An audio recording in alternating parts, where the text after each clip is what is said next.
At the 6th level of Qi cultivation, Changsheng, now in his 40s, decided to return to his hometown and marry.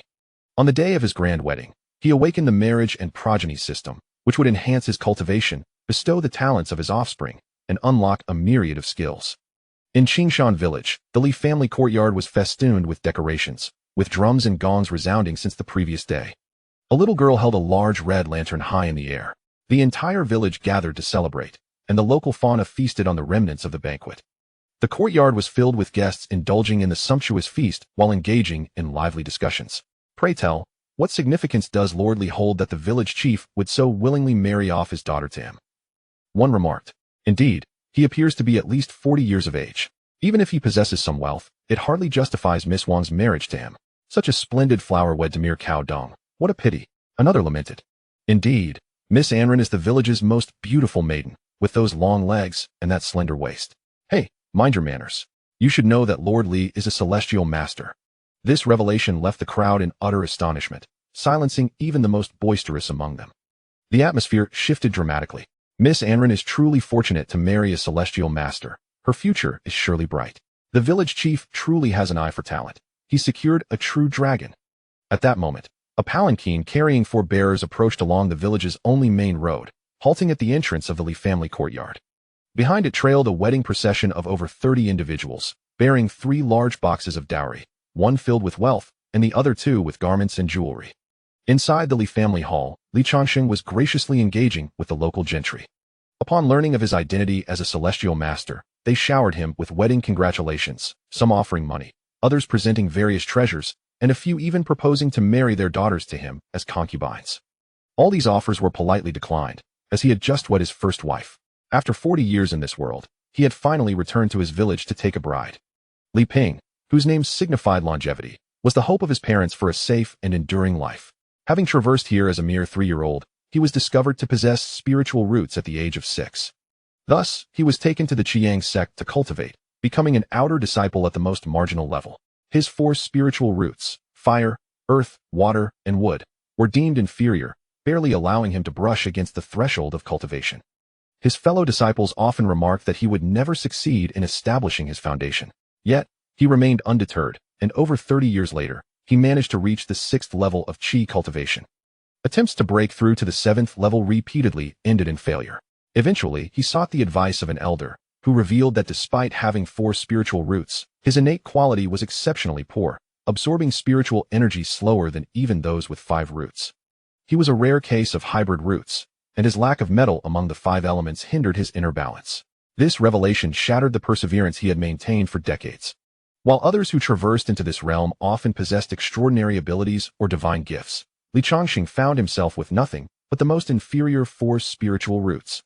After struggling for over 30 years in the world of cultivation, he saw no hope of advancement and resolved to return to his village to find a wife, aiming to live the remainder of his life in peace.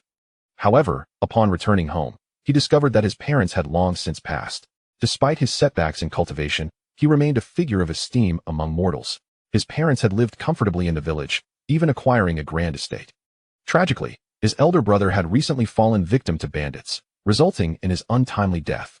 His sister-in-law also succumbed to grief, leaving behind a 12-year-old niece, Li Shui, whom Changsheng felt compelled to care for. Upon his return, he became enamored with the village chief's daughter, Wang Anren, an 18-year-old beauty. Initially hesitant, the village chief's demeanor shifted dramatically after witnessing Changsheng's display of magical prowess. Although he was aware of the Li family's sudden wealth, he was oblivious to Changsheng's true identity as a celestial master, mistakenly believing that the family's prosperity stemmed from business endeavors. After the wedding festivities concluded and the guests departed, Changsheng eagerly entered the bridal chamber. Having never been married in 2 lifetimes, he was determined to wed a beautiful maiden and fulfill his long-held wish. As he lifted the red veil, a stunning visage appeared before him, radiating youthful vibrance. Despite being a mere village flower, her natural beauty shone through, her figure exquisite. Anren, you are truly beautiful. Changsheng gazed at her, causing her cheeks to flush as she shyly lowered her head. Her voice was soft and gentle. Husband, may I ask you to be a little gentler? So adorable. Changsheng could no longer contain himself and embraced her tightly. The candlelight flickered, and outside, the croaking of frogs harmonized with the fervor within the chamber. Moments later, Changsheng suddenly halted, as a series of astonishing notifications appeared before his eyes. Alchemy experience, 10 wife's affection, 80 dual cultivation, 10. What is this? Could this be my golden finger? Li Changsheng rubbed his eyes and looked again, confirming that it was real. This is no illusion. After 40 years, my golden finger has finally arrived. He hastily opened the virtual panel before him, revealing a series of attributes displayed in golden text. Host, Li Ping Realm, 6th level of Qi, experience, 310 out of 1000, Alchemist, unranked, experience, 10 out of 10, can break through wife Wang Anren's affection, 80. It turned out that his golden finger was triggered through dual cultivation. Having adhered to the belief of being indifferent to women, he had unwittingly taken a misguided path for most of his life. Reflecting on the affection of a senior sister back at the sect, he felt a surge of indignation. Had he triggered this decades earlier, he would have surely become a foundational cultivator by now. However, lamenting was futile. The blessing of a golden finger had finally graced him in middle age. Had it not manifested until he was 70 or 80, it would have been truly disheartening, as he would be too frail to take advantage of it. Dual cultivation not only elevated his cultivation level, but also enhanced his alchemical skills. Such a divine ability. As the saying goes, when talent is lacking, one resorts to elixirs. The heavens are merciless. I shall defy fate with the path of alchemy. Ha. Li Changsheng pressed the breakthrough button on the panel. In an instant, a wealth of alchemical knowledge and experience flooded his mind. Ding. Alchemist. First grade beginner. Experience. 0/300. Ha. I am now also an alchemist. It is worth noting that the profession of an alchemist is highly sought after. For ordinary individuals to gain entry, they must invest a substantial sum of spiritual stones, as most would not be inclined to teach them otherwise. Many apprentices spend years striving to become first-grade alchemists, yet he had achieved it simply through a single act of dual cultivation. Others would surely be envious to the point of despair. He howled to the heavens, lamenting the unfairness of fate. Gazing down at Wang Anren, he held her tightly once more. Seemingly sensing Li Changsheng's transformation, her cheeks flushed anew. Husband, followed by another series of fervent exchanges. Chapter 2. The 3-yang Qi induction technique. What is happening? Why has the second enhancement diminished? Li Changsheng lay on the bed, gazing at the prompt panel before him with a look of astonishment. Could it be that only the first enhancement is substantial? Blushing, Wang Anren lay beside him. One slender white thigh draped across his body, her delicate face resting on his shoulder as she gently inquired, "My husband, what troubles you? Is something amiss?" "It's nothing. Just that Ranner is too adorable," Li Changsheng replied, regaining his composure as he pulled her closer into his embrace, planting a soft kiss on her forehead. "Ranner, let us try once more." "Ah," Wang Anren gasped, feeling the changes in Li Changsheng's body, her cheeks reddening further. "Please, my husband, have mercy. I am inexperienced and find it difficult to continue serving you." Li Changsheng extended his right hand, a gentle azure light emanating from it. He then took her delicate hand. Expressing his remorse, "Ranner, do not hold it against me. I had forgotten this was your first time. Allow me to heal you." Upon hearing this, Wang Anren felt her fatigue dissipate, the pain beneath her fading significantly.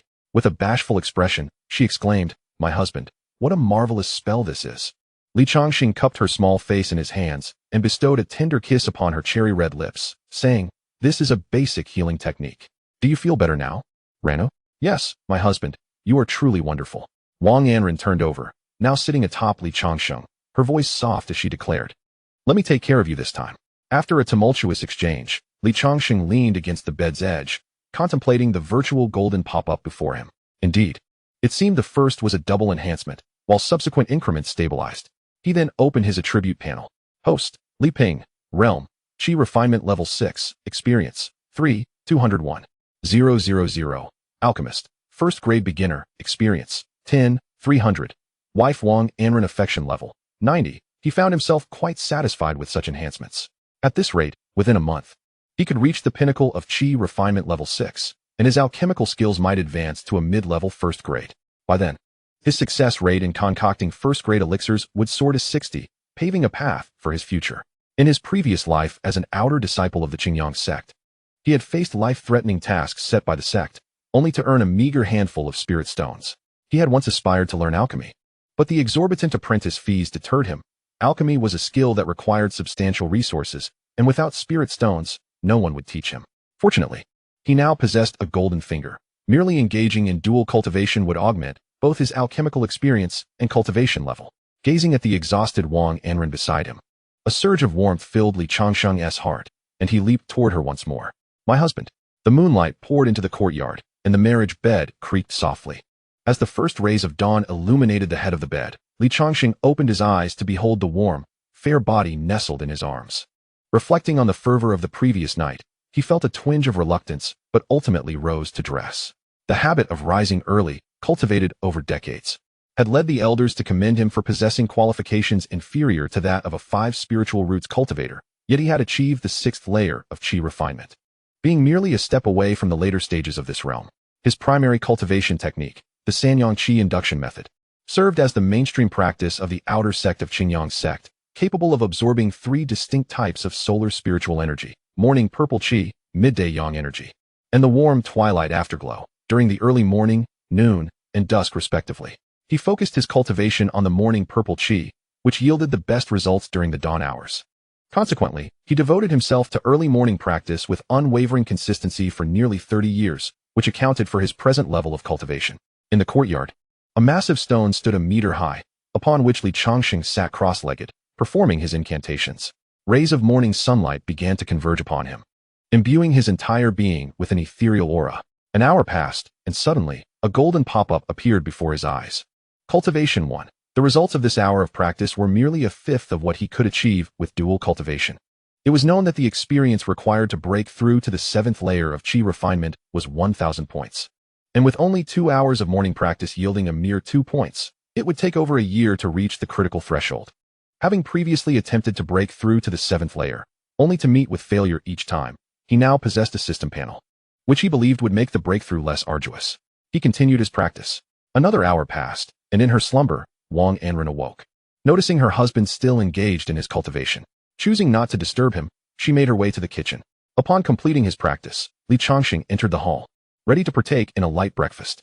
In the hall, Wang Anren and his young niece, Li Shui, had been waiting for some time. A steaming bowl of Yangchun noodles awaited him, causing his stomach to rumble in anticipation. As a practitioner in the qi refinement stage, he could not go without food, although it was preferable to consume spiritual rice. Yet, even during his time at Qingyang sect, he could only indulge in such a meal once a month, let alone now. As a lone cultivator, after finishing his noodles, Li Changsheng turned to Wang Anren and said, "Ranner, today I must visit Qingshu town for some matters. Do not wait for me at noon. You and Schwer can dine together." Having become an alchemist the previous day, his mind was brimming with knowledge of alchemy, prompting him to procure some spiritual herbs for practice. Qingshu town lay approximately 50 miles east of Qingshan village. But this distance was trivial for a cultivator of the 6th layer of qi refinement. "Uncle, are you going to Qingshu town? I want to go too," the little girl exclaimed, her curiosity about the outside world evident. Li Changsheng gently patted her little head, saying, "Schwer, stay home and help your sister Wang. Be good. Uncle will buy you candied hawthorn when I return. All right?" "Okay." Schwer will be obedient. "But uncle, don't forget my candied hawthorn," the little girl replied, bouncing with excitement. Wang Anren gazed affectionately at Li Changsheng, her voice soft as she urged, "Husband, return early." Seeing her adorable demeanor, Li Changsheng couldn't resist planting a kiss on her cheek, wearing a mischievous smile as he replied, "Rest assured, when I return in the evening, we shall continue from where we left off last night." Wang Anren's face flushed instantly, her head lowering shyly as she murmured, "You naughty man," before hastily retreating to the inner chamber.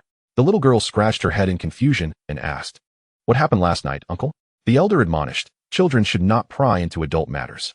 Stepping out of the house, they passed through the village square, where a magnificent locust tree stood, a gathering spot for villagers to discuss affairs and seek respite from the heat. The gossiping aunts and uncles sat in a circle, exchanging tales of village lore. "Look who has arrived today," they exclaimed. "Li Ping, so early in the morning, where are you off to without accompanying your bride?" They had watched Li Ping grow up, and although he now held the title of Celestial Master, he remained as approachable as ever. Chapter 3. Qingshu town. Li Changsheng replied with a smile, It's Aunt Chun. I'm heading to Qingshu town to purchase some daily necessities. And I shall return to keep my bride company this evening. Hee. That sounds splendid. You must not neglect the young lady," Aunt Chun teased, munching on sunflower seeds. With a chuckle, Li Changsheng continued on his way. Aunt Chun was a respected elder in the village and shared a close bond with his father. Before leaving the village, he encountered the hunter Wang Ergu at the ancient well, where the latter was drawing water. Wang Ergu, a robust young man of about 20, was equipped with a quiver and bow slung across his back. The well's water was pure and sweet, flowing year-round and nourishing the villagers and their fields. According to the village's centenarian, the well connected to a branch of an underground spiritual vein, revered as a treasure by the villagers. Upon seeing Li Changsheng approach, Wang Ergu greeted him warmly. "Uncle Ping, are you leaving the village? Li Changsheng, in his 40s and the only celestial master in the village, garnered much respect from him. Indeed, Ergu, you're fetching water quite early today? Yes, lately there has been an increase in game in the mountains. After fetching water, I shall head up there. He replied. He was unsure why a surge of wild beasts had suddenly appeared near the sweeping mountains, which kept him quite busy. However, the rewards were substantial. He had earned 2 taels of silver in just half a month, equivalent to several months' income previously. Be cautious, Li Changsheng advised, adopting a paternal demeanor.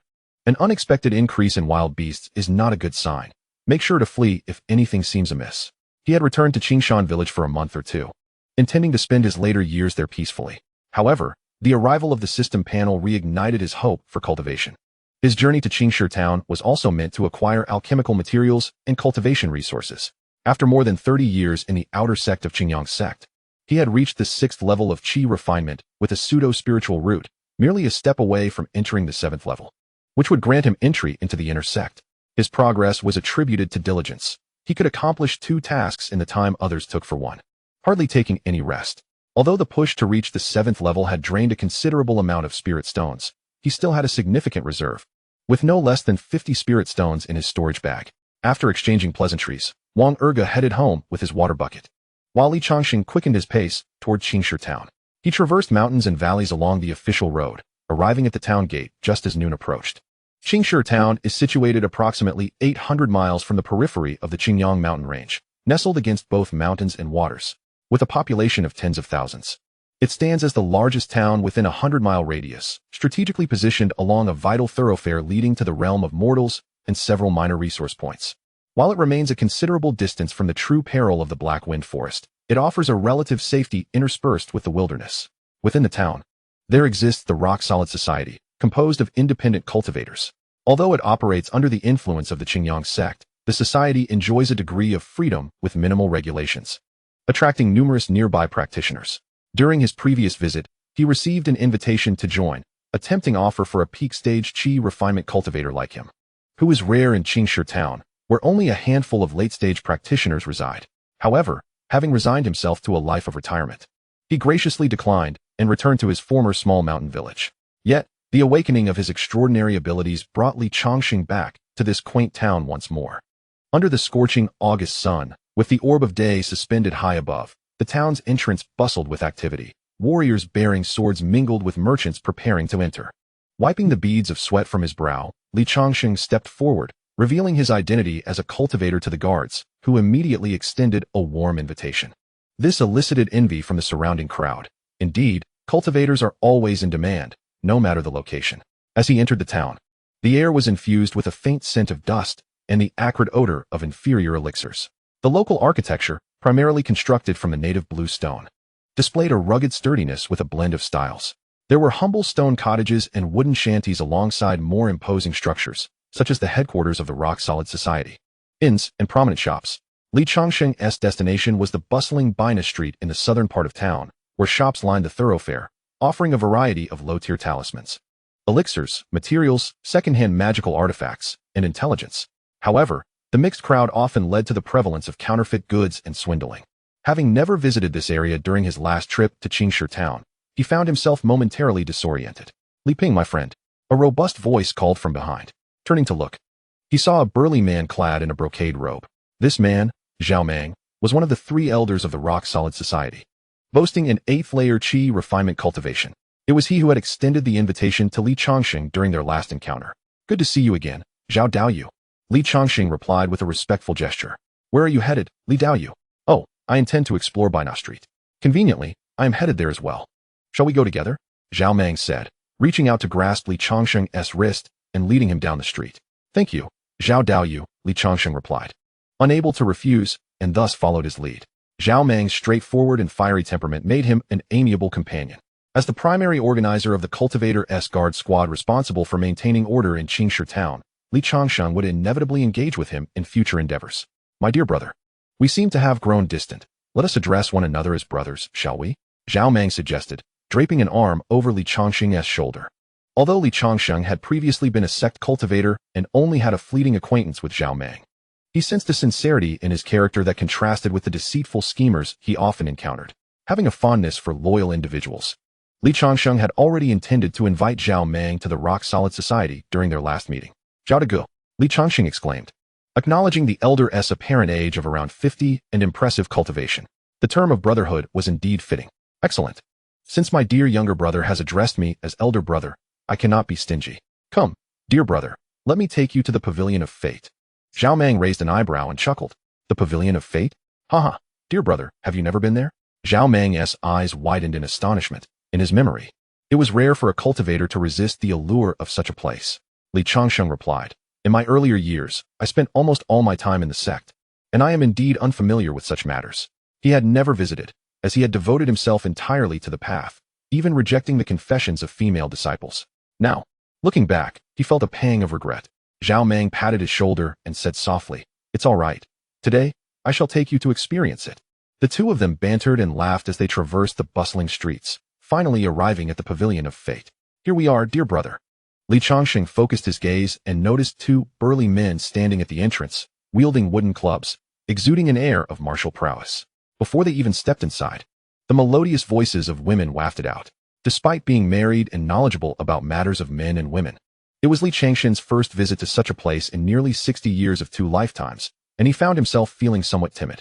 Brother Zhao, isn't the pavilion of fate meant for matchmaking? Why does it resemble a brothel? Zhao Mang, unfazed, patiently explained, you are correct, dear brother. However, our pavilion of fate in Changsheng town differs slightly from those elsewhere.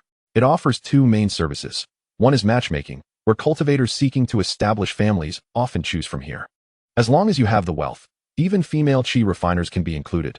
The second is akin to the business of brothels, where, for a price, female chi refiners can also partake. Chapter 4. The female chi refiners of the Pavilion of Fate. Zhao Mang's words left him astonished for quite a while. In his impression, female chi refiners held themselves in high regard and were exceedingly selective when it came to choosing partners. How could they willingly descend to such a business? Haha, dear brother. Do not worry. Most of the female cultivators in the Pavilion of Fate are nurtured here, with only a small portion choosing to join voluntarily. After all, earning money here is much easier than engaging in battles outside. As the two stepped into the pavilion, a cascade of tinkling laughter echoed within. A woman in a red dress emerged, hastily approaching and wrapping her arms around Zhao Mang. Lord Zhao, have you missed me? It's been so long since you last came to see me. Her red lips and rosy complexion conveyed a look of longing. Oh, is it not a matter of being financially constrained? Today, I have brought along a dashing friend, Li Daoist, to attend to your business. Zhao Mang pointed at Li Changsheng, who was only then acknowledged by her presence. Though Li Changsheng was in his 40s, his features were well-defined, with a high nose and deep-set eyes, revealing that he had once been quite the handsome young man, which explained the invitations he received from female disciples. Ah, this gentleman is quite remarkable. Might he also be a cultivator? Not at all. My friend here is a 6th-layer chi refiner, and he has previously mingled within the sect. In Changsheng town, a 6th-layer cultivation level was already considered among the elite, as most scattered cultivators hovered around the 3rd layer of chi refinement. The woman in the red dress cast her enchanting gaze upon Li Changsheng, surveying him from head to toe before breaking into a radiant smile. Since you are a friend of Master Zhao, I shall attend to you with utmost care. Li Changsheng observed her in return. Her graceful figure and profound aura revealed her cultivation at the 3rd level of chi refinement, suggesting she held a certain status within this establishment, the Pavilion of Fate. Gentlemen, please enter. The woman beckoned them inside. Upon entering the main hall, they were greeted by an expansive view, a 3-story loft flanked by spiraling staircases, with a dazzling crystal chandelier illuminating the hall in splendid brilliance. Downstairs and upstairs, an array of charming young women of varying shapes and sizes moved about, their attire bold and revealing, creating a mesmerizing spectacle. However, most appeared to be mortal women. It was likely that the female cultivators resided within the upper chambers. What kind of companion does this esteemed friend desire? The woman in red offered a booklet adorned with floral illustrations. Do not rush. First, let us prepare a feast of wine and delicacies for our discussion. Zhao Mang took the booklet, and they settled at a secluded table in the hall. The woman in red promptly summoned a voluptuous and alluring lady who had been enticing patrons. Upon hearing the call, she quickly approached. This is Chun Tao, one of our top courtesans. Why not have her accompany you, esteemed friend? The woman in red casually draped her legs over Zhao Mang's lap, nestling comfortably against him. What do you think of this cultivator at the 1st level of chi refinement, dear brother? Zhao Mang queried. Isn't that rather extravagant? I would advise against such expenses. Li Changsheng replied, aware of her likely considerable price despite her modest cultivation level. What does it matter?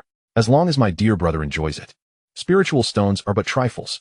Then I am grateful to you, Brother Zhao, Li Changsheng said with a smile and a respectful gesture. Oh, let the debt of gratitude be what it is. I have heard that female cultivators possess dual cultivation techniques, offering significant benefits to practitioners. Moreover, if my unique advantage were to intertwine with a cultivator, could it result in unforeseen transformations? This was part of his willingness to incur a debt of gratitude. He knew he would need spiritual stones in the future to procure alchemical materials for survival, intending to repay this favor once he had earned enough. Esteemed friend, I am Chun Tao. The woman named Chun Tao gracefully took a seat beside Li Changsheng, her captivating figure causing him to shiver involuntarily. Before long, the wine and dishes were served, and the four of them indulged in the feast, engaging in lively conversation. After the effects of the wine took hold, Zhao Meng led the woman in red to a private room on the second floor. Following Chun Tao's guidance, Li Changsheng arrived at the adjacent chamber. The entrance was crafted from stone, etched with intricate formations. Chun Tao performed a hand gesture, and a flash of white light emanated from her hand. With a rumble, the stone door slowly opened. Please, esteemed friend. Very well, Li Changsheng replied, stepping inside without hesitation. The room was lavishly decorated, featuring a large luminous pearl and a crystal hexagonal chandelier suspended from the ceiling, casting an enchanting glow. This scene evoked memories of upscale establishments from his previous life. As Li Changsheng entered, he surveyed the surroundings, his heart racing. The spacious room was furnished with an array of exquisite furniture, resembling a young lady's boudoir in its decor. In addition to a spacious double bed, there exists a large bathtub ample enough for two, its steaming water enveloping the room in a shroud of mist, adding an air of unique intimacy. Dear friend, please enjoy some tea. Chun Tao poured 2 cups of spirit tea, then gently urged the dazed Li Changsheng to sit down. Upon seeing the tea, Li Changsheng was momentarily taken aback, knowing well that spirit tea could fetch at least a spirit stone per cup even outside. This tea. Chun Tao chuckled softly, covering her mouth. Do not worry, my friend, I purchased it with my own spirit stones. Li Changsheng nodded awkwardly, recognizing this as a tactic employed by young ladies to entice their patrons, successfully attracting regular customers. Raising the teacup, he took a gentle sip, and a refreshing wave of spiritual energy instantly spread through his entire being. What exquisite tea! One sip felt equivalent to an hour of his cultivation. He soon finished the cup in one go, feeling as though his meridians had been unblocked, a sensation of profound relief washing over him. Thank you, Chun Tao. I am delighted you enjoy it. Why not indulge in a bath first? Chun Tao gestured towards the steaming bathtub, her voice dripping with allure. If Li Changsheng wished to join her, she would not refuse the invitation. Naturally, Li Changsheng felt no need to be polite, having spent spirit stones. He intended to relish the experience, lest he owed Zhao Meng a favor for naught. Then I shall graciously accept your offer. The two of them then shed their garments. Chun Tao's alluring figure revealed in full, curvaceous and fair as snow. Li Changsheng's excitement surged. Moments later, a harmonious melody filled the air as they transitioned from the bathtub to the bedside. After a considerable time, the notifications appeared. Dual Cultivation Experience 100, Alchemical Experience 30, Cultivation Insight 30. What astonishing bonuses. Truly, women with spiritual roots are exceptional. What is this Cultivation Insight bonus? Could it be an enhancement of my techniques? Li Changsheng quickly opened his attributes panel, confirming his suspicions. Host, Li Ping, Main Cultivation Technique, San Yang Qi Induction Technique, Entry, 260-300, Realm, Qi Refining 6th Layer, Experience Points, for 36-1000. Alchemist, 1st Rank Beginner, Experience Points, 5300. Gazing upon the enchanting maiden before him, Li Changsheng felt a flush rise to his cheeks. Should his technique progress to the minor completion stage, his cultivation speed would undoubtedly accelerate, potentially shattering the bottleneck that had constrained him. Seeing him smile so joyfully, Chun Tao assumed it was her skills that pleased him. With a playful pout, she teased, "If you find my skills satisfactory, do come to seek me often." Before her words could fully escape her lips, Li Changsheng lunged at her once more.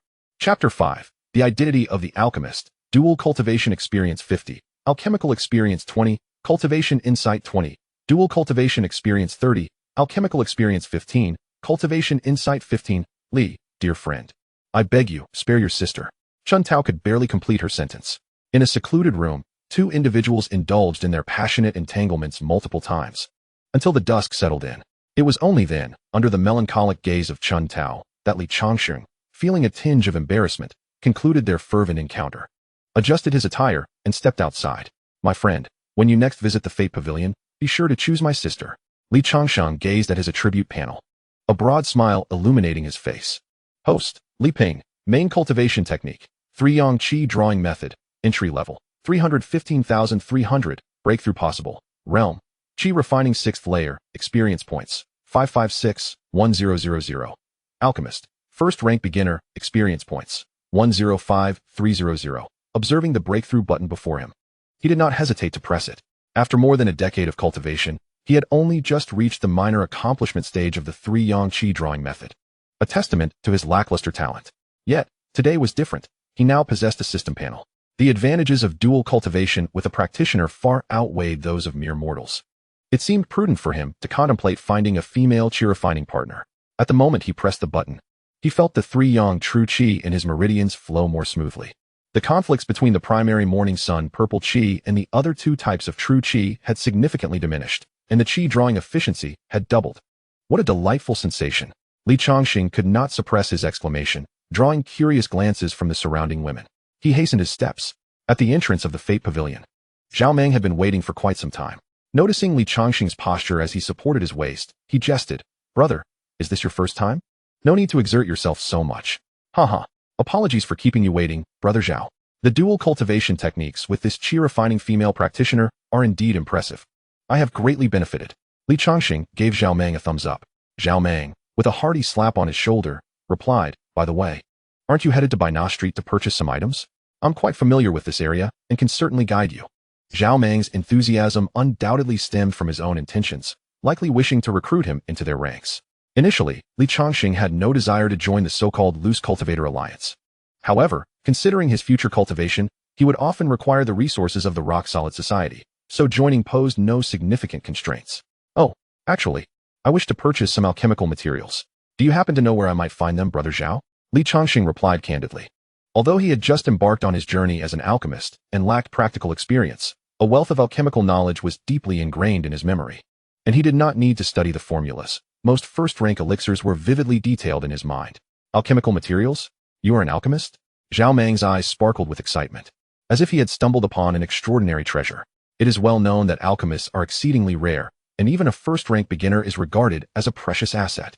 In the entire Qingstone town, there was only one alchemist, Grandma Sun, one of the 3 elders of the rock-solid society. A first-rank advanced alchemist is among the many reasons why Qingstone town attracts numerous loose cultivators. Indeed, Li Changsheng feigned surprise. He had deliberately made this statement to draw the attention of the rock-solid society, planning for the future. "Oh dear, brother, why did you not mention you were an alchemist sooner? As a skilled alchemist, the president will undoubtedly bestow upon you the esteemed position of elder." Zhao Meng presented Li Changsheng with a black mysterious iron token, upon which was intricately engraved the character for stone. "This token represents our rock-solid society, granting you discounts at all shops throughout the Qingshi town. Should you agree, I shall promptly petition the president, provided that your future elixirs can be offered in collaboration with the rock-solid society. Although we have acquired one alchemist, who could ever deem such a surplus as excessive? This junior has only recently ascended to the 1st rank, his alchemical skills not yet refined. Otherwise, he would not have departed from his sect." Zhao Meng reflected on this and found merit in the argument. After all, even a novice alchemist holds significant value within a sect. However, he still placed the token into the hands of his companion, saying, "You should take this for now. As long as you can supply our rock-solid society with your elixirs, all will be well." Li Changsheng accepted the token with a respectful gesture, replying, "I am deeply grateful, Brother Zhao." To successfully market his elixirs in Qingshi town, he knew he must engage with the local power brokers, thereby establishing a sales channel for his products. Until the system unveils new functionalities, alchemy remains his most expedient path to acquiring spirit stones. Moreover, it would not be long before his alchemical prowess ascended to the intermediate level of the 1st rank, at which point both the quality and yield of his creations would significantly improve, making it feasible to wed a female cultivator of Qi refinement. Subsequently, under Zhao Meng's guidance, he found a vendor selling medicinal materials, where he procured 20 sets of ingredients for the gathering Qi pill at the modest cost of 5 spirit stones. Should he succeed in the entire batch, he could expect a minimum return of 40 spirit stones based on market pricing. However, as a novice alchemist, his success rate stood at merely 30%. He would need to elevate his skills to the intermediate level to maximize his profits. As night fell, the stalls and shops along the streets began to close their doors. The 2 men arrived at the central stone square of the town. "Brother, it is quite late. Why not rest at my home for the night?" Carrying such a large quantity of materials, traveling at night, may pose a danger. Li Changsheng replied with a bow. Brother Zhao, do not worry. Changshan village is less than 50 miles from here. Very well. I shall not see you off any further. Take care along your journey. After bidding farewell to Zhao Meng, Li Changsheng departed the town alone. Under the cover of darkness, he encountered no peril along the way. With his cultivation at the 6th level of qi refinement, even the most brazen bandits dared not target him. Eventually, as midnight approached, he arrived home. The village lay in tranquil silence, save for one house still aglow with light. Upon entering the courtyard, he discovered that the illumination within remained bright. Wang Anren sat beneath the eaves, weaving a red scarf, utterly unaware of his arrival. The cold wind brushed against her face, prompting a slight cough, her expression betraying deep concern. The world is harsh. She had heard that conflicts among cultivators are even more brutal than those among mortal warriors. As her husband had not returned home at this late hour, her heart raced with apprehension of unforeseen misfortune. Ranner, a melodious voice resonated, and Wang Anren looked up to see her beloved standing at the door. Husband. She immediately set aside her work and rushed towards him, burying her head deep into Li Changsheng's chest. Ranner was so worried about you. Her voice quivered with a hint of tears, laden with heartfelt grievance. Li Changsheng smiled gently, taking her icy hand as they walked into the house. The outside air was frigid, and they preferred to converse indoors. Chapter 6. The First Alchemy. Upon entering, Wang Anren brought forth a hearty meal, including a bowl of nourishing hen soup. My dear husband has worked hard. I specially prepared this for you, she said. Observing the abundant spread before him, Li Changsheng devoured it hungrily, having indeed expended considerable energy that day. Late into the night, after consuming the hen soup, Li Changsheng felt revitalized, shaking off the day's fatigue. He and his wife engaged in passionate encounters, ultimately collapsing from exhaustion upon the bed. Notifications of experience gains appeared repeatedly. Alchemy Experience 5, Dual Cultivation Experience 5, Alchemy Experience 5, Dual Cultivation Experience 5, Alchemy Experience 5, Dual Cultivation Experience 5. Half a month swiftly passed, with the couple expressing their affection daily, their bond growing ever more harmonious. During the day, he practiced his cultivation and crafted an alchemy furnace. Given the exorbitant prices of alchemy furnaces on the market, the cheapest starting at 100 spirit stones, and with his total savings barely reaching 50, he borrowed a large pot from his father-in-law, Wang Dashan, and made simple modifications to create a rudimentary alchemy furnace. At night, he celebrated with his wife until dawn. He shared his aspiration to establish a family. Although Wang Anren was hesitant, she ultimately acquiesced. Li Changsheng reassured her that even if he were to marry other cultivators in the future, she would always remain one of the mistresses of the Li family. It is common for cultivators to have multiple wives, and the fact that her husband sought her feelings touched Wang Anren deeply, boosting her affection for him by 10 points. Her affection finally reached 100. Li Changsheng promptly opened his attributes panel to check for any changes. Golden text displayed before him. Host, Li Ping, main cultivation method, 3 Yang Qi guiding technique, minor achievement, 151,000. Realm, Qi refinement 6th layer, experience points, 9, 211. 000. Alchemist, intermediate grade 1, experience points, 201,000. Wife Wang Anren's affection, 100 bonus. 2. What does this bonus of 2 signify? Li Changsheng, who was cultivating on a boulder, pondered this mystery. To clarify, he called for his wife, Wang Anren. Alchemy Experience 10, Dual Cultivation Experience 10, the experience bonus had indeed doubled. At this rate, he would soon become a high-level alchemist of the first rank. A high-level alchemist had a success rate of 90 when refining first-grade pills, and could even produce superior first-grade pills. Even in Qingyang sect, high-level alchemists were a rarity. Knock. Knock knock. Suddenly, a voice rang out from the courtyard. Uncle Ping. Uncle Ping. Are you home? It was the clear voice of a boy. Creaking open the door was not Li Changsheng, but his little niece, Li Shui. Zhuzi, what do you want with my uncle? The little girl asked, her tone slightly annoyed. Before him stood a boy with an expression of sheer folly, clutching a smooth wooden stick. Upon seeing Li Shui at the door, he stammered, Sister Shui, Grandpa asked me to inform Uncle Ping that the furnace is ready. The furnace he referred to was the alchemical cauldron entrusted to the boy's grandfather. Li Dashi, by Li Changsheng. In the minds of the villagers, the concept of an alchemical furnace was non-existent, and since Li Dashi was the only blacksmith in the village, the task of crafting it fell solely upon him. It's little Shirtu. I understand. I'll go find your grandfather right away. At that moment, Li Changsheng emerged from his room, a faint blush adorning his cheeks. Little Shirtu cast a glance at Li Shui before following Li Changsheng toward the eastern part of the village. Li Dashi's residence was situated in the east, conveniently close to the mining site, which served as the village's economic backbone.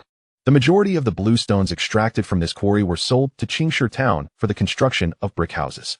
As the leader of the quarry, Li Dashi was not only skilled in mining but also possessed unparalleled craftsmanship in forging. Nearly all the iron tools in the village were made by him, showcasing his wealth of experience. Upon arriving at Li Dashi's home, they found his forge located in a spacious area to the left of the house. Shirbois. It was customary to address Li Dashi as such, as he belonged to the previous generation. Li Ping, you've come. Come and see the furnace I crafted for you. Li Dashi greeted them with a warm smile, well aware of Li Ping's identity as a practitioner. Li Changsheng stepped forward to inspect the black cauldron, occasionally striking it to assess its integrity. After a few breaths, he burst into hearty laughter. Excellent. Excellent. Shirbois, you have truly aided me greatly.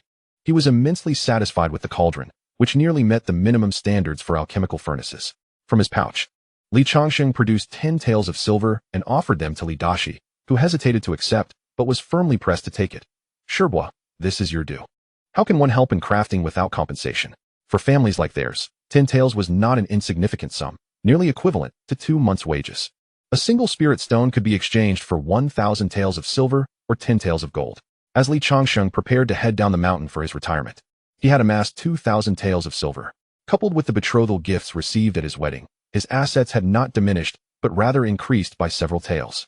Cradling the substantial cauldron, Li Changsheng eagerly returned home, locating a basement where he placed the alchemical furnace at its center, commencing the alchemical process.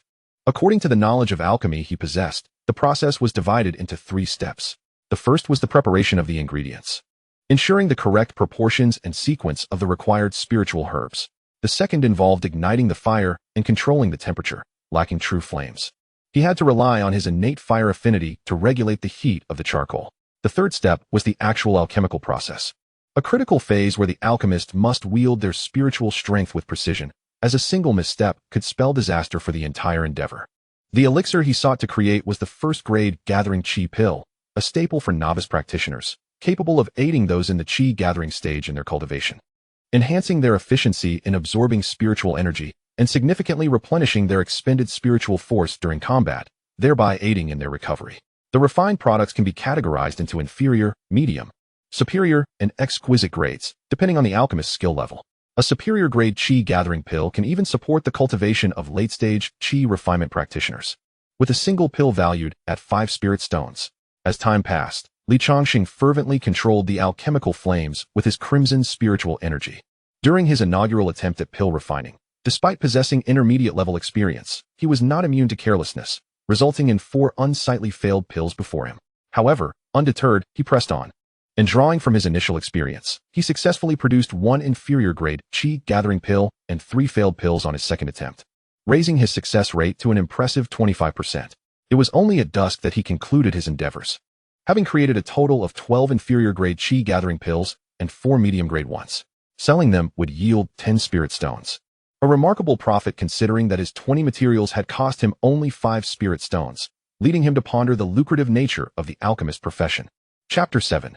Breakthrough in cultivation. A few days later, after several intense battles with Wang Yanren, Li Changsheng finally reached the bottleneck of the 6th layer of qi refinement, a barrier that had imprisoned him for over a decade, continuing to exert unimaginable pressure. In the basement of the Li family, he sat cross-legged on a mat, the flickering candlelight illuminating the dim chamber.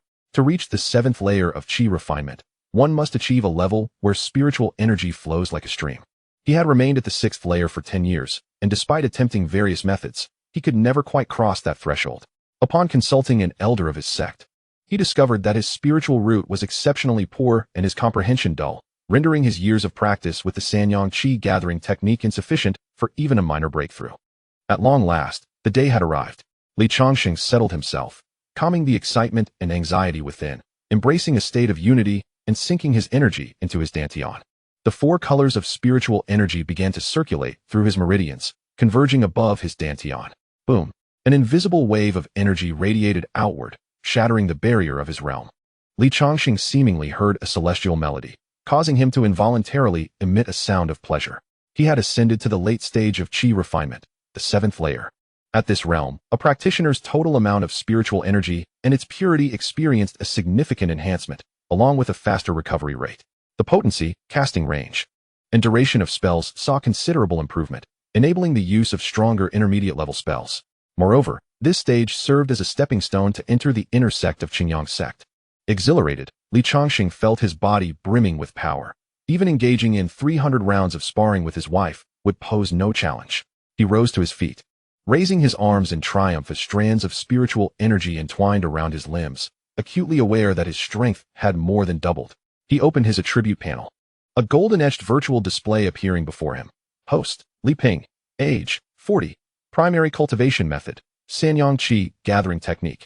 Minor completion, 151000. Realm, 7th layer of Qi refinement. Experience points, 105000. Alchemist, intermediate grade 1. Experience points, 501000.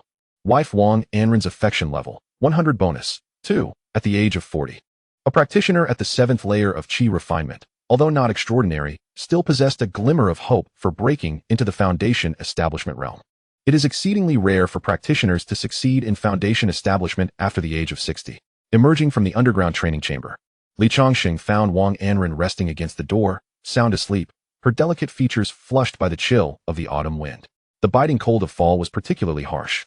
And to his surprise, she had remained vigilantly by the door throughout his prolonged seclusion. Renner awaken, he gently urged, lifting her by the arm. Husband, have you completed your training? She murmured. Yes, you have endured so much. She waved her hand dismissively and replied, it is not your fault, dear husband. My stubbornness compelled me to await you here. Li Changsheng's breakthrough had consumed an entire day and night, during which Wang Anren had several times brought warm meals. Yet the steadfastly closed door revealed no sign of life, leading her to unknowingly drift into slumber. Come, let us return to our quarters. Suddenly, a rumbling echoed from Cuiping Mountain, causing the villagers to emerge from their homes and gaze towards the rear mountain. What is happening? Could it be a dragon stirring? An elderly man, bent with age and leaning on his cane, approached the crowd.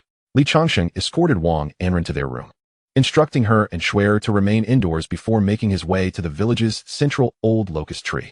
There, a gathering of villagers had formed, with the village chief, Wang Dashan, at the forefront, soothing their anxious spirits. Do not be alarmed. We have dispatched personnel to investigate.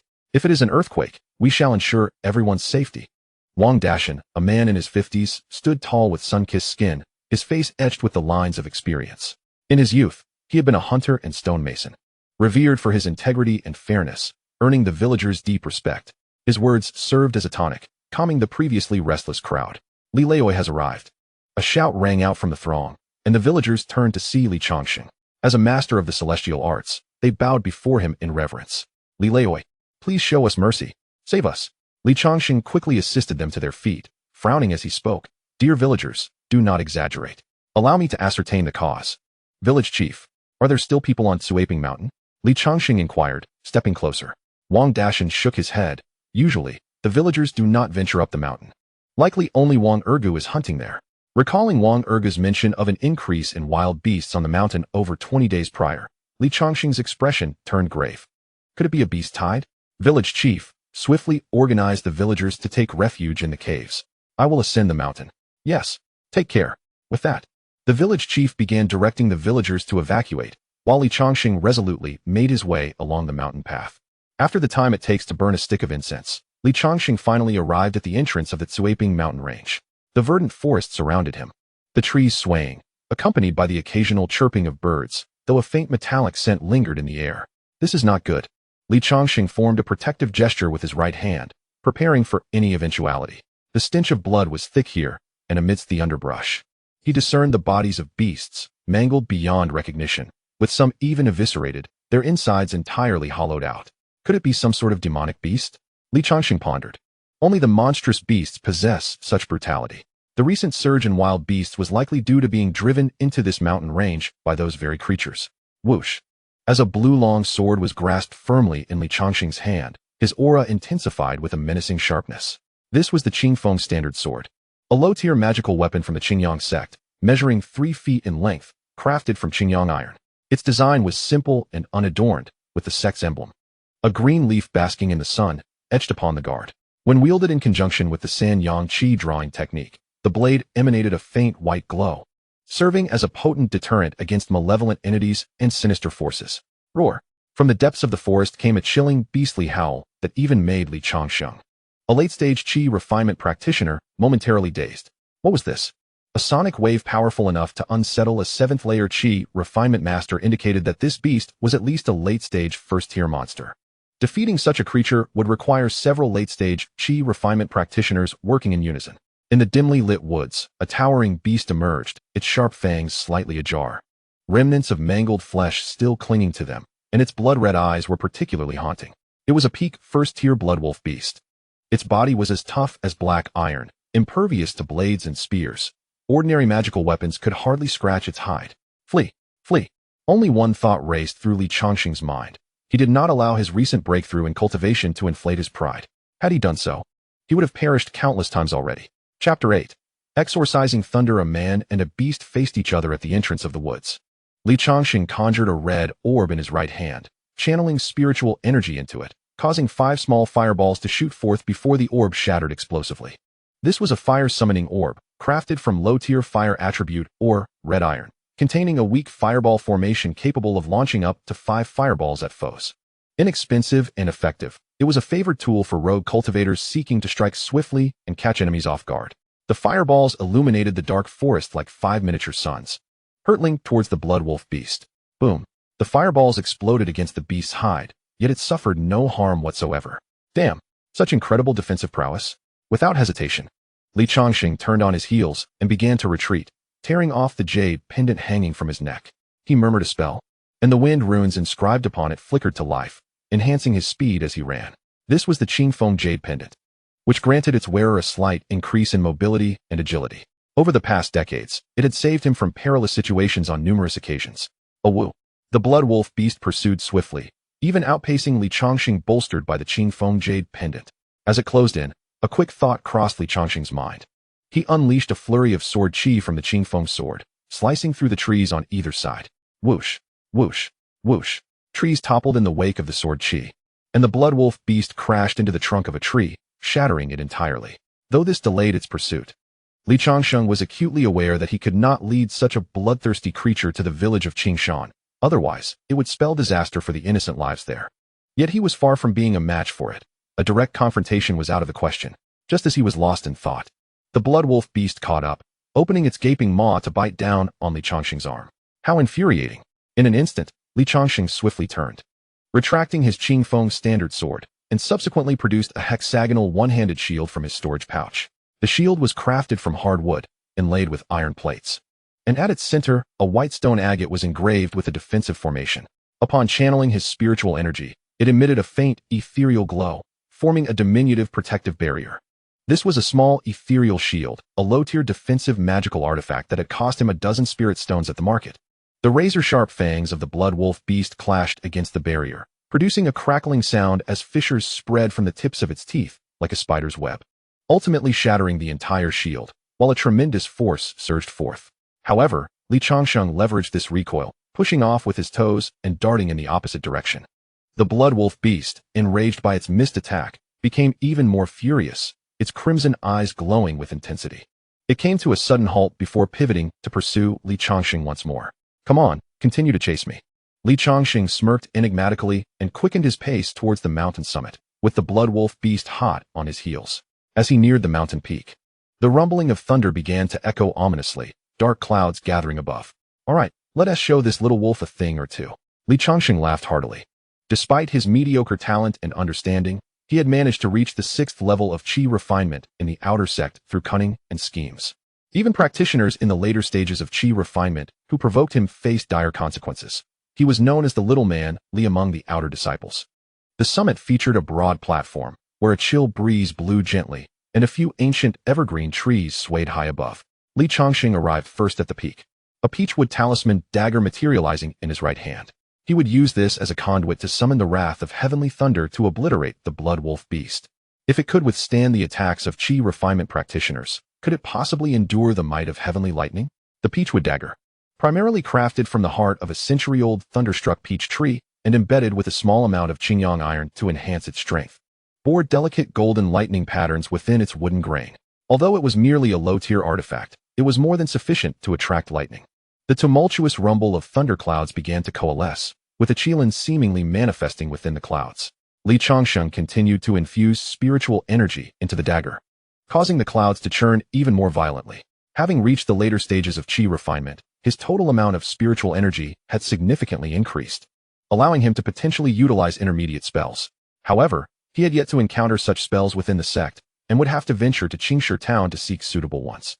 As branches and debris fell from the summit, trembling slightly, Li Changsheng's gaze remained resolute, fixed on the mountain pass. "Come forth, vile beast." Just as the thunder was about to strike, the blood wolf beast leapt onto the summit platform with reckless abandon. Li Changsheng planted his feet firmly, harnessing the strength of his body to hurl the peachwood dagger at the blood wolf beast with all his might. The dagger transformed into a streak of light, and upon its contact with the blood wolf beast, a thunderclap resounded, akin to the wrath of the heavens, crashing down upon the summit, sending stones flying. The blood wolf beast, once thought to be indomitable, was utterly reduced to a mere heap of flesh beneath the thunder's onslaught. What a close call. That was perilously close. Li Changsheng patted his chest, calming his racing heart. Though he had often engaged in audacious ventures, each experience was a heart-stopping gamble with his life at stake. Had he miscalculated the timing, he too could have perished beneath the thunder. The first-order demon beast was a treasure trove, yet it fell victim to the wrath of heavenly thunder, shattering into pieces. Selling its flesh could easily yield dozens of spirit stones. Alas, a glimmer of red light amidst the remains of the blood wolf beast caught Li Changsheng's attention, remarkably intact despite the thunderous assault. It must surely be a precious item. Approaching, he used his Qing Feng sword to prod at the scattered flesh, discovering even his broken peachwood exorcism dagger, though utterly ruined, rendering it irreparable even for a second-tier artifact master. Eureka! The source of the red glow was a smooth orb of unknown material, rather than a mere bead. It bore an uncanny resemblance to an eye. Indeed, it was an eye. Could this be the blood wolf eye? Li Changsheng was transfixed by this object. The blood wolf eye, as recorded in the texts of the Qingyang sect, represented the essence of the pinnacle first-order demon beast, the blood wolf. A rarity encountered only once among 100 blood wolves. It served as a coveted alchemical ingredient, one of the principal components for the blood fiend breaking poison pill, capable of forcibly shattering the barriers of late-stage qi refinement. Yet, the side effects were evident. The lingering blood fiend aura could impair a cultivator's consciousness. Yet it remained highly sought after by practitioners. What did it matter if one suffered a slight detriment to their sanity in exchange for breaking through a bottleneck? To think I stumbled upon such a treasure. It seems my perilous diversion of the blood wolf was indeed worth the risk. Employing a cleansing spell, Li Changsheng washed the bloodstains from the blood wolf eye before securing it in his storage pouch. Upon returning to the village, the villagers, hearing the commotion subside, emerged from their hiding places. Upon seeing Li Changsheng return safely, they rushed to surround him in joyous celebration, believing the crisis had been averted. To his surprise, Wang Ergu, whom he thought had perished at the jaws of the demon beast, was among them. "Ergu, where have you been? I searched high and low for you," Li Changsheng inquired. Wang Ergu, sheepishly scratching the back of his head, replied, "There's a small path in the back mountain. I followed it back to the village. I saw a gigantic wolf, so terrifying. Uncle Ping, did you deal with it?" Li Changsheng nodded, and the villagers erupted into exuberant celebration, dancing with glee at the relief from danger. That night, a grand celebration was held near the old locust tree. Chapter 9. Iron-Handed Han Gang in Changsheng Village. The village chief, Wang Dashan, hosted a lavish banquet to commemorate the resolution of the crisis. As mere mortals, they could not hope to contend with demon beasts. Had one charged down the mountain, the consequences would be unimaginable. The cooling mountain had always been devoid of such beasts. What could have compelled them to traverse great distances to reach Cooling Mountain? All remained shrouded in mystery. At the banquet, while the villagers continually raised their glasses to him, he found his thoughts wandering far beyond the present. Having now broken through to the late stage of qi refinement, and with his alchemy skills reaching a moderate first-tier level, it would not be long before he attained a high-level first-tier rank. Joining the Panshir Society was imperative, and he needed to procure a residence in Changsheng town. Otherwise, the constant back and forth would remain inconvenient. The next day, Li Changsheng bid farewell to his wife, Wang Anren, and set forth toward Changsheng town. The Panshir Society, located to the north of the town, stood majestically on the northern side of Shale Square, backed by a relatively sturdy cliff. It was the grandest building in the town, with a weathered wooden plaque hanging above the entrance, inscribed with the two characters Panshir. The entrance was devoid of guards, allowing Li Changsheng to enter unimpeded. The entire building comprised 3 levels. The first floor bustled with activity, dominated by a task wall constructed of rough stone slabs and thick wooden planks. A glance revealed a myriad of tasks available: hunting beast hides, escorting merchant caravans, and various bounties. To the left was the reception counter, where several well-proportioned female cultivators were busy registering tasks and dispensing rewards. To the right lay a resting area furnished with 3 rows of wooden benches. The throng in the hall remained oblivious to Li Changsheng's arrival, each engrossed in their own affairs. Not spotting Zhao Meng, Li Changsheng approached one of the female cultivators at the counter for assistance. "Excuse me, is Zhao Meng available?" He produced the token Zhao Meng had previously entrusted him with, and the initially indifferent female cultivators instantly changed their demeanor upon seeing the emblem. "May I inquire as to who you are?" one of them asked, her voice tinged with apprehension, for this was the elder's token of the guild. "I am a friend of Brother Zhao. I wish to join the guild." Li Changsheng replied calmly. The previously raucous hall fell into a sudden hush, all eyes turning towards him. "Very well, I shall fetch Elder Zhao. Please wait a moment." The female cultivator bowed respectfully and hurriedly ascended to the second floor. Li Changsheng leaned against the reception counter, awaiting his return, when suddenly a thunderous sound of footsteps echoed from above. Descending the heavy wooden staircase was a robust man, Zhao Meng. With a beaming smile that seemed to brighten the room, he exclaimed, "Ah, my dear brother, you have finally arrived. I have been eagerly awaiting your presence. How fares your alchemical studies?" "Some modest progress. I hope Brother Zhao will not look down upon my efforts." Li Changsheng responded with a serene demeanor. "Ah, you are too humble. Your arrival is the most splendid outcome. Come, I shall introduce you to the guild leader. Since I mentioned you last time, he has been quite animated." As they ascended to the second floor, the first floor crowd remained in a state of bewilderment. An alchemist? The rock-solid guild has acquired yet another alchemist? The hall erupted into fervent discussions regarding Li Changsheng's background and alchemical prowess. Upon reaching the second floor, they found a grand stone table at the center, surrounded by several ironwood chairs. The larger chair at the head of the table appeared to be reserved for the guild leader. On the wall hung a map of Changstone Town and its surrounding areas, marked with resource gathering points and danger zones. From an inner room emerged a robust man with a resolute countenance, his right hand replaced by a finely crafted iron mechanized appendage. His sharp gaze revealed a shrewdness honed through streetwise experiences. Han Gang, a consummate practitioner at the peak of chi refinement, bore slight wrinkles at the corners of his eyes, suggesting he was in his 50s. Upon seeing Li Changsheng, his murky eyes instantly brightened with joy. "Li, my young friend. Excellent. I have long heard of you from Zhao Meng. You are truly remarkable. Reaching the 7th layer of chi refinement, you have broken through to the later stage?" His words captured Zhao Meng's attention, who, in his earlier excitement, had overlooked the fact that his dear brother had achieved the 7th layer of chi refinement. His pupils widened in disbelief as he gazed at Li Changsheng. "Fortune smiled upon me. Since departing from the sect, my mindset has shifted, and unexpectedly, I overcame my previous bottleneck." Li Changsheng replied, shaking his head. "Congratulations on your advancement to the later stage of chi refinement. The foundation for your future endeavors appears promising." Indeed, it is remarkable that Li Laodi has attained the late stage of chi refinement at such a young age. It is not beyond possibility for him to establish a foundation before turning 60.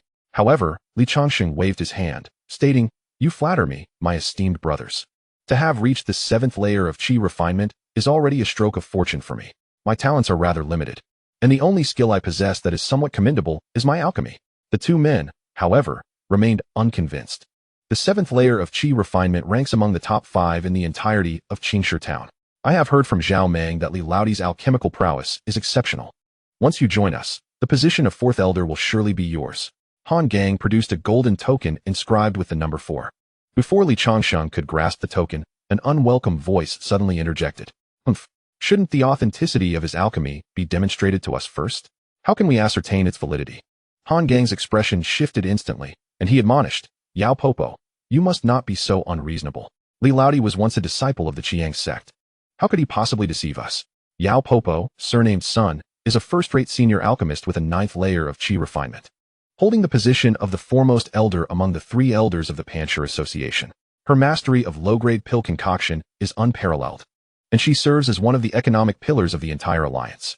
The healing and detoxifying pills she produces are remarkably effective, attracting numerous low-tier cultivators to the guild. However, she possesses a reclusive temperament and seldom interacts with others." Li Changsheng remained unperturbed. The two were merely playing their roles, one as the antagonist and the other as the protagonist, seeking to assess his alchemical skills.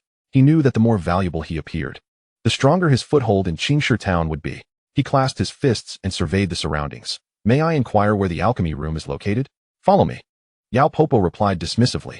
Han Gang, however, expressed a sense of guilt, saying, "Li Laodi, there is no need for such formality. Indeed, dear brother, we have faith in you. Li Changsheng chuckled lightly and waved his hand, saying, President, Brother Zhao, rest assured. If I am to obtain this elder token, I must showcase some genuine skills, no? Upon reaching the first floor, their actions drew considerable attention. President, Elder Yao, Elder Zhao, and this new alchemist, where are they headed? Surely, they intend to evaluate the alchemical skills of this newcomer? It must be so. Let us go and take a look. Outside Baijiao Pavilion, a large crowd of curious cultivators followed the four. Yao Popo raised her hand, declaring, Please, use any of the medicinal herbs inside. As long as you can concoct a first-grade pill, I shall acknowledge your identity as an alchemist. Without turning back, Li Changsheng strode directly inside, closing the door behind him. Upon entering, he was greeted by a massive alchemical furnace, surrounded by shelves brimming with all manner of medicinal herbs, including several century-old spiritual herbs. It seems that Yao Popo's alchemical skills are indeed impressive. This was his first time entering a genuine alchemy room, and while he gazed at the abundance of materials, he pondered which pill to concoct. Chapter 10. Superior Qi Gathering Pill. Since he needed to demonstrate his worth, he decided to concoct the Qi Gathering Pill, his specialty. The wealth of materials in Yao Popo's alchemy room was abundant, so he proceeded with the familiar steps, preparing the ingredients, igniting the fire, and controlling the temperature to concoct the pill. 35 evening primrose plants were placed into the cauldron. A small segment of spirit root was added. Powdered chalcedony was included as well. As the ingredients were incorporated, Li Changsheng unleashed a flame technique, igniting the wood beneath the alchemical furnace. With his right hand, he executed a fire-controlling spell, meticulously regulating the temperature of the flames. After a while, Li Changsheng was diligently immersed in his alchemical pursuits, while outside the alchemy chamber, a cacophony of voices erupted. Some individuals questioned Li Changsheng's identity as an alchemist, speculating that he merely sought to attract attention and masquerade as an alchemist to infiltrate the Stone Council, an act fortunately uncovered by Elder Yao, who aimed to expose his charade through alchemy. Such a reputation-seeking individual was nothing but a fraud. After all, true alchemists were exceedingly rare. Indeed, not just anyone could gain entry into our Stone Council, and certainly, those who deceive and mislead would not be welcome. Zhao Mang's face reddened. He had summoned these individuals, and their words struck him sharply. How noisy! With an angry shout, he unleashed the aura of his 8th-layer Qi refinement cultivation. Those who had previously displayed arrogance fell silent in an instant, suddenly remembering his acquaintance with Zhao Mang, their words naturally provoking displeasure. Boom, boom. The alchemy chamber resonated with the thunderous sounds of the cauldron, and faint wisps of black smoke emerged from the chimney. Was this a sign of alchemical failure? A one-eyed cultivator scoffed, asserting that he had always believed this individual was a fraud. How dare he attempt to deceive the esteemed president? He vowed to apprehend him upon his emergence. Elder Yao also shook her head, seemingly disheartened by the unfolding events. Creak. The sealed door swung open, billowing forth thick, black smoke, and a figure emerged from the haze. Li Changsheng's face was completely blackened, the soot lending him a comically absurd appearance. Oomph, look at him. He must have failed, the one-eyed cultivator remarked. President, I request that this person be apprehended to serve as a warning to others. However, Li Changsheng paid little heed to the man's words. He retrieved the elixir concealed within his robes, revealing it in the palm of his hand. A radiant white light emanated from the elixir, resembling the zenith of midday sun, its form plump and perfectly rounded. Elder Yao gasped in astonishment. A superior Qi gathering pill. The crowd erupted into a frenzy, the phrase superior Qi gathering pill striking their hearts like a mountain's weight. This was a concoction capable of enhancing the cultivation of even late-stage Qi refinement practitioners, and even Elder Yao, a first-tier advanced alchemist, would find it challenging to produce such a pill. Did this not imply that this individual's alchemical prowess surpassed that of Elder Yao? Ha ha ha, dear brother. You have truly astonished me, Zhao Mang exclaimed, rushing forward to embrace Li Changsheng exuberantly. Subsequently, Li Changsheng produced 3 dark, discarded pills. My apologies, esteemed guests. I only succeeded in crafting 1 viable elixir. The other 3 are failures. Elder Yao stepped forward to examine the superior elixir closely, her expression shifting between laughter and tears, even displaying a moment of ire. Very well, you have crafted a superior elixir. Your alchemical skills must surely be at least intermediate first tier. Li Changsheng clasped his hands in respect, replying, Indeed, I only recently achieved a breakthrough to intermediate first tier. Very well, President. This individual does possess remarkable alchemical skills. I have no objections to his ascension to the elder position, Elder Yao declared before wandering despondently towards her alchemy chamber, oblivious to the black smoke swirling around her. President Han Gang approached with a cheerful demeanor, extending a golden elder token to Changsheng.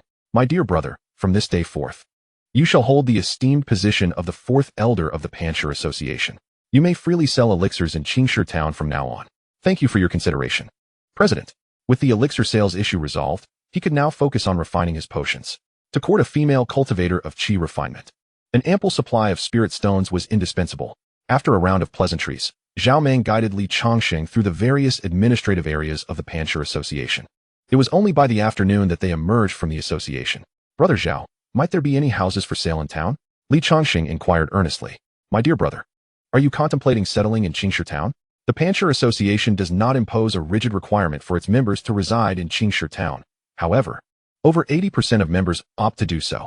Firstly, the association provides protection, ensuring the safety of life and property. Secondly, members who settle in Changsheng town enjoy preferential policies, receiving a 10% discount, thus saving a considerable amount of spirit stones. Indeed. Very well. I shall keep an eye out for suitable residences on your behalf, Zhao Meng replied, bidding farewell to Changsheng as he had patrol duties to attend to. Changsheng, recognizing the importance of not taking up too much of his time, headed directly to Bainaji, where he found the Panshur Association's elixir shop. After presenting the elder token, he sold 12 low-grade qi gathering pills and 4 mid-grade qi gathering pills, paying a shop fee of 1 spirit stone and netting a profit of 4 spirit stones after deducting costs. Elderly, here are your spirit stones. The shopkeeper grinned as he handed the stones to Changsheng. After placing the elixirs into his storage bag, Changsheng made his way to the Immortal Pavilion. The attendant was the same woman in the red dress from his previous visit. Upon recognizing a familiar customer, her smile radiated warmth. Daoistly, you certainly put my sister Chuntao through quite an ordeal last time. Would you like my services? I assure you, you will be satisfied. She could sense that Changsheng's cultivation had improved, seemingly radiating a doubled aura compared to his last visit. Previously, she had heard Zhao Meng mention that he was a 6th-layer qi refinement cultivator. Had he perhaps broken through to the 7th layer? It is known that the transition from the 6th to the 7th layer is not a trivial milestone, but rather a significant demarcation between the mid and late stages of qi refinement. Especially for loose cultivators, this bottleneck is comparable to the foundational stage. My lady, I extend my congratulations on your remarkable advancement in cultivation. You are one step closer to establishing your foundation. Her words were laced with seduction, likely captivating an ordinary cultivator, ensnaring them in her charm. Yet, Changsheng, not only possessing late-stage qi refinement prowess, but also being a first-tier intermediate alchemist with formidable spiritual strength, found her allure less effective. Maintaining a respectful distance, he cleared his throat and said, Ahem, my dear friend, I am not here for that purpose. I seek to explore matters of fate. Oh. The woman in the red dress raised an eyebrow, slightly taken aback. What sort of companion do you desire? At our Inyuan Pavilion, we have a variety of beauties. From the cold and aloof to the passionate and fiery. She produced a floral booklet and handed it to Changsheng, emblazoned with the words Inyuan Pavilion, bordered with gilded patterns. Chapter 11. The service of Hongyu Daoistly. At our marriage pavilion, all offerings are clearly priced. The unmarried female cultivators are listed here. The woman in the red dress stated, producing a weathered book that appeared considerably more modest than the previous one. Changsheng took it awkwardly and began to peruse the gilded pages, while the woman gracefully settled beside him, her enchanting figure accompanied by a faint floral fragrance. She began to eloquently describe. This lady, Wu Meinyang, has attained the first level of qi refinement, and she is merely 16 years of age, possessing a dignified and charming appearance, with an adorable spirit, all for the price of 300 spirit stones. Changsheng shook his head vigorously, exclaiming, too expensive. Next, the woman in red continued to introduce the female cultivators listed in the book, aside from 1 or 2 at the second level of qi refinement. The rest were all at the first level, each still commanding a price of 300 spirit stones. How could an ordinary cultivator afford such a sum? I shall peruse another volume, he declared, as he initially intended only to gauge the prices of the female cultivators. Planning to return once his alchemical skills reached a higher level and he had saved enough spirit stones. He opened another book, this one featuring ordinary secular women, all of whom had been assessed and found lacking spiritual roots, thus making their prices considerably more accessible, with the most expensive being a mere 200 taels for a woman from a fallen noble family.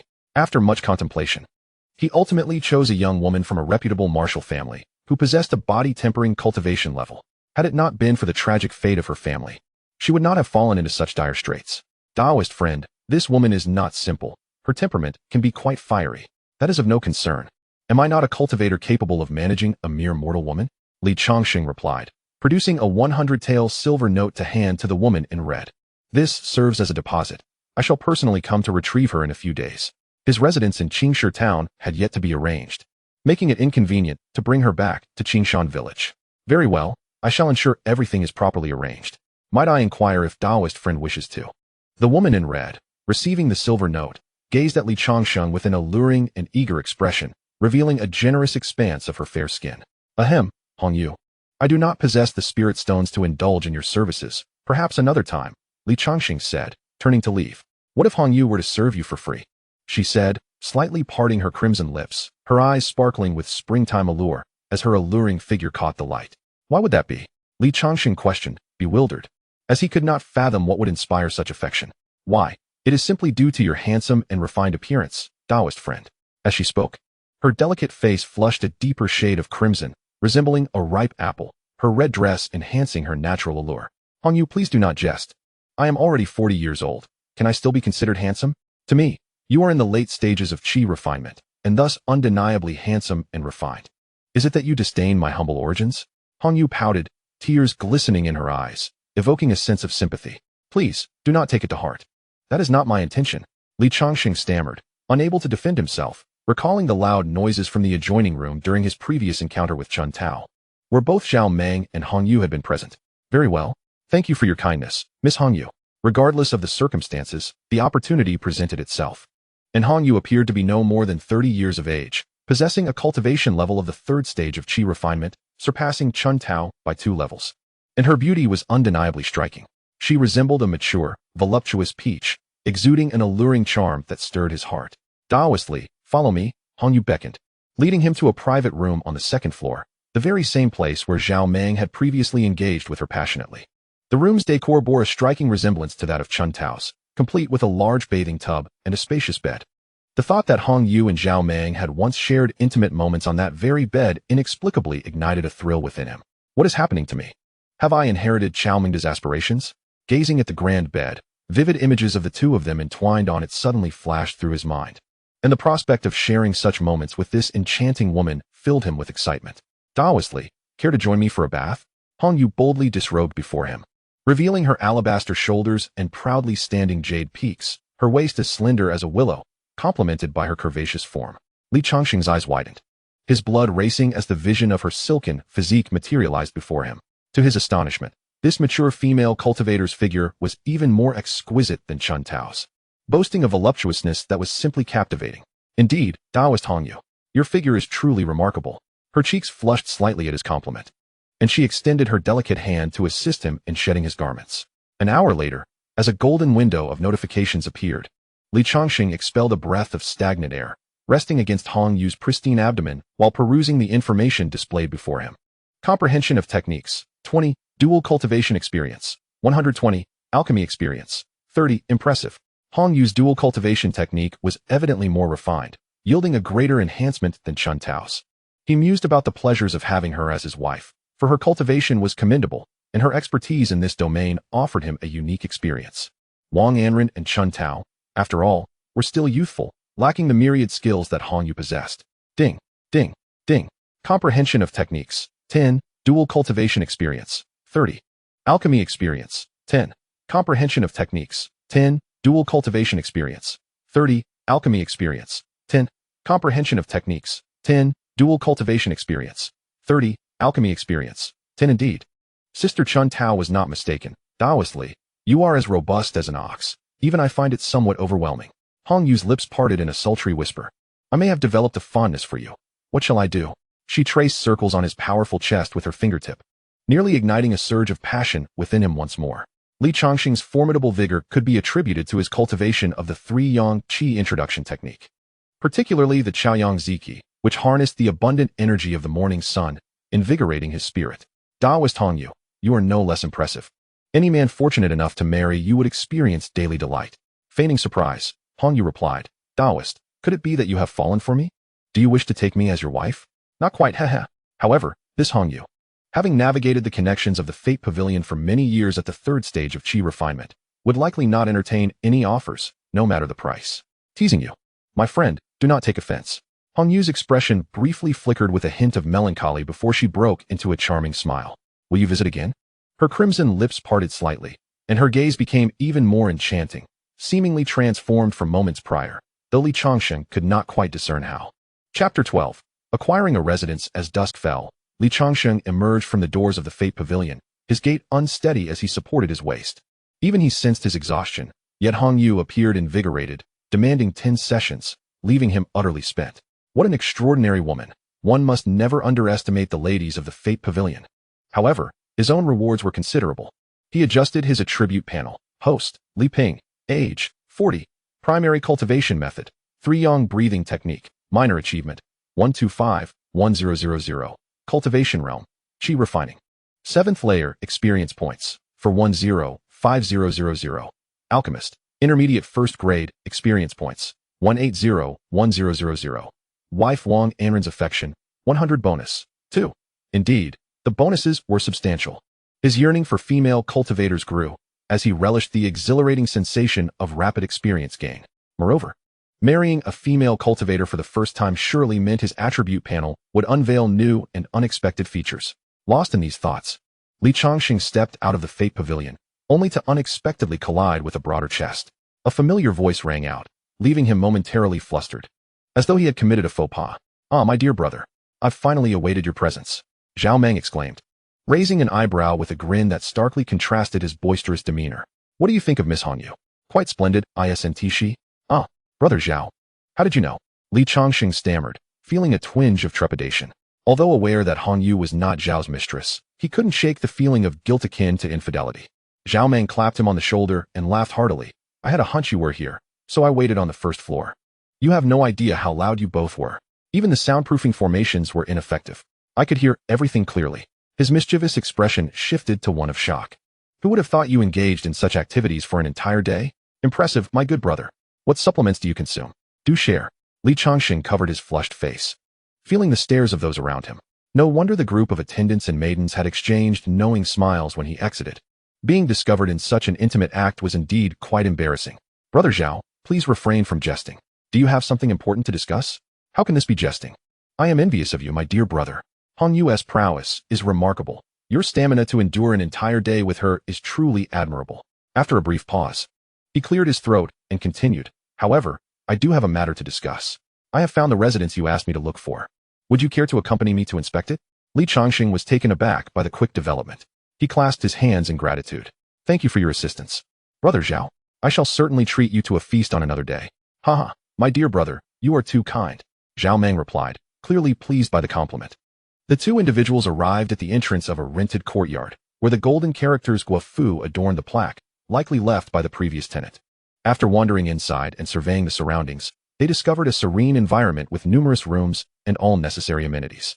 This residence was specifically designed for cultivators, featuring a stone chamber equipped with a rudimentary spirit gathering array.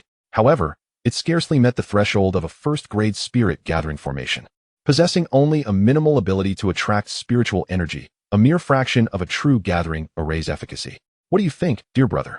The annual rent for this courtyard is merely 5 spirit stones. Such a bargain.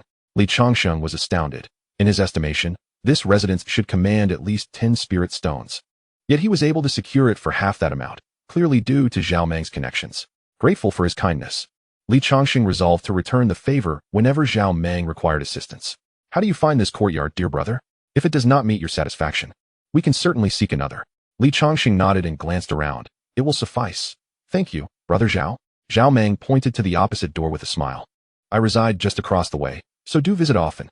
Li Changsheng handed Zhao Meng a cloth bag, stating, "Within are 6 spirit stones. One is a token of my appreciation. I hope brother Zhao will not refuse it." Zhao Meng accepted without hesitation, recognizing the importance of such exchanges. After a moment, he winked and chuckled. "Dear brother, when do you plan to move your beloved wife over? I see you currently have but 1 room. It would be wise to marry a few more, for if you are blessed with children of exceptional talent, it would greatly enhance your standing." Li Changsheng responded with a smile. "You speak wisely, brother. I have already been scouting a remarkable martial artist at the marriage pavilion and shall soon welcome her into my household." They both laughed, acknowledging that while they, as Qi refiners, did not seek immortality, a beautiful wife and concubines were certainly desirable. As far as Li Changsheng knew, Zhao Meng had 4 wives and concubines, with 2 sons and a daughter, a truly prosperous family. Though Zhao Meng was a decade his senior and appeared robust and burly, his wives were all enchanting and captivating, with their children likewise blessed with striking looks. Once matters were settled, Li Changsheng bid farewell to Zhao Meng and set off alone on his journey back to the village. With preparations in place, he was ready to leave Changsheng village and relocate to Changsheng town. It was no longer convenient to remain in the mountain village while planning to marry and raise children. Moreover, he needed to refine alchemy to procure resources for cultivation and sustenance. Upon returning home, his wife, Wang Anren, awaited him at the bedside, having not yet fallen asleep. After exchanging pleasantries, she felt a profound sense of nostalgia for Changsheng village, her childhood home, where she had seldom ventured far. Yet, as the saying goes, when you marry a chicken, follow the chicken. When you marry a dog, follow the dog. She would unwaveringly support her husband's every decision. However, an undercurrent of anxiety lingered in her heart regarding the future. Although her husband had taken a concubine, which was customary, who would willingly share a man with another woman. Moreover, she is merely a mortal, not to mention the warrior in the new house. Should her husband later seek a wife or concubine endowed with spiritual roots, she would feel inferior to the other party, regardless of whether her husband's affection remained unchanged. Rest assured, my dear, even if I were to acquire numerous wives and concubines in the future, you shall forever hold an unshakable position in my heart. Li Changsheng fixed his gaze upon her, wishing to convey the depth of his love. Wang Anren was his first woman, and her significance to him was immeasurable. It represented not only the awakening of his attribute panel system, but also a new hope following his youthful recklessness. From the very first glance at this girl in the village chief's home, it seemed as though fate had predetermined their connection, and he found himself deeply enamored by the vibrant youthfulness and the fragrance of osmanthus that emanated from her. Chapter 13. The second room. Su Jing. The following day, Li Changsheng began to energetically organize the furniture. He entrusted the estate of the Li family courtyard and the remaining 3 acres of farmland to his father-in-law, Wang Dashan, as it was a legacy left behind by his father, and he wished not to see it become a desolate ruin in his absence. His niece, Li Shui, naturally accompanied him to Changsheng town, for his elder brother had only this one descendant, and having her by his side not only ensured a life of comfort, but also gave him peace of mind. After borrowing 2 carts from the village chief to transport their belongings, Li Changsheng was ready to officially depart from Changsheng village. The villagers were reluctant to part with their celestial master, as they had all witnessed his remarkable abilities. The villagers were simple-hearted, and Li Changsheng would not act coldly. He left the village chief a copy of an exceptional martial arts manual, Taizu Changquan. Practitioners of this art could not only strengthen their bodies, but also enhance their self-defense capabilities. He instructed the village chief to have the village's youth practice diligently before teaching it to the entire village, hoping that if all the villagers trained in martial arts, they would possess some means of self-protection. This was the only contribution he could make. Of course, now that he served as an elder in Changsheng town, he could also procure some benefits for Changsheng village in certain respects, as Changsheng town was not too far from Changsheng village. After bidding farewell to the villagers in turn, Li Changsheng drove the cart toward Changsheng town. Due to the heavy load, their progress was slow, and they did not arrive at Changsheng town until the afternoon. It was Wang Anren and little Li Shui's first visit to Changsheng town. Although they were aware that the blue stones from Changsheng village supplied Changsheng town, they had never been there themselves, as the village chief usually handled transactions with the officials of Changsheng town. As they walked along the bustling streets, they were captivated by various novelties. The candied hawthorn sold by street vendors and the steaming buns at stalls made their mouths water. Li Changsheng could only buy each of them a skewer of candied hawthorn to quell their hunger, promising to bring them back for buns on their next visit. Upon reaching the entrance of the East District, Zhao Meng, who lived across the street, came out, his laughter hearty. "My dear brother has arrived. Look at the plaque I've helped you change." Li Changsheng turned to see the golden letters of Li Mansion shining brilliantly. "Thank you, brother Zhao. This is my wife, Anren, who has come to meet you." Li Changsheng helped Wang Anren down from the cart. After she tidied her sleeves, she respectfully knelt and greeted, "I am Wang Anren. Pleased to meet my elder brother. I have long heard of the great assistance you have provided to my husband, and I am here to express my gratitude. Sister-in-law, there is no need to stand on ceremony. We are all family. Come, allow me to assist you with your move." With that, he hoisted a heavy sack and entered the house. After some arrangements, the new residence was finally transformed. Zhao Meng, having patrol duties, took his leave first.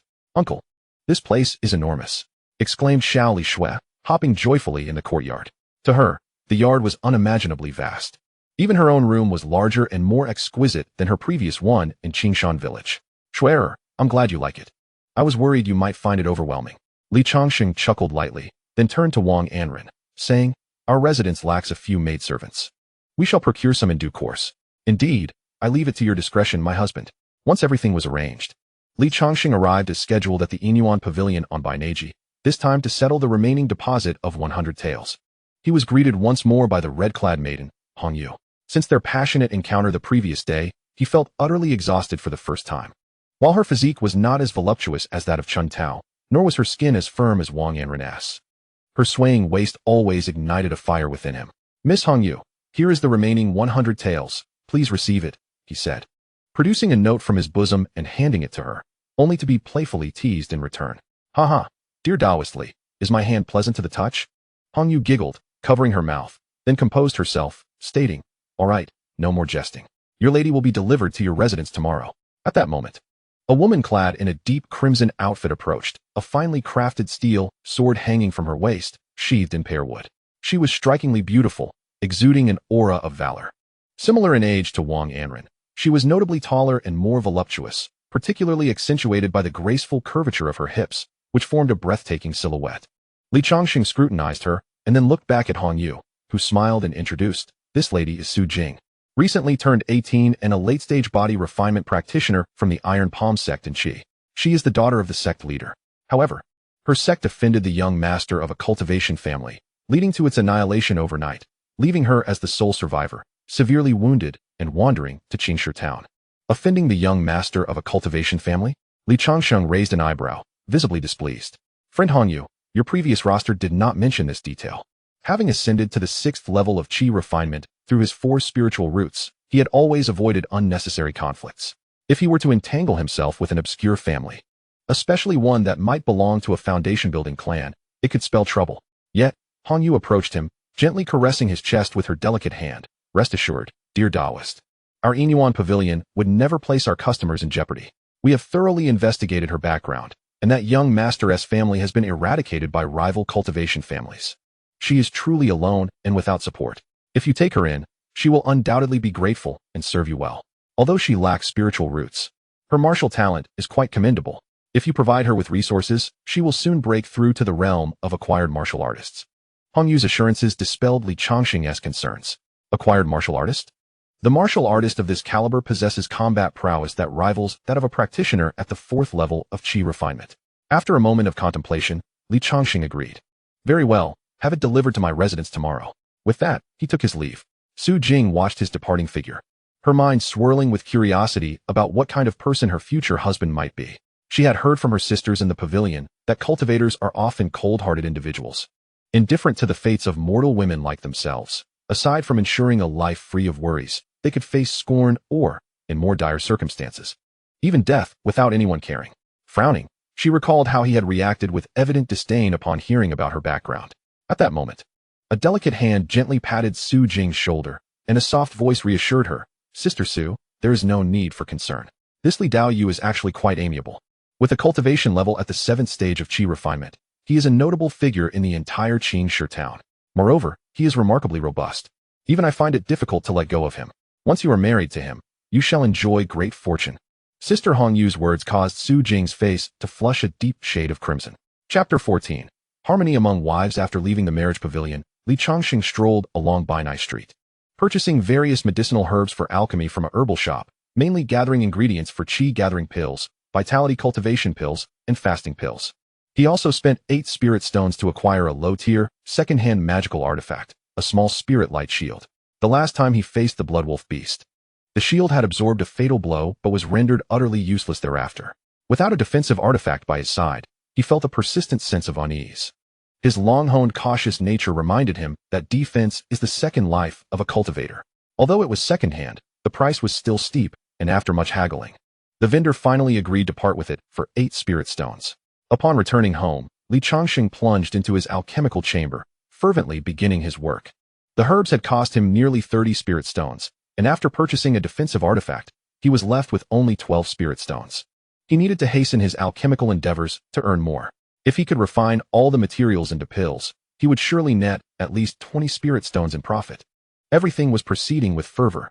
The next day, Li Changsheng welcomed Su Jing into his home with a flower palanquin, opting for a modest ceremony without grand feasting. as she was merely a concubine. The four of them gathered around a large round table, where Wang Anren had prepared a sumptuous feast. Noticing that Su Jing, clad in a red dress, was hesitating to eat, Wang Anren took her hand and gently said, "Sister, do not be shy. Since you have married our husband, we are now sisters and family. Let me serve you some dishes." Su Jing cast a discreet glance at Li Changsheng, who nodded at her, easing her anxious heart. "Thank you, sister," she replied, picking up her chopsticks and promptly devouring a piece of meat. Truly, as a martial artist, her appetite was considerable. As she polished off 3 bowls of rice in quick succession, even little Li Shui stared wide-eyed with curiosity at this new aunt. "Husband, Sister Wang, am I eating too much?" Su Jing inquired, lowering her head, a rosy blush creeping onto her fair cheeks amidst the astonished gazes of those around her. Li Changsheng, captivated by the contrast of her beauty, felt his once cold expression soften, as a warm flush spread across his cheeks. Wang Anren paused for a moment and interjected to alleviate the awkwardness, saying, "It is only natural for warriors to indulge a bit, considering our family's affluence. A hearty appetite will surely aid my husband in fathering a number of robust offspring." Her previously lowered head sank even deeper. Li Changxing gently reassured, "At home, there is no need for restraint. Since you have chosen to accompany me, I assure you that your needs will be well provided for. You shall not deplete my resources. And I hope you sisters will support one another. I shall remember that, my husband. Rest assured, Sister Su and I hit it off instantly and have a great rapport. We will surely look after each other and manage this household well," Wang Anren said, grasping Su Jing's hand with a smile. After their meal, Li Changxing guided Su Jing through the estate, familiarizing her with their surroundings, before leading her to her chamber. "Our home is unlike any other. We are free from the burdensome customs that bind most households. Simply relax," she softly murmured.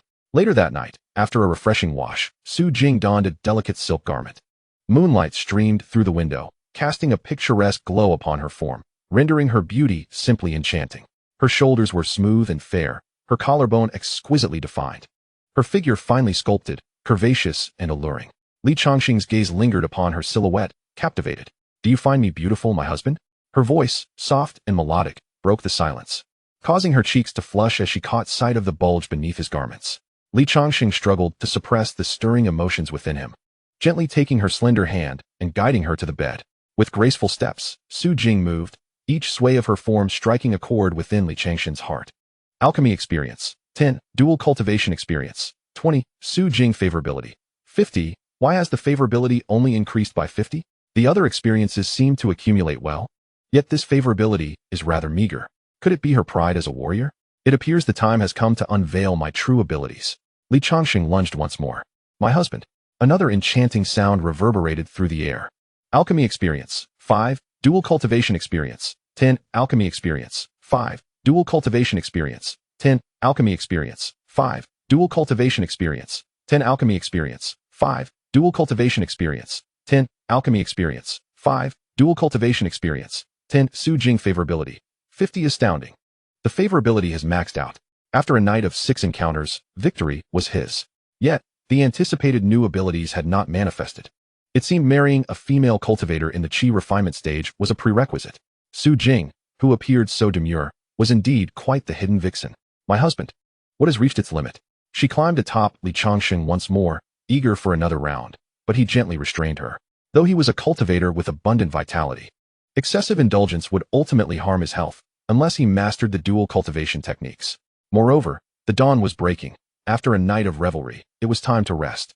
"Jing as it is your first time, we have indulged enough for today. Let us take a moment to recuperate." He carefully eased her off him and extended his right hand, gathering spiritual energy in his palm.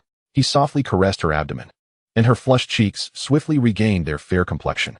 A warm sensation flowed within her, easing the fatigue that had settled in her lower body. "Thank you, my lord. I am overwhelmed with gratitude for your expenditure of spiritual energy to heal my body. It is nothing. My excessive excitement has caused you trouble." The two of them nestled together in slumber until the sun ascended in the sky. Anren, rising early, prepared breakfast, and, upon gazing at the firmly closed door, ultimately refrained from disturbing the pair. As days turned into weeks, the bond between the two sisters grew increasingly profound. At times, they would even share the same bed to attend to their husband, much to Li Changxing's delight. By day, he practiced alchemy, and by night, he enjoyed a warm embrace. While his pouch of spirit stones gradually flourished, and his cultivation advanced to greater heights. After a fortnight, when Li Ping once again reviewed his attribute panel, Host, Li Ping. Age, 40. Primary cultivation technique. 3 Yang Qi drawing technique. Minor accomplishment. 150-1000. Realm, Qi refining. 7th layer, experience. 1500-5000. Alchemist. First rank intermediate, experience. 850-1000. Wife Wang Anren affection level. 100. Bonus. 2. Yu Jing affection level. 100. Bonus. 2. With the enhancement of his alchemical experience, his skills in alchemy became increasingly refined, resulting in a higher success rate for his elixirs. And it would not be long before he advanced to the first rank advanced. During this period, Li Changsheng's fervent practice of alchemy bore fruit. Having joined the rock-solid society, he faced no difficulties in selling his elixirs. Through his dedicated efforts, he amassed a net profit of approximately 40 spirit stones, earning about 20 spirit stones every week, a clear testament to the lucrative nature of being an alchemist. Chapter 15. The Girl with Heavenly Roots as a Martial Artist. Yu Jing practiced her skills in the courtyard, her strikes displaying considerable power, even eliciting admiration from Li Changsheng. Upon inquiry, he learned that her technique was the pinnacle external martial art of their Iron Palm sect, the Iron Sand Palm. This technique, embodying masculine vigor, was naturally beyond the grasp of Yu Jing, a woman, so she shifted her focus to knife techniques. Noticing her husband's interest, she offered the completed manual of the Iron Sand Palm. If my lord desires it, I shall gift you this complete volume. Receiving the manual, Li Changsheng curiously perused its contents. Though he had learned some foundational martial arts at Qingyang sect, his primary focus remained on enhancing his cultivation, as few, apart from those specializing in body cultivation, devoted time to martial arts. Even innate martial artists appeared trivial in the presence of true foundation-building cultivators. Nevertheless, he perceived that this Iron Sand Palm could significantly augment his close combat prowess. With the aid of medicinal wine, he would continuously refine his skills in a heated sand pot. And once he mastered the technique, his palms would become as hard as iron, capable of shattering stones and bricks. However, he would not squander excessive time on this, as alchemy demanded considerable mental effort. He needed to practice alchemy by day and cultivate with his 2 wives by night. Jinger, is this ancestral martial art suitable for me? How could it be unsuitable? Since I have wed you, all that I possess naturally belongs to you, my lord, she replied, lowering her blushing face in modesty. Li Changsheng, without uttering a word, promptly lifted her into his embrace, saying, "Ah, Jinger, you are truly obedient." In the stillness of the night, the resounding knocks on the door of the Li residence jolted Li Changsheng awake from his slumber, where he lay peacefully with his wives. After soothing the 2 ladies, he donned his outer garment and proceeded to the courtyard to open the door. Creaking, the door revealed several bloodied cultivators, one of whom was gravely injured and being supported by his companions, appearing to cling to life by the thinnest of threads. Li Changsheng inquired, "Esteemed guests, what brings you here?" One of the cultivators, the least injured, wielding a battered low-tier longsword, replied, "Elderly, may I ask if you possess any hemostatic pills? All the major shops have sold out, and we find ourselves in dire need, compelled to seek your assistance. How did you sustain such grievous injuries?" Li Changsheng asked, sighing. The cultivator recounted, "We received a guild mission to hunt a low-tier beast, the black-tailed fox, on the outskirts of the Black Wind Forest. Everything was proceeding smoothly until we were ambushed by a cloaked cultivator. Despite our efforts, we were overpowered, and after losing one of our own, we barely managed to escape." Before he could finish, Li Changsheng retrieved 2 vials of hemostatic pills from his storage bag, each containing 4 pills, ample supply for the group. "Here are the hemostatic pills. Use them first, and you may repay me with spirit stones later." The cultivators gratefully accepted the pills and immediately consumed them, their wounds ceasing to bleed. Even the one who seemed on the brink of death regained his breath. The following day, Li Changsheng was summoned by Zhao Mang to the Rock-Solid Guild, as an urgent matter had arisen. Without hesitation, he accompanied Zhao to the 2nd floor of the guild. Chairman Han Gang sat in the prominent position, his expression stormy, akin to a volcano poised to erupt.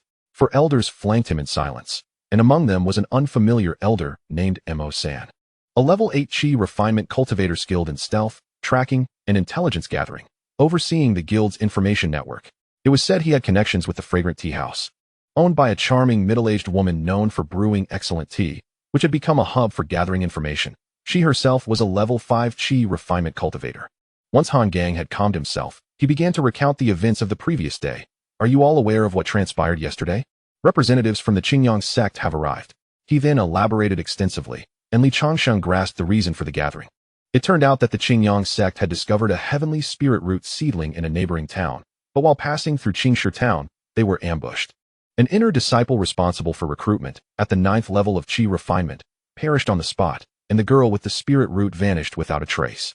Now, the Qingyang sect suspected the involvement of individuals from Changsheng town and demanded the identification of the perpetrator and the spirit root seedling. Otherwise, the tribute of fine iron ore would double.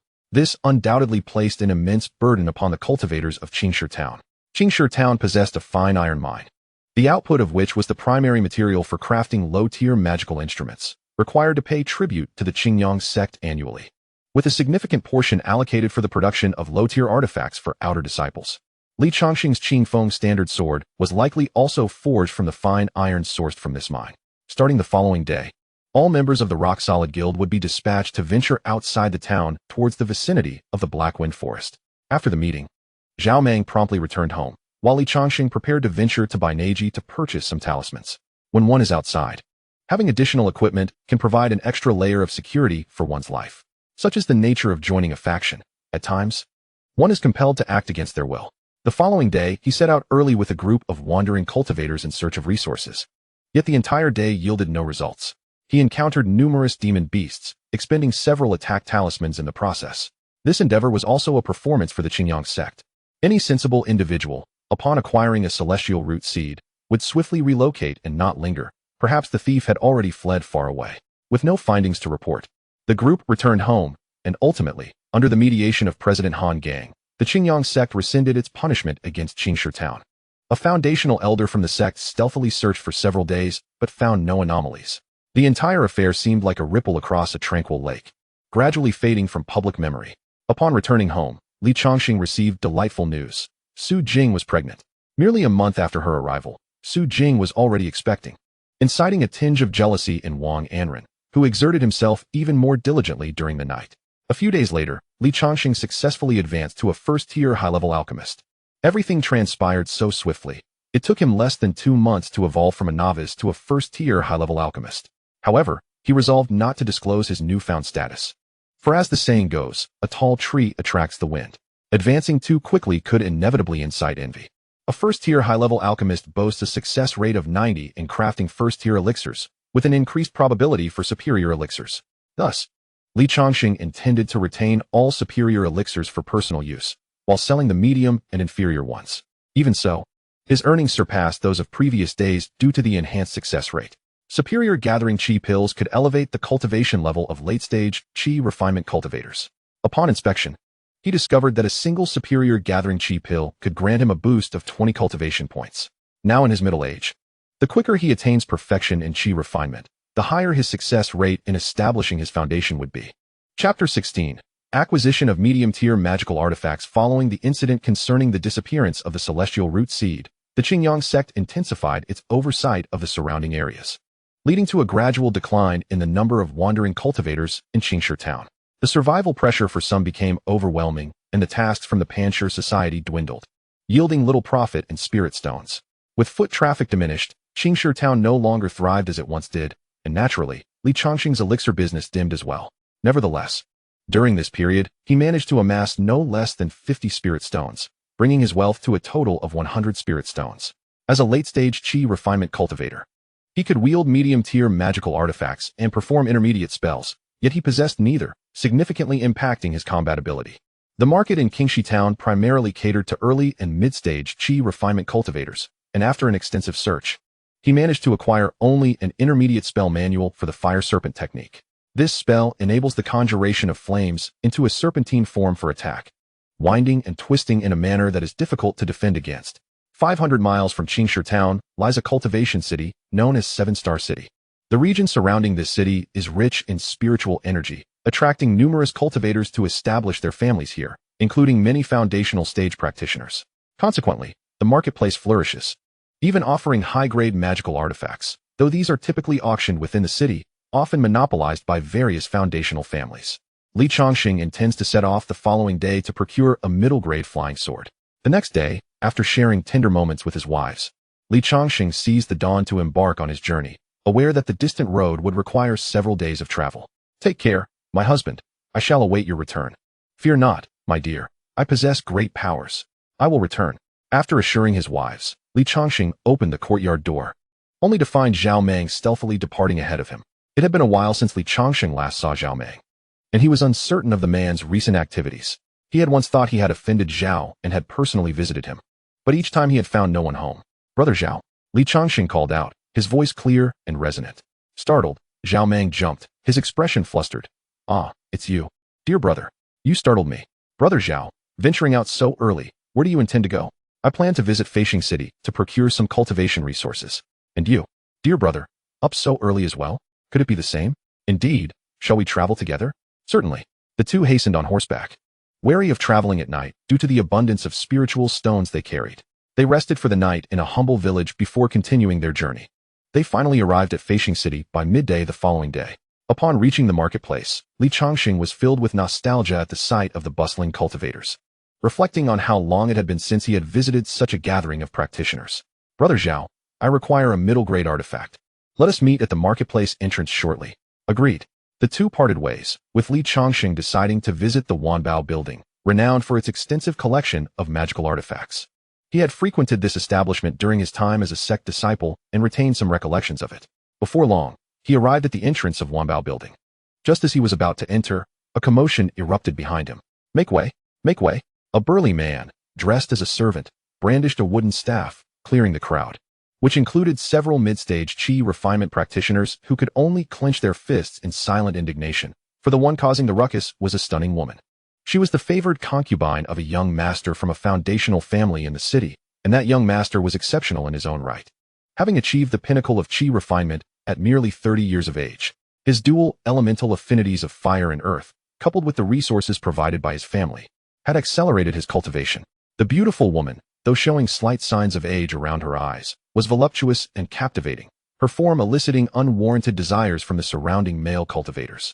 Upon spotting her, Li Changsheng felt a jolt of recognition. The enchanting woman was none other than his senior sister from the same cohort when he first entered the sect. With one possessing 4 elemental roots and the other 3, their initial disparity was negligible. However, after reaching the 3rd layer of qi refinement, he encountered a minor bottleneck that impeded his progress for 5 long years, subsequently widening the gap between their cultivation levels and diminishing their interactions. Later, he learned that the other party had left the sect and married into a renowned family of cultivators. Unexpectedly, he encountered her here. Indeed, fate plays its tricks. The house servant, emboldened by the authority of his master, was driving away the low-tier cultivators at the entrance of Wanbao Tower. Li Changsheng, unwilling to stir trouble, quietly stepped back. Subsequently, the servant transformed his contemptuous demeanor into one of obsequiousness as he addressed the beautiful lady. "Madam, this way please." The enchanting woman let out a soft sigh, gently fanning herself with a round fan, and gracefully made her way toward Wanbao Tower. Once she entered, the entrance returned to its previous state, and Li Changsheng, following the crowd, stepped inside. The beautiful lady ascended to the 2nd floor, which was reserved for prominent families or disciples of sects, while someone like him, a lone cultivator, was relegated to the 1st floor. However, that sufficed for his purpose, as he merely sought to purchase a medium-grade magical artifact. Though not dazzling, the selection was considerable. Under the guidance of a maid clad in white, he arrived before a medium-grade flying sword. The artifact was encased within a display cabinet, protected by a formation that prevented removal unless a purchase was made. The sword he had set his sights on was a fire-attributed medium-grade flying sword, measuring 3 feet in length, crafted from fine steel, with firestones embedded in its guard, enhancing the wielder's fire spiritual energy. However, the price of this flying sword was substantial, 80 spirit stones, a considerable sum for him. He hesitated, pondering whether the purchase was worthwhile. While he gazed through the display at the magical artifact, an unpleasant voice interrupted. "People like you, mere lone cultivators, are nothing but insignificant trash. How long do you intend to gawk at a medium-grade artifact?" The speaker was a burly man dressed as a servant, the same arrogant house servant from earlier. Li Changsheng felt no offense had been directed at him, so why was he being confronted? "Friend, I wonder if I have offended you in any way?" Li Changsheng responded courteously. Though the servant was merely a 2nd-tier qi refinement cultivator, the force behind him commanded respect. A foundation establishment master. For cultivators like them, it was akin to a dimensional assault.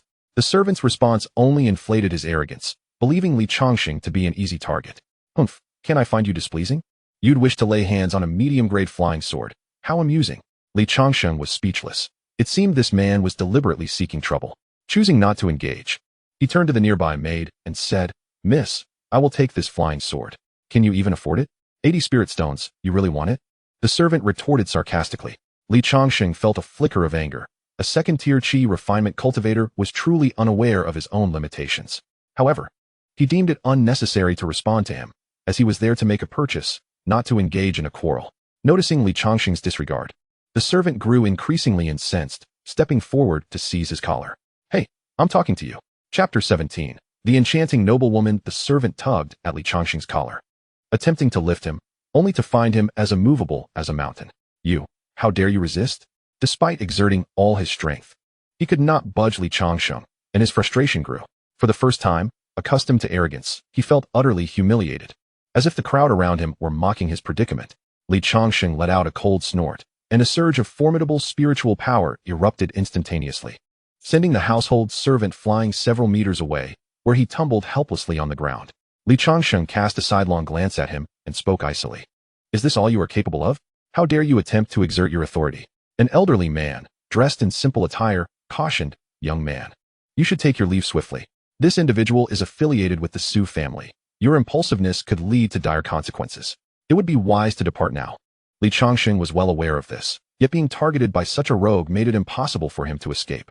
The servant insisted on provoking him, and in a moment of restraint, Li Changsheng retaliated, sending him sprawling. "You're finished. You dare strike me?" The servant screamed, clutching his head, which was now a painful mess.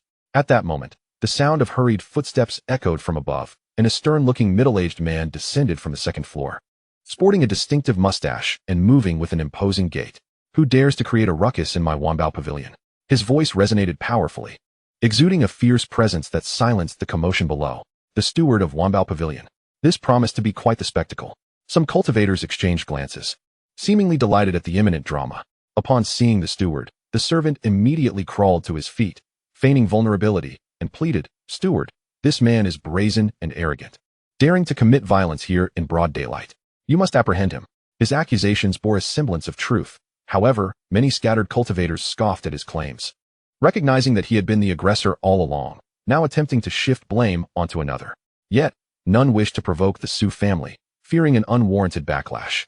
The middle-aged steward glanced at the bruised servant and then at the unmoving Li Changsheng, quickly discerning the situation's essence. He had encountered this servant before, bullying ordinary cultivators under the guise of his master's influence. "Young brother, please recount the events that transpired," he commanded. Although Li Changsheng was 40 years old, his youthful appearance led the steward to perceive him as a younger individual. "Steward, this man provoked me without cause. I wished to ignore him, but he grasped my collar. In defense against further aggression, I merely repelled him, never anticipating the severity of his fall," Li Changsheng explained. "Indeed." The middle-aged steward nodded slightly. Seeing the steward lean toward Li Changsheng's account, the servant began to wail, "Madam, madam, help." His cries immediately drew attention from the upper floor, where a voluptuous woman gracefully descended. Her red lips contrasted sharply with her cold demeanor, draped in an opulent fur coat, exuding an air of grandeur and allure. "Suan, what is the meaning of this uproar?" she inquired impatiently, her interest interrupted by the servant's outcry. Upon her arrival, the servant found renewed confidence, rising to point at his swollen head and at Li Changsheng. "Madam, this man is arrogant and dares to strike me." The noblewoman, initially poised to express her anger at the servant's injury, froze upon seeing Li Changsheng, her pupils constricting in shock. "Are you all right?" she asked, her voice tinged with anxiety. "Madam, I find myself in a lamentable state," as the servant believed she was showing concern for her, only to begin lamenting her plight. To her astonishment, rather than receiving the warmth of the lady's sympathy, she was met with a resounding slap. The sound echoed sharply as her face bore the brunt of the harsh reprimand. "Silence!" The lady's voice brooked no dissent. Though the servant felt a surge of indignation, she could only clutch her stinging left cheek and stand in silence. Li Changsheng had not anticipated this encounter, and he spoke softly. "I am well. How about you?" "I am too," she replied. As memories of their youthful days flooded her mind, the time they had spent together seeming vividly present, yet gradually fading away, prompting tears to cascade down her cheeks. Their last meeting had been over a decade ago within the sect, when she had just ascended to the rank of an inner disciple, filled with aspirations for foundation establishment. However, the demise of her family's patriarch had altered everything, transforming her into the visage of a noble woman. Reuniting with an old acquaintance stirred echoes of the past within her. "You've attained the 7th layer of qi refinement?" The lady marveled, sensing Li Changsheng's cultivation. When she had departed from the sect, he had still been a mere 5th layer qi refiner. Indeed, Li Changsheng confirmed, after leaving the sect, I fortuitously broke through to the 7th layer. And have you taken a spouse? Yes, he replied. Life is fleeting, and with the uncertainty of foundation establishment, why not savor the joys of existence? The surrounding crowd buzzed with speculation upon hearing their exchange. I heard Madame Su was once a cultivator of Qingyang's sect. Could this person be an old flame? Indeed, if young Master Su were to learn of this, it would surely be entertaining. Upon overhearing the murmurs, the lady felt it was inappropriate, and said, Junior Brother Li, you should leave. I am aware of this matter. It must be that this servant has once again overstepped her bounds. Li Changsheng understood the need to depart, and, after settling the payment at the counter, stowed his mid-grade flying sword in his storage bag and exited Wanbao Tower. Though it was a reunion with an old friend, it was not a fortuitous one. It was best to leave this place behind. As Li Changsheng's figure gradually faded into the crowd, the lady reluctantly withdrew her gaze and coldly addressed the servant. Let this matter rest here. Should I discover anyone plotting against him, you shall face the consequences. With that, the lady turned, her voluptuous form swaying as she ascended to the 2nd floor. Meanwhile, Li Changsheng hastened his steps out of the market, ultimately locating the long-waiting Zhao Meng at the exit. Brother Zhao, let us depart. His expression betrayed a hint of anxiety. Zhao Meng, perceiving the urgency, inquired, Dear brother, what troubles you so? I will explain later. For now, we must leave. Very well. In their haste, the two adhered a wind talisman to enhance their speed and swiftly distanced themselves from Feishing City. It was not until the deep hours of the night that they found refuge in an ancient temple, where they kindled a campfire. And Li Changsheng recounted the events to Zhao Meng. Upon hearing Li Changsheng's account, Zhao Meng's demeanor grew serious. This is not your fault, dear brother. That scoundrel insulted you first. How audacious of one at the 2nd layer of qi refinement to provoke someone at the peak of the realm. If I were in your shoes, I too would have acted similarly. But tell me, is that lady truly an old flame of yours? His expression twisted into a mischievous grin, as though he had stumbled upon a scandalous secret. It was merely a time of youthful folly, and I had not accepted her confession back then. Chapter 18. The midnight clash at the temple. Li Changsheng picked up a wooden stick and stirred the campfire before him, sparks flying and evoking memories of the past. The pure-hearted girl had confessed her feelings by a campfire in a natural cave while they were on a mission together. To this day, he still remembers the disappointment in her eyes, yet at that moment, he was completely oblivious to it. Despite his inadequate spiritual roots, he possessed a fervent heart for cultivation and frantically amassed spirit stones to acquire more resources for his training. After that mission, the rift between them grew, exacerbated by the disparity in their cultivation levels. Later, upon hearing of her marriage, he first felt a wave of melancholy, which then transformed into acceptance. Marrying a scion of a prestigious family was certainly better than being with him. Zhao Meng noticed Li Changsheng's distraction but chose not to interrupt. Instead, he rose and walked to the temple entrance. The dark night was illuminated only by the faint light of the stars. Suddenly, a crow from the distant woods took flight, startled, flapping its wings rapidly. This unusual commotion caught Zhao Meng's attention. Could it be that the family's servants had sent pursuit? Without hesitation, Zhao Meng returned to the temple and gently shook Li Changsheng's shoulder, whispering, Brother, there's movement. Li Changsheng reacted swiftly, immediately rising with a mid-grade fire sword in hand. Zhao, how far away are they? He inquired, stealthily moving to the right side of the temple door, peering outside. Zhao Meng leaped to the left, wielding a finely crafted steel long knife, its blade emanating a chilling aura, quite impressive indeed. Li Changsheng was momentarily taken aback by the sight of Zhao Meng's weapon. It was his first time seeing Zhao Meng's magical artifact, a top-tier mid-grade weapon, far surpassing his fire sword in value. Several hundred meters. Zhao Meng replied, They are coming for me. I will go out first to draw their attention. You look for an opportunity to strike from the shadows. Understood. With that, Zhao Meng leaped onto a beam above the temple. Li Changsheng settled upon the crumbling stone table of a broken Buddha statue, gripping his fire sword and patiently awaiting the confrontation. Before long, 3 assassins clad in dark attire kicked open the temple's outer door, brazenly advancing towards the temple while muttering, Come out. It's your misfortune to have crossed paths with the Su family. Today, we wait here, and you will find it impossible to escape. Reaching the temple entrance, they found the door tightly shut. One of the black-clad figures drew a long sword and cleaved at the door. Boom! The previously battered wooden door, infested with insects, shattered into splinters, scattering across the ground. Pointing his sword at Li Changsheng, the central figure mocked, Are you the one who dealt with Suan? No. I am merely a passing cultivator. You must have mistaken me for someone else. Li Changsheng feigned panic, acting as if he were truly just a wandering cultivator.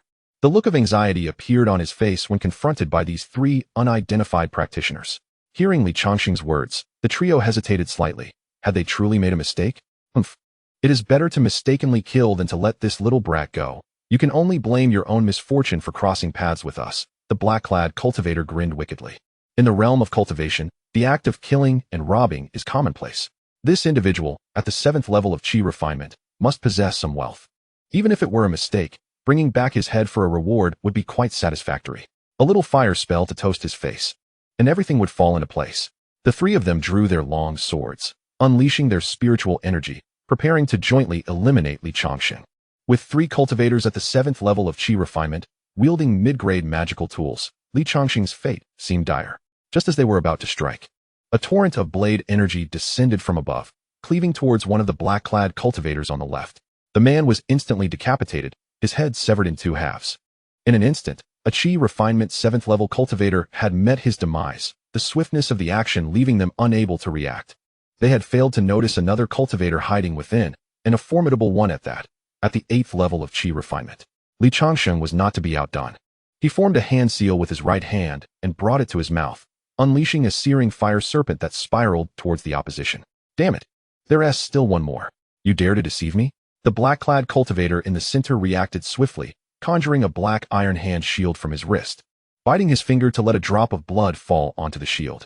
It rapidly expanded, forming a 1-zhang-wide iron barrier before him. The fire serpent crashed against the shield, failing to advance further. Is that all you can do? Changsheng scoffed, immediately leaping over the shield and positioning himself above the 2 men. Clutching several jade-like orbs the size of eggs, which he hurled down. Boom! The jade orbs detonated upon landing beside the 2, releasing a thick cloud of dust. Although mere trifles to mortals, in this scenario, they effectively obstructed the opponent's line of sight. Damn! Enveloped in the dust, the 2 cultivators, momentarily flustered, unleashed various spells in a hasty manner, while Changsheng and Zhao Meng silently made their way outside the temple, poised to deliver a fatal blow once the smoke cleared. Inside the temple, after falling into the trap, the 2 quickly activated their green vine wristbands, low-grade defensive magical tools. A green barrier enveloped them entirely. As the smoke dissipated, Changsheng and Zhao Meng swiftly attacked. Zhao Meng conjured a mid-level earth spike technique, drawing upon the surrounding rubble to form a stone spike in front of him, while Changsheng unleashed his fire serpent, swirling in an offensive manner. Bang! The sound of shattering glass echoed as their spells collided with the black-clad cultivator's green barrier, which shattered, while the stone spike and fire serpent exhausted their final reserves of spiritual energy. The 2 black-clad cultivators emerged unscathed, revealing a sinister smile. What kind of magical tool is this? It can actually withstand our mid-level spells? Changsheng exclaimed in astonishment. There was no need for further explanation. Zhao Meng, possessing the cultivation of the 8th level of chi refinement, was equally formidable.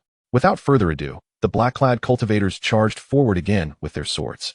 After the previous exchange, both sides had nearly depleted their spiritual energy, relying now on the power of their magical tools to vanquish their foes. Brother Zhao, this is a high-grade gathering chi pill. It will restore our spiritual energy. Changsheng conjured 2 bottles of elixirs from his storage bag, tossing one to Zhao Meng before swallowing 4 high-grade chi gathering pills in one gulp. In an instant, a tremendous surge of spiritual energy flooded his dantian. Without hesitation, Zhao Meng received the bottle, uncorked it, and consumed its contents.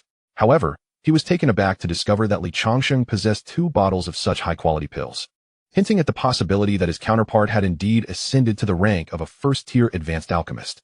Yet, this was not the time for inquiries. Feeling the restoration of his spiritual energy, he charged at a black-clad cultivator with his blade drawn. Changsheng engaged another opponent, opting not to kill but to unleash 3 explosive talismans. The talismans detonated along the adversary's path of attack, producing a formidable blast that sent him hurtling against the temple's pillar. Chapter 19. The high-grade artifact, the green serpent dagger. Changsheng swiftly advanced, brandishing his sword with the intent to deliver a fatal blow.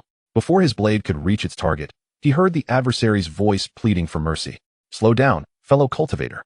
Spare me, and all that is within my storage bag shall be yours. The man drew his storage bag with his right hand while his left stealthily grasped a dagger glowing with a green light behind his back.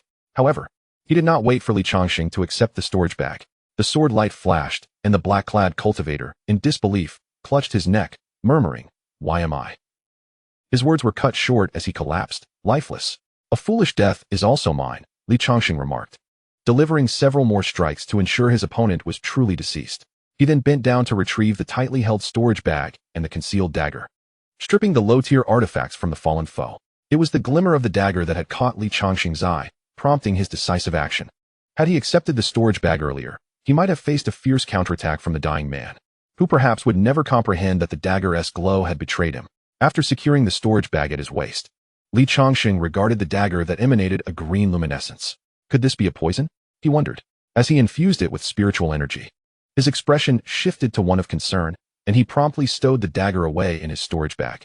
Meanwhile, Zhao Meng, having regained his spiritual energy, swiftly dealt with a cultivator who was at a lower tier and had exhausted his own power. After acquiring the opponent's storage bag, he made his way back toward Li Changsheng. "Brother, I have finished," he called out. "Yes, there is one more. His storage bag should belong to you, brother, as you were the one who vanquished him. If it weren't for your assistance today, I might not have survived to return. I am deeply grateful," Li Changsheng expressed with a respectful clasp of his hands. Zhao Meng waved his hand dismissively, chuckling. "Brother, you are too courteous." He then entered the temple, retrieving the storage bag from the corpse and rummaging through it, discovering several protective artifacts. However, he had no time to activate them, as they now belonged to another. Having resolved the situation, both men understood that lingering in this place was unwise. Thus, after a brief respite, they pressed onward under the cover of night. They traveled at great speed, not daring to pause until they returned to Changsheng town deep into the following night. At the entrance of the Li residence, Li Changsheng bid farewell to Zhao Meng, opened the courtyard door, and returned indoors. After 3 days away, his 2 beloved wives were already fast asleep. Choosing not to disturb them, he made his way directly to an empty guest room to rest, having gone without sleep for 2 days. The overwhelming desire for slumber washed over him. It was only upon returning home that he could finally feel at ease. The following morning, it was Wang Anren who discovered Li Changsheng resting in bed. Noticing how peacefully he slumbered, she chose not to awaken him. Come noon, Li Changsheng roused from his sleep, opened the door, and was greeted by the delectable aromas wafting through the air. His stomach audibly grumbled in response. How fragrant! Venturing into the kitchen, he found Wang Anren and Su Jing busily preparing a rich chicken soup. Upon hearing the sounds behind her, Wang Anren turned around, her face blossoming into a radiant smile. "Husband, you are awake. Su's sister and I are making you a nourishing soup. Come and taste it." The soup spoon delivered its essence, rich and savory, delighting his palate. Embracing both women, one on each side, he felt their soft forms against him and laughed. "My dear wives, such kindness deserves a reward, does it not?" His hands journeyed down to their curvaceous forms, playfully giving a light tap, causing their cheeks to flush crimson. In a voice as soft as a whisper, Wang Anren remarked, "Husband, little Shui is still here." With a playful tone, the mischievous little Li Shui jumped out from behind the kitchen counter, making a funny face and sticking out her tongue. Li Changsheng, unfazed, withdrew his hands and replied, "Shui, how naughty of you to eavesdrop on adults. Uncle is just teasing the child." Li Shui giggled, her little feet bouncing as she skipped out of the room. After a satisfying meal, Li Changsheng proceeded to his cultivation chamber, opening the storage bag of the black-clad cultivator. A 7th-layer Qi refinement cultivator, after all, possessed some assets, 40 spirit stones and numerous low-grade magical artifacts, totaling around 80 spirit stones. However, the most valuable item was the dagger in his hand, glowing green. A superior-grade artifact, the Green Flood Dragon Dagger, revealed 3 characters upon channeling spiritual energy into it. The price of a medium-grade artifact ranged from dozens to 100 spirit stones, while even the most inferior superior-grade artifacts commanded at least 300 spirit stones. How could a mere 7th-layer Qi refinement cultivator possess such wealth? Had this artifact been pilfered from the Su family, as the man had claimed to be handling affairs for them? With the death of the black-clad cultivator, these questions remained unanswered. Yet Li Changsheng understood that the dagger now belonged to him. The green glow emanating from the dagger signified potent poison, making it ideal for stealthy assassinations, although it also posed a challenge. Thus, he wrapped the dagger in a piece of tattered cloth, storing it away in his storage bag. He considered that this might become a treasured safeguard for his life in the future. Having drawn the attention of the Su family, he felt fortunate that his identity remained concealed. Aside from that one senior sister, no one in 7-Star City knew him. As long as he stayed away from 7-Star City, he believed he would be safe. However, Zhao Meng's performance in the recent skirmish astonished him. His movements were swift and decisive, indicating a familiarity with the art of killing and plundering. Yet, he seemed to harbor no hostility towards himself, which prompted a flicker of caution within Li Changsheng. After all, Zhao's prowess appeared to far exceed the mere 8th layer of Qi refinement. Even Li could not guarantee his ability to subdue him, for who among them lacked hidden cards? Consider the dark-clad cultivator. Who could have anticipated that he possessed a superior magical artifact? This incident brought to mind the earlier disappearance of the heavenly spiritual roots, where a group of rogue cultivators had been ambushed in the Black Wind Forest. Hopefully, he was mistaken in his assumptions. In the dead of night, Changsheng continued to engage in combat with his two wives. After spending considerable time together, the two women had grown accustomed to sharing the same bed. Time flew by, and a month passed swiftly. The winter solstice arrived, blanketing the entire Changsheng town in snow, resulting in fewer pedestrians on the streets. With matters in Feishing City settled for the time being, Changsheng sold off most of the dark-clad cultivator's artifacts, retaining only what he required, and exchanged the rest for 30 spirit stones. Coupled with his alchemical endeavors, although business had not been as prosperous as before, he still managed to earn 50 spirit stones. Recently, he had demonstrated exceptional alchemical skills, and the townsfolk were now aware of his advancement to a high-level first-grade alchemist, making him the second high-level alchemist in Changsheng town overnight, which injected considerable vitality into the marketplace. Chapter 20. Choosing servants in the Li family's training chamber. Changsheng accessed his attribute panel. Host, Li Ping. Age, 40. Primary cultivation method, Sanyang induction technique. Minor completion, 160-1000. Realm, 7th layer of Qi refinement. Experience points, 4,505,000. Alchemist, high-level first grade. Experience points, 2,005,000. Wife Wang Anren affection level, 100 bonus, 2. Su Jing affection level, 100 bonus, 2. Gazing at the cultivation method section, he noted that his progress had scarcely advanced, and relying solely on his own practice, with his level of comprehension, he feared he might never achieve great mastery. For the past month, aside from alchemy and dual cultivation, he had not visited the Inyuan pavilion in quite some time. Dual cultivating with female Qi refinement practitioners could significantly enhance his cultivation and deepen his understanding of his techniques. The cultivation method is undeniably crucial for cultivators, as it in some respects limits their ascension potential. His own Sanyang induction technique, while a simplified version of the Qingyang sect's supreme technique, the 9 transformations of Qingyang, effectively supports cultivation to the pinnacle of Qi refinement, serving as a vital foundation for the foundational establishment. Although the system could enhance his cultivation level, he still needed to break through on his own. The cost of acquiring a female Qi refinement practitioner from the Inyuan pavilion was exorbitant, 300 spirit stones, requiring at least 6 months of arduous labor to amass such wealth. Moreover, female Qi refinement practitioners were scarce in the town, most of whom were already taken. As for his senior sister, despite her enduring charm, she was already married, and the Su family's young master, backed by a foundational ancestor, would surely seek revenge should he become entangled with her. Furthermore, having offended the Su family's servants, he would face trouble if he were to be recognized upon returning to Feishing City. In contrast, Han Gang, the president of the Rock Solid Society, possesses 2 wives who are both in the Qi refinement stage, one at the 3rd level and the other at the 2nd level. This left Changsheng feeling rather envious. It is said that both of them were acquired from the Fate Pavilion, an establishment with extensive influence spanning multiple nations. His 2 female cultivators hail from another realm of cultivation, their backgrounds unblemished. With so many women in his household, in addition to the 2 wives and little Li Shui, 4 more maids were added. However, the frailty of women meant that certain menial and laborious tasks could not be entrusted to the wives. Thus, Changsheng resolved to seek a simple and honest servant as a source of labor, ensuring that he would not employ any treacherous individuals, especially given the numerous women in his home.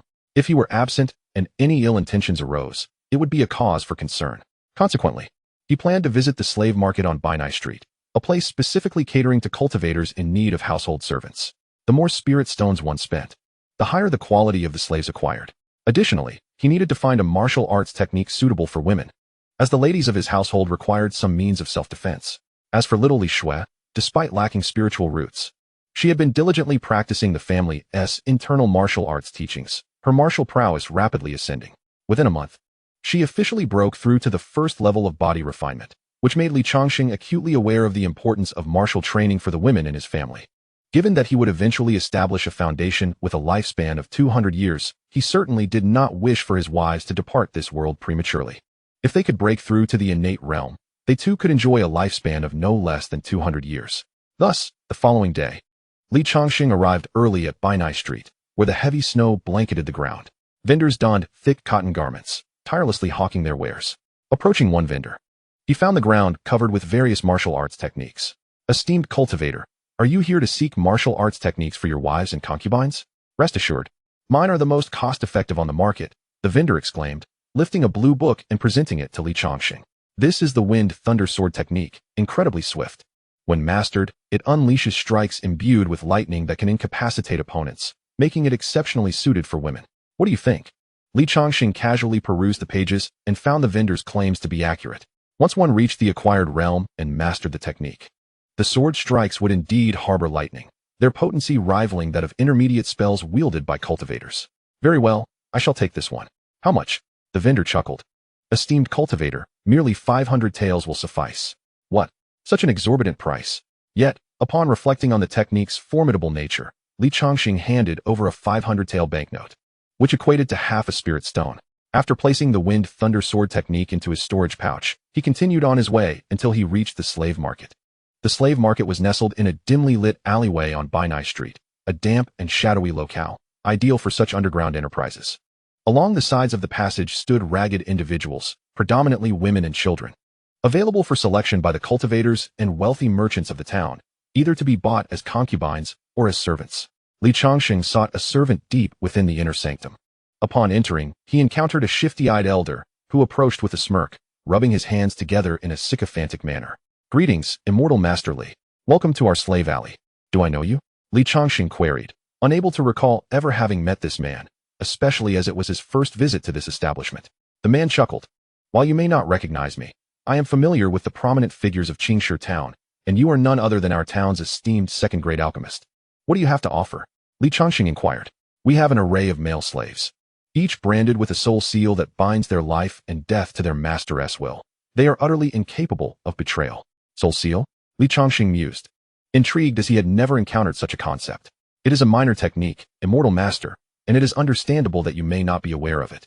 The soul seal is forcibly inscribed deep within the slave's mind. Unless they attain innate mastery or their master releases them, they will never betray, ensuring a high degree of security. Then lead the way, Li Changsheng commanded. Of course, right this way, the elder replied, bowing slightly before guiding him through the dimly lit alley, explaining the intricacies of the slaves with exaggerated deference. After perusing the offerings, Li Changsheng ultimately chose a gaunt youth of about 15 or 16, shivering from the cold in tattered garments, with frostbitten hands and bare feet. Thank you, Immortal Master. I will work diligently, the boy exclaimed, tears of joy welling in his eyes, for he feared he would not survive another winter in captivity. What is the price for this boy? Li Changsheng inquired of the elder. Master, this lad is merely 80 taels, the elder replied. Very well. 80 taels was but a trifling sum for him.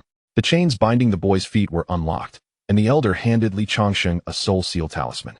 Although it was of no use to him, he accepted it with his storage pouch. Thus, the master and his newly acquired servant departed the slave market. Chapter 21. Foundation Establishment Cave. Upon returning home, Li Changsheng entrusted the Wind and Thunder Sword technique to Su Jing, who had reached the 10th level of body refinement. She was on the verge of cultivating true energy, poised to ascend to the innate martial artist realm, her combat prowess rivaling that of mid-stage qi refining practitioners.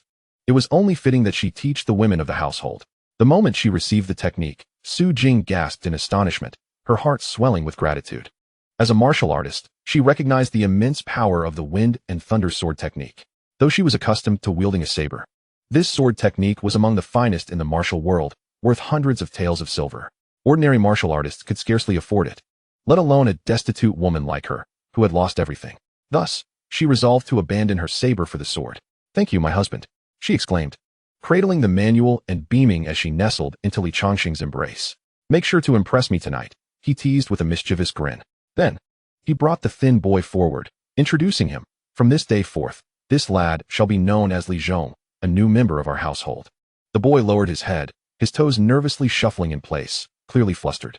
My husband, how old is this child? Wang Enren inquired. 15, I believe. Old enough to handle the physical labor of the household, Li Changsheng replied. Though he currently appears somewhat frail, it is believed that the prosperous lifestyle of the Li residents will soon allow him to grow plump and rosy. Li Changsheng turned to Li Zhong and declared, Since you have entered my household, the words of my two ladies shall henceforth be regarded as my own and must not be contradicted. Do you understand? His tone was somewhat frigid, causing Li Zhong to shudder involuntarily as he stammered, Yes, master. Simply call me sir. Xiaohuan. Prepare a room for him and provide him with a new outfit. You will be responsible for teaching him the household rules from now on. With that, Li Changsheng took the two ladies and walked into the inner chamber. Yes, sir, replied the girl in yellow. She turned to the frail Li Zhong, and softly said, "Come with me." Li Zhong bowed 3 times on the ground before following Xiaowan. The next day, while Li Changsheng was resting in the courtyard, a sudden knocking echoed from outside. Li Zhong, dressed in the garb of a servant, hurried to open the door. "Who are you?" "I am Zhao Meng, here to see brother Li Changsheng," boomed a robust voice, unmistakably belonging to Zhao Meng. Li Changsheng quickly rose from his rocking chair and approached the courtyard entrance, welcoming him. "Brother Zhao, it has been quite some time. What have you been busy with lately?" Zhao Meng got straight to the point. "Ah, have you heard about the Haifeng Forest? Someone has discovered a foundational cave dwelling." "What?" Li Changsheng exclaimed in astonishment. "A foundational cave dwelling? Does that not mean it contains many treasures belonging to foundational cultivators? How did brother Zhao come by this news?" "Ah, it has spread throughout the town. Many cultivators are beginning to form teams to explore that cave dwelling. I wanted to ask if you would like to join us." Upon hearing this, Li Changsheng lowered his gaze, pondering for a long while before asking, "Brother Zhao, if this is indeed a foundational cave dwelling, why would the first person to discover it not keep it for themselves, but instead announce it, attracting more individuals? Are you suggesting there is something amiss?" Zhao Meng stroked his chin, his eyes darting about. "Perhaps there are formations or traps within. It may be difficult to access it alone." Li Changsheng continued. "Does the guild leader know about this matter?" "Of course. The guild leader has remained in the Qi refinement stage for a long time without breaking through. Now that a foundational cave dwelling has appeared, he is naturally overjoyed and has taken the lead to head there." "And what is your intention?" "I apologize, brother, but I am still a bit concerned. So I will refrain from going. If you decide to go, please be careful," Li Changsheng cautioned. He possessed a system, rendering it unnecessary to take risks. Through it, he could enhance his cultivation without the need to fight over a few foundational items. It was wiser to proceed with caution. "Very well, I shall not trouble you further. And I will certainly exercise caution." With that, Zhao Meng turned and swiftly departed, heading for the depths of Haifeng Forest. Closing the door, Li Changsheng returned to his rocking chair, gazing at the midday winter sun, a sense of foreboding lingering in his heart. The sudden emergence of this foundational cave dwelling felt ominous, and he sensed that significant events were on the horizon. Thus, he retreated into the alchemy chamber and commenced his potion making. After acquiring 100 spirit stones, he entrusted the herbalist to procure an alchemical furnace for him. Though not of the highest quality, it sufficed for his needs, significantly enhancing his success rate in concocting superior elixirs. It appeared that the 3 essential elements for a pill master were indeed accurate: spiritual herbs, flames, and the furnace. These 3 components are pivotal in determining the success or failure of alchemical creations. The potency of spiritual herbs is self-evident. The older the medicinal materials, the more effective the results.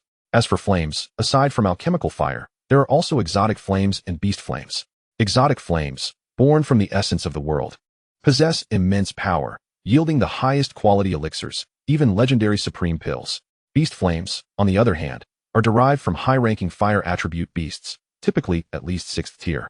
Although the furnace is listed last, its importance should not be underestimated. A good furnace allows for better flame control and resistance, ensuring the production of high-tier elixirs. With his spiritual energy, he manipulated the spiritual herbs placed on the rack, placing them into the furnace before igniting the alchemical fire, thus commencing his fervent concoction. In the dead of night, cradling his 2 wives, Li Changsheng was suddenly jolted awake by the sound of an explosion.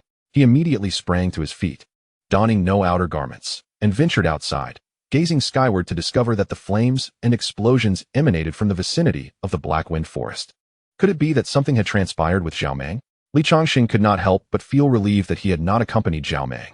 Such a resounding explosion, echoing for hundreds of miles, suggested a fierce battle. It was astonishing that such commotion could arise from a mere foundational cave abode. Li Changsheng had not anticipated this.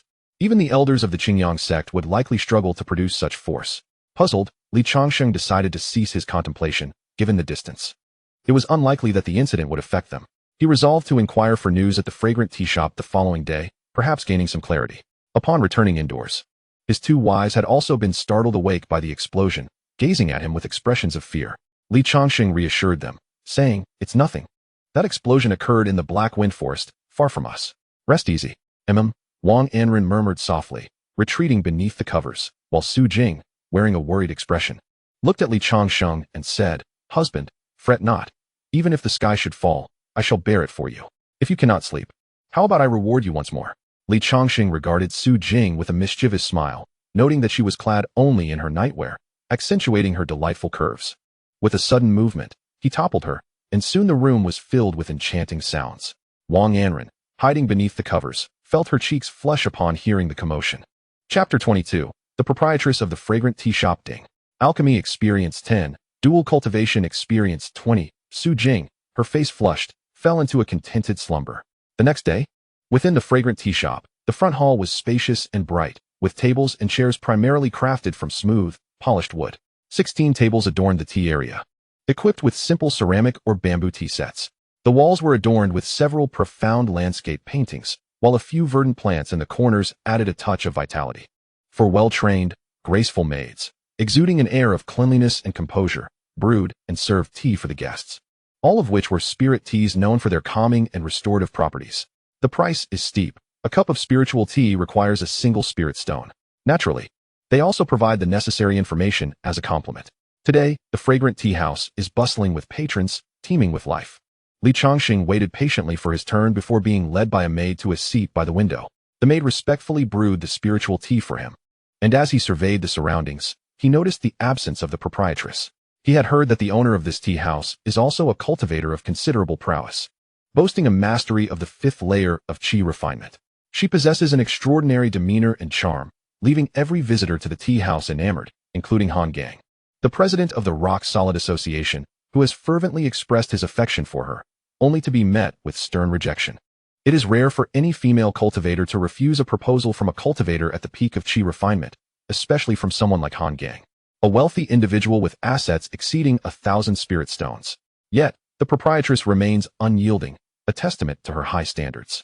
Many speculate about her noble lineage, suggesting she might belong to a prominent family, as evidenced by her extensive intelligence network. Nearly every event in and around Qingstone Town can be uncovered through her.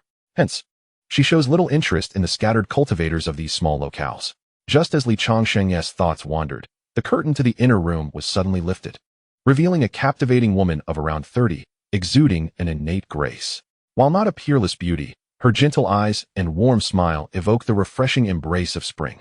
Dressed in a moon-white cotton linen gown, her hair loosely styled and adorned with a simple jade hairpin, she radiates a subtle fragrance reminiscent of nature, detectable from several meters away.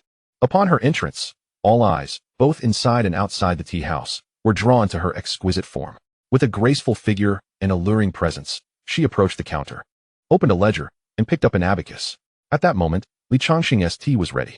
The maid softly announced, "Esteemed guest, your tea is served. Here is your wooden strip. Simply inscribe the information you seek upon it." The woman took out a slender wooden strip from her bosom, still faintly scented with her essence. "Thank you. This is the method employed by the fragrant tea house. Tea drinkers merely need to write down the information they desire to know." Changsheng's fingertip glimmered with azure light as he infused spiritual energy, etching a line of text onto the strip. "I wish to know if yesterday's explosion was caused by a Foundation establishment cave, and if there is great trouble looming." After finishing, he handed it to the maid and began to savor his tea, while the maid gracefully retreated into the inner room. Ding, ding, ding. A notification sounded before Changsheng, indicating an increase in his cultivation. This tea, known as Clear Heart Bamboo Leaf Green, not only enhances a cultivator's abilities, but also calms the mind and nurtures the spirit. 1 cup alone costs a spirit stone. Shortly thereafter, the maid emerged from the inner room, holding a wooden strip which she handed to Changsheng. The answer was inscribed upon it. "Yes, there is great danger. 10 out of 10 who go do not return." Indeed, the explosion yesterday resonated throughout Qingstone Town. Yet not a single cultivator dared to investigate, as Han Gang, the president of the Rock Solid Association, had personally led a team and has yet to return, leaving his fate unknown. Last night, some witnesses claimed to have seen a foundational cultivator from the Qingyang sect soaring through the skies towards the Black Wind Forest. Fortunately, I refrained from venturing there yesterday. Otherwise, my life would have been at great risk. With foundational cultivators making their appearance, my own level would have led to an inevitable demise. Yet, how could a mere foundational cave dwelling create such a commotion? As I sought the information I desired, Changsheng stood up, preparing to depart. A melodious and graceful voice broke through the air. "Taoistly, I implore you to join me upstairs." It was none other than the proprietress of the Wenxiang Tea House, who had been engrossed in her abacus, her lips slightly parted and her bright, white teeth revealing her beauty. Changsheng turned around, pointing at himself with his index finger. "Are you referring to me, proprietress?" "Indeed, it is you, Changsheng, the alchemy elder of the Pancher Association," she replied, leading the way upstairs. Following closely behind her, he was captivated by her graceful figure as she ascended the stairs, much to the envy of the patrons below, who wished they could take his place, wondering if the proprietress had taken a liking to him. On the second floor, they entered a tea room adorned with a small tea table in the center and cushions on either side. The proprietress seated herself and began to pour tea from the exquisite teaware, glancing at Li Changsheng standing nearby. "Please, take a seat, Taoist." Li Changsheng settled down, adopting a serious demeanor. "May I inquire your name and the purpose of your visit?" He found it hard to believe that she would have any interest in him, especially since even the president of the Panshur Association had not garnered her attention. After finishing the tea pouring, she lifted a cup and presented it to Li Changsheng. "My name is Gu Nan. I kindly ask you to sample this cup of tea." Accepting the cup, he observed the tea leaves settling at the bottom and the steam rising, hesitating to drink as he studied her. "Rest assured, I hold no enmity towards you, so I would never engage in any unscrupulous actions," she remarked, a playful smile gracing her lips. Li Changsheng, well aware that the tea was devoid of any poison, as a seasoned alchemist, had an extensive knowledge of herbs etched in his mind. He took a delicate sip, and in an instant, spiritual energy coursed through his body, his eyes widening in astonishment. Second-grade spiritual tea? How terrifying. Just this single sip's effect surpasses that of first-grade spiritual tea, equating to the enhancement of a dual cultivation session with Su Jing. Moreover, this is merely one sip. This cup could elevate my cultivation experience by hundreds. The value of such tea far exceeded that of first-grade spiritual tea, costing at least several dozen spirit stones, akin to a low-grade magical artifact. "To offer me second-grade spiritual tea, you must have a request," Li Changsheng stated, placing the cup down. "You jest. As a 7th-level qi refinement cultivator in Qingshi town, I am hardly noteworthy. There are many who surpass me." "Ah, this matter can only be resolved by you," she replied with a light chuckle. "Pray tell." Li Changsheng continued to sip the tea, unwilling to waste it. "I understand that you were once an outer disciple of the Qingyang sect and have some connections within. I would like to request your assistance in bringing someone into the sect." Li Changsheng was momentarily taken aback, nearly choking on his drink, as he managed a wry smile and replied, "Friend Gu, I am merely an outer disciple with no connections, just a dullard in terms of talent. If I were to associate with someone engaging in unscrupulous deeds within the sect, I would inevitably become embroiled in such matters. And that is a path I refuse to tread." Chapter 23. Gunan and Guyu friendly. You are far from being a dullard. As I understand it, you have made remarkable progress in alchemy, achieving the advanced first tier in just a few short months. Had you not departed the sect prematurely, I am certain you would have had a bright future ahead. However, fret not. I merely wish to request your assistance in facilitating the entry of a young woman into the Qingyang sect. Surely, navigating this through your connections would be a straightforward endeavor? The Qingyang sect welcomes all those with adequate potential. There is no necessity for me to personally escort her. And who exactly is this young woman? Li Changsheng inquired softly. Taking a sip of tea, Gunan called out gently to the door, "Please come in." As the door opened, a graceful young woman entered, accompanied by a waft of fragrant air. Upon seeing her countenance, even Li Changsheng could not help but be captivated. Such beauty truly existed in this world. She stood tall and elegant, her skin fair as snow, and her simple linen attire did little to conceal her enchanting figure. With bright eyes, pearly teeth, and a delicate cherry blossom mouth, her otherworldly grace was akin to that of a celestial maiden descending to earth. Masterly, Yu pays her respects. Her voice was melodious, instantly entrancing, yet also possessed an alluring charm that made his heart flutter, leaving him unable to resist. What is this?" Li Changsheng stammered, his gaze fixed upon her. Gunan chuckled. "This is my daughter, Guyu. What do you think? Isn't she truly beautiful? I mean, this young lady is indeed your daughter?" Li Changsheng was taken aback, for she appeared to be around 16 or 17, while Gunan seemed to be in his 30s. How could he possibly have a daughter of such age? "Friend, there is no need for astonishment. Yu is indeed my daughter. I gave birth to her when I was just 19. Subsequently, that ungrateful man abandoned us, leaving us in this predicament. Now that my daughter has grown, I must keep her hidden away, and with my own cultivation at only the 5th level of qi refinement, I cannot guide her for long before she surpasses me." It was then that Li Changsheng realized that this young lady, Guyu, had already reached the 4th level of qi refinement. He remembered being at her age, still floundering in the early stages of qi refinement. Undoubtedly, her spiritual roots were exceptional.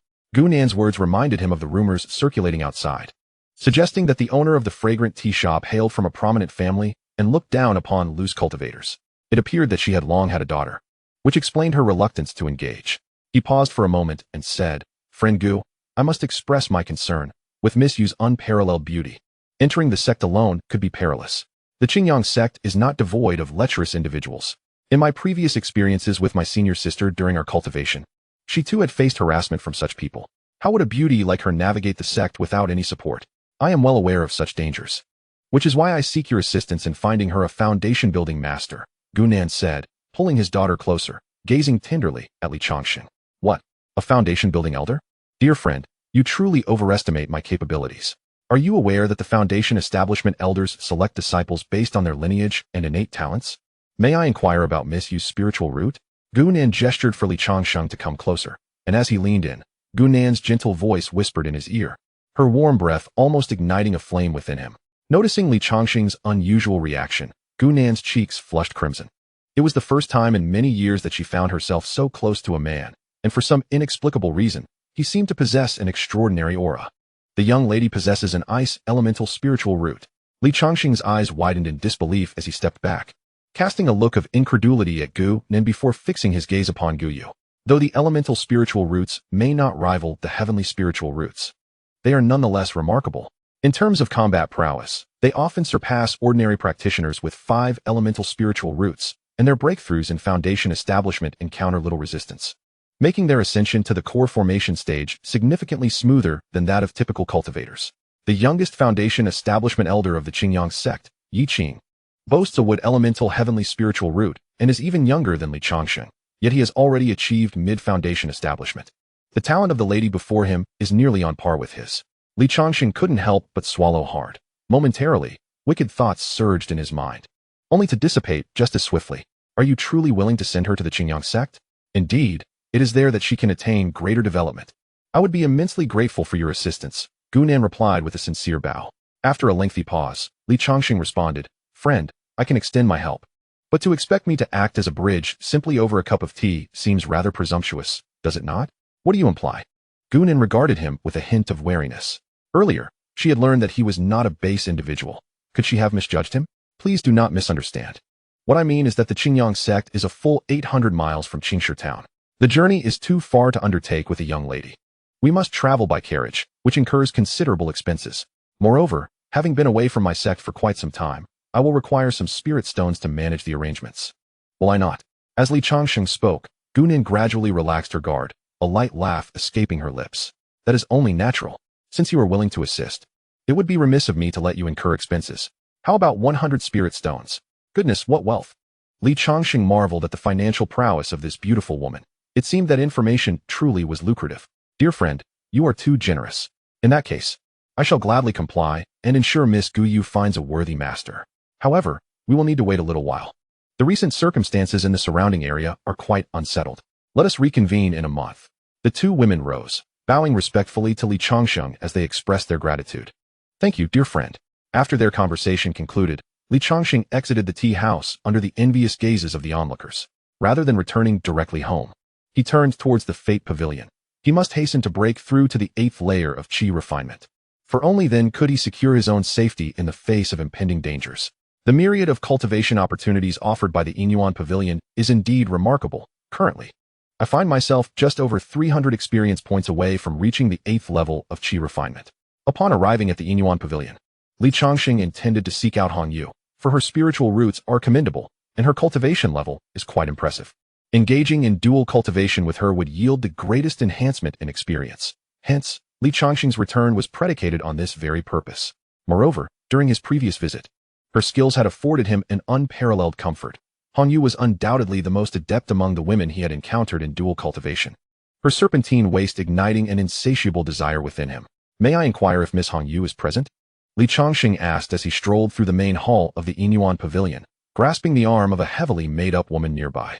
The woman scrutinized Li Changsheng from head to toe, recognizing his ethereal demeanor, which suggested he belonged to the upper echelons of society. Her initial displeasure at being interrupted vanished instantly, replaced by a radiant smile. Esteemed sir, Miss Han Yu is currently unavailable. If you seek companionship, perhaps you would consider engaging with me? She purred, leaning in with a flirtatious demeanor, revealing a hint of her alabaster bosom, presenting herself as a tempting offering. Li Changsheng deftly sidestepped her advances, responding candidly, My lady, I am specifically searching for Miss Han Yu. If she is not here, might I inquire if Chun Tao is available? He had little interest in entangling himself with these mundane women. His current need was for a female cultivator. Sir, You are quite dull. Am I truly less desirable than that Hongyu? The woman retorted with a playful pout. At that moment, a woman in a red dress descended from the second floor. With a rosy complexion and a voluptuous figure, particularly her waist that could be grasped with a single hand, she resembled a graceful willow swaying in the breeze. Captivating the attention of the men on the first floor, it was none other than Hongyu. With a graceful gait akin to a blossoming lotus, she approached the two, casting aside the other woman to embrace Li Changsheng's arm. Her enchanting eyes brimmed with affection as they locked onto his, and she cooed, "Li Daoyu, have you missed me so much that you sought my company? I have been eagerly awaiting your return, thinking of you daily. Hongyu, dear sister." The heavily made-up woman murmured softly, her voice barely above a whisper. Hongyu turned to her with a frosty glare, "Sister, do you not know whom you ought to entertain and whom you ought to disregard? Have you not been taught during your time at the Inyuan Pavilion?" Her smile belied her chilling tone, causing the other woman to tremble and hastily apologize. "Hongyu, I acknowledge my mistake. I shall take my leave at once." With that, she hurriedly departed. Li Changsheng observed the scene with an indifferent demeanor, remaining silent. It was evident that Hongyu's prowess as the manager of the Inyuan Pavilion was formidable. However, this was of no concern to him, for he held no interest in the previous woman. "Miss Hongyu, I have come specifically for you this time." "Oh, and why is that?" she asked, her eyes sparkling with intrigue as she gazed at Li Changsheng. "Because you have captivated my heart, and I find myself yearning for you day and night," Li Changsheng declared, extending his right arm to draw her into an embrace, his hands roaming boldly, leaving her blushing profusely. "Dear friend, my services do not come cheaply," she teased. "Fear not, for I possess an abundance of spirit stones," he replied with a mischievous grin, playfully smacking her ample rear before leading her toward the second floor. "I implore you, dear friend, do not be so hasty, do not be so impassioned. Is there truly no sense of decorum?" Though Hongyu's words suggested otherwise, her body betrayed her, offering no resistance as Li Changsheng led her to the second floor. With a simple incantation, he opened the stone door, allowing Hongyu to enter first, followed closely by Li Changsheng, who gently waved his hand, causing the door to close automatically. Before Hongyu could fully comprehend the situation, he suddenly swept her up from behind and carried her toward the bed. "Li Daoyu, I have yet to bathe," she exclaimed, feeling the masculine energy radiating from him, leaving her limbs tingling, as though all her strength had been sapped away, yielding to his embrace on the soft couch. The sound of his robust breathing filled the room, his languorous aura saturating the air. Hongyu's dress was torn away, revealing expanse of pristine skin.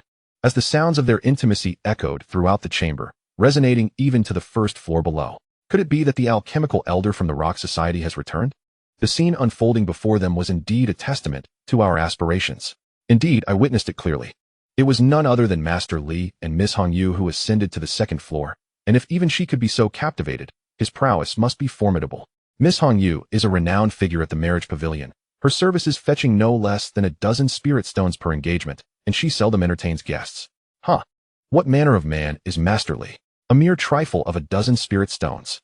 The patrons on the first floor buzzed with admiration and envy for Li Changsheng. Ding. Dual cultivation experience. 50. Alchemy experience. 20. Martial insight. 10. Hongyu favorability. 100 what? Favorability? Beauty. Hongyu. Congratulations, host, for binding with a beauty for the first time. You are awarded 1,000 in celestial cultivation. Goodness. Li Changsheng could not contain his astonishment. His cultivation had surged by 1,000. He swiftly accessed his attributes panel. Host, Li Ping age, 40 primary cultivation method, 3 Yang Qi drawing technique, minor completion, 170-1000, realm, Qi refining 7th layer, experience, 5730-50,000, breakthrough possible alchemy master, first rank advanced, experience, 2020-50,000, wife Wang, Anren favorability, 100 bonus, 2 Su Jing favorability, 100 bonus, 2 beauty, Hongyu maxed out. Although his cultivation had dramatically increased, gazing at the enchanting woman beneath him, Li Changsheng fell into contemplation. He understood that she had already fallen for him. The joy of his breakthrough was overshadowed by the uncertainty of the future. He was not one to shirk responsibility, yet the prospect of marrying Hongyu, the stewardess of the marriage pavilion in Changsheng town, posed significant challenges. Yet, the fleeting gloom dissipated swiftly. If the Qi refining stage was insurmountable, then he would strive for the foundation establishment stage. Once he ascended to that rank, should there be mutual affection, would it not be possible to take her as his wife? What now? Li Lang. Hongyu's face flushed crimson, gazing tenderly at the man before her. Li Lang. The term of address had shifted. Just moments ago, she had referred to him as Li Daoyu, and now she called him Li Lang? Li Changsheng replied, no matter. Dear Hongyu, would you care to share in bliss once more? A soft sigh escaped her lips, followed by a melody of languorous sounds that lingered in the room. Ding, ding, ding. After a considerable time, Hongyu lay languidly on the bed, her attire disheveled and a subtle smile gracing her lips, clearly satisfied with Li Changsheng's performance. Upon completing his bath in the wooden tub and donning his garments, Li Changsheng gazed at the woman before him, a profound emotion swelling within him, indescribable yet palpable. Seemingly aware of his sentiments, Hongyu tilted her head and remarked, "My dear Li, there is no need for such formality. Since my heart already belongs to you, I shall wait for you, no matter how long it takes." Her words, sincere and heartfelt, revealed her irrevocable affection for this man. A feeling that had blossomed since their first encounter over a month ago. "Hongyu, grant me time. When I become formidable, I will ensure you rightfully become my woman," Li Changsheng pledged, patting his chest in assurance. Chapter 25. 8th Layer of Qi Refinement. The Yang clan visits as Li Changsheng made such earnest promises. A warm current surged within Hongyu. She had never experienced such devotion from a man. Though slightly older, he possessed remarkable cultivation and demeanor, along with remarkable alchemical skills, making him an exceptional partner. What ensnared her further was his prowess in bed, leaving her utterly captivated. She retrieved 15 spirit stones from her storage pouch, placing them on the table before exiting the room without a backward glance. The guests in the hall, upon seeing him emerge, gave him a thumbs up, their faces reflecting approval. Li Changsheng paid them no mind, instead hastening homeward. Upon his return, Li Zhong opened the door, and before any greetings could be exchanged, Li Changsheng rushed toward the training room, instructing the guard outside, "I shall enter seclusion. Ensure that no one approaches." "Yes, sir." "What about the ladies?" "Absolutely not."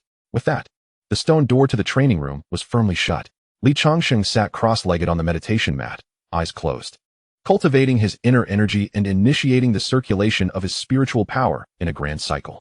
Having reached the 8th layer of Qi refinement, the stream of spiritual energy within his dantian expanded further, surging relentlessly, his consciousness now able to extend over a yard, even allowing him to wield 2 low-grade magical tools simultaneously, with a significant improvement in his control over mid-grade artifacts. After completing a full cycle, Li Changsheng activated his inner energy to break through the 8th layer of Qi refinement. With a resounding boom, the barrier of his realm shattered, and Li Changsheng slowly opened his eyes, his spiritual power surging forth, golden light flashing from his gaze, a clear indication of his heightened abilities. Without hesitation, he formed a seal. The formerly unstable realm began to solidify gradually. After a period of time, he finally stabilized his position in the 8th layer of Qi refinement. This breakthrough was remarkably smooth, devoid of any hindrance. He now felt capable of defeating 2 of his former selves. So this is the 8th layer of Qi refinement? Zhao Meng must have reached this realm. No wonder he could effortlessly defeat a practitioner at the 7th layer with a single strike. In terms of both the quantity and quality of spiritual power, the 8th layer far surpassed that of the 7th layer, making the disparity in realms particularly significant when utilizing the same artifacts and spells. Li Changsheng believed that had he faced the 3 opponents at the 7th level of Qi refinement with his own 8th level prowess, he would have at least managed to retreat unscathed. However, he found himself lacking in effective means of combat. His arsenal consisted solely of a single intermediate spell, the Fire Serpent technique, and a mid-grade magical sword he had acquired for 80 spirit stones. The only artifact he possessed that could be wielded in combat was the Qingjiao dagger he had obtained from a cultivator of the Su family, but it could only be employed in a surprise attack. Stepping out of the cultivation chamber, the breakthrough in his realm had elevated his spirits. Yet he was suddenly reminded of his hunger as his stomach growled. After an intense battle with Hongyu and another round of seclusion for his breakthrough, he realized that, as a Qi refinement practitioner, he was not yet capable of fasting. Thus, he decided to head to the kitchen in search of something to appease his hunger. Just then, a sound resonated from the front door. Someone was knocking. With the 2 ladies having taken Xiao Li out for a shopping excursion and Li Zhong, the only male, trailing behind them, the household was left with only a few maids still tidying up indoors. Hearing the knocking, they prepared to answer. "I'll handle it. You all continue with your tasks," Li Changsheng said, proceeding to unlock the courtyard door. Standing before him was a stunningly beautiful young woman, likely in her 30s. Her face etched with worry. "May I inquire who you seek?" Li Changsheng asked. "Is Master Li available?" The lady replied softly. "Master Li, may I ask, dear madam, what brings you here?" Li Changsheng inquired, surprised. The woman looked taken aback, having expected to find a servant of the Li household rather than the master himself. It was understandable. Due to his recent breakthrough, his attire appeared somewhat worn, and his act of personally answering the door might have led to such a misunderstanding. "I am Yang, the wife of Zhao Meng." My husband often speaks highly of your esteemed relationship with the Li family. He has not returned from the Haifeng forest for several days, and my household is greatly concerned for his safety. I wonder if you might have any knowledge of his circumstances, she explained, her gaze earnest. Sister-in-law, would you not come in for a discussion? Li Changsheng suggested courteously, recognizing that it was rather inconvenient to converse at the door. Is the lady of the house present? Oh, they have stepped out. However, if it is not convenient for you, we can find another place, he replied. Yang felt reluctant to refuse. Her cheeks flushed, and she stepped into the courtyard. Once the door was closed, Li Changsheng spoke candidly. Sister-in-law, you may not be aware, but Brother Zhao visited me yesterday, wishing to invite me to the Haifeng forest as well. However, I have no taste for conflict, so I declined. Did Brother Zhao mention anything to you? Yang glanced around nervously, noticing a few maids busy with their tasks, her apprehension easing. She clasped her hands in a gesture of respect and said, My husband departed yesterday, entrusting our family to this household. If he does not return within a day, it would likely indicate a dire situation, and we sought Master Li's assistance. My assistance? Li Changsheng echoed, puzzled. The Zhao family possesses some assets in Changsheng town, including several shops in the commercial district. If my husband has indeed met with misfortune, the Zhao family's holdings would be vulnerable without a cultivator to protect them, making them susceptible to encroachment by other practitioners. Thus, I implore Master Li to safeguard the Zhao family. With that, she knelt before him, but Li Changsheng hastily helped her to her feet. Sister-in-law, please do not do this.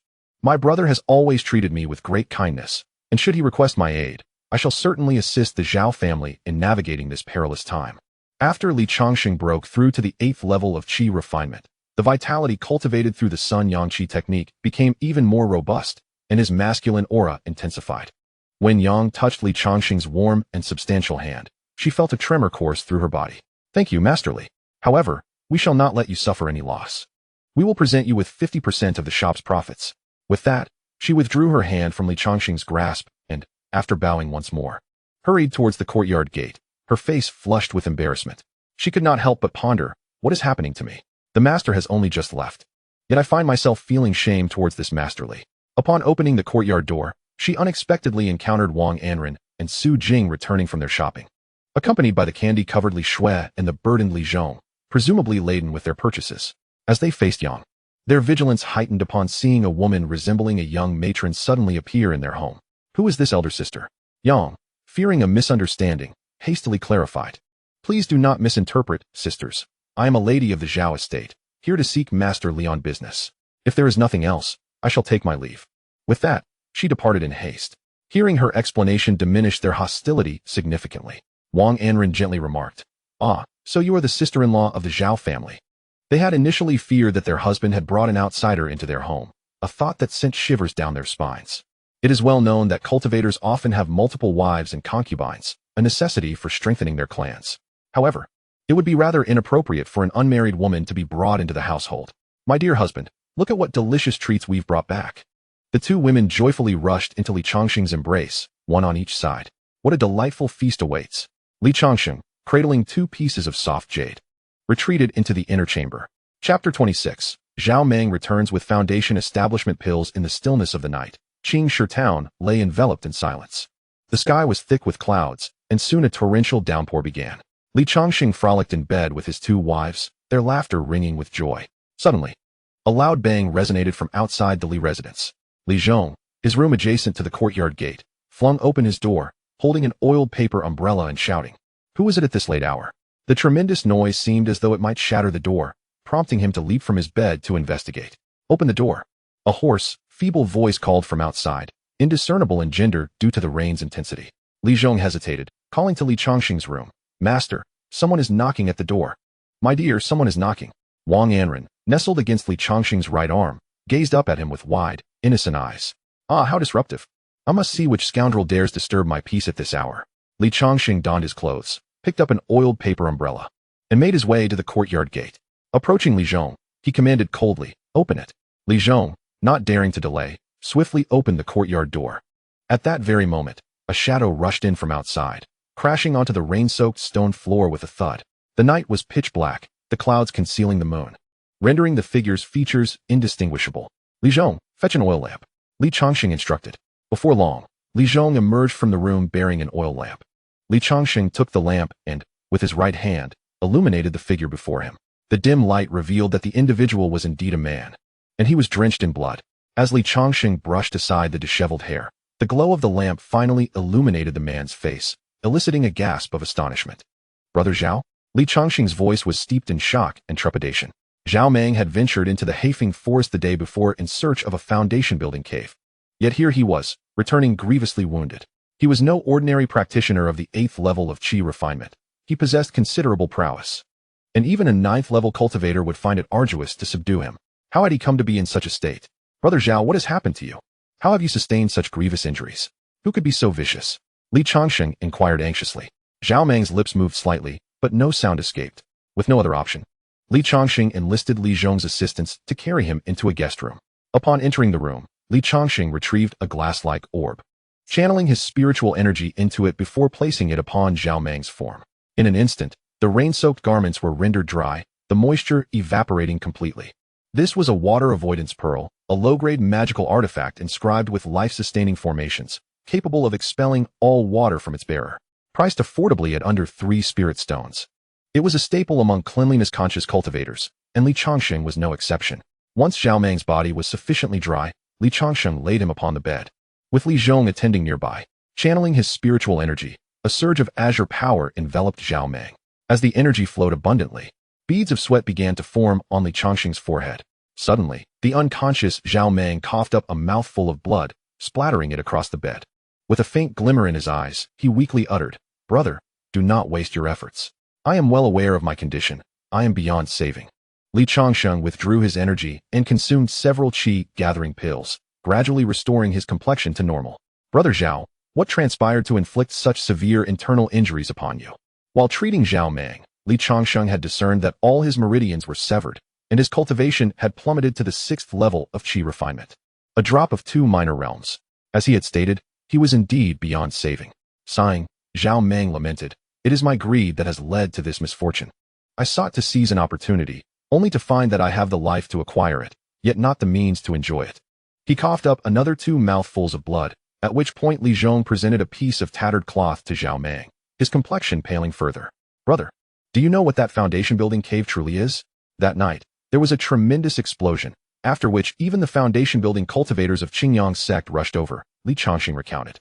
Zhao Meng cast a fleeting glance at Li Zhong, and Li Changsheng understood that what was to follow was of grave significance.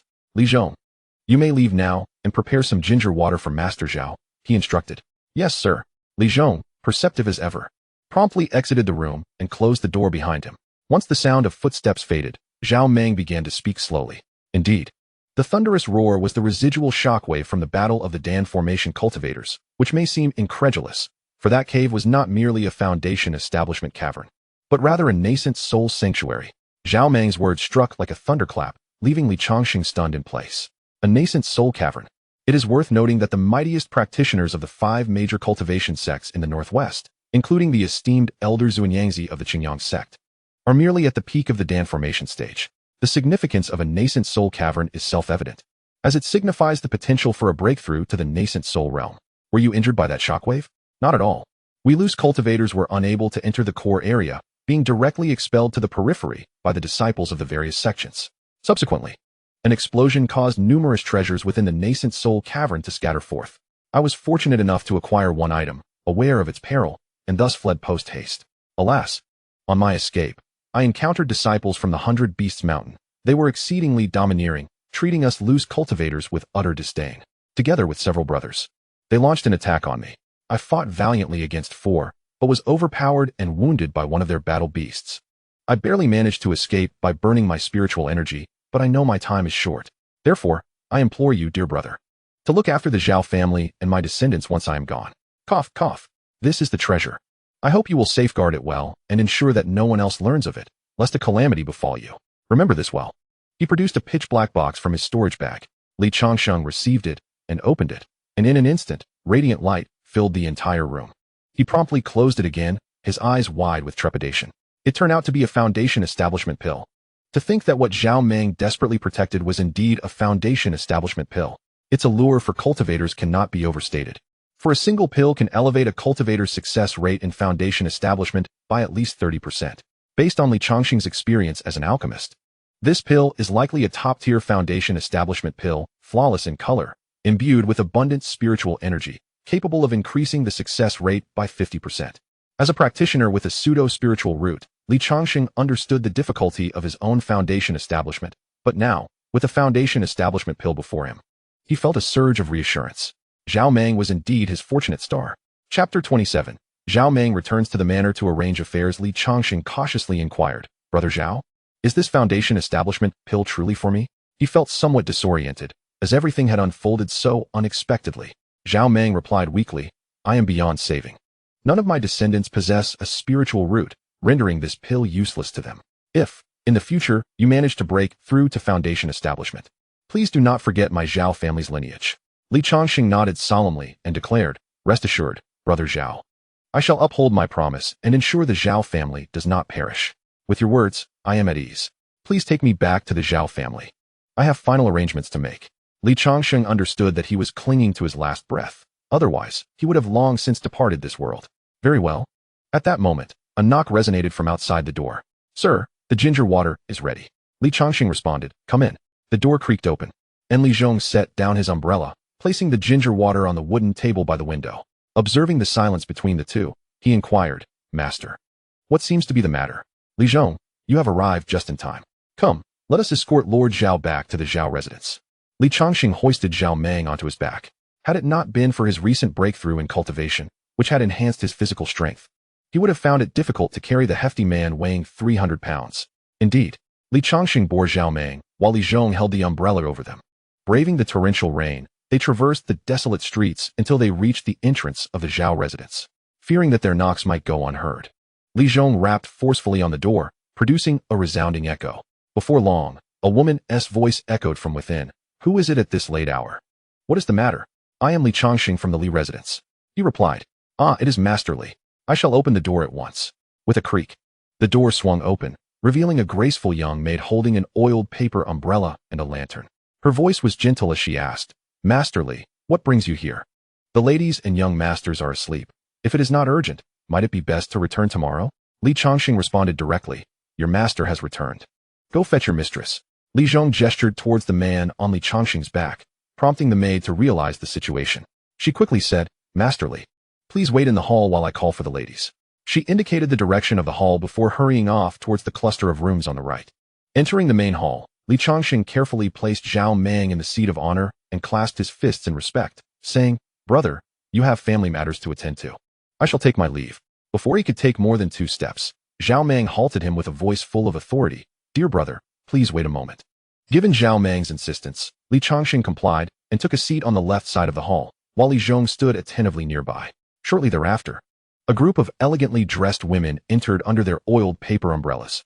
Upon seeing the pale Zhao Meng slumped in the main chair, they rushed over, tears streaming down their faces. Master, you have finally returned. I have missed you so dearly. The last to arrive was Zhao Meng's wife, the first of his 4 consorts.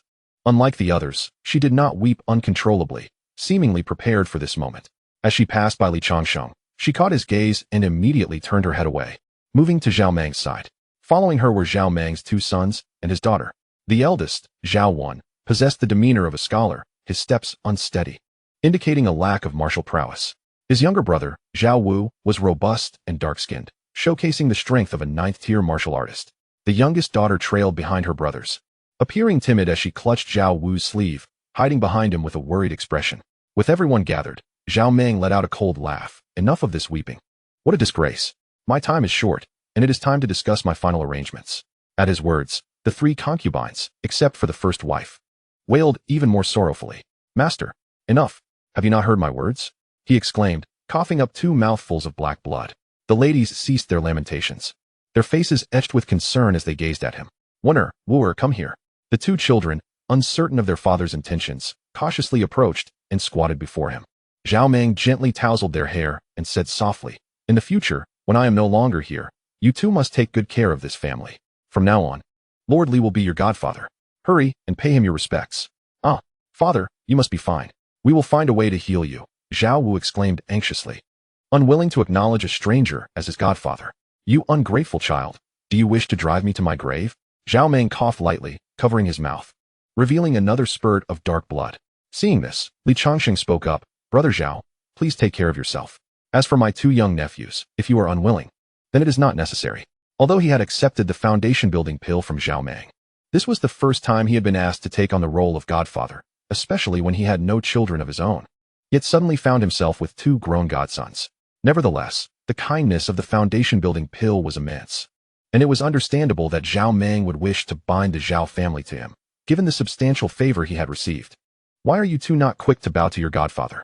Zhao Wen was less resistant and pulled the reluctant Zhao Wu to kneel before Li Changsheng, where they performed 3 respectful bows. Godfather, the 2 called in unison. Li Changsheng helped them up, chuckling, just call me Uncle Li. Yes, Uncle Li. Zhao Wu turned his head away, but still managed a soft response. Subsequently, Li Changsheng conjured 2 bottles of elixirs and handed them to the boys, saying gently, "This is the revitalizing powder. It can heal external wounds, stop bleeding, and dispel bruising. Consider it my gift to both of you." "Thank you, Uncle Li." They replied with cupped fists, and even Zhao Wu's face broke into a smile. They were well aware of the value of these elixirs, each worth 2 spirit stones in the market, equivalent to 2,000 taels of silver, a sum that surpassed their entire family fortune. "Dear brother." Li Changsheng paused and approached Zhao Meng, saying, "If you have any matters to discuss, do not hesitate to speak." Zhao Meng smiled, feeling a sense of relief. "Brother, the world of cultivators is fraught with treachery. Having a confidant in life is sufficient. Meeting you a few months ago has been a significant fortune in my life. Orphaned since childhood, I have wandered the realm of cultivation for decades, barely reaching the 8th level of qi refinement, earning a reputation in this Qingstone town. Yet, in the blink of an eye, I find myself facing death. In truth, I do not fear death. My only concern is for this family, which I entrust to you." Li Changsheng sighed. "Do not worry, brother. I will ensure the Zhao family remains intact. While I am here, the Zhao family shall not perish. Indeed, my dear brother, my daughter is still young, merely 15, and she has blossomed into a beautiful young lady. When she comes of age, if you so wish, you may take her as your concubine. If not, find her a good family to marry into." Chapter 28. The death of Zhao Meng and the turmoil of the Zhao house. Zhao Meng's words were startling, causing Li Changsheng to feel a flush of embarrassment as he scratched his head, turning to the little girl standing behind Yang. Although she was indeed a beauty in the making, she was still too young. Zhao Meng's remark had been heard by all, and the little girl blushed, hiding behind her mother, Yang, revealing only her large, watery eyes that gazed intently at Li Changsheng. "Brother Zhao." Li Changsheng was truly at a loss for words. Unexpectedly, Zhao Meng patted him on the shoulder and said, "Dear brother, do not fret. If my daughter does not please you, we can simply arrange her marriage to a good family." Upon hearing Zhao Meng's words, Li Changsheng breathed a sigh of relief. However, what followed left him utterly astonished.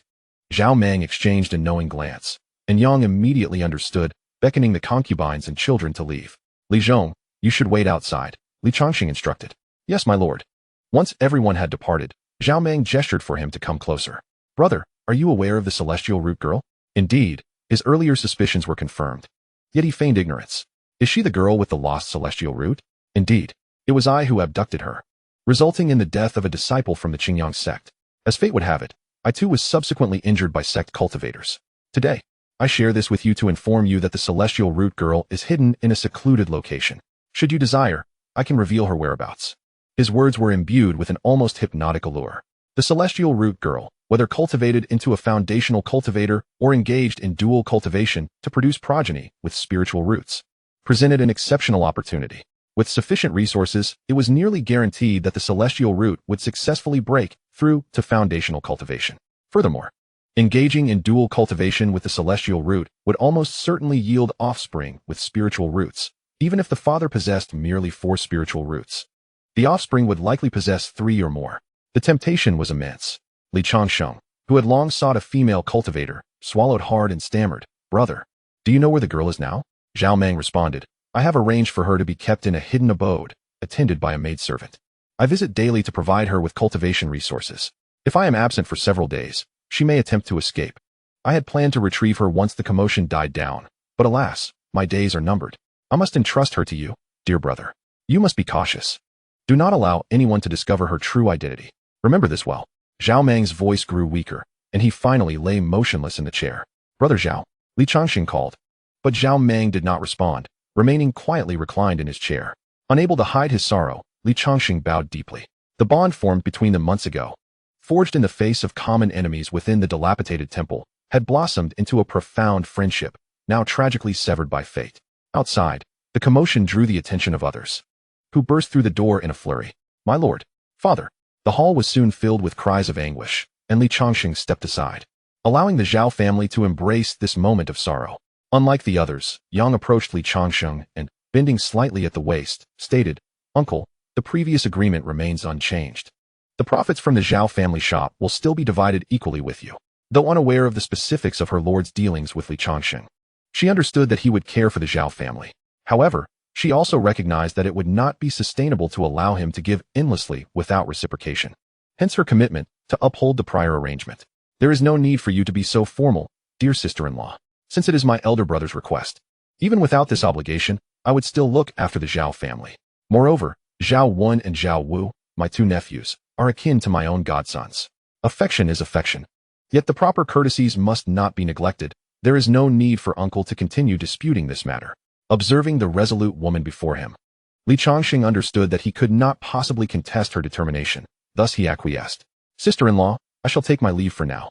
Your assistance is required for my brother's funeral, and I will personally ensure that those who covet the Zhao family are deterred. Rest assured, I shall heed your counsel." Yang, with a graceful bow, acknowledged his words. With that, Changsheng departed from the Zhao residence. With Zhao Mang deceased, based on his observations, it seemed unlikely that the concubine from the third household, who bore no children, would simply let matters rest. A struggle for inheritance would likely unfold as Changsheng took his leave. However, these affairs did not concern him. For Yang was no ordinary woman. Her decisive methods and unwavering character would surely enable her to manage the situation adeptly. Upon returning home, he found the two women waiting at the door, having overheard the news from the Zhao family. It was evident that the tidings of Zhao Mang's death had reached them.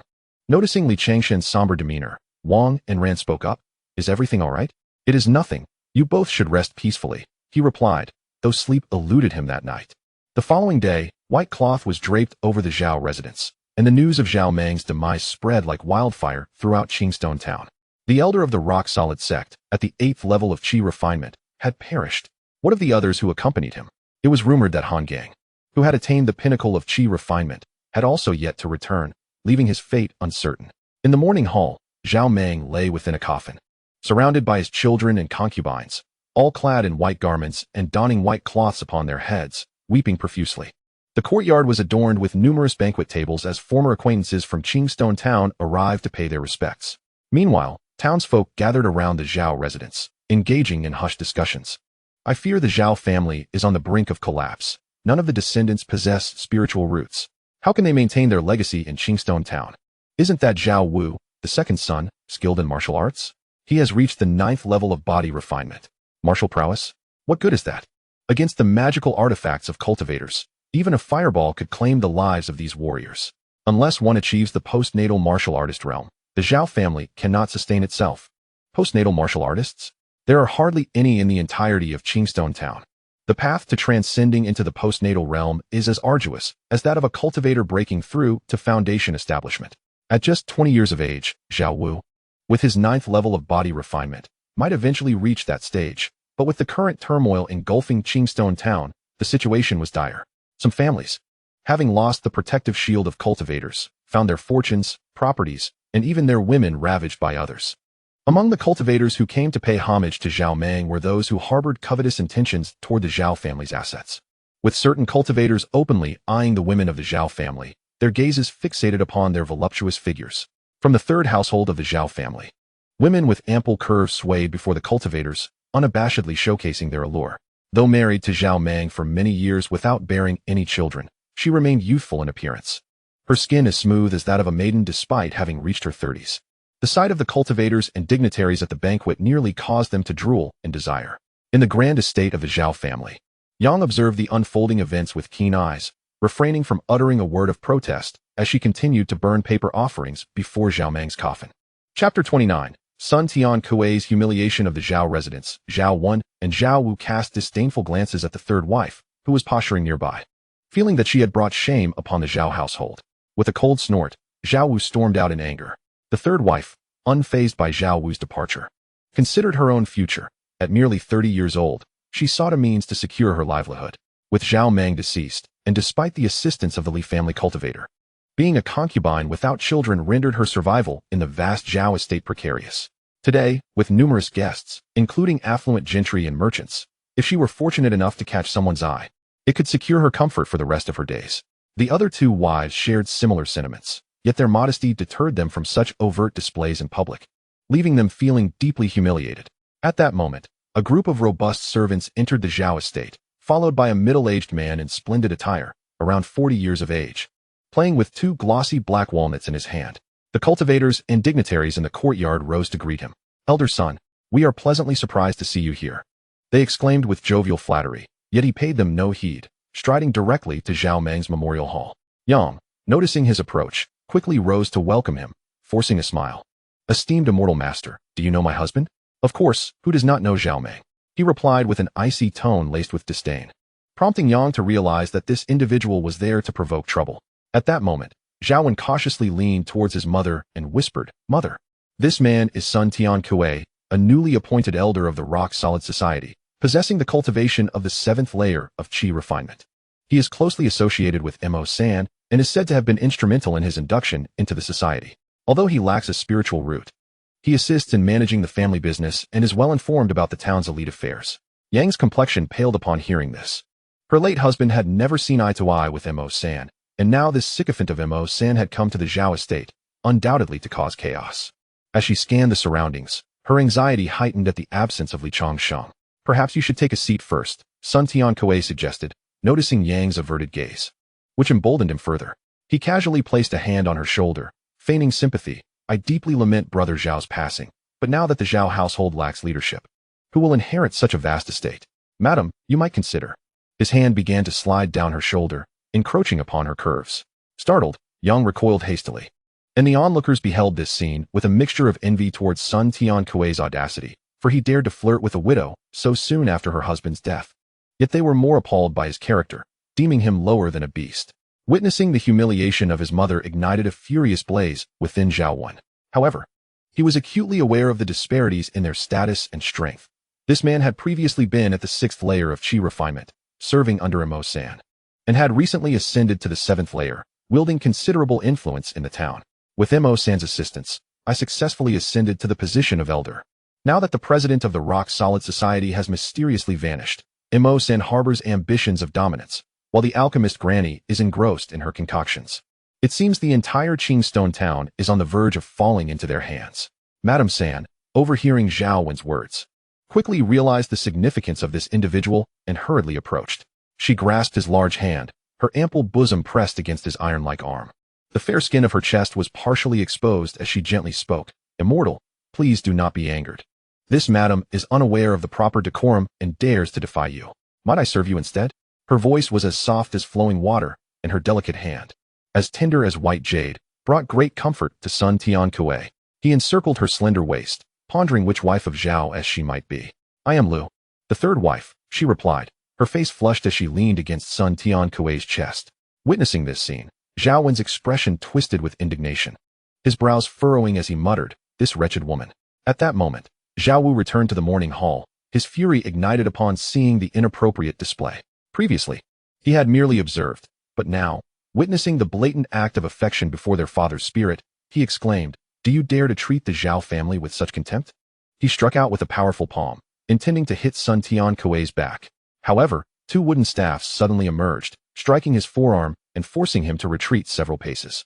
It was then revealed that Sun Tian Kuei's two bodyguards, both of whom had attained the 10th level of body refinement, were superior to Zhao Wu by a realm. Yang Shi, witnessing the conflict, hastily admonished, "Wooer, do not act disrespectfully." "Mother, why? Look at this pair of shameless lovers before Father's spirit." Zhao Wu's fists clenched tightly in righteous fury. "Oh, do you dare to insult me?" Sun Tian Kuei, still holding Lu, turned around with a sneer, disdainfully remarking, "So you are merely a petty fool.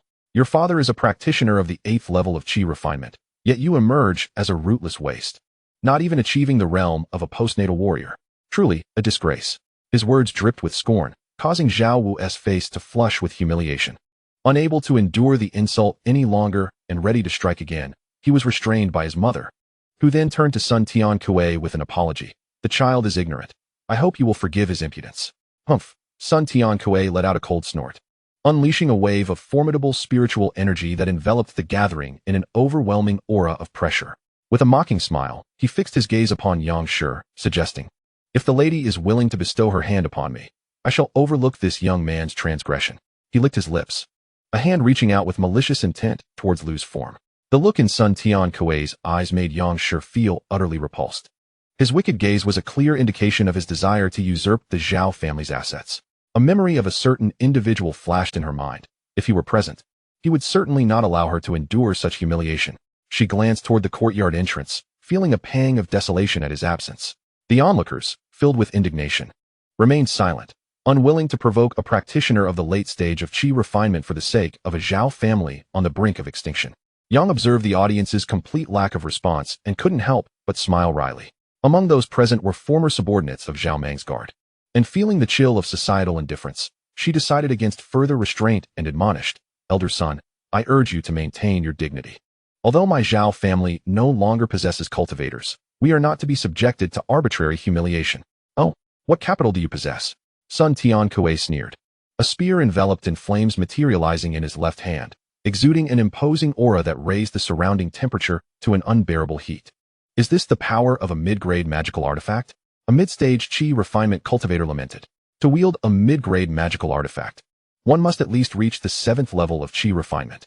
We are merely using low-grade artifacts, whose power pales in comparison, akin to the bright moon overshadowed by myriad stars.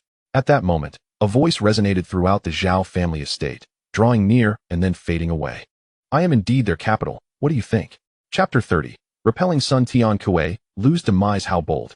You dare to be arrogant before me? Do you rodents only know how to lurk in the shadows?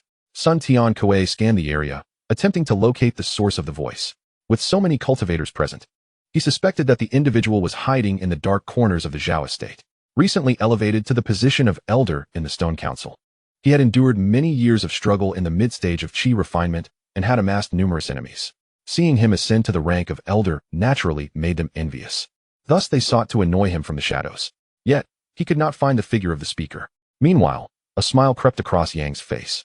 For that voice belonged to the one she had longed for. Changsheng entered the courtyard from outside, and before the astonished gazes of all present, he approached Sun Tiankui, his aura subtly eclipsing that of his opponent. "Elder son, am I truly a mere rodent? If you have grievances against me, feel free to express them." His words carried a chilling edge, as if he might strike at any provocation. Sun Tiankui initially intended to retaliate in anger, but upon seeing the face of the newcomer, he was momentarily taken aback. He had not anticipated that Changsheng would appear here to speak on behalf of the Zhao estate. Although they were of equal rank and cultivation, Li held the title of alchemist, a position of considerable influence and wealth. Even though Granny Yao was only at the 9th level of qi refinement, her influence within the Stone Council surpassed even that of the president. Despite this, Sun Tiankui could not allow his momentum to falter and immediately countered, "Elder Li, are you truly willing to oppose me for the sake of a Zhao family stripped of its cultivators?" He believed that by clarifying the stakes, Li would retreat to avoid offending him. However, he was mistaken. Changsheng suddenly released a surge of spiritual energy, his cultivation level laid bare for all to see. 8th level of qi refinement. Indeed, the rushing spirit stream marked the distinction of the 8th level of qi refinement. The courtyard fell into hushed silence. None had anticipated that this reclusive alchemist had broken through to the 8th level. One must not underestimate the disparity of even a single cultivation level. It fundamentally represented a difference in the quality and quantity of spiritual power for these scattered cultivators. Bridging the gap to confront an opponent of a higher level was nearly impossible. Thus, an elevation in realm for them signified overwhelming superiority over those of the previous level. Sun Tiankui's face turned ashen, and he instinctively took a few steps back. "When did you achieve this breakthrough?" It is the result of relentless accumulation over time." "Does Elder Sun have any objections?" "None whatsoever." Sweat poured down as Sun Tianqi forcefully pushed away the woman in his arms, retracting his magical instrument. He clasped his hands toward Changsheng and said, "I apologize for my rudeness. Since this Zhao residence is under your protection, I shall take my leave." He cautiously stepped back, preparing to exit along the perimeter of the courtyard. "Elder son, I do not wish for anyone to covertly act against the Zhao family, otherwise." His words trailed off, yet everyone present understood the implication. Changsheng's voice turned cold as he cast his gaze upon the coffin of Zhao Meng in the spirit hall. "Indeed, indeed." Sun Tianqi nodded repeatedly while retreating, his entourage of servants following closely behind. The guests in the Zhao residence exchanged glances, marveling at their fortune in having another 8th-layer Qi refinement cultivator, one of the 2 alchemists from Changsheng town, among their ranks. However, what Li Changsheng said next caused an uncomfortable tension to envelop the room, leaving everyone on edge. Ladies and gentlemen, I am aware that some among you harbor ulterior motives, sensing the Zhao family's vulnerability. I must inform you that Brother Zhao has entrusted me with the protection of this family. Therefore, should anyone resort to treachery against the Zhao family, do not blame me for being unmerciful. He let out a cold snort, striking the stone floor of the Zhao residence with his palm, causing the ground to crack and a deep palm imprint to emerge. The Qi refinement cultivators exchanged glances, awed by the terror of his 8th-layer prowess. If they were to receive such a blow, they would likely suffer severe injury, if not death. It seemed the Zhao family was destined to soar to new heights with such a formidable cultivator in their midst. Indeed, Li Changsheng's strength is terrifying. His true capabilities likely extend far beyond mere 8th-layer refinement. Certainly, after all, he is a sect cultivator with profound foundations. He may even have connections within the Qingsun sect. It would be wise for us to avoid provoking the Zhao family. As the guests gradually dispersed, only the members of the Zhao family and Li Changsheng remained. Uncle, I am grateful for your presence, Yang said, pulling the awestruck Zhao Wu toward Li Changsheng. Zhao Wu was utterly astonished by Li Changsheng's power, having seen him intimidate a 7th-layer cultivator and create a palm imprint in the ground. As someone who revered strength, he once believed his father to be the greatest in the world, but now Li Changsheng had become the object of his admiration. Sister-in-law, I apologize for my tardiness and for the troubles you've endured. Uncle, there is no need for self-reproach. Yang gazed at Li Changsheng's chiseled features and broad chest, momentarily lost in thought, her cheeks flushing. But she was soon interrupted by a voice. Sister, do not misunderstand. I was only considering everyone's well-being. If we provoke elder son, the Zhao family will face dire consequences. I was merely momentarily confused. Yang sneered, confused? It would have been one thing to act coy in public. But then you went and leaned towards Sun Tianqi. How shameless. What use is a woman like you? Today, I shall enforce the family law in front of my husband. With that, Yang drew the long knife worn by Zhao Wu, the blade gleaming ominously in the sunlight. A white blade in, a red blade out. In the blink of an eye, Lu's pleas for mercy on the ground transformed into a lifeless body, blood pooling around her. The other 2 ladies trembled in fear, while Zhao Wen shielded his sister Zhao Wenyue's eyes, preventing her from witnessing the gruesome scene. Yang's methods were swift and decisive. Even Li Changsheng could hardly anticipate her resolute actions. It was evident that the 2 concubines would no longer dare to stir trouble. With all completed, Yang found herself in a daze, the long blade slipping from her grasp and clattering to the ground. This marked her first act of taking a life, a necessary sacrifice for the stability of the Zhao residence. Observing the aftermath, Li Changsheng remarked, Wooer, assist your mother back to her chambers. She requires solitude. Yes, Uncle Li, replied Zhao Wu, helping Yang depart from the courtyard. Subsequently, with a wave of his hand, Li Changsheng conjured a flame, incinerating Lu's remains to ashes, declaring, this woman, devoid of shame, consorted with outsiders and humiliated her kin. His gaze then turned to the 2 women. Should you wish to remain in the Zhao household, refrain from inciting further discord. Otherwise, do not blame me for cleansing the family. His fierce glare made them tremble, nodding in compliance. Wonder, you shall henceforth be the head of the Zhao family. Although lacking in cultivators, should you encounter difficulties, do not hesitate to seek your Uncle Li. Li Changsheng spoke with a calm demeanor. Understood, Uncle Li. Chapter 31. Zhao Xiao and Maid Shunyue following the resolution of affairs at the Zhao residence and a brief discussion with Zhao when regarding burial arrangements. Li Changsheng returned home. The ensuing matters were for them to navigate, and all he could offer was the prestige of his title as a cultivator. With his status as an 8th-layer Qi refinement practitioner to protect them, it was unlikely anyone in Changsheng town would dare to seize the Zhao family's assets. In the courtyard of the Li residence, Li Changsheng reclined in a rocking chair, gazing at the drifting clouds, his mind wandering to past memories with Zhao Meng. It was Zhao Meng who first invited him to the Inyuan pavilion. He assisted in establishing his roots in Changsheng town. He facilitated his rise to the position of elder in the Panshur Association, and in the dilapidated temple, without Zhao Meng's company, he would not have so easily vanquished 3 7th-layer Qi refinement practitioners. Despite his confidence, it was implausible to defeat 3 opponents of equal standing without incurring some cost. Entrusting the Zhao residence to Li Changsheng in his final moments was a testament to Zhao Meng's trust in him. Although he had obtained a foundation establishment pill and news of a girl with a heavenly root, a sense of joy eluded him. Perhaps this was the weight of losing a dear friend. Farewell, Brother Zhao, may your journey be peaceful. From his pocket, he produced a tattered cloth, adorned with various locations, the map of the hidden abode of the heavenly root that Zhao Meng had entrusted to him. However, he did not intend to set forth immediately.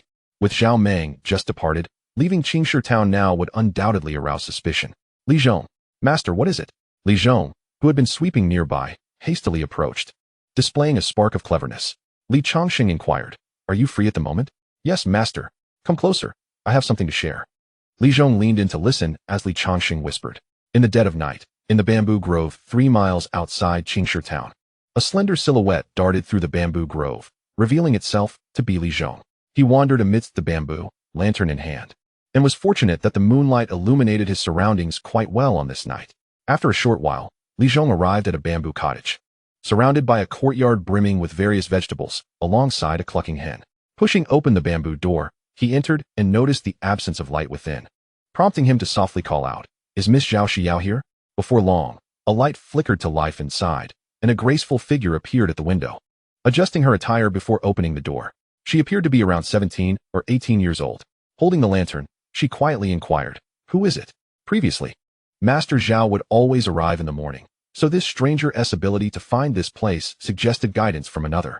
Li Zhong replied, "Miss, the master has sent me to escort you back to the residence." "The master? Who is your master?" She suddenly became wary. "My master is Li Changsheng, a friend of Master Zhao. Now that Master Zhao has passed, he entrusted your care to my master." Startled by his words, the girl froze for a moment and continued, "How can you prove your identity? How do I know you are not deceiving us?"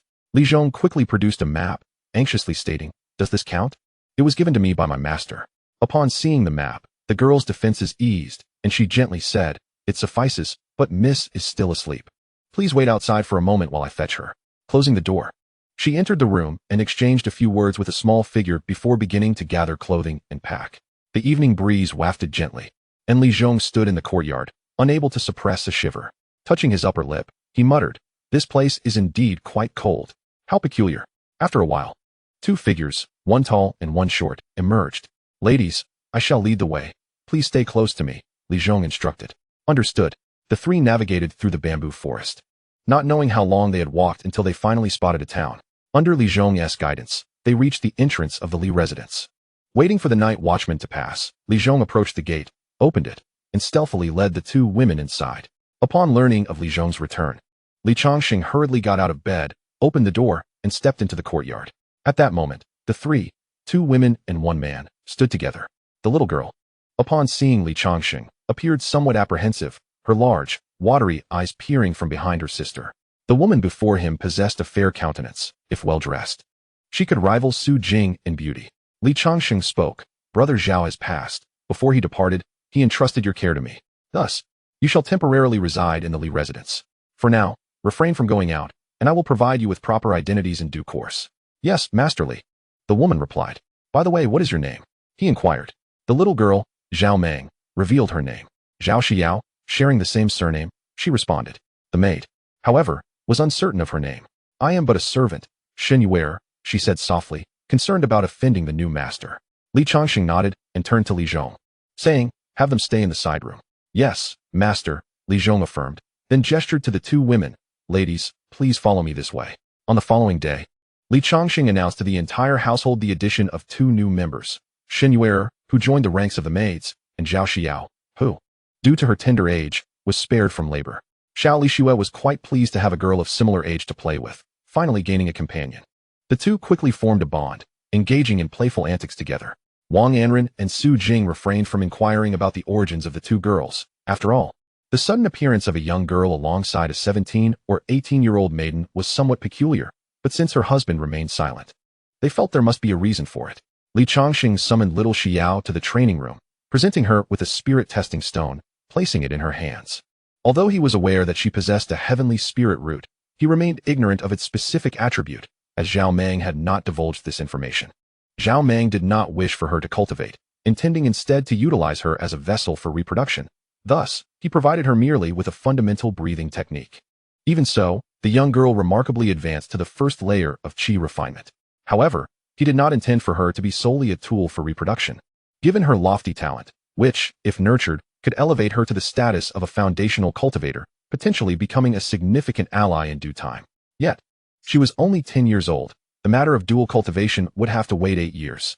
He resolved to select an appropriate technique for her based on her spirit root attribute, for even as an alchemist, he might struggle to sustain the resources needed for a heavenly spirit root cultivator. Little Xiao, focus your mind and channel your spiritual energy into it, he instructed. Yes, uncle, she replied, as he had asked her to address him, thus bestowing upon her a fitting identity as his niece. With a slight exertion, a stream of spiritual energy flowed from her arm into the testing stone, and in an instant, a blue radiance enveloped the entire room. A water attribute heavenly spirit root. Changsheng scratched his head, pondering the implications. This posed a challenge, for he lacked any water attribute techniques. It seemed he would have to venture outside to procure one. Coincidentally, Su Jing was struggling with her practice of the wind thunder sword technique, making slow progress. Changsheng also planned to purchase a sword technique for her. Chapter 32. Su Muching. The cultivation of warriors bears resemblance to that of cultivators. A suitable technique or martial skill significantly accelerates the pace of training. Much like himself, although he was a force spirit root cultivator, he found greater ease with fire-based spells. For instance, he achieved foundational proficiency in the intermediate fire snake technique after merely half a month of practice, and following practical experience in a dilapidated temple, he further refined his skills. Currently, his fire snake technique had reached a minor accomplishment level. Meanwhile, Su Jing evidently excelled in her swordsmanship training, despite the formidable power of the wind thunder sword technique. She had yet to grasp the fundamentals even after several months, outpacing her progress compared to Xiao Lixue. Within Qingstone Town, there existed establishments dedicated to providing techniques for cultivators. Upon inspection, Changsheng discovered that most of them catered to common practices of the 5 elemental arts. Such a high level of talent as little Xiao's would be squandered on those mundane techniques. Just as he grappled with these concerns, news suddenly arrived from the Rock Solid Association. Due to the mysterious disappearance of President Han Gang, the Qingyang sect had dispatched a core disciple to Qingstone Town to oversee affairs.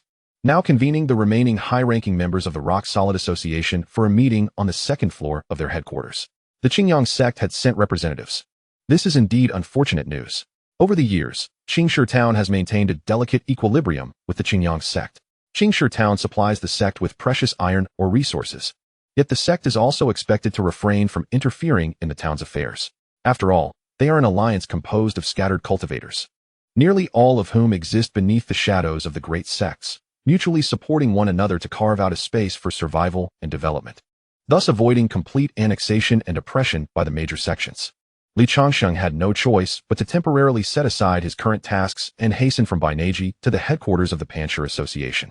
The recent incident involving the foundation building cave had resulted in significant losses for the association, with at least 80% of mid-stage qi refinement cultivators gone. Presently, the entire Qingshe town, including scattered cultivators, has barely over 20 mid-stage qi refinement practitioners. Conversely, there is an abundance of early-stage qi refinement cultivators, as they possess little combat prowess, leading to fewer individuals venturing forth. Inside the task hall on the 1st floor of the Panshur Association, only a handful of cultivators could be seen, with merely one at the 4th level of qi refinement. Upon ascending to the 2nd floor, Changsheng was greeted by the amiable gaze of Granny Yao at the round table. Mo San and Sun Tiankuai were seated nearby, casting him a glance. Their whispered conversation likely revolving around the events at the Zhao residence the previous day, certainly not favorable news.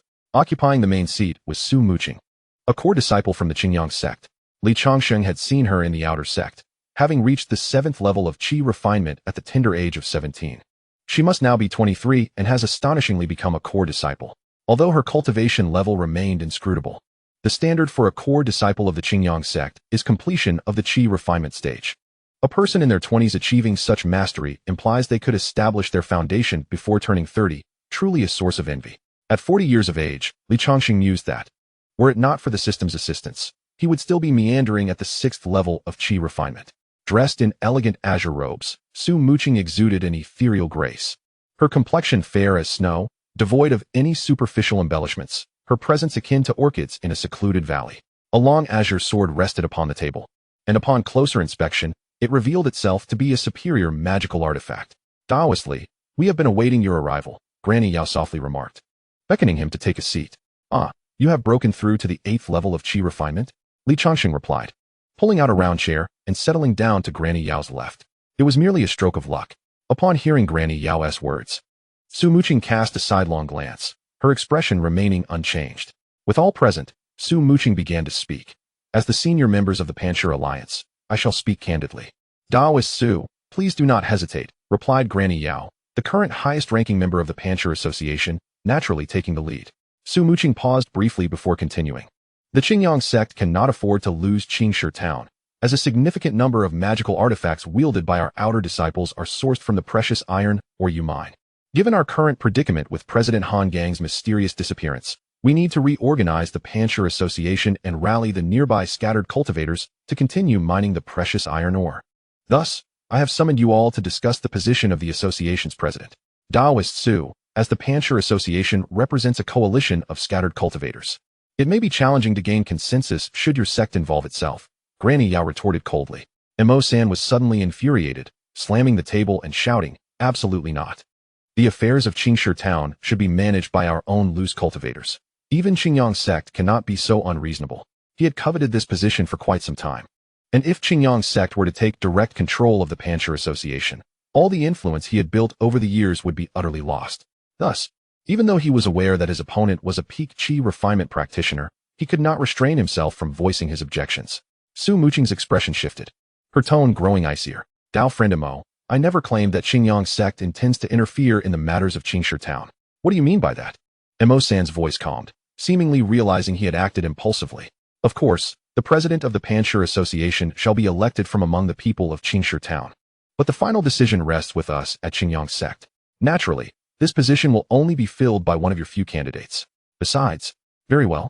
Su Dao friend, whatever request you have, we shall comply. Imo-san returned to his seat, a beaming smile on his face. If the presidential position was confined to their few candidates, his victory was virtually assured. One of the primary reasons he had invested resources to elevate Tian Kuei to the 7th level of qi refinement and brought him into the upper echelons of the Pancher Association was to secure his own vote in critical times. We at Qingyang sect need to dispatch 2 inner disciples to reside in Qingshi town. One will primarily oversee the extraction of the fine iron mines to prevent supply disruptions. The other will remain stationed in Qingshi town to avert any further unrest. What we desire is a peaceful and prosperous Qingshi town, not the current chaos. Her words astonished everyone present. Did this not equate to taking control of Qingshi town with stationed disciples? Would not all affairs in Qingshi town require consultation with the practitioners of Qingyang sect? Would the president not be rendered powerless, ultimately becoming nothing more than a figurehead? However, for Li Changsheng, this was of little consequence, as he held no interest in the presidential position. His sole aim in coming to Qingshi town was to secure a safe channel for earning spirit stones and to ensure that his wives were settled in a secure environment. The old herbalist felt similarly. She was engrossed in alchemy, spending every day in the alchemy chamber, with no time to manage the affairs of the Pancher Association or Qingshi town. Meanwhile, Imo-san's expression darkened, shifting between light and shadow. Su Muqing promptly inquired, Dao friend Imo, do you have any objections? And no, I shall abide by whatever Su Dao friend decides, Imo-san replied, his countenance grim. Then let us select the president while everyone is present, she declared. I abstain, Li Changsheng announced loudly, his voice echoing through the assembly hall. Su Muqing cast a glance at Li Changsheng, frowning slightly. This Dao friend, Li was once a practitioner of our Qingyang sect, was he not? Just an outer disciple. He replied. Oh. Su Muqing discerned from the amplification technique Li Changsheng had just employed that his spiritual energy stemmed from the Qingyang sect's San Yang Qi guiding technique. An outer disciple, yet he had reached the 8th level of qi refinement? Chapter 33. Bridging connections. Though Su Muqing was curious about what had transpired since his departure from the sect that enabled such rapid advancement, she ultimately refrained from further questioning. Everyone harbored their own secrets. She deemed that the secret of a qi refinement practitioner held little relevance for her. At this moment, Li Changsheng elucidated, I am rather dull-witted, having been ensnared in the 6th layer of qi refinement for over a decade. At that time, my heart was shackled by my state of mind. And little did I anticipate that upon descending the mountain, my spirits would be lifted, leading to a remarkable progression in my cultivation. Truly, this is a case of cleverness backfiring. He gently shook his head and offered a wry smile. Life is indeed replete with various frustrations and missed opportunities. Had he accepted his senior sister's confession years ago, perhaps he would have embarked on the path to greatness decades earlier. Yet now, at the age of 40, he had only just activated this system panel, where dual cultivation could enhance his power and even improve his mastery of techniques. What he lacked most was innate talent and comprehension, but the system could compensate for these deficiencies. What of a pseudo-spiritual route? Others may deem me incapable, yet I shall prove them wrong. Sun Tian Kuei let out a cold snicker. Humph. Our esteemed elder Li is hardly dull. He is a genius in alchemy, after all. Who in the entire Changsheng town is unaware of your esteemed reputation? I, son, cannot compare to you. However, his sarcastic remarks failed to provoke Li Changsheng, who replied indifferently. Elder son is not yet 40. I believe you will soon catch up to my heels, haha. Do you truly think I fear you? Sun Tian Kuei retorted, rising abruptly. Emboldened by the presence of the seasoned elder Mo San, showing no fear of Li Changsheng, though both were at the 8th layer of qi refinement. It was evident that Mo San had been in this realm far longer, leading Sun to believe that Li could not surpass him. Su Muqing narrowed her eyes slightly, choosing not to intervene, but rather observing the unfolding drama with quiet intensity. The atmosphere grew palpably tense, with Li Changsheng's impassive demeanor starkly contrasting Sun Tian Kuei's ire. Mo San placed a reassuring hand on Sun Tian Kuei's shoulder, whispering, Tian Kuei, sit down. He wished to avoid escalating the situation. Recognizing that this was a crucial moment in the election for the president, believing there would be future opportunities to deal with Li Changsheng. A glint of coldness flickered in Mo San's eyes, as if in his mind, Li Changsheng were already a dead man. Seeing that Mo San had spoken, Sun Tian Kuei begrudgingly took a seat, kicking back a nearby round chair in a fit of frustration. Very well, since Li Changsheng has chosen to withdraw, let the president be selected from among the three of you. I shall step aside. Why? Su Muqing inquired, puzzled. I am merely adept in alchemy and lack proficiency in managing the iron mine and the affairs of Changsheng town. I support brother Mo San, Sun Tian Kuei declared, raising his hand high. If 3 out of 4 factions abstained, the choice of president would inevitably fall to Mo San. Recognizing the situation was settled, Su Muqing announced, the new president shall be Taoist Mo San. Moving forward, we will rotate 2 cultivators each year to assist you in the transition. I hope that under your leadership, Changsheng town will flourish and prosper. With that, Su Muqing drew her azure sword and prepared to depart, only to be halted by Li Changsheng, who called out, Taoist Su. May I have a word? Very well. Su Muqing responded, slightly taken aback but nodding in agreement.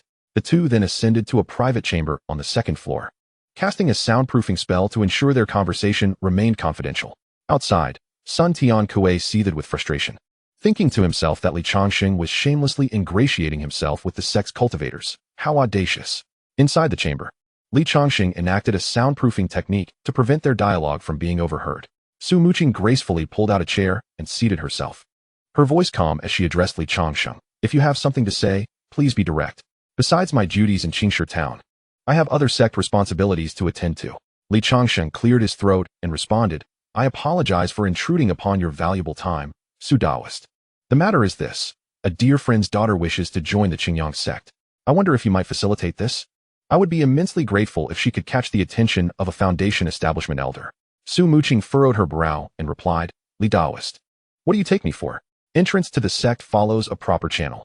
Only those who meet the standards in the triannual selection competition may join. Why should I assist? Li Changsheng shook his head, but the selection competition is still 2 years away, is it not? Please do not misunderstand. This girl possesses an ice affinity spiritual root with exceptional talent. What? An affinity spiritual root? Su Muqing gasped in surprise. She had initially thought he intended to push an average candidate into the Qingyang sect, but she was taken aback by the revelation of an affinity spiritual root. As the second most prestigious type of spiritual root, it greatly enhances combat prowess among those of the same realm. She pressed further, how old is this girl? She should be 16, he replied. She has been training alongside her mother for some time, and has already attained the 4th level of qi refinement. Su Muqing nodded, seemingly recalling something. Li Taoist, this girl indeed possesses remarkable talent. I shall inform my master to find her a suitable mentor. Take this and go to the sect. Simply mention my name. She handed Li Changsheng a jade green token inscribed with the word core. Is this your core disciple token? You would entrust such an important item to me. Sensing Li Changsheng's hesitation, she continued, once you enter the sect, this token will grant you access to the inner sanctum, where someone will be there to receive you. I must now attend to my sect duties, Li Taoist. Until we meet again. With that, Su Muqing elegantly picked up her jade green sword, bowed slightly, and exited the partition. After exchanging pleasantries with the other elders of the Stone Council, she departed on her own. Li Changsheng carefully stowed the token away and followed suit. I just gained 100 spirit stones without any cost. Aside from the expenses of travel, he had not used any spirit stones to forge connections. From the moment he entered the 2nd floor and encountered Su Muqing, he had already been contemplating the recent events. He understood her resolute character. She would not engage in favoritism or corruption. However, given the spiritual root quality of Chunmingguyu, Su Muqing would undoubtedly take her in. Su Muqing herself was no slouch. She was a dual spiritual root wielder, known for her tenacity and meticulousness. Having spent decades in the outer sect, he had a profound understanding of the personalities of such prominent figures. Another core disciple, Changsheng, was known for his forthright and straightforward demeanor. Li Changsheng had collaborated with him on several missions during their time in the outer sect. When he left the sect, Changsheng had already reached the threshold of foundation establishment. He wondered if he had since advanced further. Originally, he had intended to seek out Changsheng for assistance. But now with Su mooching as a connection, he felt no need to trouble him. As he stepped out of the partition, he caught a malevolent glare from Sun Tiankuai, who silently departed the second floor without uttering a word. Emosen displayed a rather unsettling smile and remarked, "Elderly, I shall henceforth be the president of the Rock Club. I look forward to our fruitful collaboration, wouldn't you agree?" Collaboration. Indeed, collaboration.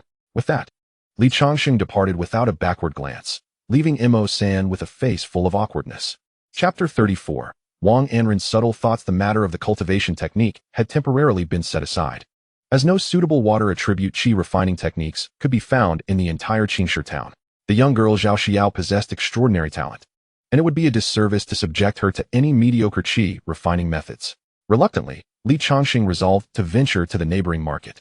This market, situated 200 miles from Changsheng town, was an establishment of the Qingyang sect. Many of Li Changsheng's magical instruments had been procured from there, and it boasted a plethora of techniques, artifacts, talismans, and elixirs. Numerous rogue cultivators were inclined to sell their stolen goods here, for no audacious rogue would dare to cause trouble in this territory of the Qingyang sect, unless they were courting death. This place was rife with opportunities, and there had been instances where individuals had unearthed exceptional artifacts. However, one such individual, in a fit of arrogance, was later slain and disposed of in the wilderness after leaving the market. Upon returning home, he found Xiao Lixue and Zhao Xiao energetically wielding wooden swords in the courtyard, while Su Jing leisurely reclined in a rocking chair, observing the two girls as they practiced their swordplay. Xiao Lixue exhibited remarkable aptitude in swordsmanship. Having only practiced the wind and thunder sword technique for a little over a month, she had already attained the first level of body refinement, with the second level seemingly within reach. Even Su Jing couldn't help but secretly marvel at her martial talent. Recalling that it had taken her 6 months to reach the first level of body refinement in her own pursuit of knife techniques. The initial phase of martial arts training is paramount. A shorter time to break through the body refinement realm indicates a higher innate talent for martial arts. Of course, while Xiao Xiao had not studied swordsmanship, she had nonetheless reached the first level of qi refining, her body nourished by spiritual energy, enhancing her senses and vitality, allowing her to hold her own against Xiao Lixue. Upon the arrival of her husband, Su Jing immediately rose to embrace Li Changsheng warmly. Although her belly had yet to show any significant changes, a pregnant woman yearns deeply for her husband's affection. Li Changsheng gently caressed her soft hair, akin to stroking a docile kitten. "Jinger, you smell delightful," he remarked, detecting a fragrant aroma emanating from her, reminiscent of spring chrysanthemums, transporting him to a realm of gentle springtime. Su Jing blushed at his words and whispered, "Husband, you're being silly. Xiao Lixue and the others are still here." At that moment, Li Changsheng glanced toward the other side, only to find 2 pair of glistening eyes fixed upon them. Xiao Lixue, unfazed, made a silly face and took Xiao Xiao's hand, leading her toward the backyard. Xiao Xiao, a mere 10 years of age, was bewildered, unable to grasp the nuances of romantic affection. "Ah, this little girl is becoming increasingly mischievous," Li Changsheng mused, wiping his forehead with his left hand, feeling a bit embarrassed. Just then, Wang Anren emerged from the kitchen clad in an apron. "Husband, you're back. Tonight we shall feast." Li Changsheng took Su Jing's hand and walked over, intending to embrace Wang Anren as well. "Our Anren possesses unparalleled culinary skills. How fortunate I am to have her as my wife." Just as his large hand was about to rest on Wang Anren's slender waist, she abruptly stepped back. "Husband, I have just been cooking. I am rather unkempt." However, her reaction was no match for Li Changsheng's swiftness, as he instantly moved forward, drawing her into his embrace and softly murmuring, "I do not mind if Anren is dirty. Come, let us see what delectable dishes Anren has prepared for us." With a hand on each of them, Li Changsheng entered the kitchen, where a burst of laughter and joyous chatter soon followed. After dusk, the family gathered around a round table to savor the lavish feast Wang Anren had prepared. A variety of exquisite delicacies graced the table: bear paws, bird's nest, sea cucumber, and shark fin. "This is quite the sumptuous treat you have prepared, Anren." Before Li Changsheng could finish his sentence, Wang Anren's cheeks flushed crimson, her head nearly dipping to the table. Li Changsheng understood her feelings. He noticed Su Jing's increasingly prominent belly and felt a pang of discomfort, wishing he could provide his husband with a son and a daughter. Hence, she had meticulously prepared tonight's dinner.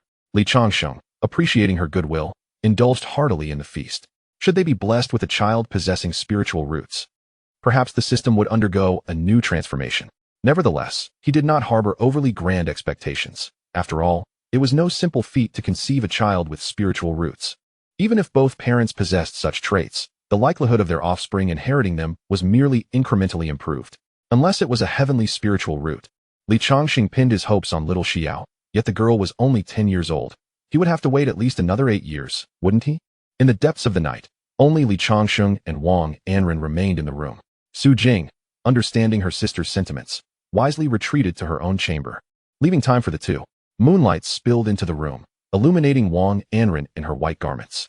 Her exquisite beauty and graceful figure casting an enchanting aura beneath the silvery glow. Particularly striking were her snow-white thighs, the fairest he had ever beheld.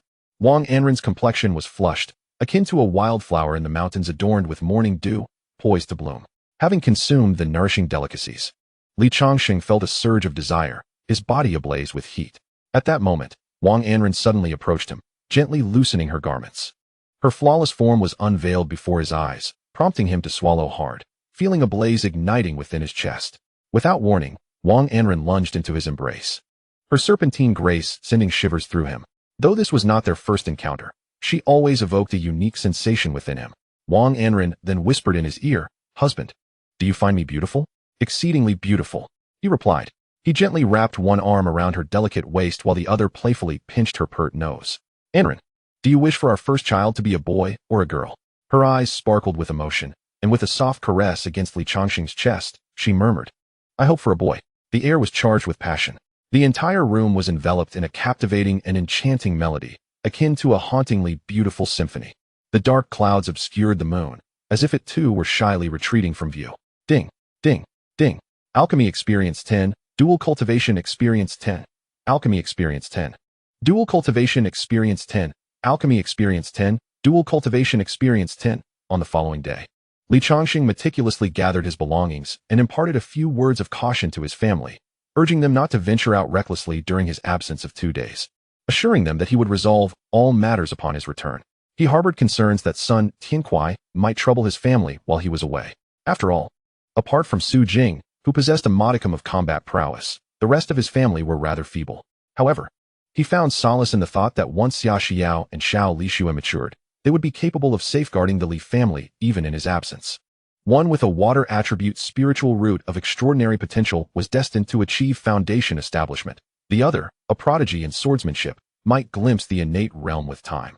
Chapter 35. Encountering the bald demon cultivator, wisely rescuing Su Muqing as dawn broke. Li Changsheng donned a simple robe and ventured into town while the streets were still sparse with people. To prevent recognition, he deliberately obscured half of his face with a tattered cloth. The market was over 200 miles away, and even at full speed, he would not reach it until dusk. Moreover, unlike the previous journey with Zhao Meng, he needed to exercise heightened caution against the possibility of encountering rogue cultivators along the way. He opted to stick to the official roads, which, although time-consuming, offered greater safety. Clad in his humble attire, he resembled an ordinary commoner devoid of any cultivation. By noon, Li Changsheng, like the other travelers, leaned against the roadside to rest. He retrieved his water flask and drank deeply, reflecting on recent events that had significantly impacted the nearby mortals, prompting many to leave their homes. The refugees appeared grimy and weary. Suddenly, a tremendous roar erupted from the distant mountains, causing the ground to tremble slightly. The common folk began to scatter in panic, shouting, "There are immortals fighting here, everyone run." Li Changsheng noted the commotion from the mountains and sensed a powerful surge of spiritual energy, indicating that the combatants were at least at the late stages of qi refinement. To err on the side of caution, he resolved to avoid involvement. He was on a quest to procure techniques, and this trip, he had brought nearly all his spirit stones and elixirs, as higher-tier techniques would undoubtedly be costly. Should his spirit stones run short, he would have to barter with elixirs. Such conflicts among cultivators were best avoided whenever possible. Yet, before he could distance himself significantly, the sounds of battle reached within 100 meters. So swift, Li Changsheng immediately accelerated, moving at a speed far surpassing that of ordinary mortals. Covering several meters in a single stride, and within mere moments, he had reached a considerable distance.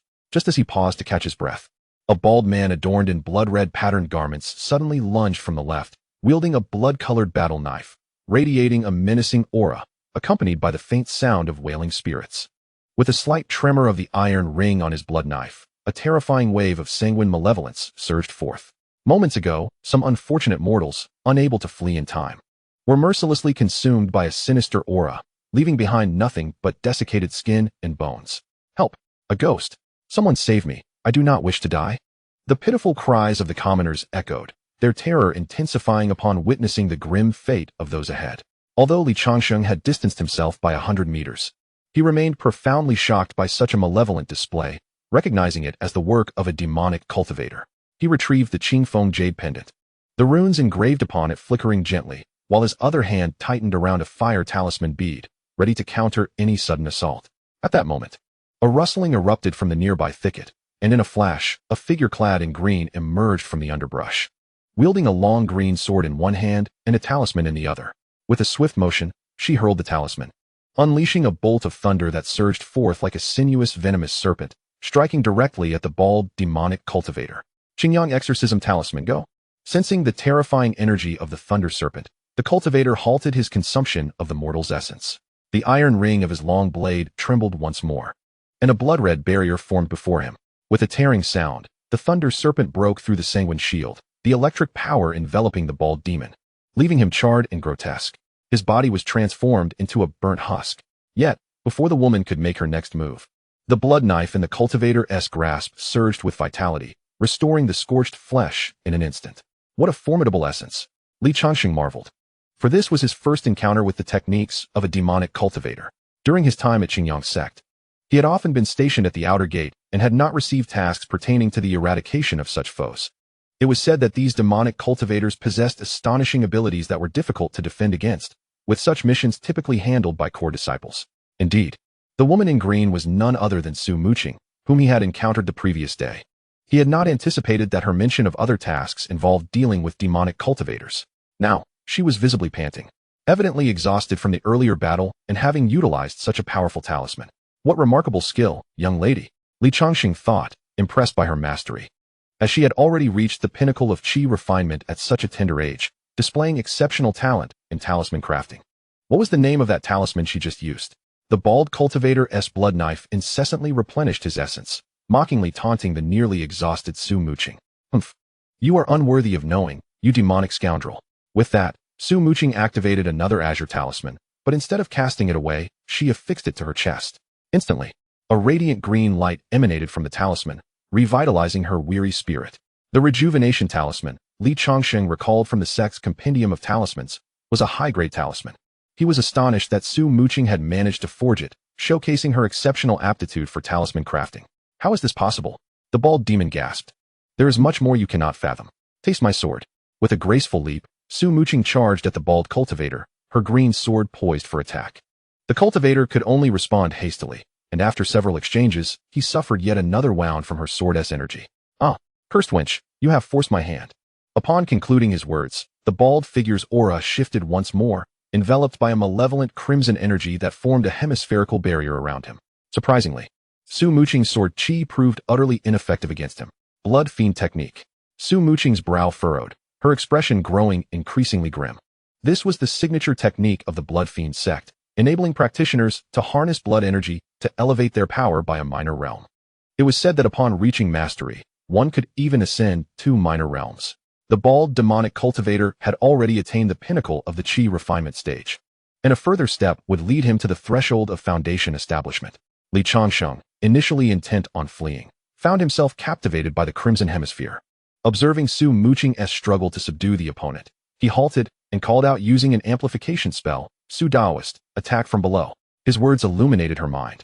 Yet her countenance soured once more, for lacking an earth spirit root, she had no means to launch an offensive from the ground. Realizing her hesitation, Changsheng understood that she possessed both water and wood spirit roots, but lacked earth-based spells. Since he might need her assistance in the future, he decided to lend her a hand. However, if the bald demonic cultivator fully evolved, he could only hope she would fend for herself. Changsheng formed a spell gesture. Placing his right hand on the ground, a tremor surged from beneath him to the base of the crimson hemisphere. Ultimately, an earth-based piercing technique emerged from the ground. manifesting as a stone spire that pierced through the bald man's chest, causing him to spew a mouthful of blood in his state of evolution. How can this be? I have not yet completed the blood fiend technique. Li Changsheng gasped for breath, as the distance he had to cover was at least several dozen meters, nearly exhausting half of his spiritual energy as a practitioner at the 8th layer of Qi refinement.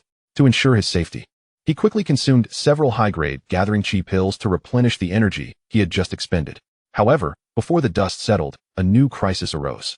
The bald demonic cultivator's flesh began to convulse violently, and with a resounding explosion, his body erupted, sending shockwaves that knocked the unsuspecting Su Mooching back several meters, causing her to crash through 3 trees before coming to a halt. Although Li Changsheng was positioned farther away, he too was propelled back by the force, barely managing to stabilize himself by thrusting his fire spirit sword into the ground, though his insides were affected, and blood trickled from the corner of his mouth. That was perilous. Indeed, demonic cultivators are not to be trifled with. They can wreak such havoc even in their dying moments. Observing the devastation around him, Li Changsheng could not help but close his eyes and lament the scene of destruction. Despair. Despair. The unfortunate mortals who had no time to flee were utterly torn apart. Upon closer inspection, he realized that Su Mooching lay unconscious amidst the trees. Li Changsheng muttered a curse under his breath. What a bother. After ensuring there were no immediate dangers in the vicinity, he slowly approached her, consuming a few rejuvenating pills along the way to heal his injuries. Upon reaching her side, he noted her disheveled hair and the tattered state of her azure silk robe, torn by the shockwave. Li Changsheng retrieved a rejuvenating pill, placing it in her mouth, and subsequently offered her water from his flask, assisting her in swallowing it. However, there was still no sign of her regaining consciousness. This woman really should learn to dodge, Li Changsheng remarked with a frown. However, given his proximity, it is likely that he would not be able to react in time. Li Changsheng ventured to the site of the bald mage's explosion, yet found nothing. Evidently, any storage bags or rings had been utterly obliterated in the recent blast. Amidst a mass of decaying flesh, Li Changsheng, however, discovered a long sword emanating a deep crimson glow, adorned with iron rings along its blade. This was the artifact wielded by the bald mage. Li Changsheng had witnessed its terrifying power firsthand, a dreadful force capable of siphoning the lifeblood of mere mortals. To prevent it from falling into the hands of any unscrupulous individuals, Li Changsheng decided to wrap it in ragged cloth, cast a sealing spell upon it, and stow it away in his own storage bag. After draping his coat over Su Mooching, he hoisted her onto his back and followed the official road for 10 li, ultimately finding an inn by the roadside. At this moment, Su Mooching had slightly regained her consciousness, initially in a state of panic. She gradually calmed down as Li Changsheng recounted the events that had transpired. Upon entering the inn, it was nearly devoid of patrons, save for an elderly man with white hair, soundly asleep at the counter. After placing Su Mooching in a chair, Li Changsheng approached and rapped on the counter. Knock, knock, knock. Good sir, do you have any vacant rooms? The old man lifted his head, rubbing his eyes, appearing dazed, clearly disturbed from a pleasant dream. Of course. Did you not notice that the hall is empty? Annoyed at being roused from his slumber, he responded with a dismissive tone. After rummaging beneath the counter for a while, he produced a wooden room key and slid it across the counter to Li Changsheng. Here, room 201 on the 2nd floor. Li Changsheng accepted the key, noticing the number 201 carved upon it. He then softened his tone, saying, Good sir, considering we are 2 individuals, a man and a woman, wouldn't it be inappropriate for us to share a room? The old man glanced at Su Mooching in the chair and chuckled. Young man, are you not a couple? Why does this young lady appear so frail? No, she is merely a friend of mine who was injured during a beast attack on our journey. Sir, please provide us with another room. Yet the innkeeper shook his head. There are none available. But you just claimed the hall was empty, Li Changsheng retorted, his frustration boiling over. Ah, dear brother, I am not deceiving you. It is truly full. The old man stroked his 3-inch beard and continued, Originally, your room was also occupied, but that guest checked out early this morning, hence it became available only now. Li Changsheng immediately countered, That cannot be. Do not try to fool me. If all the rooms were full, how could there be no one in the hall? Don't tell me they are all in their rooms. Ah, dear guest, you are correct. Did you not notice the sign outside our inn? Ling Mei I Inn. Only then did Li Changsheng recall that in his haste upon entering, he had overlooked the inn's sign. Ling Mei I Inn? Could it be that this establishment is built upon a spiritual vein? Is this a place specifically designed to facilitate cultivation? Li Changsheng reassessed the old man with white hair, discovering that he could not discern his cultivation level. Young brother, there's no need to look at me like that. I am not that formidable. It's merely a gathering spirit array, the old man chuckled, extending his hand to rub in front of Li Changsheng. Young brother, if you plan to stay a few days, Our in charge is 1 spirit stone per day. For the 2 of you, 1 spirit stone will suffice. My heavens, is it really that expensive? Li Changsheng exclaimed. Reluctantly, he produced a spirit stone and handed it to the old man. He then turned and carried Su Muqing up to the 2nd floor, where she could only manage to open one eye in her weakened state. As he placed her gently on the bed in their room, her outer garment slipped off, revealing her fair skin, which, in contrast with her tattered clothing, exuded an unexpected charm. However, Li Changsheng had no time to admire such sights. He moved to the window, gazing at the scenery outside, and said, "Please change into a clean set of clothes first. I will assist you with your injuries shortly." "Where am I supposed to go?" Su Muqing asked.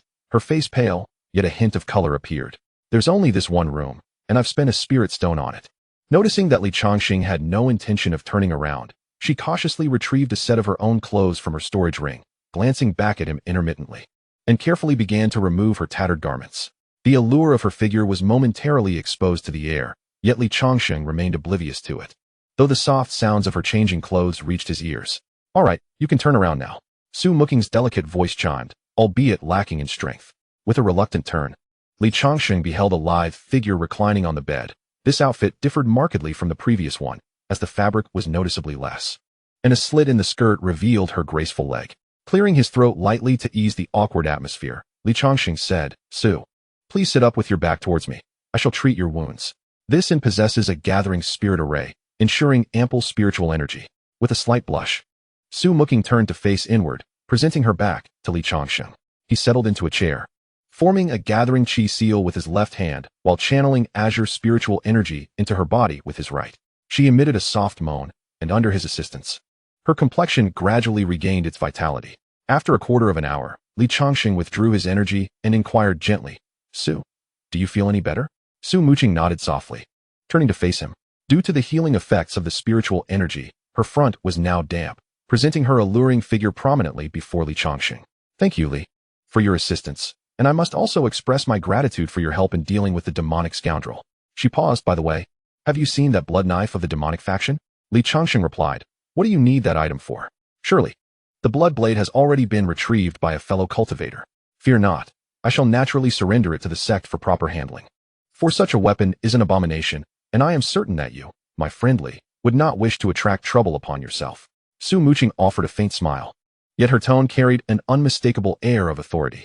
Should Li Changsheng deny having taken the blood blade, he believed she would promptly subdue him and extract it from his storage bag herself. "Alas, it seems I cannot hide anything from you, my friend. In truth, I had no intention of keeping this cursed artifact. It is better left in your capable hands, Su Daoist." With that, Li Changsheng produced the blood blade, wrapped in tattered cloth, yet its ominous aura was still palpable. Upon receiving the blade, Su Muqing's ring glimmered with golden light, and a talisman materialized in her hand. This was far more convenient than Li Changsheng's storage bag. With just a thought, she could summon items from it. Moreover, it was safer, more efficient, and had a larger capacity. Typically, storage bags are utilized by casual practitioners or low-tier cultivators, whereas storage rings are costly and beyond the means of those not from prominent families or high-ranking cultivators. A single storage ring could be worth dozens of spirit stones, a sum comparable to several years' earnings for a mid-stage chi refining practitioner. Had Li Changsheng not aspired to be an alchemist, he would have never been able to afford such an item in his lifetime. Su Muqing pinched the talisman between her fingers and whispered some incantation. Instantly, the talisman blazed with golden brilliance, and she affixed it to the hilt of the blood blade. The once alarming malevolence dissipated entirely, transforming the blade from a sinister weapon into an ordinary iron tool, bereft of its power. "Su Daoist, what kind of talisman is this that can suppress the blood blade's malevolent energy?" Li Changsheng inquired, curiosity piqued. "It is merely the Qingyang sealing talisman, specifically designed to counter such malevolent entities."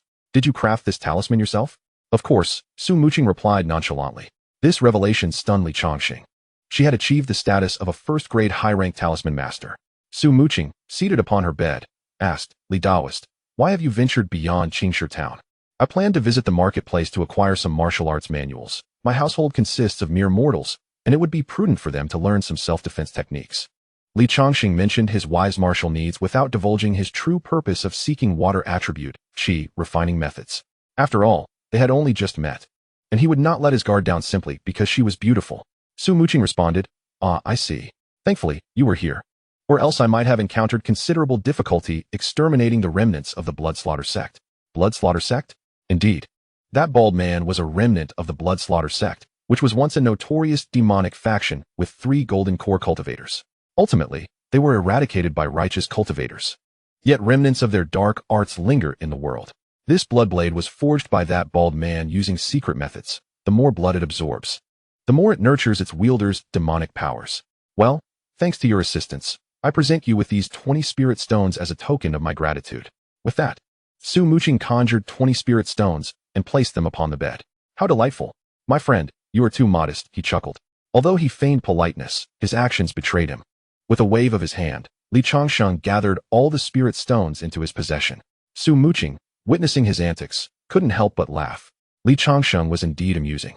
She perceived him as clever, indolent, and somewhat avaricious, possessing rich combat experience that allowed him to discern the flaws in the bald demon cultivator's secret techniques with ease. In just a few short months, he had advanced from the 6th to the 8th level of Qi refinement, which piqued her interest significantly. Ah, Su Daoist. Since you have recovered, it is time for me to depart, Li Changsheng declared, turning to leave. However, a light and airy voice halted him.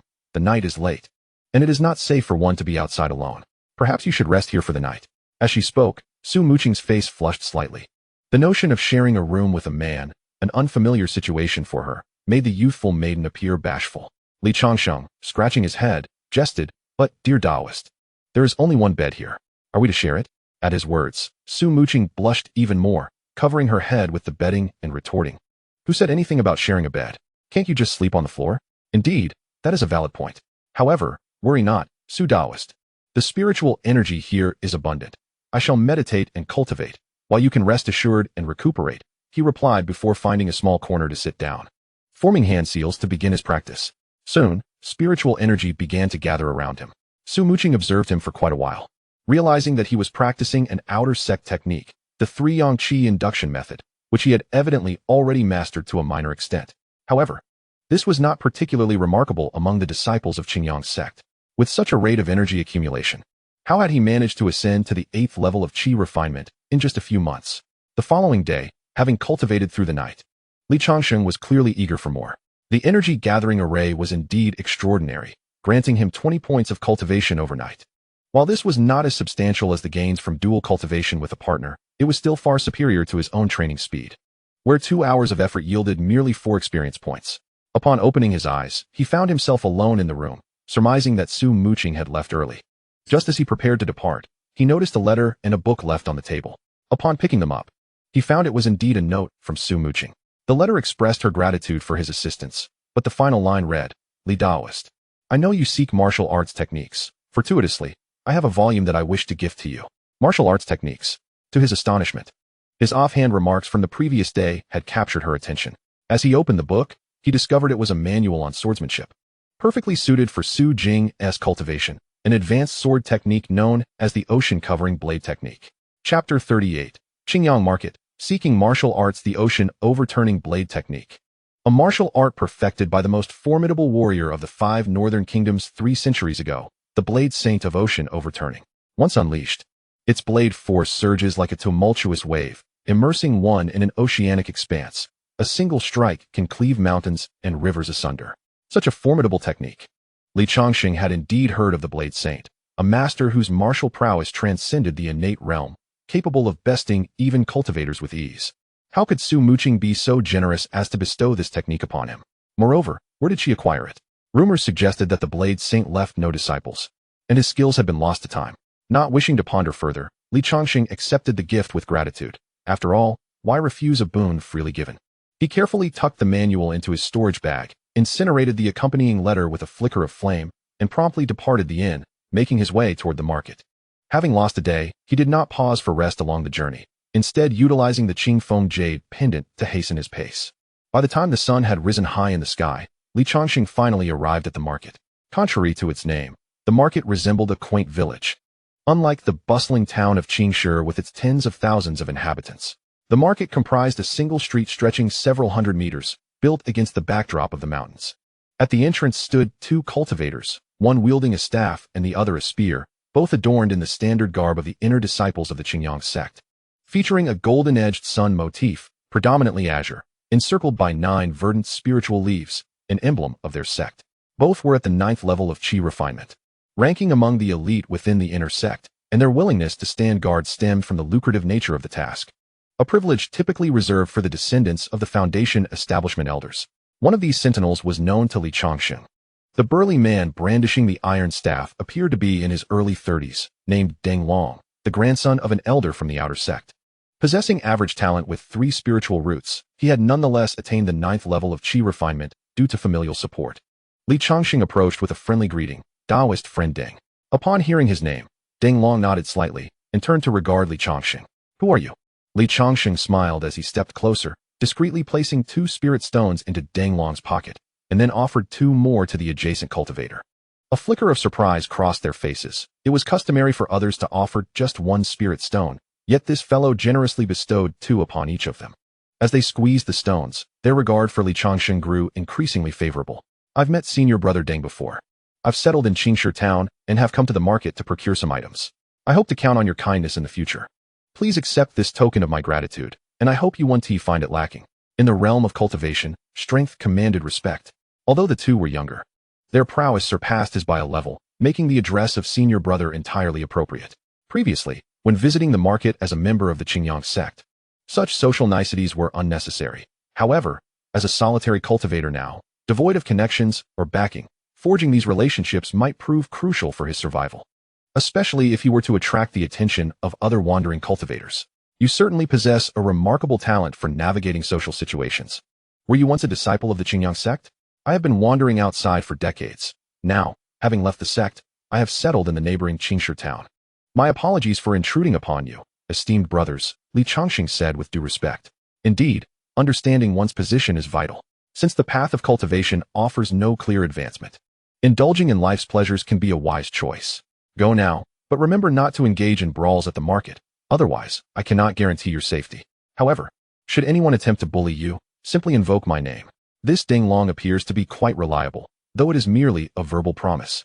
It may serve to deter some petty individuals in critical moments. Changsheng bowed and departed into the market. The main thoroughfare, 3 zhang wide, was paved with bluish stone bricks, extending for hundreds of meters, with no end in sight. The streets were thronged with cultivators, and upon closer inspection, their numbers exceeded 1,000. It is noteworthy that the entire population of cultivators in Changsheng town, including members of the Pancher Society, barely totals 200.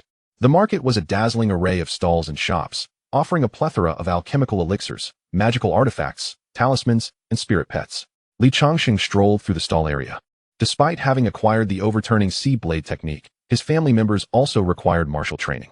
As Wang Anren's martial talent was lacking, Changsheng resolved to seek an internal martial art for him. After a thorough search, he purchased a manual titled Chun Yuan Gong and another called Bagua Palm for the price of a spirit stone.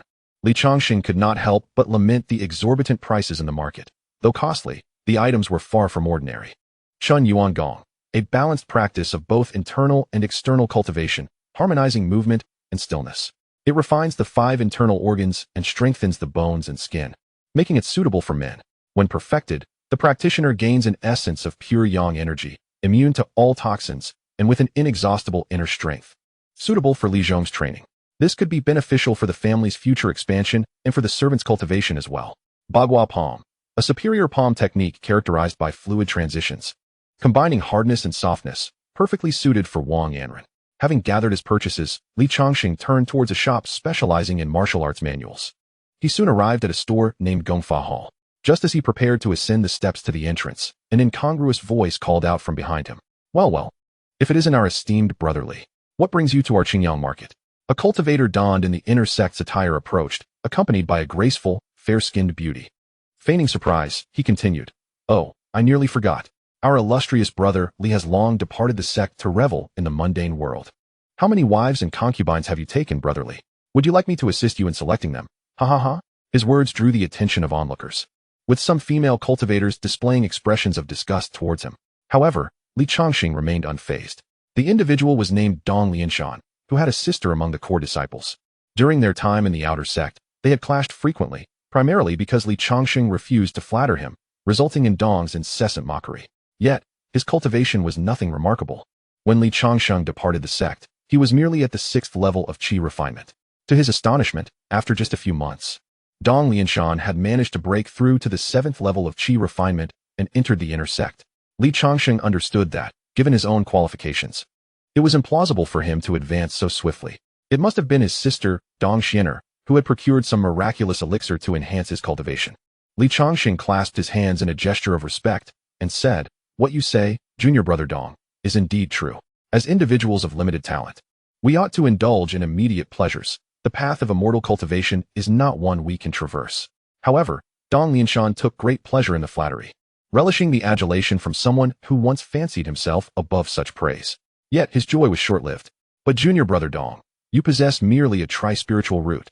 It seems that the foundational stage is beyond your reach." A look of disdain filled Li Changsheng's face at this remark.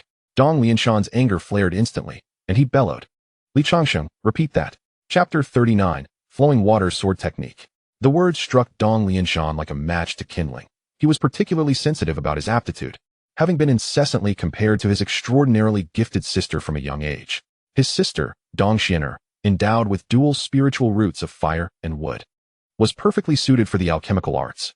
At just 25, she had already attained the rank of a high-grade alchemist, reaching the pinnacle of qi refinement and accepted as a disciple by a foundational elder within the sect. Her future was limitless, while he, her fraternal counterpart, was burdened with an ordinary tri-spiritual root and had been stagnating at the 6th level of qi refinement for an extended period. Were it not for his sister's discovery of the spirit-refining herb, which allowed him to concoct the nourishing spirit pill to nurture his soul, he would have languished at that level for several more years. At this moment, Li Changsheng's jibe regarding the foundational stage provoked his ire, prompting him to shove aside the woman beside him and grasp Li Changsheng by the collar, continuing, "You think you're deserving of a beating? If I cannot reach the foundational stage, do you think your pseudo-spiritual root can?" Li Changsheng, "Oh Li Changsheng, what status do you hold now? As a mere wandering cultivator, what right have you to speak of foundational advancement? You, a legendary practitioner of the Qingyang sect, have been stuck at the 6th level for over a decade. And you dare to criticize me?" Dong Lianshan did not scrutinize Li Changsheng's cultivation level closely, as he had long been ensnared at the 6th level for over 10 years. Now that he had descended the mountain, could he possibly achieve any breakthroughs? "Junior brother Dong, do you intend to strike me? Have I struck a nerve? Although you are a tri-spiritual root, your talents aren't significantly superior to mine. Without your core disciple sister, it seems unlikely you will enter the inner sect in the coming years. Besides, who claimed I was merely at the 6th level of qi refinement?" With that, Li Changsheng unleashed his spiritual power, revealing his unmistakable 8th level of qi refinement. Dong Lianshan recoiled in shock, retreating repeatedly, ultimately shielded by the woman. Onlookers halted, eager to witness the unfolding drama, as a practitioner of the 7th level dared to bully one of the 8th level, a spectacle to behold. How can this be? It is impossible, absolutely impossible. Dong Lianshan's pupils dilated in disbelief. He could not fathom that Li Changsheng's cultivation exceeded his by an entire realm. Li Changsheng flicked his collar and turned to enter the shop, choosing not to engage further. Dong Lianshan, now cowed, dared not pursue him, angrily pushing away the woman beside him as he stormed off. While he held contempt for Li Changsheng, he was wise enough not to provoke a practitioner of the 8th level, especially not outside the Qingyang sect, and without his sister by his side. The detestable Li Changsheng. Remember this well. Inside the shop, the plump shopkeeper, witnessing everything that transpired outside, immediately donned a smile upon Li Changsheng's entrance. A cultivator at the 8th level of qi refinement, previously a member of a sect, must be treated with utmost respect.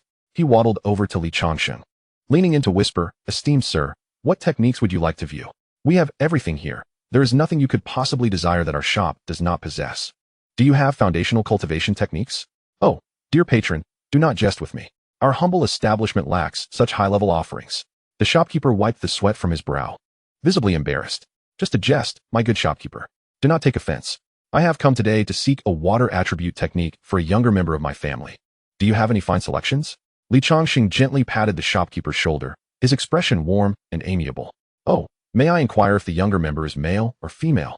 We have distinct water attribute techniques for each. The male techniques harness fierce spiritual energy, while those for females cultivate gentle and harmonious energy. A girl. Ah, in that case." The shopkeeper hurriedly shuffled to the back, searching through the shelves, and eventually produced a tome from the 5th compartment of the 2nd shelf. This is the water wave technique. The practitioner's spiritual energy flows like a boundless river, making it particularly suitable for female cultivators. What do you think, esteemed sir? Li Changsheng briefly skimmed through the book, recognizing it as a rudimentary 5-element technique available even in Qingstone Town. "Shopkeeper, this technique is far too basic. Do you have a slightly superior qi refinement technique? Indeed, we do have better options, but they come at a steep price. Li Changsheng waved his hand dismissively.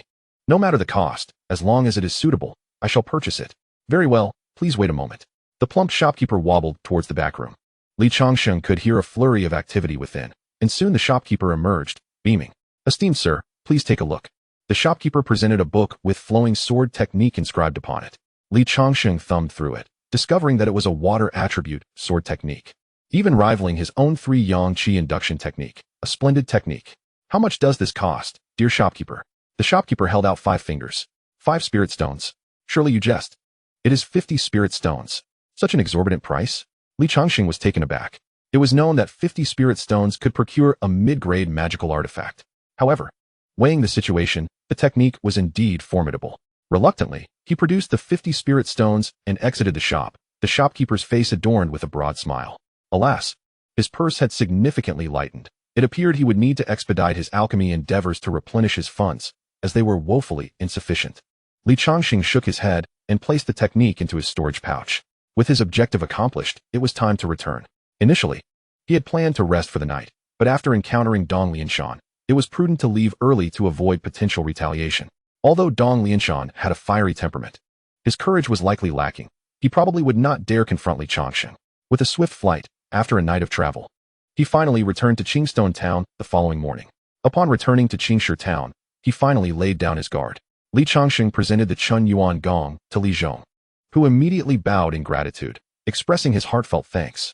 Thank you, my lord, for bestowing upon me this technique. I shall devote myself to its diligent practice. He also bestowed the Bagua Palm upon Wang Anren and the Fuhai Blade technique to Su Jing. Upon receiving the Fuhai Blade technique, Su Jing immediately planted a fervent kiss on Li Changsheng's cheek. Thank you, my husband. The Fuhai Blade Saint represents the ultimate aspiration for all martial artists, and Li Changsheng had directly gifted this formidable technique to her. While the Li family was aware that Xiao Xiao possessed a spiritual root, Li Changsheng informed them that she had 5 roots, deliberately concealing the truth of her heavenly root. This matter was still fresh, and should the Qingyang sect learn of it, the consequences would be dire. He also cautioned Xiao Xiao to keep her heavenly root a secret from anyone, including her maid, Shen Yuer. The little girl nodded hesitantly, unsure if she truly comprehended the gravity of the matter. After briefly instructing Xiao Xiao on the cultivation of the Lushui sword technique, she became enchanted, as she sensed that the spiritual energy cultivated through this technique far surpassed that of the basic breathing methods. Chapter 40. Mother and daughter journey towards Qingyang sect. A month after returning from the market, Li Changsheng remained at home, refining pills and engaging in dual cultivation with his 2 wives to enhance their cultivation levels. The attribute panel displayed: Host, Li Ping, age, 40, main cultivation technique, Sanyang Qi guiding technique, minor achievement, 220-1000, realm, refining Qi 8th layer, experience points, 241-0100000, alchemist, first rank senior, experience points, 351-05000, wife Wang Anren affection level, 100 bonus, 2. Su Jing affection level, 100 bonus, 2. Beauty, Hong Yu. In 1 month, he had elevated his cultivation by over 1,000 points. Yet to break through to the 9th layer of refining Qi would require waiting until the summer of the following year. Nevertheless, he was quite pleased with this pace, as it typically takes a year for those with a heavenly root to advance a minor realm in the late stages of refining Qi. He was merely a pseudo-spiritual root cultivator, relying on the dual cultivation panel to achieve such a remarkable rate of progress. Since Mo Sen assumed the role of president of the Panshur Association, Qingshi Town had been vigorously employing laborers for the extraction of fine iron ore, which greatly pleased 2 inner disciples of the Qingyang sect. As supervisors, with the increased yield of fine iron ore, their contributions to the Qingyang sect naturally soared. Meanwhile, the matter of establishing foundational caves continued to develop. It was rumored that numerous cultivators from various sects departed with abundant treasures, yet few of the scattered cultivators who accompanied them returned. Consequently, the number of scattered cultivators within the Qingyang sect's territory plummeted. However, Qingshi Town benefited from this misfortune, as many scattered cultivators sought refuge in this town, protected by the Qingyang sect. Ambitious Mo San seized the opportunity to recruit a multitude of scattered cultivators into the association, comprising a mix of backgrounds, including many bandits and rogues, posing a significant challenge to the order of Qingshi Town. Within the Panshur Association, Mo San took this chance to increase the number of elder positions by 5, aiming to fragment power. Currently, The entire rock-solid society, including Li Changsheng, boasts a total of 8 elders at the late stage of qi refinement. Among them is a distinguished first-grade high-level talisman master, whose expertise has led to a flourishing market for talismans in Changsheng town, with various low and mid-tier talismans saturating the bustling Biana Street. After a month of dedicated alchemical pursuits, Li Changsheng has amassed no fewer than 50 spirit stones, supplemented by a profit sharing of 5 spirit stones from the Zhao family's shop. Consequently, his wealth has returned to 100 spirit stones. Over the past month, the Li family's strength has significantly enhanced, largely due to the martial arts manuals Li Changsheng has procured. Li Zhong, owing to his youthful vigor, has made remarkable progress in cultivating the pure origin art, achieving the 3rd level of body refinement at an astonishing pace. Meanwhile, Wang Anren, though slightly less formidable, has advanced to the 2nd level of body refinement through his practice of the Bagua Palm. Young Li Shui has mastered the wind and thunder sword technique to a minor accomplishment, reaching the 5th level of body refinement, showcasing her exceptional talent in swordsmanship. Su Jing, having acquired the sea-covering blade technique, has become increasingly proficient, breaking through to the early stage of postnatal cultivation. This level of power rivals that of a 4th level qi refinement cultivator, making her the most formidable member of the Li family aside from Li Changsheng himself.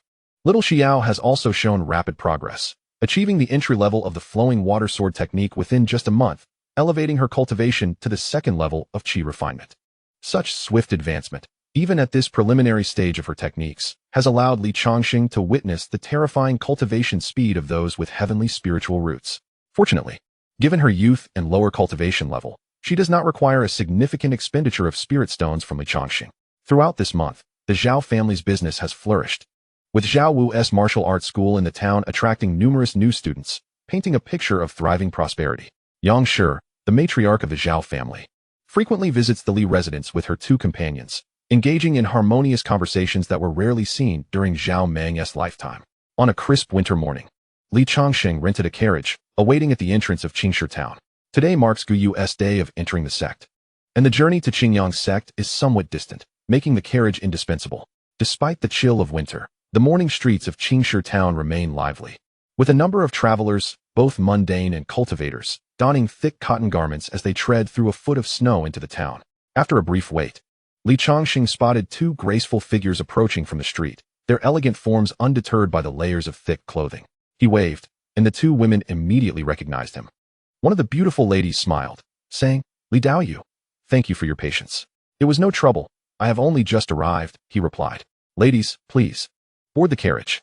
Li Changsheng gestured for them to enter. "Thank you, Li Daoyu," the lovely matron Gunan said, extending her delicate hand to assist the rosy-cheeked Gu Yu as she stepped inside. Once the 2 women were settled, Li Changsheng exchanged a few words with the carriage driver before joining them in the spacious interior of the large carriage. The 2 ladies sat closely together on the left side, while Li Changsheng took a seat on the right, leaving a generous gap of 1 meter in between. The elegant woman retrieved a pouch from her storage bag and handed it to Li Changsheng, saying, "Friend, here are 100 spirit stones. I appreciate your assistance on this journey." "Not at all," Li Changsheng replied, unceremoniously placing the stones into his own storage bag. After all, this amount equated to his earnings for 2 months. He mused to himself how affluent this woman was. The atmosphere within the carriage was somewhat ambiguous. After discussing various topics, the 2 found themselves at a loss for words, sinking into an awkward silence, while Gu Yu lay asleep in her mother's embrace. With her eyes closed, Gu Yu appeared even more ethereal, resembling a celestial maiden descended from the heavens, radiating an air of noble serenity. In stark contrast, her mother, Gunan, exuded a mature allure, her posture striking, and her smile warm, akin to a gentle spring breeze. What a pair of exceptionally beautiful mother and daughter. It was bewildering that anyone would abandon them. Li Changsheng couldn't help but internally curse the heartless scoundrel. Though traveling along the official road, the journey was still somewhat bumpy, causing Gu Yu to awaken intermittently. As evening fell, the carriage came to a halt in a desolate area, surrounded by frozen earth, devoid of wildlife. They set up camp, erecting 3 tents for the 4 of them. Li Changsheng gathered some dry wood to kindle a campfire, while the coachman had a bit of dry rations before retreating into the tent to rest. The 2 women roasted meat by the fire, and Li Changsheng took the opportunity to arrange a few simple warning formations nearby. Previously at his sect, Li Changsheng had endeavored to study formations. Although he had not mastered them, he had acquired a smattering of knowledge. "What kind of formation is this, Li Daoyu?" Gunan inquired. Her curiosity piqued as she had little experience with such matters. Li Changsheng, ever willing to share, answered her inquiries. Considering the generous spirit stones she had given him warranted good service. This is a basic warning formation. Should anyone enter its vicinity, it will immediately emit a bright light and a sharp sound, allowing us to respond promptly. Gu Nin nodded slightly, acknowledging the practicality of such a formation in the wilderness. Li Daoyu, you are indeed well versed. Not only do you excel in alchemy, but you also have a keen understanding of formations. Ah, I nearly burnt it. Gu Nin exclaimed as she handed a piece of roasted chicken to Li Changsheng. This was marinated at home and stored in my pouch specifically for our journey.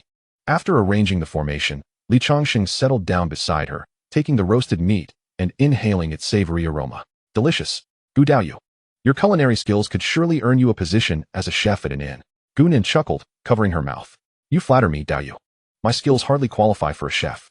Despite her modesty, she continued to roast another piece of meat over the fire. As Li Changsheng savored the meal, he asked, Gu Daoyu, after finishing, let us rest early. I will take the first watch tonight. Thank you, Li Daoyu. My daughter and I will retire for the night, she replied, handing him the remaining roasted meat before guiding her daughter into their tent.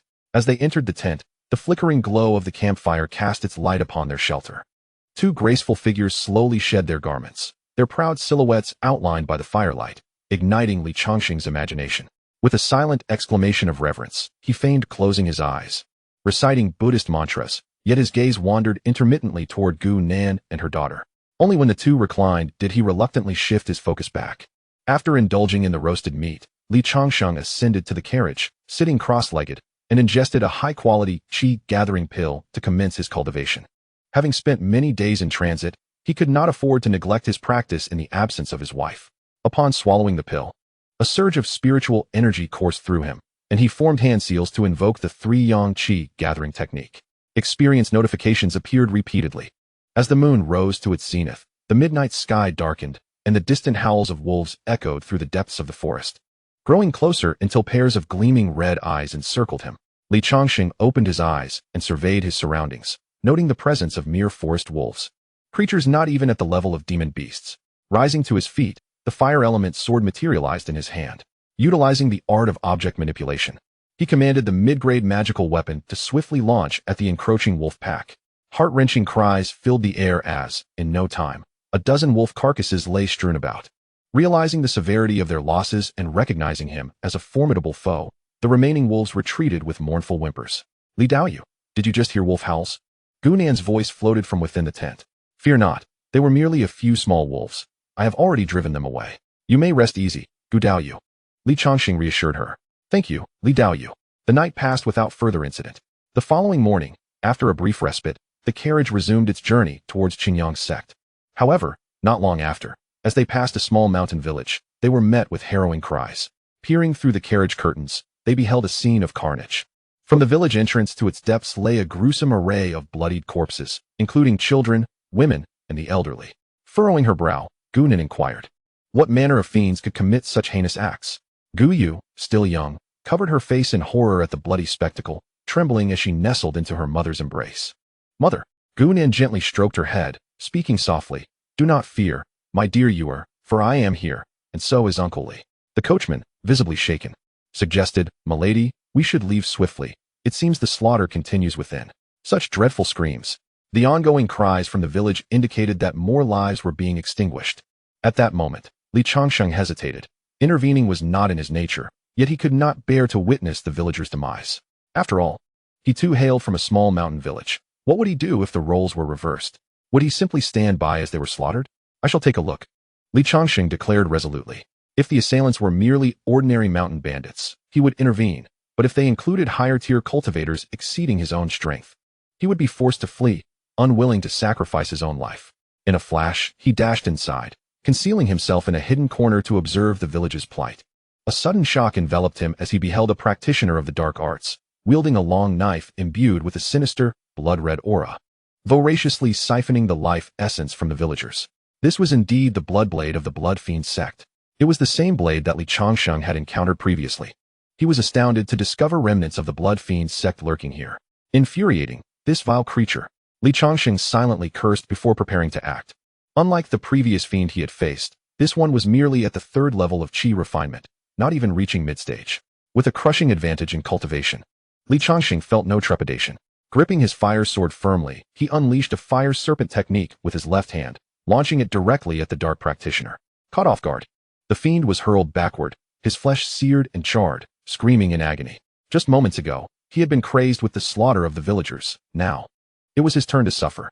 However, sensing the injuries inflicted upon him, the Bloodblade began to channel vitality back into its master for restoration. Yet, Changsheng, fully aware of its purpose, would not allow such a revival. Vine binding technique. He invoked a spell, summoning the vines of the surrounding trees to ensnare the dark practitioner tightly. Seizing the opportunity, Changsheng surged forward, channeling a surge of solar energy into his fire sword. And with a decisive strike, he ended the fiend's life. As the Bloodblade sensed its master's demise, it ceased its attempts to restore him. With fluidity and precision, Changsheng exerted his full strength, leaving no chance for the opponent to react, swiftly concluding the dark practitioner's existence. Yet, the remaining villagers were paralyzed with fear. Though the villain had been vanquished, they stared at Changsheng with dread in their eyes. Without offering further explanation, he wrapped the Bloodblade and departed the village. Upon returning to the carriage, the two women had been waiting anxiously. When Changsheng presented the Bloodblade, Gu Nan was momentarily taken aback.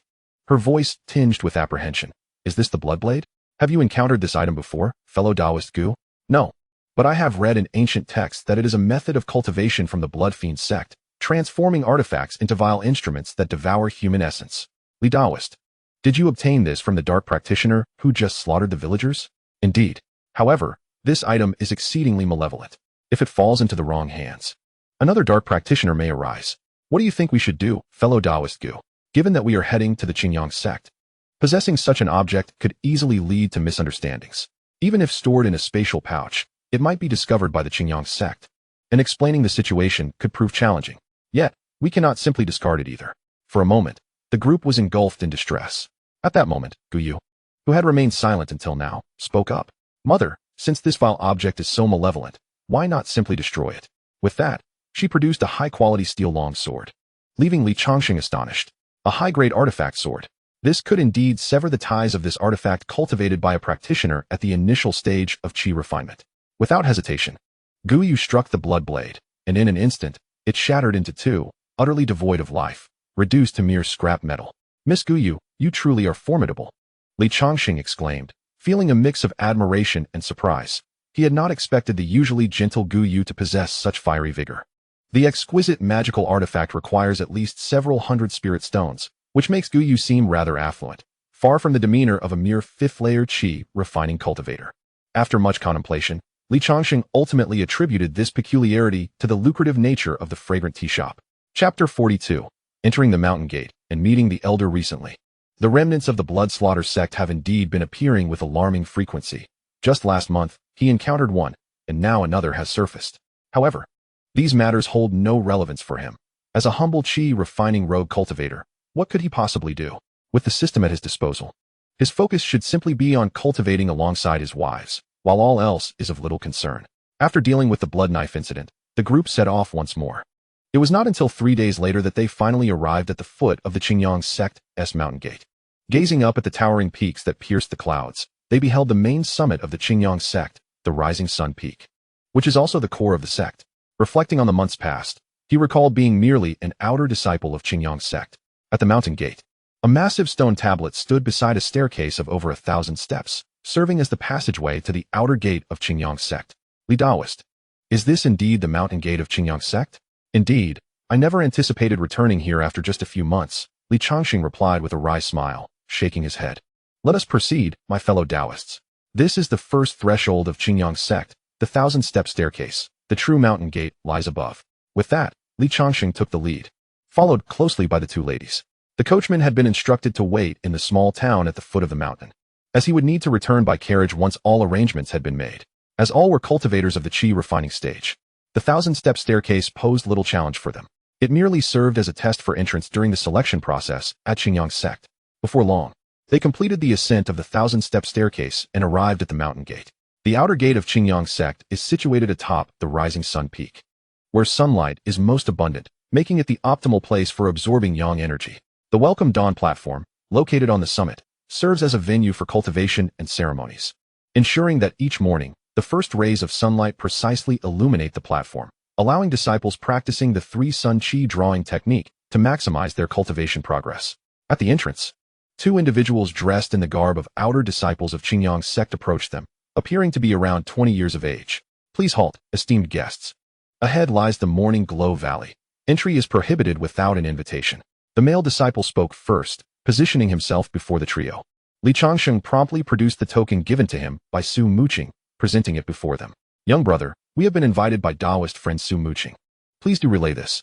The male disciple, initially ready to express his ire, was taken aback upon seeing the token in Li Changsheng's hand. You mean to say that senior sister Su invited you? Indeed, this young friend possesses extraordinary talent and has been invited by senior sister Su to join the sect. I kindly request that you announce our arrival. Please hand me the token, and I shall inform them. The male disciple extended his right hand to receive the token. Without further ado, Li Changsheng complied and handed over the token, bowing slightly as he expressed, "Thank you kindly, Taoist friend." As the male disciple departed, the remaining female disciple stayed behind at the gate to attend to the trio. After a while, the male disciple returned, accompanied by an elderly gentleman clad in the garb of an outer sect steward. Li Changsheng immediately recognized him. The outer sect stewards of the Qingyang sect are typically at the cusp of foundation establishment, often comprising older disciples who have long since despaired of achieving that breakthrough. It was Steward Song. The elder approached, and Li Changsheng offered a respectful salute. This elder was someone Li Changsheng had previously known, having extended guidance and support on numerous occasions, thus earning the title of a mentor in Li Changsheng's eyes. "Ah, it's you, my young friend Changsheng. Did you not leave the sect? What brings you back now? Could it be that you have returned with someone?" Steward Song remarked, his keen gaze swiftly discerning Li Changsheng's cultivation level. "Oh, how is it that you have reached the 8th layer of qi refinement? I recall you were still at the 6th layer when you departed, having been stuck at that stage for over a decade. Yet, it seems that entering the world has liberated your mindset, enabling you to break through." Steward Song sighed. "Alas, you are the most intelligent disciple I have ever encountered. Yet you are limited by your spiritual root quality. Were it not for that, your abilities would surely have led to great achievements. By the way, have you brought back a promising talent?" "Indeed, Steward Song. I have returned to assist this young friend, Gu, in joining the sect.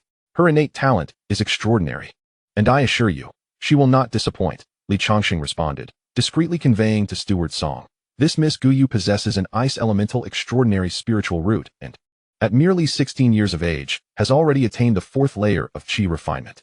Li Changsheng's words illuminated Steward Song's countenance. An ice elemental extraordinary spiritual root. This is second only to a heavenly spiritual root in terms of quality. Flustered, Steward Song stammered, "This. Last time, we lost a heavenly spiritual root disciple, and the elders reprimanded me severely. As the steward responsible for the management of outer disciples, that incident fell within my jurisdiction. I had dispatched a disciple at the 9th layer of qi refinement to recruit, yet I never anticipated that the heavenly root talent would be lost. Had I been younger, the elders might have flayed my heart for this." "Changsheng, is what you say truly the case?" Li Changsheng nodded affirmatively. "Absolutely, Steward Song." Upon receiving this confirmation, Steward Song's joy was palpable, his smile unable to contain itself. He gazed at Guyu as one would at a rare treasure, causing her to timidly retreat behind her mother. "Steward Song, do maintain your composure." "Ahem, my apologies, I got a bit carried away. Please, make your way inside. Head to the outer hall. I shall notify the elders." In a swift motion, Steward Song dashed towards the palace atop the Shiri Peak, covering 10 meters with each determined stride. "Senior brother, please make yourself comfortable." The male disciple, having overheard their conversation, realized that Li Changsheng had once been a cultivator of the Qingyang sect, now having reached the 8th layer of qi refinement, and thus addressed him as senior brother. The two then made way for them. "Let us proceed to the outer hall, fellow Taoist Gu," Li Changsheng said with a smile, leading the way. Having spent the majority of his life in the Qingyang sect, he was well acquainted with the paths. Gu Nin nodded in agreement. "I shall follow your arrangements, Taoistly." Thus, Li Changsheng guided the strikingly beautiful mother and daughter duo towards the outer hall. The outer disciples on the road cast curious glances at them, particularly captivated by Gu Yu's unparalleled beauty. The young male disciples, overwhelmed by her charm, found it difficult to avert their gaze, some even colliding with pillars, much to the amusement of their peers. The outer hall was a magnificent structure adorned in gold and jade, with pillars crafted from pure gold, radiating opulence. It was here that the outer sect recruited its disciples, a sight that once left a young Li Changsheng in awe. Upon their arrival at the hall, before long, 3 streaks of light shot through the air and came to a halt before the trio. 2 men and 1 woman appeared. The first man had long white hair and a beard, exuding an ethereal presence. The woman possessed a gentle and serene demeanor. clad in elegant blue robes, often accompanied by a faint fragrance of medicinal herbs. They were none other than three esteemed elders of the Qingyang sect, the transmission elder Chen Shuyi, the head of the discipline hall Wang Daoyuan, and the master of the herb hall by Suxin. Chapter 43. Guyu chooses a master. Changsheng seeks the Dao Chen Shuyi, the transmission elder of the Qingyang sect, was tasked with guiding the core disciples in their cultivation methods and addressing any queries they encountered on their path. Occasionally, he would hold teachings to assist the outer disciples in their practices, earning their deep admiration. Li Changsheng had once sought his counsel.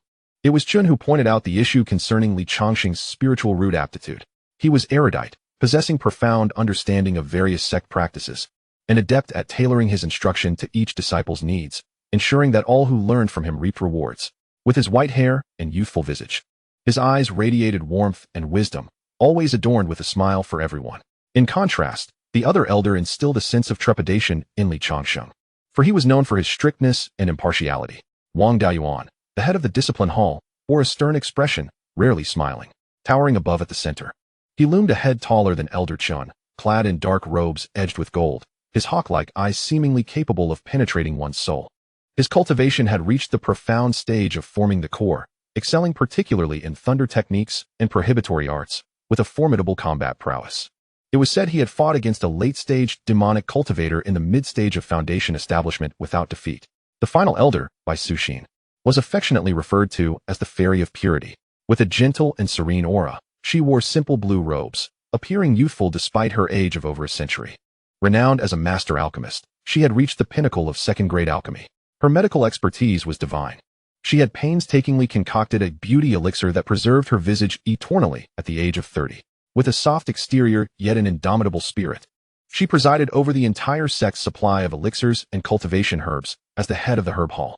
The arrival of these three distinguished figures was an honor that Li Changsheng could scarcely hope to experience in his lifetime. With only a modest connection to the affable Elder Chun, the three elders commanded respect without uttering a word, prompting Li Changsheng to step forward. Bowing respectfully as he addressed them, "Esteemed elders, I am Li Changsheng, a disciple of the outer sect. Today, I have brought Miss Guyu to the Qingyang sect, for her extraordinary talents warrant the guidance of the foundation establishment elders." Li Changsheng spoke candidly, laying the matter bare. He had heard from Elder Song that this young lady possessed an ice-based extraordinary spiritual root. Elder Wang Daoyuan's voice resonated profoundly within the vast, gilded hall. "Shall we test it ourselves?" Elder Chun, standing nearby, chimed in, occasionally winking at Li Changsheng. Compared to Elder Wang's forthrightness, Elder Chun exuded a more amiable demeanor. "Please." Li Changsheng stepped back, gently pushing Guyu forward. It was Guyu's first encounter with a foundation-building cultivator, and she appeared somewhat timid as she respectfully greeted the elders. "I am Guyu, and I pay my respects to the esteemed elders." Elder Bai Suxin produced a spirit-testing stone, smiling as she encouraged, "Do not be afraid, little you. Channel your energy into this stone." Her comforting words, as a fellow woman, alleviated some of Guyu's apprehension. With a delicate gesture of her left hand, Guyu began to channel a chilling spiritual force into the testing stone, and in an instant, a brilliant azure light enveloped the entire outer hall. "Excellent. Indeed. She possesses an ice spiritual root. Who would have thought that after losing a heavenly spiritual root, we have now gained another with an ice attribute? Truly a blessing for our sect," Elder Chen exclaimed, his excitement rendering him almost speechless. "Such talent, given time, she may very well aspire to break into the core formation stage. Li Changsheng, you have done remarkably well this time. You have brought great honor to our sect," Elder Chen remarked, patting Li Changsheng on the shoulder. Just then, Elder Wang interjected, "Little girl, we three here are all foundation-building elders. You may choose any one of us as your master. However, should you join my discipline hall, I shall take you as my closed-door disciple, providing you with all the resources you require. What say you?" "Old Wang Yu, this fellow seems serious, yet his shamelessness surprises me. Anyone can utter empty words," Elder Chen retorted, stepping before Guyu.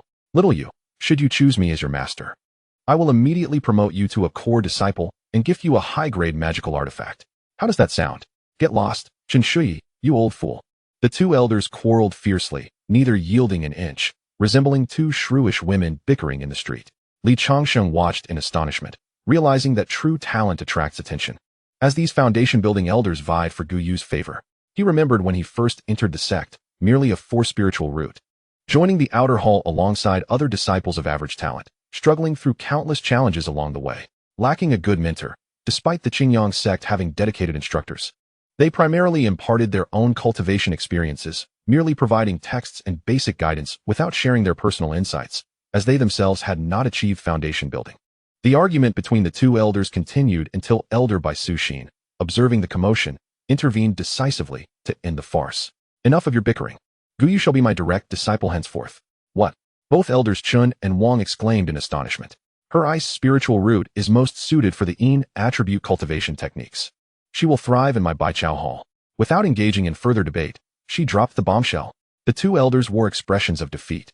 Yet they understood that Elder Bai Suxin spoke the truth. Their own 9 transformations of Qingyang technique was indeed too yang in nature, making it less suitable than the guidance of Elder Bai, who specialized in water and with spiritual roots.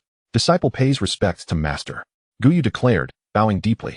Guyugu respectfully performed the rite of apprenticeship before Bai Suxin. All right, rise, Bai Suxin, the elder remarked. Li Changsheng, you have performed admirably this time, acquiring an exceptional seed for our sect. Speak, what reward do you desire? I shall grant it. Li Changsheng glanced at Guyu beside him. Having already accepted 100 spirit stones from her, now receiving a reward from the sect made him feel as though he was reaping benefits from both sides. However, upon seeing Gu Nan's affirmative expression, he voiced his request without hesitation. After all, if his employer saw no issue, he would not be overly modest. One should seize opportunities when they arise, he thought with a chuckle. Esteemed Elder Bai, as a disciple of limited talent, I find myself struggling to grasp the art of cultivation. Thus, I humbly request the physical refinement technique, the Qingyang body forging method, he articulated with a smile. The Qingyang body forging method is the pinnacle of body refinement techniques within the Qingyang sect, requiring substantial contribution points for acquisition, reserved solely for inner sect disciples. After careful contemplation, Li Changsheng recognized that this visit to the sect was a rare chance, especially with the elder bestowing a reward upon him. He was determined to obtain this coveted body refinement method he had long desired. This technique harnesses the morning sun's purple aura or the essence of the earth's fire to temper the flesh, rendering the body as resilient as jade, immensely powerful. And with blood vitality akin to a furnace, it provides formidable resistance against cold and toxic vapors, significantly enhancing a cultivator's physical strength, and is equally beneficial to martial artists. This was not merely for his own advancement, but also for the future development of the Li family, as aside from himself and Xiao Xiao, the rest were martial practitioners. Particularly the less gifted Wang Yanren. As his first wife, he wished for her longevity, determined to elevate her to the innate realm, regardless of the effort required. Chapter 44, Parting of Mother and Daughter, Interference from Enemies. Li Changsheng's request left Bai Suxin momentarily taken aback. She had anticipated he would ask for spirit stones or magical artifacts, not simply a body refinement technique. This technique was not deemed a secret of the sect, as most cultivators placed little value on physicality, believing that spiritual practice was the true path to immortality. Thus, any intersect disciple could exchange contribution points for it. To her, a foundational elder, it was merely a matter of acquiescence. Do you truly wish for nothing but a body refinement technique? Elder Chun interjected kindly from the side. Li, would not spirit stones suffice? What utility does a body refinement technique hold? It hardly enhances combat prowess. I have made my decision, esteemed elder. I respectfully request the technique, Li Changsheng affirmed resolutely. In the past, he would have opted for spirit stones, but now, as an alchemist, spirit stones were no longer a concern. Even a high-grade magical artifact could be procured with merely a year's earnings. Seeing Li Changsheng's unwavering determination, Elder Chen chose not to press further and quietly stepped aside. With a wave of her hand, Elder Bai summoned a radiant flash, and golden incantations materialized within Li Changsheng's consciousness.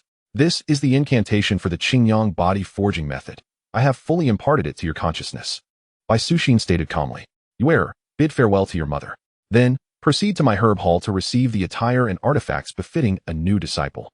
With that, Bai Suxin transformed into a stream of white light, soaring from the outer sect hall, followed closely by Elder Wang Daoyuan, who resumed his previously stern demeanor. After he departed, a voice resonated from outside the hall. Do not indiscriminately divulge the cultivation methods to outsiders or engage in the illicit sale of such techniques, or you shall face severe punishment from the Qingyang sect. Do you understand? Elder Wang's voice boomed like thunder, and Li Changsheng felt as though he had been struck in the chest by a heavy hammer, rendering him breathless. I understand, he managed to utter, and only then did the suffocating pressure dissipate.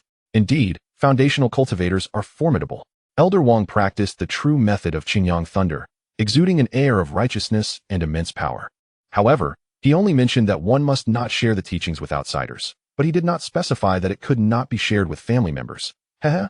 Elder Chen looked at Li Changsheng with a smile, saying, Li Changsheng, you are a disciple I remember well.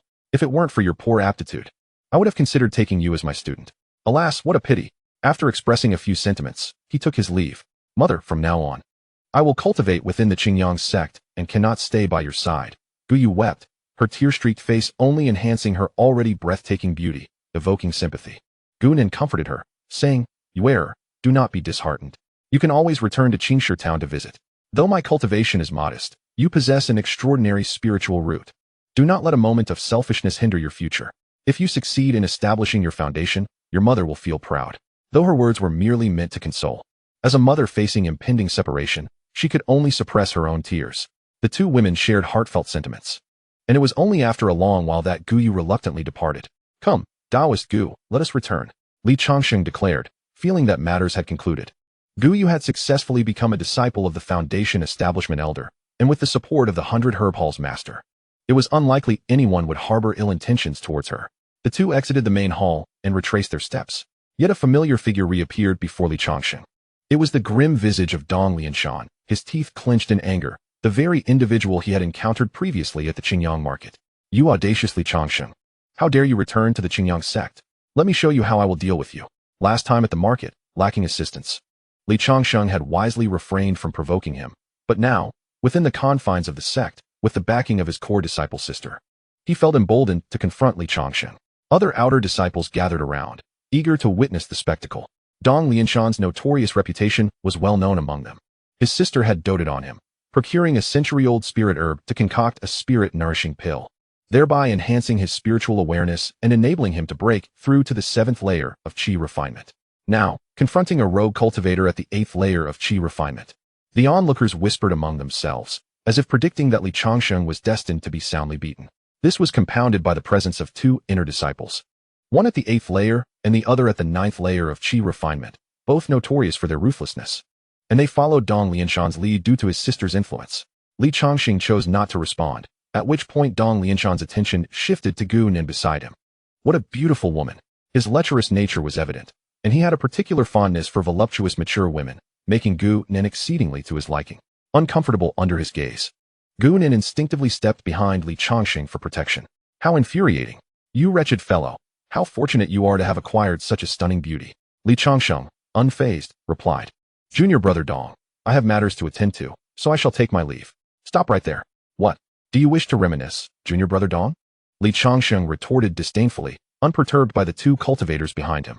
However, I truly have pressing business, so I must bid you farewell. Lu Shan. Dong Lianshan called out loudly upon seeing Li Changsheng determined to take the lovely woman behind him away. Yes, junior brother Dong, what are your orders? The tall man responded, his back adorned with a massive sword, clearly a swordsman of considerable might. Prevent this fellow from escaping. Do not let him get away. The imposing figure swiftly transformed into a fleeting shadow, appearing in Li Changsheng's path and extending a large hand to block their way. Despite only being at the 8th level of qi refinement, Lu Shan moved with remarkable speed. My friend, must you insist on obstructing me? Li Changsheng frowned. He wished to avoid conflict within the sect, as disciples who engaged in private duels faced severe punishment from the discipline hall. The Qingyang sect had designated combat arenas for disciples to spar, and any fighting outside these areas was against sect rules. Thus, the Lu cultivator refrained from striking, merely blocking their path, waiting for Li Changsheng to make a move, which would provide him with a valid reason to retaliate without facing disciplinary action. Junior brother Dong inquires. And it seems rather impolite for you, Taoist Li, to depart so hastily, he stated sharply, his tone containing an unmistakable air of authority. Li Changsheng held Gu Nan's hand protectively behind him, causing her to blush deeply. It was the first time she had been shielded by a man in such a manner. Li Changsheng's broad chest provided her with immense comfort and security. Li Changsheng addressed Dong Lianshan.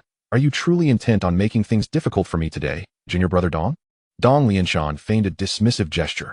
Oh no, how could I possibly trouble our esteemed senior brother Li? I merely wish to engage you in a wager. Oh, what do you propose to wager? Li Changsheng inquired with curiosity. I propose a bet regarding the woman beside you. Dong Lianshan grinned wickedly, his gaze greedily assessing Gu Nan's voluptuous figure. Such a remarkable beauty must be claimed. How dare you? Get lost. Li Changsheng retorted vehemently. I would never wager a woman. Gu Nan, my friend, I cannot make a wager with my companion. What must junior brother Dong do to allow us to depart? Are you truly prepared to duel me here? Li Changsheng declared resolutely, aware that the opponent would not take action lightly, for the sect's rules loomed large. After all, a cultivator at the 8th level of Qi refinement was no match for one at the 9th level. If they were rogue cultivators, Li Changsheng believed he could hold his own. However, these were sect disciples, far superior in terms of magical techniques and artifacts than ordinary rogue cultivators. Absolutely not. The woman I have my eye on shall not be so easily relinquished. Either you relinquish her to me, or you must fight Lu Shan. With that woman as the wager, Dong Lianshan insisted, his demeanor brimming with arrogance. Yet, Li Changsheng was no pushover. Both parties exchanged glances charged with tension.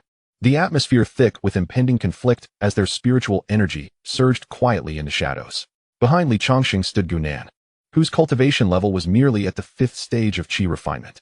She dared not utter a word, clutching tightly to the sleeve of Li Changsheng's robe. Li, my friend. Gunan spoke softly. It's all right. I am here. With resolute determination, Li Changsheng unsheathed the fire sword. Lu Shan, taken aback, retreated several steps and drew his heavy sword from his back, assuming a defensive stance. However, contrary to his expectations of an imminent assault, Li Changsheng merely feigned an attack before plunging his sword into the stone slab. Dong Lianshan, I wager this sword, Li Changsheng declared without hesitation. Not a chance. A broken sword is hardly worth anything. Do you think you can play games with me? Let us have a bout with Lu Shan. If you lose, I will claim the woman behind you, Dong Lianshan taunted. And if my esteemed friendly wins? Gunan interjected, her voice steady. Dong Lianshan, you are being excessively arrogant. Haha, he cannot possibly win, my dear. Lu Shan is nearly at the 9th stage of Qi refinement, while I gather your man has barely reached the 8th stage. Dong Lianshan laughed boastfully. He had no doubt about Lu Shan's combat experience, honed over years in the sect's battlegrounds, ranking among the top 10 within their realm. Perhaps you are unaware, but our senior brother Li Changsheng is a pseudo-spiritual root. After over 30 years in the sect, he languished at the 6th stage of Qi refinement for over a decade. It would not be an exaggeration to call him a disgrace to Qingyang's sect, would it? Brother Li? Dong Lianshan aimed to humiliate Li Changsheng in front of his woman by revealing his past. Yet, Gunan remained unfazed. For as the owner of the fragrant tea shop, she was well acquainted with such information. Nevertheless, the words still stirred her emotions. This man harbored many secrets. Despite squandering decades of his early life, perhaps it was precisely these past experiences that allowed him to flourish after leaving the sect, showcasing his alchemical talent. Within months, he had ascended to a high-grade alchemist in her eyes, a buried genius of alchemy. Unbeknownst to her, Li Changsheng's success was attributed to the benefits of a dual cultivation system. Gu, do you trust me? Li Changsheng turned, his gaze unwavering as it met hers. She nodded slightly, realizing that at this juncture, she could only place her faith in him. Rest assured, I shall emerge victorious, he proclaimed as he faced Dong Lianshan. If I win, you must kneel before Miss Gu and acknowledge your offense. Do you dare? Why should I fear? But Lu Shan will not lose. Just wait to hand over the woman to me. His words were tinged with uncertainty, yet he feigned composure. Internally, he pondered the possibility of Lu Shan's defeat. Was he truly to kneel and apologize to a woman? Very well, let us proceed to the battleground, Li Changsheng declared, leading Gu Nan as they walked towards the arena, with others trailing behind, including several sect disciples who had come to watch. Although some of the onlookers disapproved of Dong Lianshan's conduct, none dared to speak in favor of Li Changsheng, as the backing of a core disciple's sister lent him an air of invulnerability. Consequently, they chose to observe from a distance. Upon arriving at the battleground, they found it exceedingly spacious, with spectator seating surrounding the area where the sect's grand competitions were held. Thus, the arena was adorned with restoration formations and defensive light circles to prevent the combat among cultivators from causing damage and endangering the spectators. The disciples gathered around the spectator seats, some even bringing along a bag of sunflower seeds, eagerly awaiting the spectacle with nonchalant expressions, even shouting for the fight to commence. After a brief exchange between Lu Shan and Dong Lianshan, a fierce glint appeared in their eyes. Lu Shan then leaped forward, landing heavily upon the arena. He unsheathed his heavy sword and provocatively fixed his gaze upon Li Changsheng. Rest assured, my friend Gu, I shall emerge victorious, Li Changsheng declared before leaping into the arena. Unlike Lu Shan's imposing presence, Li Changsheng appeared ethereal, as if gliding like a dragonfly skimming the water. Li Changsheng's agility is impressive. Someone remarked in awe. Is this young brother newly initiated? Our esteemed brother Li is quite renowned in the outer sect, famously referred to as the evergreen of the outer gate, having seen off numerous fellow disciples. Oh, pray tell more, cautioned one, reminding that within the sect, one should never underestimate anyone. particularly the older practitioners, for they may have traversed paths far beyond one's own experience. An adept of the 6th level of Qi refinement explained. Neither combatant rushed into action. Instead, they assumed defensive stances. One wielded a heavy sword, while the other brandished a light sword, both being mid-grade magical artifacts, and both at the 8th level of Qi refinement. However, Lu Shan exhibited a more refined prowess, having reached the pinnacle of the 8th level. While Li Changsheng was merely a novice in this realm, his spiritual pressure slightly inferior. Lu Daoyu, will you not make your move? Li Changsheng inquired, his sword energy surging. Sensing the opportune moment, Lu Shan's muscles tensed, and he swung his heavy sword in a sweeping motion, the blade emanating flickering flames. The force of his strike was formidable and swift, yet Li Changsheng merely shifted his weight, stepping back 2 paces to narrowly evade the onslaught of the heavy sword.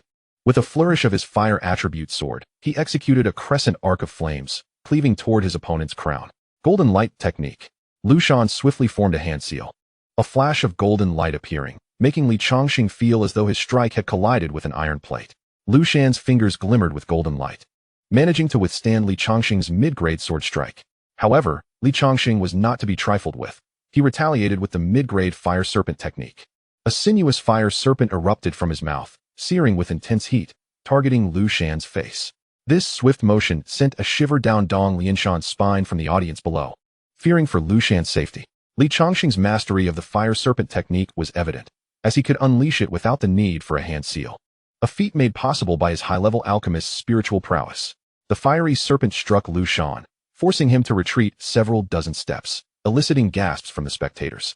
Could this truly be the end? No, look, Lu Shan is still moving. Chapter 46. The dagger breaks the enemy, the beauty in embrace. It was clear that the battle was far from over. Li Changsheng, sword in one hand, regarded Lu Shan, who wielded his heavy sword with one hand, revealing scorched garments that exposed his copper-toned skin beneath, muscles bulging, an 8-pack abdomen, and a sun-kissed physique. Those with discerning eyes recognized his true nature.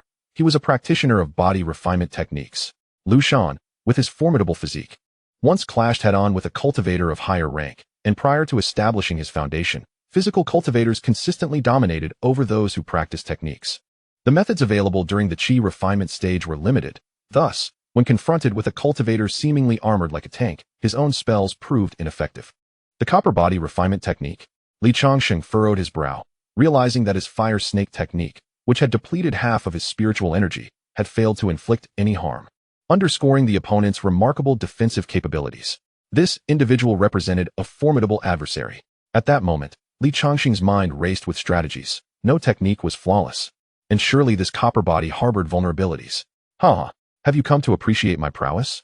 My copper body has already reached a minor success, apart from superior grade magical artifacts. No one in the 8th layer of Qi refinement can inflict any damage upon me. Surrender now, do not engage in futile struggles.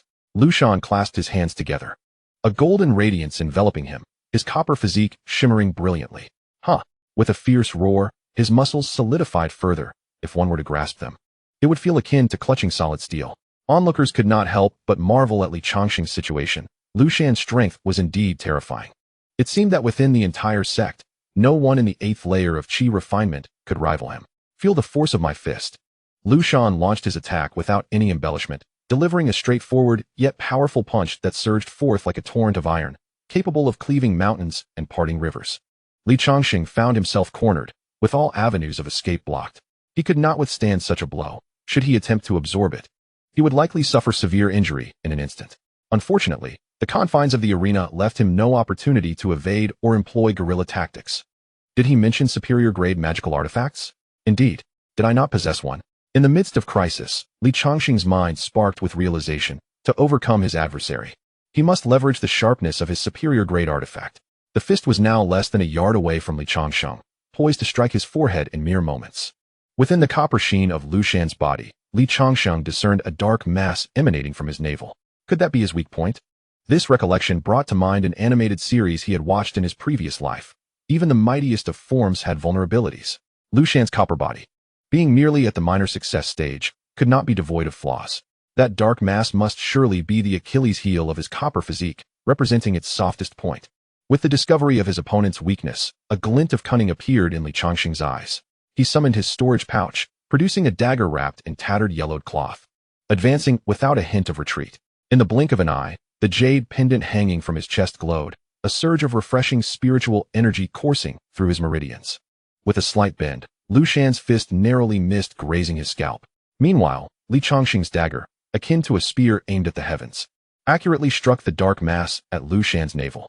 Wow! A dagger plunged into the dark mass, immediately releasing a torrent of black mist. Lu Shan's bronze form was shattered, and his complexion turned ashen. He appeared akin to a deflated balloon, his once bronze physique reverting to its original hue, his muscles withering. Unable to sustain himself any longer, he knelt on one knee, a trickle of foul blood escaping the corner of his mouth. Why is my bronze body so feeble? Lu Shan's visage displayed a puzzled expression as he gazed down, muttering to himself. He attempted to utter more, yet Li Changsheng offered no response, showing no mercy whatsoever. With a swift turn, he delivered a kick to Lu Shan's chest that resembled a cannonball, sending him crashing to the ground, severely injured and unconscious. His bronze form lay in tatters, his spirit similarly shattered. But the most tragic sight was that of Dong Lianshan, who gazed incredulously at the unfolding events. How could this be? Lu Shan is a peak practitioner of the 8th layer of Qi refinement, a body cultivator. How could he possibly lose? As he spoke, his hands trembled involuntarily, not from excitement, but from fear of what was to come. Was he truly to kneel and apologize to a rogue female cultivator? No, I refuse. This must be a deception. You are all conspiring against me, aren't you? He appeared somewhat deranged, his pupils dilating, his mind in disarray. Silence enveloped the arena. Those who had doubted Li Changsheng wore expressions of disbelief. The events had transpired too swiftly, aside from a few inner disciples hidden among the crowd. None had comprehended what had occurred. They only knew that Li Changsheng had bent slightly and then landed a punch that shattered his opponent's bronze form. Li Changsheng had indeed displayed some skill, detecting the flaw in his opponent's bronze body in such a brief span. Some inner disciples who witnessed the scene shook their heads, realizing that had they been in his position, they would have been struck down before they could react. Gu Nen rushed to the stage, embracing Li Changsheng with enthusiasm. Brotherly, you are incredible. The fragrance of grass and wood emanated from her, her softness pressing against Li Changsheng's chest. This was their first close encounter. Though in her 30s and not exceptionally beautiful, her warm smile radiated a maternal glow. Her simple attire did little to conceal her enchanting presence and ample figure. Ahem. Gu Nan, my friend, I promised I would win. The pressure from her softness made it somewhat difficult for Li Changsheng to breathe, causing him to cough lightly while meeting her gaze, reaffirming his promise. Gu Nan's cheeks flushed slightly as she pulled back a little, her eyes brimming with warmth. She dared not look directly into Li Changsheng's eyes, casting a shy glance instead. I know, Changsheng, when did I become so familiar? Li Changsheng thought to himself. Addressing him by name felt overly intimate. Yet, he did not reject it. He held a favorable impression of Gu Nan, though he worried she might look down upon him. A mere rogue cultivator. Unexpectedly, today, the beauty had willingly come into his embrace. Indeed, my ancestors did not deceive me. The hero saving the beauty is eternally timeless. Li Changsheng remained silent, secretly amused. As my gaze shifted towards Dong Lianshan, the scoundrel had already vanished, presumably fleeing to avoid the humiliation of bowing down and admitting his faults. In truth, Li Changsheng had no intention of forcing him to kneel, as such a degradation would be too severe. Should the sister of his core disciple come after him, it might spell trouble. A minor reprimand was in order, perhaps extracting a sum of spirit stones from him before letting him go, but the cowardice of the lad was evident as he bolted without a trace. Chapter 47. The inn in the small town. Fine wine down the throat. The remaining Qi refinement 9th layer cultivator hoisted the barely conscious Lu Shan and, with a disdainful snort directed at Li Changsheng, silently departed. Brotherly, that man has escaped, Gu Nan remarked. Not to worry, a mere lesson suffices. He is a man of ambition without the courage to back it up, Li Changsheng responded, his dagger glinting momentarily before it was stowed back into his storage bag. Wrapped in tattered cloth, the nature of his weapon remained a mystery to most, save for a few Qi refinement 9th layer practitioners who discerned its true essence. A superior grade magical artifact. Only such a weapon could breach Lu Shan's formidable copper body, and these artifacts are exceedingly rare, often owned only by the elite offspring of noble families, with even the inner disciples of Qingyang sect possessing but a handful. Disregarding the thoughts of those Qingyang sect disciples, Li Changsheng took Gu Nan's hand and swiftly departed from this tumultuous place. Along their path, none dared to obstruct them, for he was a formidable figure whom even Dong Lianshan could not contend with. Descending from Qingyang sect, they returned to the mortal town nestled at the foot of the mountain. Although it was an ordinary town, a few outer disciples of Qingyang sect could still be spotted on the streets. Upon locating a carriage driver, Li Changsheng did not hasten to leave, but instead suggested to Gu Nan, "Dear friend Gu, shall we rest at an inn here for the night? The journey ahead is long. We should recuperate before continuing." Gu Nan appeared somewhat hesitant. "Brotherly, if we delay, might not that Dong fellow come seeking trouble?" Li Changsheng chuckled lightly and reassured her, "Fear not, dear friend Gu. While Dong Lianshan is indeed a troublesome character, he is inherently timid. After the heavy blow to his pride today, he will not dare to trouble us for the time being." Gu Nan nodded gently, her worries alleviated. It seemed that Dong had a notable background, managing an intelligence agency. He would prefer to avoid provoking those from noble families, lest he draw the ire of their formidable elders. "There is an inn ahead. Let us rest there for the night. Old Wang, lead us to that inn." Upon their arrival, the innkeeper personally greeted them. Having spent much time in this realm where celestial and mortal beings mingled, he could readily identify esteemed cultivators. Although Li Changsheng's attire was not ostentatious and his appearance was unremarkable, his ethereal aura set him apart. The woman accompanying him was breathtakingly beautiful, with a grace that could captivate any heart. "Honored celestial masters, will you be dining or lodging?" he inquired, forcing a smile that, due to the creases on his face, rendered him somewhat comical. "Just for one night. We shall depart tomorrow. Please serve us some fine wine and delicacies to start." The innkeeper promptly bowed and invited the two guests, leading them to a pristine table by the window. He placed a book filled with culinary descriptions on the table, saying, "Esteemed guests, please feel free to make your selection. All the delicacies of our establishment are contained within this tome. Just a few signature dishes from your menu. And do not forget to procure a fine wine." Li Changsheng added, gesturing toward the carriage outside, "I have another companion. Please arrange for him a room and provisions as well." "Of course. Please wait a moment, esteemed masters. I shall make the necessary arrangements right away," the innkeeper replied, calling to a server and exchanging a few brief words before retreating into the kitchen. Through the window, one could behold the majestic peaks of Qingyang Mountain, with the towering summit of Shuri rising high into the clouds, imparting a profound sense of separation between the mortal realm and the celestial. "Brotherly, do you think Yuer will adapt well at Qingyang sect?" Gu Nan expressed his concerns for his daughter. After more than a decade, this was her first departure from home, and he could not help but worry about her potential mistreatment and her adjustment to the life within the sect. Seeing his friend's unease, Li Changsheng offered words of reassurance. "Do not fret, Taoist Gu. Although Miss Yuer appears delicate, her spirit is remarkably resilient. Moreover, she has a commendable master, the esteemed Elder Bai, a Grand Master of Alchemy and a pinnacle second-tier alchemist, possessed profound cultivation, reportedly having achieved consummate foundation establishment. With Miss Yuer as his direct disciple, her future prospects are boundless. She may even aspire to become a core formation practitioner." Core formation practitioner. Gu Nan's eyes widened in astonishment. Could his daughter truly ascend to such heights? "Thank you. Brotherly, your words bring me great comfort. What parent does not wish for their child to soar to greatness? A core formation practitioner is a being of transcendent power, akin to a celestial being for those of us in the chi refining stage. With but a mere flick of their finger, they could easily obliterate a multitude of chi refining practitioners, not to mention their extraordinary lifespans of 5 to 6 centuries.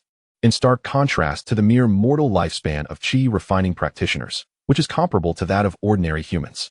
Even those well-versed in the art of longevity among chi refiners seldom exceed a lifespan of 120 years.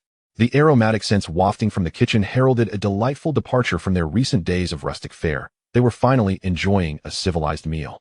To establish an inn at the juncture of the mortal and celestial realms speaks to the culinary prowess within. The server began to present dish after dish, each more fragrant than the last. The innkeeper himself even brought forth a cask of exquisite wine. "Please indulge in my 20-year vintage. I assure you it shall linger in your memories," he proclaimed. As the cask was opened, an intoxicating aroma filled the air.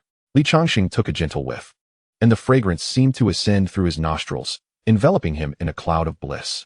"Excellent wine, innkeeper. Fill my cup." After pouring a bowl of wine for the two guests, the innkeeper quietly withdrew to allow them their meal. "Taoist Gu, let us enjoy this feast." Li Changsheng raised his cup in a toast. Gu Nan, shedding any pretense, lifted his own cup in return. "Brotherly, please." The wine flowed smoothly down their throats, surpassing the worth of gold. "Delightful. Come, Taoist Gu, savor the dishes."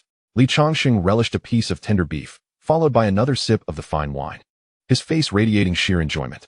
After a tempestuous whirlwind had passed, the two indulged in a sumptuous feast.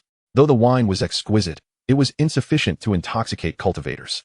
The room, nestled in the backyard, saw Li Changsheng sit beside Gu Nan, closing the door behind them. He promptly settled onto the bed in a meditative posture, placing his hands placidly before him. Within the sea of consciousness, golden incantations stood quietly in the center.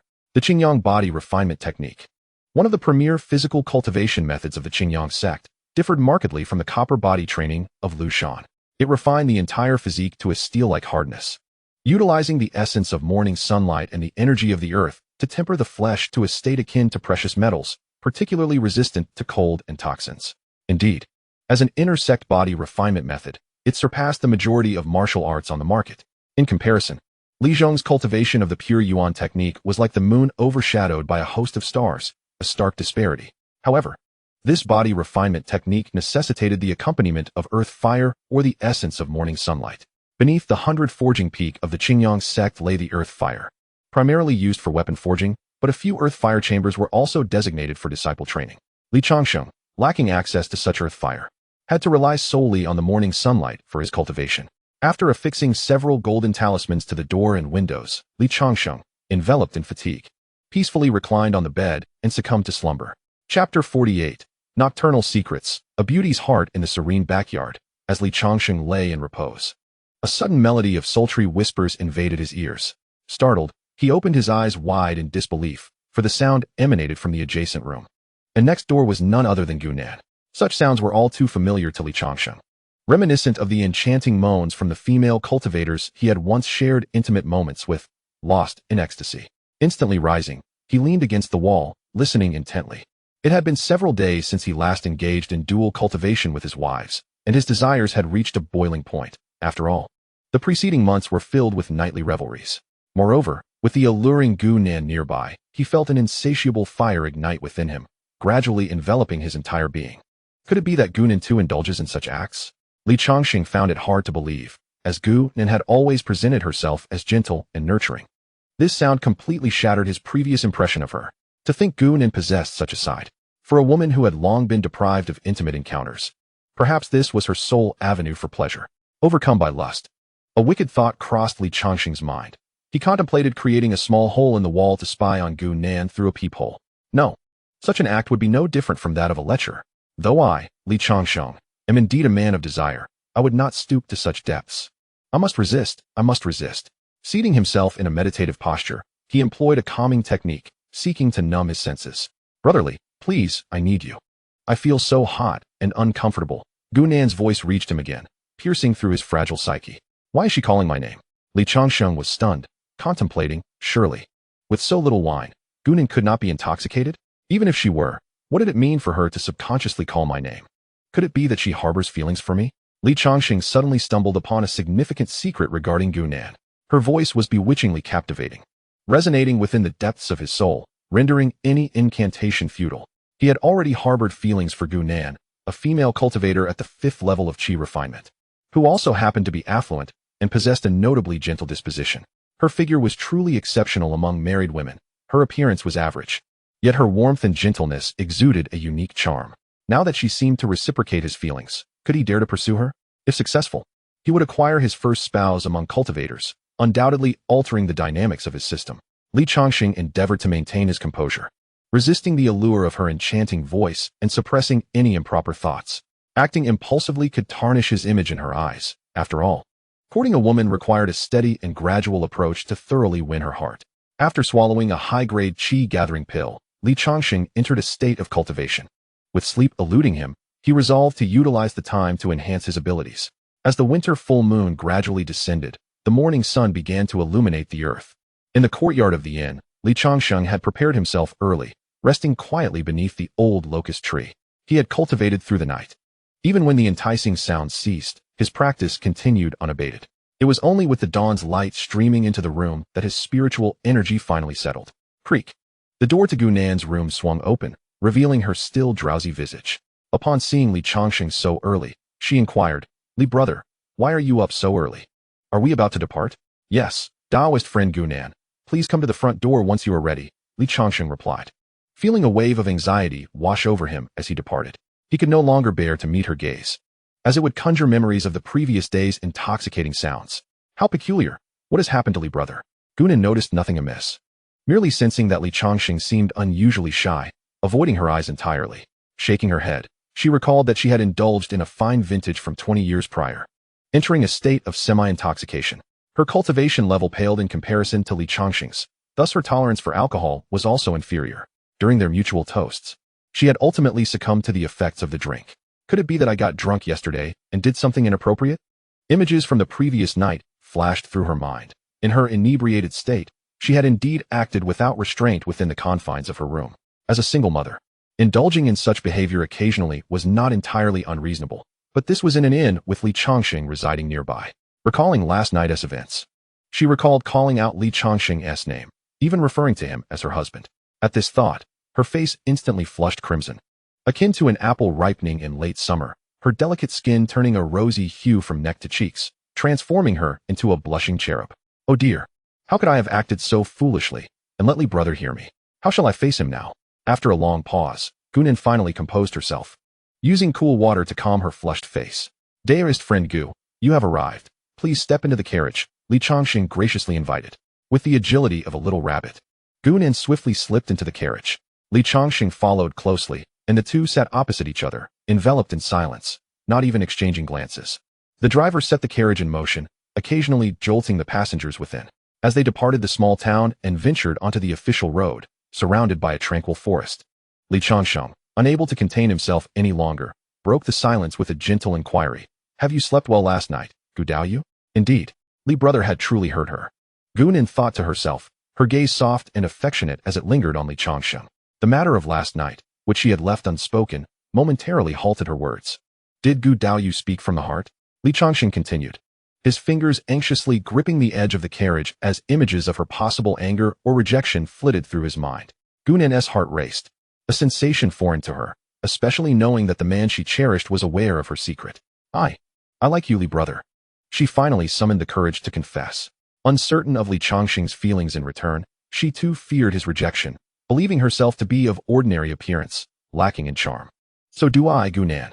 This marked the first time Li Changsheng addressed her by name instead of the usual Daoyu. At that moment, the carriage hit a bump, causing Gunan to inadvertently tumble into Li Changsheng's embrace. The beauty, nestled in his arms, ignited a stirring warmth within him. Once they had both revealed their true feelings, everything fell into place. Li Changsheng enveloped her in his broad chest, his warmth and strength providing an unprecedented sense of safety and fulfillment. Nana, are you all right? Li Changsheng gazed at her with deep affection. I'm fine. After speaking, Gunan closed her eyes, slightly tilting her head, her soft lips brushing against his. Li Changsheng widened his eyes, savoring the tender collision of their lips. Chapter 49. The ambiguous atmosphere in the carriage. Winning the heart of a beauty, the atmosphere within the carriage grew increasingly intimate. Gunan's cheeks flushed, her small hands clinging tightly to Li Changsheng. Her tongue parted her lips, a playful serpent seeking entry into his mouth, fervently demanding his warmth. Entwined in a lingering embrace, Gunan gently pushed him away. Her voice soft and sweet. Li brother, do you think I am a wicked woman? Li Changsheng pulled her back into his arms, tenderly caressing her back. Why would you say that? With a shy pout, Gunan replied, because after drinking, I engaged in such acts in the inn, calling out your name. Am I not particularly wanton? Not at all. Such actions are merely a natural expression of human desire. Moreover, hearing you call my name brings me joy. How could I ever consider you wanton? My manner is so endearing that I can hardly contain my affection for you. It has truly been a hardship for you to remain single all these years. Rest assured, if you choose to be with me, I will cherish you for a lifetime, treating you as I would my own daughter. Li Changsheng gazed lovingly at Gunan, who rested against his chest, expressing his affections. Gunan seemed to sense his sincerity, her head tilting slightly upwards. Though he was already 40, his features were well-defined, with a prominent nose. Even the slight wrinkles at the corners of his eyes only added to the allure of a man seasoned by time. At the 8th level of Qi refinement, a high-ranking first-grade alchemist, and with no cultivator matron in her family, Gunan contemplated the possibility of marrying Li Changsheng as a suitable match. However, the thought of the power behind her loomed large, causing her to furrow her brow. She addressed Li Changsheng, saying, brotherly, to marry you would indeed be a stroke of fortune. Yet you are aware that the reason my fragrance tea shop can command intelligence across a 100-mile radius is due to the formidable force backing it. As the steward of Qingstone Town, I am forbidden from engaging in close relations with other cultivators. Her eyes were filled with melancholy, as the worthy man stood before her. Yet the path to further intimacy remained obstructed. What is the power behind you, Nanner? Li Changsheng inquired. Shenji Pavilion, she replied. It is a premier force from Central Continent that governs all intelligence in the world. Even as a mere steward, I am restricted from forming personal attachments. or I would face severe repercussions. Li Changsheng was unfamiliar with this formidable entity known as Qinji Pavilion. His knowledge was limited to the power distribution among the 5 nations of the Northwest. Due to his own lack of strength, he had not ventured into the external world. Nevertheless, from Gu Nan's tone, he discerned the extraordinary nature of this power, perhaps even surpassing that of Qingyang's sect. Yet, he was reluctant to concede. Pressing on with his inquiries, "Nanner, is there no solution? Perhaps you could leave Qinji Pavilion, and I would provide for you. I am now a high-ranking first-grade alchemist, earning over 50 spirit stones a month, and once I reach the pinnacle of first-grade alchemy, my income will multiply," he added. His longing for Gu Nan fueled not only by affection, but also by the desire for a female cultivator as a wife. Seeing his fervent demeanor, Gu Nan, feeling valued, smiled gently. "Brotherly, do not rush. There are indeed ways to extricate oneself from Qinji Pavilion." "Oh, what method do you propose, Nanner?" he urged. "The Qinji Pavilion has branches, and I bear a soul imprint inscribed on me, which is tied to the Northwest branch. To reclaim my soul imprint, I must either attain the foundation establishment stage or submit 10,000 spirit stones. Though I have saved a fair amount over the years, I possess only a little over 1,000 spirit stones, leaving the 10,000 required for my release a distant dream. As for reaching the foundation establishment stage, it is an even more distant aspiration. I am currently at the 5th level of Qi refinement, and though I possess 3 spiritual roots, water, earth, and wood, my journey into cultivation began late due to childbirth, hence my current stage." Gu Nan's explanation struck him like a mountain, delivering a heavy blow. 10,000 spirit stones? At my current income, it would take 17 to 18 years of abstaining from all expenses to accumulate such wealth. "There is another option," Gu Nan said lightly, reigniting a glimmer of hope in Li Changsheng, who gazed at her with eager anticipation. "As soon as you achieve the foundation establishment stage, you can directly approach the Northwest branch of Qinji Pavilion to redeem me. After all, I am merely a humble steward of Qingstone Town. If a foundation establishment cultivator intervenes, Qinji Pavilion would surely grant us consideration." Gu Nan tenderly kissed Li Changsheng's cheek and added, "Though we cannot wed, I shall await my man until the day he can claim me as his bride." Li Changsheng embraced her, their lips meeting in a tender kiss, entwined like twin serpents in a moment of intimacy. He then solemnly declared, "Do not worry, I shall certainly marry you, Nanner." The two nestled closely within the carriage, their actions restrained to kisses that conveyed their affection. The coachman, driving the carriage, listened to their amorous exchanges with a face full of resentment, secretly vowing to find a charming girl to compensate for his frustrations upon returning. Over the span of 800 miles, during 3 days and 3 nights, the bond between Li Changsheng and Gu Nan rapidly deepened. Their time was spent either in cultivation or in gentle embraces and soft kisses.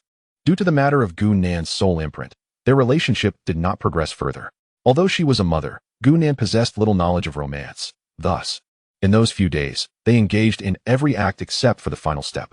Drawing upon the lessons learned from Hong Yu, Li Changsheng completely captivated Gu Nan, introducing her to sensations she had never experienced before. Her body felt as though it were floating on clouds, comfortable, smooth, and transparent. Particularly, the robust masculinity of Li Changsheng provided her, a single mother, with an unprecedented experience. Although he could not claim her body, he found satisfaction in her natural fragrance, previously thought to be from a scented pouch she carried. Yet, upon their candid exchange, he discovered that this delightful aroma emanated from her very skin. The scent of grass and wood was inherent to her, a gift since childhood. Thus, despite her unremarkable appearance, she consistently attracted the attention of men. "Li Leoi, we have arrived at Qingshi Town," called the coachman from outside. The two straightened their garments, and Li Changsheng took Gu Nan's hand as they descended from the carriage. The coachman parked by the roadside and hurried towards the Inyuan Pavilion. Gu Nan, covering her mouth with a light laugh, remarked, "He has truly endured a lot these past few days. Indeed, it is all because Nanner is too adorable, which has brought me much enjoyment," replied Li Changsheng. "Humph. Li Lang, there is plenty of time ahead. Do visit my tea house for tea when you have leisure. I shall certainly treat you with the finest spiritual tea." Gu Nan smiled, leaving behind a charming silhouette. "As you wish, my dear Nanner." Chapter 50. The wives and concubines surrounded. Changsheng comes to the rescue at the entrance of the Li residence in Qingshi Town. Li Changsheng knocked firmly on the door. It was opened by Xiao Huan. The little girl, initially listless, brightened upon seeing the master, her frown transforming into a joyful expression. "Master, you have returned," she exclaimed. "Where are the ladies?" Li Changsheng inquired, scanning the courtyard and noting the absence of Wang Anren and Su Jing, as well as Xiao Li Shui and Xiao Shiyao. "The ladies have gone out." With the new year approaching, they took the two young ladies to the South District to purchase New Year's goods. Xiao Huan replied respectfully, leading Li Changsheng into the courtyard. Just as he prepared to rest, urgent shouts suddenly pierced the air. Li Shu, is Li Shu there? Li Changsheng opened the door to find Xiao Huan, who, lacking martial prowess, appeared utterly exhausted, gasping for breath. Wonder what is the matter? Speak slowly and catch your breath first, Li Changsheng said, patting his back. Xiao Huan took a deep breath, finally regaining his composure, and spoke. Uncle Li, the two ladies have been harassed by the young master of the Qin family and are surrounded at Yanba Tower. I have dispatched Zhao Wu and his men for assistance. You should hurry over to check on them. Xiao Huan had originally been sipping tea at Zhao Wu's martial arts school when he heard the commotion from Yanba Tower. Following the sound, he discovered that it was a quarrel between the second lady of the Li family and Qin Zixuan, the young master of the Qin family, who had brought several subordinates and was thus in a position of strength. Consequently, he sent Zhao Wu with the disciples from the school for support and returned to the Li residence to inform Uncle Li. Li Changsheng had not anticipated that upon his return, someone would dare to tug at his beard. What kind of influence does the Qin family possess? He had never heard of them before. He couldn't recall a figure with the surname Qin emerging from Changsheng town. The patriarch of the Qin family had only recently been invited by President Imo to join the Pancher Association, a cultivator at the 8th level of qi refining. Had he forgotten? Upon Zhao Wen's mention, Li Changsheng finally recalled information about this individual. Having paid little attention to the happenings of the Pancher Association as he usually focused on alchemy within the estate. Does the young master of the Qin family not know that they are my wives? How dare he act so brazenly? I am unaware of that, Zhao Wen replied. Very well, I shall proceed first.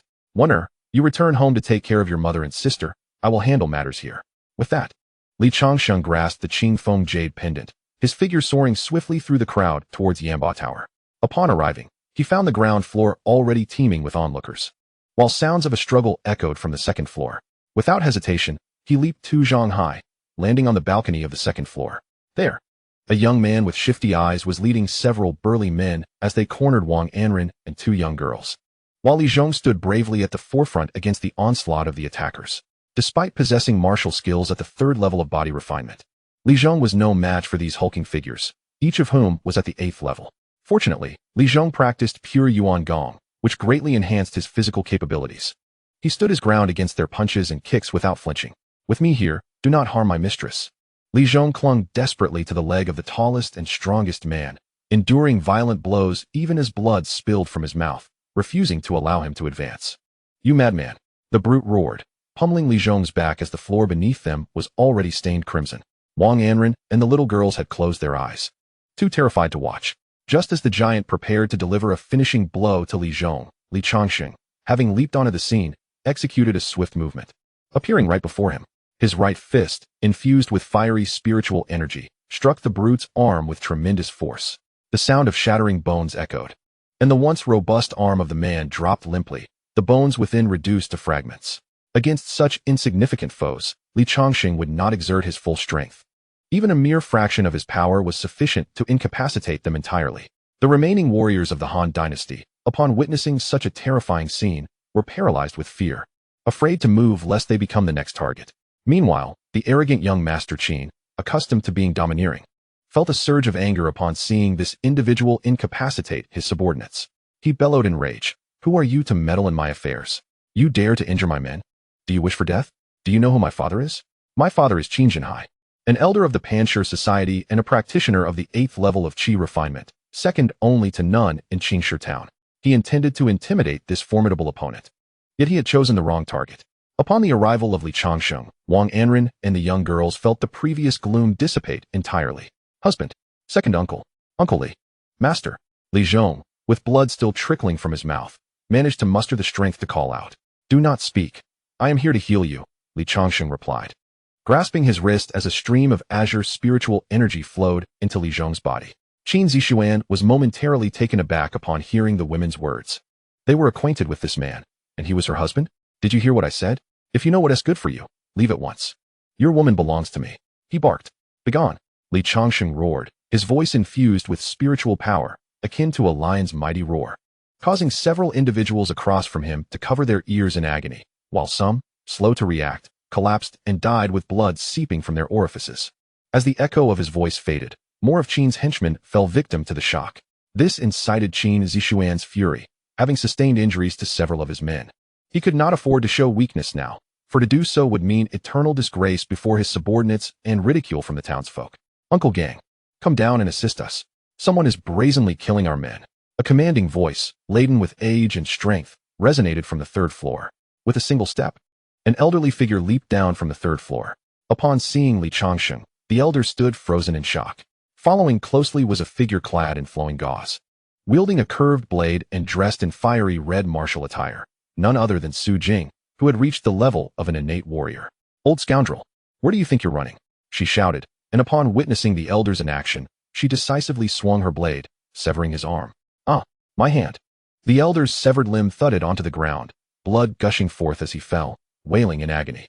In that moment, Su Jing finally noticed the man healing Li Zhong on the ground, her dearly missed husband. Husband! She dashed towards Changsheng and embraced him tightly from behind. You have finally returned. Jing longs for you. I have missed you as well, he replied, and Wang Anren, unwilling to be outdone, joined in the embrace. After stabilizing Li Zhong's injuries, Changsheng gently reassured his two wives, do not worry. With me here, no one shall dare to harm you again. He shot a fierce glare at Qin Zishuan, causing the latter's legs to tremble uncontrollably. Why do I feel such fear towards this man, as if confronting my own father? Qin Zishuan muttered to himself. Chapter 51. Claims and punishments. Changsheng instilled an overwhelming sense of dread within him, akin to confronting a ferocious lion in a confined chamber, poised to devour him at any moment. He found himself drenched in sweat, acutely aware that he had provoked a force far beyond his reckoning, an adept cultivator, perhaps even one not inferior to his father. How unfortunate it was to discover that this woman was indeed the spouse of a practitioner. If my father were to learn of my offense against the cultivator, would I not face a grievous fate? Having recently arrived in Qingshi town, his father had constantly advised him to exercise caution and discretion. Yet, Qin Zishuan, accustomed to flaunting his arrogance in other mortal towns, paid little heed to such counsel. Driven instead by a desire to seize the beauty before him, the elder known as Uncle Gang promptly sealed his acupoints, tearing a piece of cloth from his attire to bind his injuries, finally gritting his teeth and managing to stand beside Qin Zishuan. Young master, that individual is the alchemical elder of the Panshur Society. We cannot afford to provoke him. What? Qin Zishuan grasped the elder's remaining arm, shaking him in disbelief. You mean he is Changsheng? His father had once mentioned this name, a cornerstone of alchemy in Qingshi town, a being not to be trifled with lightly.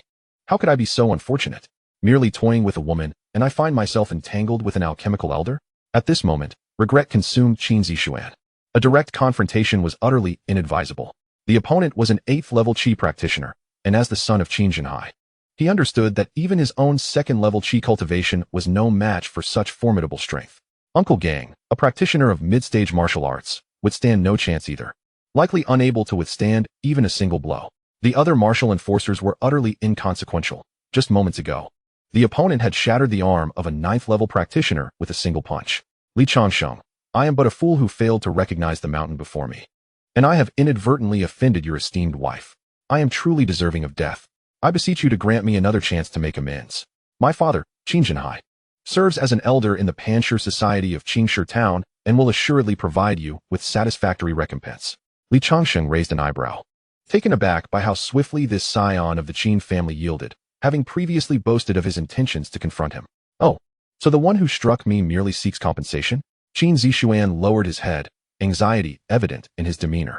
Whatever you decide, I shall comply without hesitation. Changsheng surveyed the surroundings, noticing the absence of Zhao Wu, and thus inquired, what has become of the group from the martial arts hall? Where have they gone? The martial arts hall? Oh, they are downstairs, detained by my men. I shall summon them forth. He then commanded, someone, go fetch the brothers from the martial arts hall on the 1st floor. Soon after, a martial enforcer descended the stairs and shortly returned, accompanied by Zhao Wu and his disciples. The latter bore visible bruises, evidently having endured a fierce scuffle on the 1st floor. However, their martial prowess was rather modest, merely at the 1st or 2nd level of body refinement. Zhao Wu, possessing 9th-level capabilities, had sustained minimal injury, though several 8th-level enforcers had effectively barred him from ascending. Initially perplexed by their summons, Zhao Wu was struck with realization upon seeing Changsheng. Uncle Li, you have arrived. The child is of no use. Unable to protect the ants in a timely manner. Changsheng smiled faintly. It's all right. You have already done remarkably well. Zhao Wu had also restrained several thugs on the 1st floor. Otherwise, Changsheng would not have been able to provide such prompt assistance. Now, young Master Qin, you mentioned compensation, did you not? Since you dared to tease my wives, I shall not ask for much, considering we are both cultivators in the same town. Merely 100 spirit stones will suffice to put this matter to rest, Li Changsheng stated nonchalantly, as if this request were exceedingly simple. However, to Qin Zishuan, it struck like a bolt from the blue. 100 spirit stones? His father was not an alchemist, and having just arrived in Changsheng town, all their previous assets had been lost, leaving them far from affluent. For a cultivator at the 8th level of qi refinement like his father, 100 spirit stones was no trifling sum. Isn't that a bit excessive, elderly? Uncle Gang, beside Qin Zishuan, voiced his concern. Although fearful of Li Changsheng's prowess, the exorbitant price was indeed staggering. Excessive? Li Changsheng replied with indifference. Qin Zishuan wore an expression of defeat, having cursed Li Changsheng countless times in his heart. For an alchemist, this demand was not exorbitant, given the immense profits from elixirs. However, for others, it was another matter entirely. 100 spirit stones could easily equate to 100,000 taels of silver, which, even in the mundane world, was a considerable amount. Elderly, I truly cannot produce 100 spirit stones, Qin Zishuan lamented, his brow furrowed with worry. If his father found out, he would undoubtedly berate him as a prodigal son. Li Changsheng's lips curled into a smile. In that case, I shall forego the compensation of 100 spirit stones. Upon hearing this, Qin Zishuan felt a glimmer of hope, but he could never have anticipated the unforgettable events that would soon unfold. Suddenly, Li Changsheng gathered a surge of azure spiritual energy at his fingertips, and, with a swift motion, shot it into Qin Zishuan's body. Instantly, Qin Zishuan broke out in a cold sweat, a searing pain erupted from his dantian, and he collapsed to the ground, writhing in agony. Ah, young master, what has happened to you? The elder, frightened at the prospect of dire consequences, had been instructed by Qin Zhenhai to protect the young master. If anything were to happen, Qin Zhenhai would surely not let him off easily. Thus, he hurriedly pleaded with Li Changsheng, elderly, I implore you, spare my young master. Humph. Since you cannot produce the spirit stones, I shall have to cripple his cultivation as retribution for your offense, Li Changsheng stated coldly, showing no regard for the other party. In an instant, he intensified his spiritual energy until the young man lost consciousness from the excruciating pain. Crippled his cultivation? The elder shut his eyes tightly, unable to fathom how furious Qin Zhenhai would be upon learning of this. Qin Zishuan, being the only descendant with spiritual roots, had always been held in high regard. Previously, in another town, he was granted every wish, fostering an arrogant demeanor. At 17 years old, although merely at the 2nd level of qi refinement, his 5-rooted spiritual constitution was commendable and quite rare. Even 5-rooted offspring were nurtured with care. Now, with his cultivation crippled, even if he were to recultivate, he would inevitably lag behind others, step by step falling further behind. It would likely be an arduous task for him to break through to the later stages of qi refinement in the future. Elderly, do you not fear my master's wrath for such actions? Li Changsheng scoffed. Oh, do you think I would fear Qin Zhenhai? He is merely an outsider, daring to provoke me. Such words are futile. He cannot even discipline his own son. Inevitably, he will face peril one day. I am merely correcting his son's misbehavior. And for having the audacity to toy with my wife, I would be generous not to take his life. Now begone. With a thunderous shout, Li Changsheng instilled such fear in the elder that he scrambled to flee, his subordinates hastily carrying the young master away from this tumultuous place. Once those intruders were dismissed, Li Changsheng turned to his wives, asking, Ranner, Jinger, are you unharmed? We are fine, husband, they chorused in unison. Uncle is truly formidable. Those villains were frightened out of their wits. Little Li Shui exclaimed, rushing over to embrace Li Changsheng's leg in excitement. Chapter 52. Qin Zhenhai, haha, is that so? These individuals merely prey upon your femininity, fearing the strong while bullying the weak. Little Li Shui, you must diligently practice your skills so that when I am not around, you can protect your sisters Ran and Jing, correct? Li Changsheng affectionately ruffled her hair, and the little girl, pouting cutely, protested, Uncle, don't ruffle my hair. It will stunt my growth. Her playful declaration drew laughter from those around them. I shall ignore you all, she huffed, turning her head away, her lips still pouted. Wooer, I owe you and your brother my gratitude for the timely warning, Li Changsheng said, patting Zhao Wu's sturdy shoulder. It was the least I could do. I hardly contributed, he replied, scratching his head shyly. He had been blocked on the 1st floor and could not ascend, lamenting his own limitations at the 9th level of body refinement. Had he achieved the innate martial arts, he could have assisted his aunts and alleviated the Zhao family's current plight. Although an innate warrior may not be considered powerful in Changsheng town, their combat prowess would rival that of a 4th level qi refinement cultivator, sufficient to safeguard the Zhao family's remaining assets. One of his motivations for establishing a martial arts school was to cultivate his own influence. Yet, gazing at the battered disciples behind him filled him with despair. Very well. I shall not delay you further. Take your disciples back to recuperate, he instructed. Understood, Uncle Li.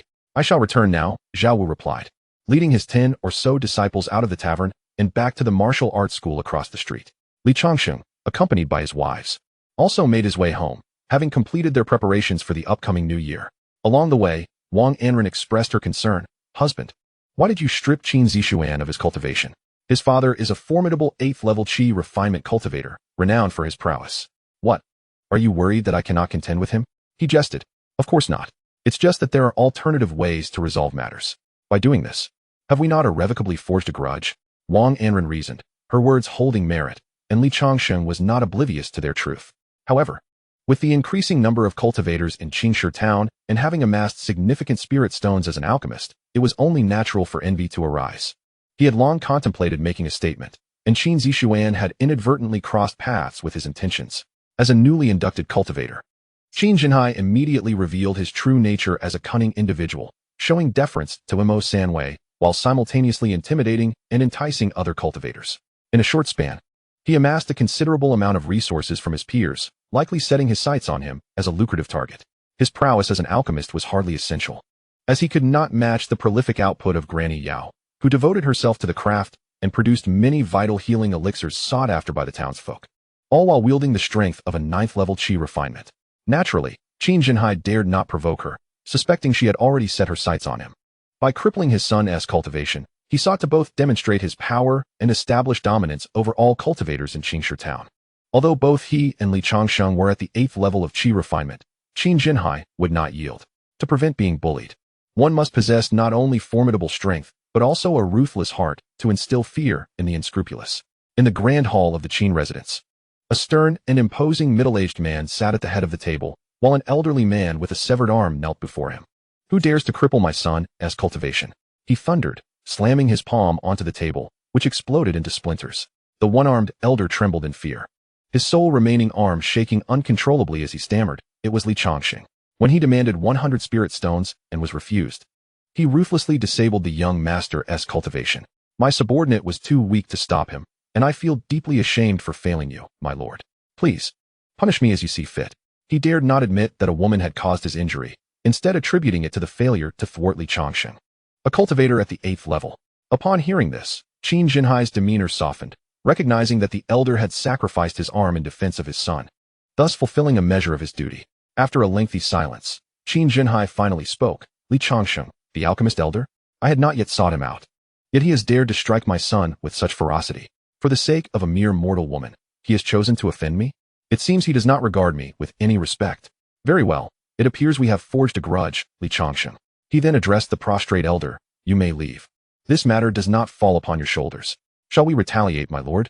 The elder queried, a glint of vengeance flickering in his eyes. The loss of his arm had severely diminished his strength, and if his master chose to act, he would ensure that the woman who had severed his arm faced dire retribution. Retaliate? No. Qin Jinhai shook his head, moving to a landscape painting affixed to the wall. His back turned to the elder. We have yet to establish a firm foothold in Qingshi town. Let us bide our time for a few months. Once I have broken through in my cultivation and reclaimed the resources of those low-tier cultivators, then shall be the time for vengeance. His words resonated with determination and decisiveness. Currently, at the peak of the 8th level of qi refinement, he could not afford to delay his advancement. He believed that upon reaching the 9th level, a merely Changsheng would pose no threat. Yes, my lord. I shall obey. The elder bowed respectfully and withdrew. Li Changsheng, the pain you have inflicted upon my son today will be repaid 100-fold in the future. Humph. He let out a cold snort, and a wave of energy radiated from his body, sending nearby wooden chairs and tables flying. This was not the power of a cultivator, but rather the inner strength of a martial artist. In addition to being a cultivator at the 8th level of qi refinement, he was also a late-stage martial artist. Upon returning to the Li family estate, the family members carried the injured Li Zhong back to his room. The other wives, young ladies, and a few maids began to unpack the New Year goods to decorate the residence. Little Li Shui and little Shi Yao played joyfully with paper cutting, while Wang Anren took charge of organizing the ingredients in the kitchen. Su Jing directed the young maids in cleaning and pasting up spring festival couplets. Due to Li Zhong's injury, the task of hanging lanterns was assigned to Li Changsheng. This was the first time in many years he would celebrate the new year. Previously, he had been consumed by cultivation in the sect, resulting in stagnation at the 6th level of qi refinement. The entire Li residence was filled with festive cheer as everyone busily engaged in their tasks until dusk, when they finally completed everything. The atmosphere was vibrant and truly resembled a New Year celebration. Husband, today is the 29th day of the New Year. Tomorrow is New Year's Eve. Should we invite the sisters-in-law from the Zhao family to celebrate together? Wang Anren said to Li Changsheng, who was leaning back in a rocking chair, while she fed him a crystal-clear grape. As Li Changsheng savored the grape, he replied nonchalantly, "Yes, since Brother Zhao has passed, and many have left their household. It would be lively to have them over." Chapter 53. Cultivating the Qingyang body refinement technique. Currently, the other two wives of the Zhao family had moved out, leaving only Yang and her two sons along with her young daughter to maintain the fractured Zhao household. To save costs, even the number of servants had been reduced by half. Although Li Changsheng provided protection, their assets had still diminished. The family was living frugally. Hearing Li Changsheng's response, Wang Anren joyfully fed him another fresh, large grape. At night, in Li Changsheng's room, the red candles flickered as his two wives helped him remove his garments after a vigorous session. Li Changsheng then accessed his attribute panel. Host, Li Ping, age, 40, primary cultivation method, Sanyang inducing qi technique, minor completion, 230-1000, realm, 8th level of qi refinement, experience points, 250-10,000, alchemist, first rank advanced, experience points, 370-5000, wife Wang Anren affection level, 100 bonus, 2. Su Jing affection level, 100 bonus, 2. Beauty, Hongyu, why was there no mention of Gu Nin in the beauty section? I feel she should hold some affection for me. Why is there no bonus? Li Changsheng pondered over the attribute panel, musing. Could it be because we have not taken that final step? He had not taken that last step with Gu Yu, for she bore a soul mark. If they were to consummate, the qi-gathering pavilion would surely take notice. Alas, cultivators at the foundation establishment stage truly possess privileges. Regardless of their actions, various factions hold a voice. Cultivators of the qi refinement stage are as numerous as the dust upon the ground. Only those who ascend to the foundation establishment realm can truly be distinguished from the mundane, entering an entirely different echelon. Early in the morning, a thick layer of snow lay before the gates of the Li residence. After a night of rest, Li Zhong had nearly restored his strength and began to clear the snow with a broom. Having cultivated the pure Yuan technique in his youthful form, coupled with the fine provisions of the Li household, he was no longer the frail boy from the slave market, once worried he might not survive the winter. The recent battle at the tavern had revealed his loyalty to the family, rendering the name Li Zhong truly deserving. Wang Anren also rose early, heading to the kitchen to assist several maidservants in preparing the New Year's Eve feast. The warm steam billowed from the chimney, filling the air with the essence of festivity. Little Li Shui and Xiao Xiao, clad in new garments purchased from the market yesterday, were frolicking in the courtyard, building a snowman. Shen Yuer, beaming with joy, stood nearby watching the two girls, soon joining their playful antics, for she too was merely a 16-year-old girl. Meanwhile, Li Changsheng lay in bed, his left arm resting against the slumbering Su Jing, who, being a postnatal martial artist, possessed great vitality and had served him throughout the night. Li Changsheng quietly shifted his arm, careful not to awaken her, and stealthily slipped out of the room. Noticing the playful girls in the courtyard, he sought a sunlit spot and sat cross-legged. As he activated the Great Zhou cycle and turned his focus inward, he began to circulate his spiritual energy according to the Qingyang body refining technique in his mind. The surrounding aura of the morning sun spiraled into his body, causing him to radiate with a brilliant golden light, catching the attention of the frolicking girls. "Wow, Uncle has turned into a golden figure," exclaimed little Li Shui, her eyes wide with wonder as Li Changsheng was enveloped in radiance, resembling a dazzling figure of light. Little Xiao blinked her large eyes at Li Changsheng, sensing the abundant spiritual energy converging around him, transforming his physical form. This must be an exceptionally powerful technique. "Uncle, Uncle," little Li Shui called out excitedly, her voice so loud that it startled Wang Anren, who was busy in the kitchen. Upon stepping outside, she nearly dropped her ladle, slowly approaching the children. "What is happening? My husband? What kind of cultivation technique is this? It seems rather peculiar."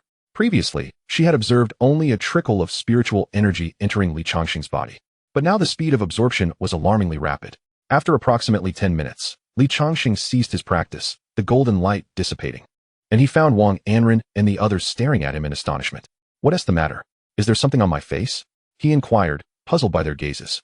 "My dear husband, what technique are you practicing? It feels incredibly powerful," Wang Anren exclaimed. "Yes, Uncle, please teach us. I want to learn too." Little Li Shui chimed in eagerly. Li Changsheng chuckled softly. This is the greatest harvest of my journey. I obtained a body refinement technique directly from an elder of the Qingyang sect. This technique does not require spiritual root aptitude, so you all may learn it. Really? Little Li Shui exclaimed joyfully, bouncing with excitement as she grabbed little Xiao's hand. The young girl seemed to possess an inexhaustible reservoir of energy, leaving Xiao quite dizzy from the whirlwind of her enthusiasm. Undoubtedly, the cultivation of this body refining technique would significantly enhance their physical strength, bolster their combat prowess, and render them impervious to various toxins. I shall now impart this knowledge to you all. Hooray! As this incantation cannot be spoken aloud, it must be directly transmitted into their minds.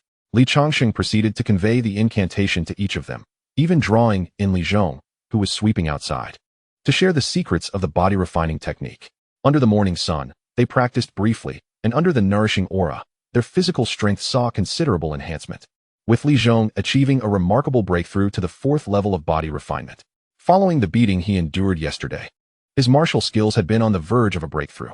Upon receiving this body refining technique, he effortlessly transcended to a new level. In just a month or two, he transformed from a boy incapable of harming a chicken into a martial artist of the 4th level of body refinement, showcasing his extraordinary martial talent. Likely only second to Xiao Lixue and Su Jing within the household. It was not until the hour of Chun passed that they ceased their practice. Li Changsheng instructed Li Zhong to invite the Zhao family over for a reunion, yet Wang Anren insisted on going herself, asserting that it was more courteous for the master to extend the invitation personally. Li Changsheng naturally refrained from intervening. If she wished to go, then so be it, especially since it was not far to their door. Before long, Wang Anren returned with a group from the Zhao family in tow. Zhao Wen and Zhao Wu carried large bundles of gifts, while Zhao Wenyue followed closely behind her mother, Yang Shi. Upon entering, Yang Shi greeted Li Changsheng with a New Year salutation. Uncle, Happy New Year. I hope we are not intruding. Li Changsheng waved his hand dismissively. Not at all. The more, the merrier. Please, come inside. He added, the meal will be ready shortly. Ranner, please go and check on it. All right, my husband, Wang Anren replied. Turning to Yang Shi, sister-in-law, please go ahead and wait inside for a moment while I check on the kitchen. Thank you for your hard work, Xiaoran. Yang Shi said with a polite remark before following Li Changsheng and the others into the inner room. Chapter 54, New Year's Reunion Dinner.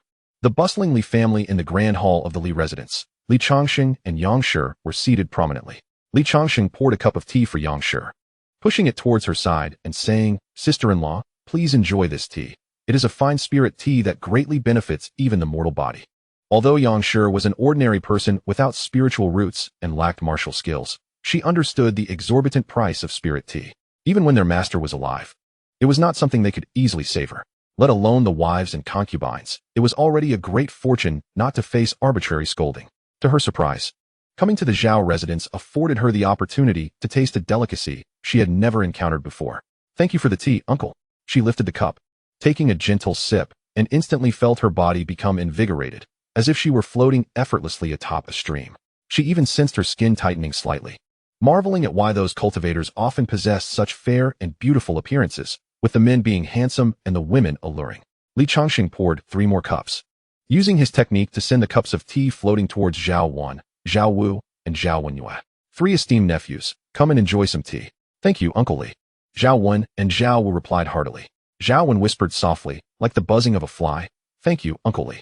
Even though they currently oversee the Zhao family's enterprises, they would not dare to sample the spiritual tea, as 1 cup costs an entire spiritual stone. The Zhao family's monthly income amounts to only 10 spiritual stones, from which they must allocate half to Li Changsheng, in addition to various expenses, rendering it unsustainable. The fact that Li Changsheng offered 4 cups of spiritual tea astonished them, and they inwardly lamented the wealth of alchemists. Once they finished their tea, Li Changsheng turned to Yang and inquired, Sister-in-law, how fares the business at the shop? Is there any trouble? With Uncle's esteemed reputation, all is well. However, business has diminished recently, leading to a slight decrease in profits. I hope Uncle does not take offense, as I assure you it will improve in time. Her voice was urgent, seemingly apprehensive that Li Changsheng might harbor displeasure over the income concerns, given that the Zhao family's stability relied heavily on his favor.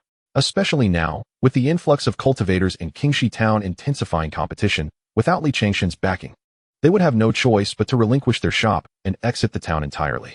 You misunderstood. That is not what I meant. Li Changsheng quickly clarified upon noticing her misinterpretation. I merely mentioned that I had a falling out with the Qin family yesterday, and since the Zhao family is closely associated with me, I worry they may target you. Yang nodded, understanding his concern. As long as Li Changsheng did not abandon the Zhao family, they would be fine. Uncle need not worry. Everything is normal at the shop. That is good to hear. Li Changsheng then glanced at Zhao Wen, noticing that the young lady seemed to have blossomed in beauty since their first encounter at the Zhao residence. Her attire and demeanor appeared significantly more mature. Reflecting on Zhao Mang's earlier intentions to marry his daughter to him, Li Changsheng could not help but smile wryly. Though undeniably lovely, with bright eyes, pearly teeth, cascading black hair, a slender waist, and long, graceful legs, she was still only 15, a minor. And he would prefer to wait until she reached 18. Yang also noticed Li Changsheng's gaze upon her daughter and, with a playful smile, remarked, "Uncle, what do you think of my little girl? My husband has often said that if you are fond of her, she could be given to you in marriage. If their daughter were to wed into the Li family, the Zhao family would be irrevocably bound to them, alleviating their current predicament of uncertainty and fear." Zhao Wen blushed at her mother's words, nearly burying her face in her chest. "Sister-in-law, Wen is still young. If she wishes to marry me in the future, we can discuss it then, right?" "Indeed. I have been too hasty. I hope uncle does not take offense," Yang said, rising slightly and bowing. "Ah, sister-in-law, please refrain from such formalities. We are all family here. Zhao is like a brother to me, and you are my dear sister-in-law. While Zhao Wen and Zhao Wu are like my own children. As one family, there is no need for such distinctions." Li Changsheng gestured for her to sit down. At this moment, Su Jing also rose from her slumber and made her way to the hall, where she joyfully approached Madame Zhao upon seeing her. Grasping her hand, she exclaimed, "Sister Yang, you have arrived? I was so weary last night that I only just awakened and completely forgot to welcome you." Su Jing, still a bit dazed, shook her head, oblivious to the presence of the Zhao family's young masters and miss, which caused Zhao Wen and Zhao Wu to lower their heads in embarrassment. After a night of revelry, it was astonishing to see Uncle Li's prowess. Li Changsheng chuckled, covering his face. "Jinger, your cousins are present. What nonsensical chatter is this?" "Oh, my apologies.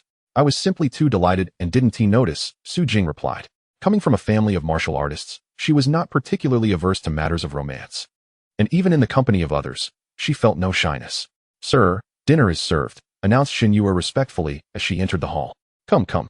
Everyone gather for the reunion feast. I shall personally set off the firecrackers." The table, arranged by Li Zhong, was a grand round table made of redwood.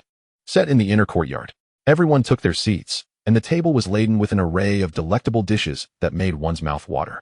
Li Changsheng stepped aside to light the firecrackers placed on the ground, and after a series of resounding pops, he took his seat. Zhao Wen and Zhao Wu raised their glasses to toast him, and Li Changsheng graciously responded to each one. To his surprise, Xiao Shiyao, Xiao Lixue, and Zhao Wenyu found common ground and engaged in conversation about matters concerning young women. Xiao Lixue shared her progress in cultivating her martial skills to the 5th level of body refinement, which left Zhao Wenyu envious. Lacking spiritual roots, she had been forbidden by Zhao Mang during his lifetime from pursuing martial arts, relegated instead to the study of music, chess, calligraphy, and painting. Nonetheless, she had always harbored a keen interest in the heroines of tales, wishing that if she were to learn martial arts, she could possess the strength to retaliate against those who bullied her, proving that women could stand shoulder to shoulder with men.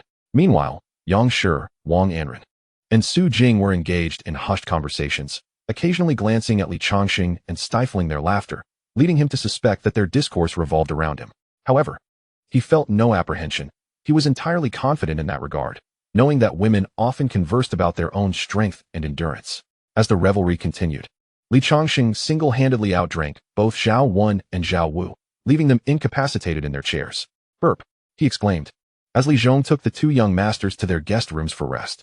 Li Changsheng, with a satisfied belch, remarked to Li Zhong, "It seems I have also indulged quite a bit, but thanks to the 3-yang breathing technique, no amount of drink can intoxicate me."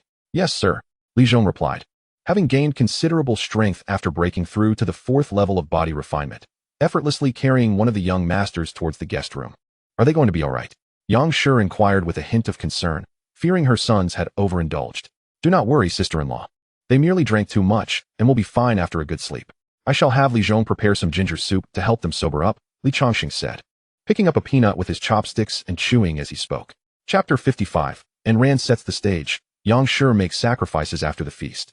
The children frolicked in the snow while the women engaged in casual conversation. Li Changsheng retreated to the alchemy chamber to concoct elixirs, which served as his primary source of income and the foundation of his standing. He remained engrossed in his work until dusk, emerging from the alchemy room with the potions safely stowed in his storage pouch. Approximately every fortnight, I venture to the shop to sell elixirs, naturally making the trip myself.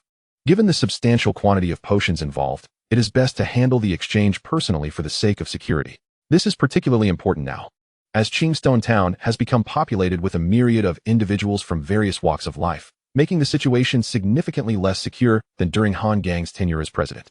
One evening, Wang and Ran proposed a visit to Shattered Stone Square to witness the fireworks, a suggestion that met with unanimous approval. The two young girls were especially thrilled. Xiao Lixue, having grown up in Qingshan village, had never seen fireworks before, nor had Xiao Xiao. Thus, the group made their way to the square, with Wang and Ran leading the way alongside Su Jing and Yang Shi, while Xiao Ziao and Xiao Ligsu followed closely behind, accompanied by Shenyue and Zhao Wenyu, occasionally glancing at the intriguing wares displayed by the roadside vendors. Li Changsheng walked alone in the middle, casting his gaze forward at the silhouettes of the three women ahead. Although Yang Shi was slightly older, her figure was more graceful than the two younger women, particularly with her striking waist-to-hip ratio, each step exuding a captivating sway that stirred Li Changsheng's thoughts. He repeatedly reminded himself that she was his sister-in-law, and he must not entertain any inappropriate thoughts. Yet, despite his resolve, his body betrayed him. Even when he turned his head, he could not resist stealing glances. Her attire tonight was quite revealing, reminiscent of the Chi Pao from his past life, with her alabaster thighs exposed to the evening air, full yet not cumbersome, appearing smooth and elastic.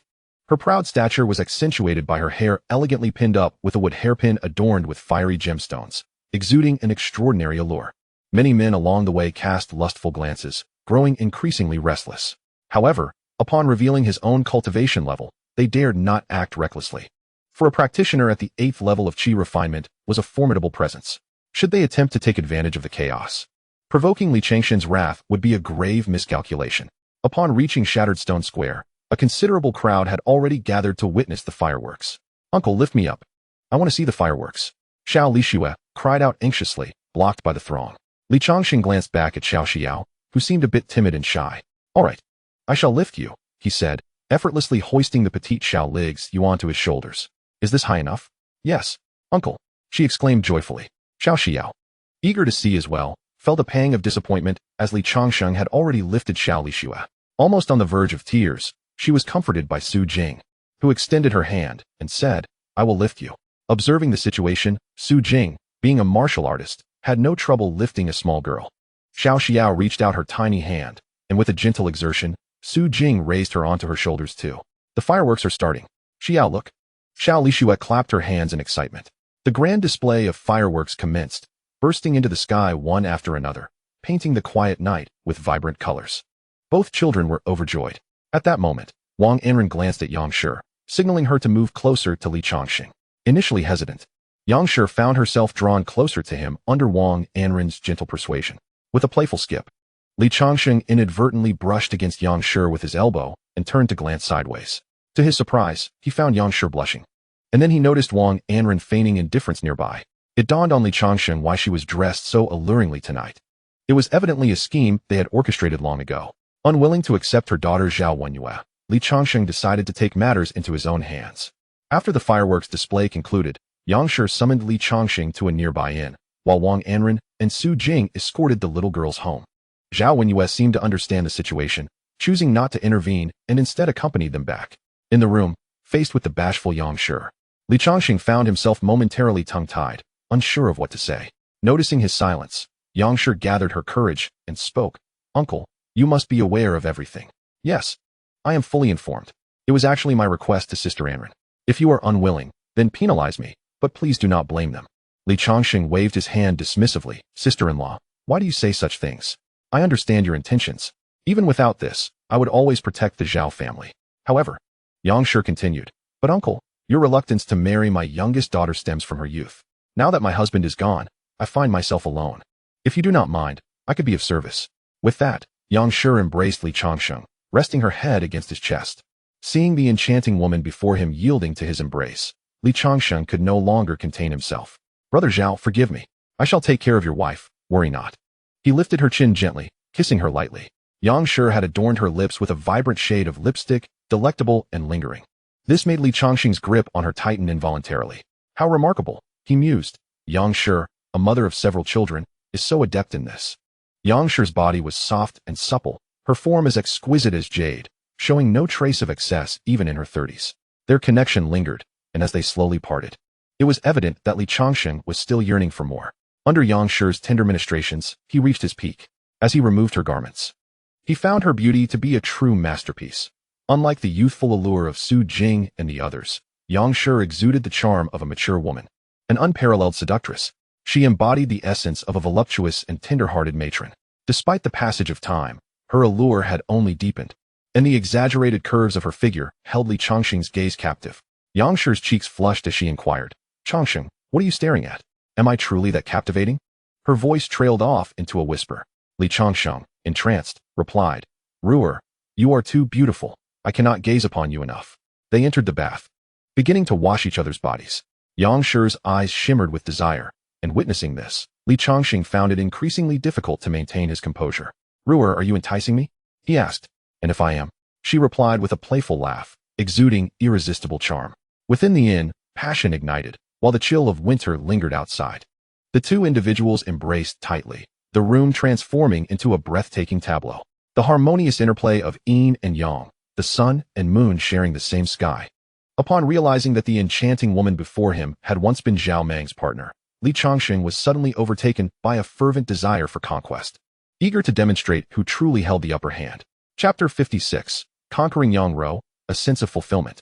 On New Year's Eve, the night outside was ablaze with lights, the fireworks still illuminating the sky. Both mortals and cultivators filled the streets, celebrating the arrival of the new year.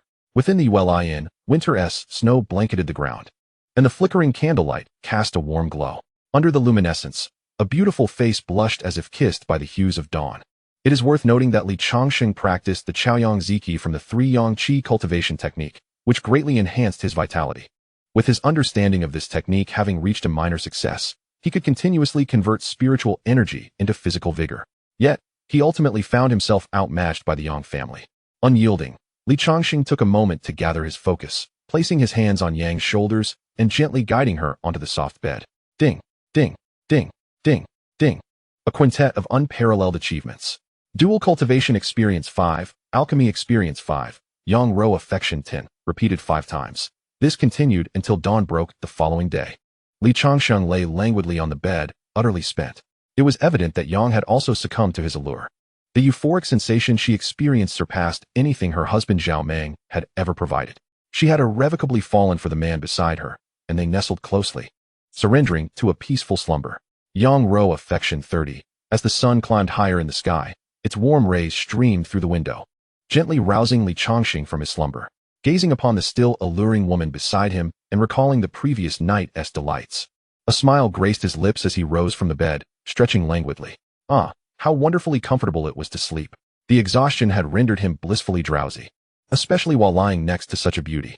The exquisite woman was akin to a living painting, evoking endless reminiscence, as if he were floating amidst clouds in a dream. Yang, feeling the sunlight upon her eyelids, slowly opened her eyes, inhaling deeply. "Changsheng, you're awake. What time is it?" she inquired. Sitting upright, she stretched her arms toward the heavens in a grand yawn.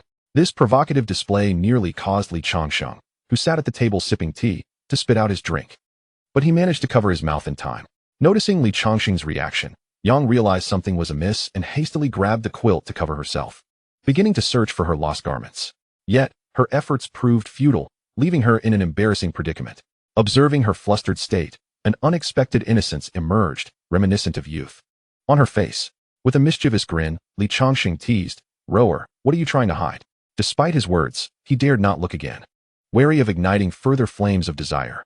Yang's delicate face flushed slightly, her mind reflecting, "Indeed, the beauty of last night still lingers vividly, so why should I feel shy?"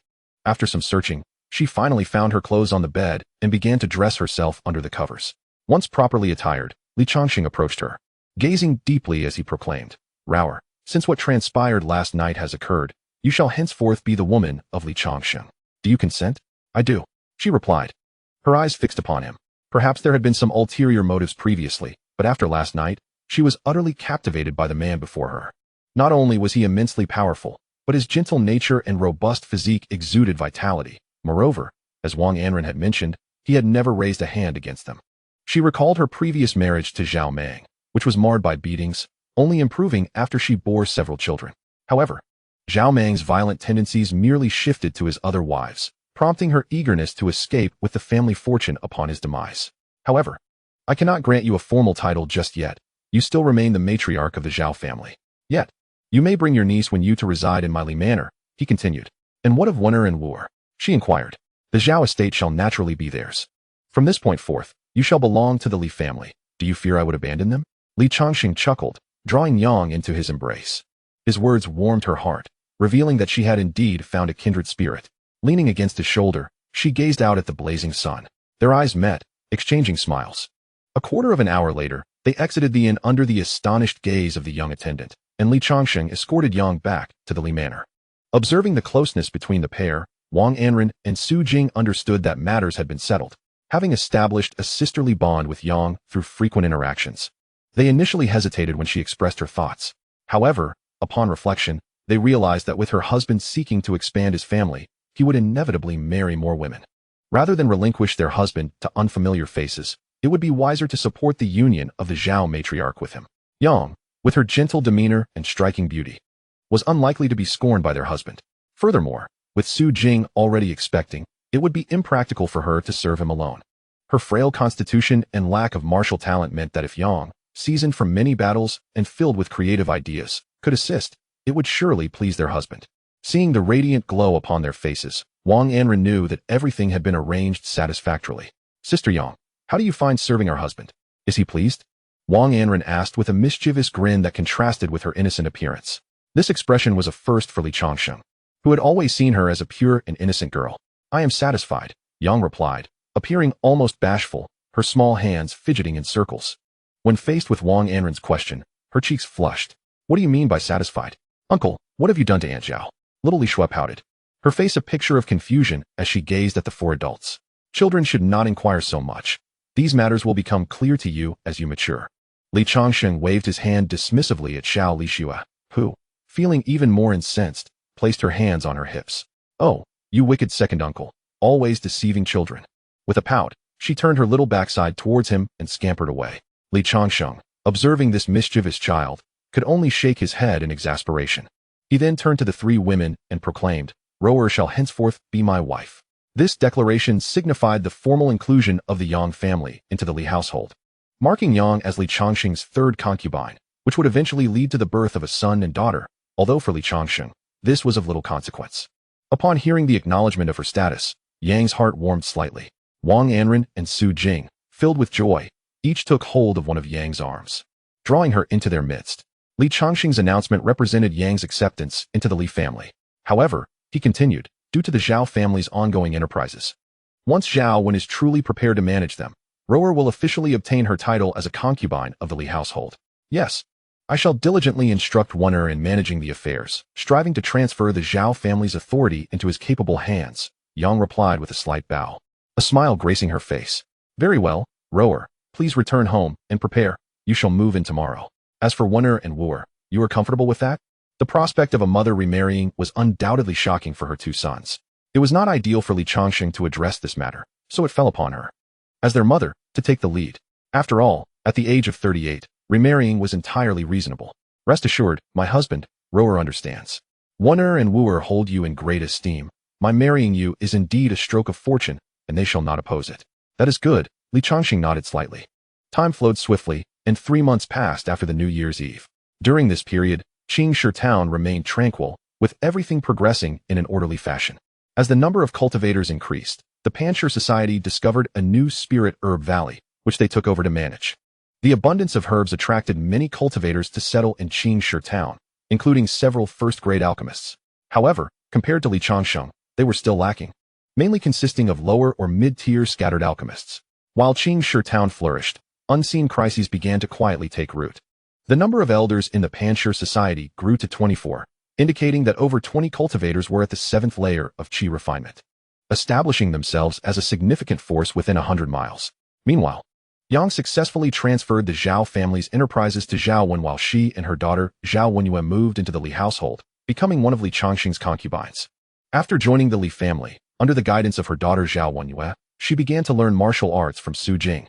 As per Li Changsheng's mandate that all members of the Li household, including maids and servants, must possess the ability to protect themselves.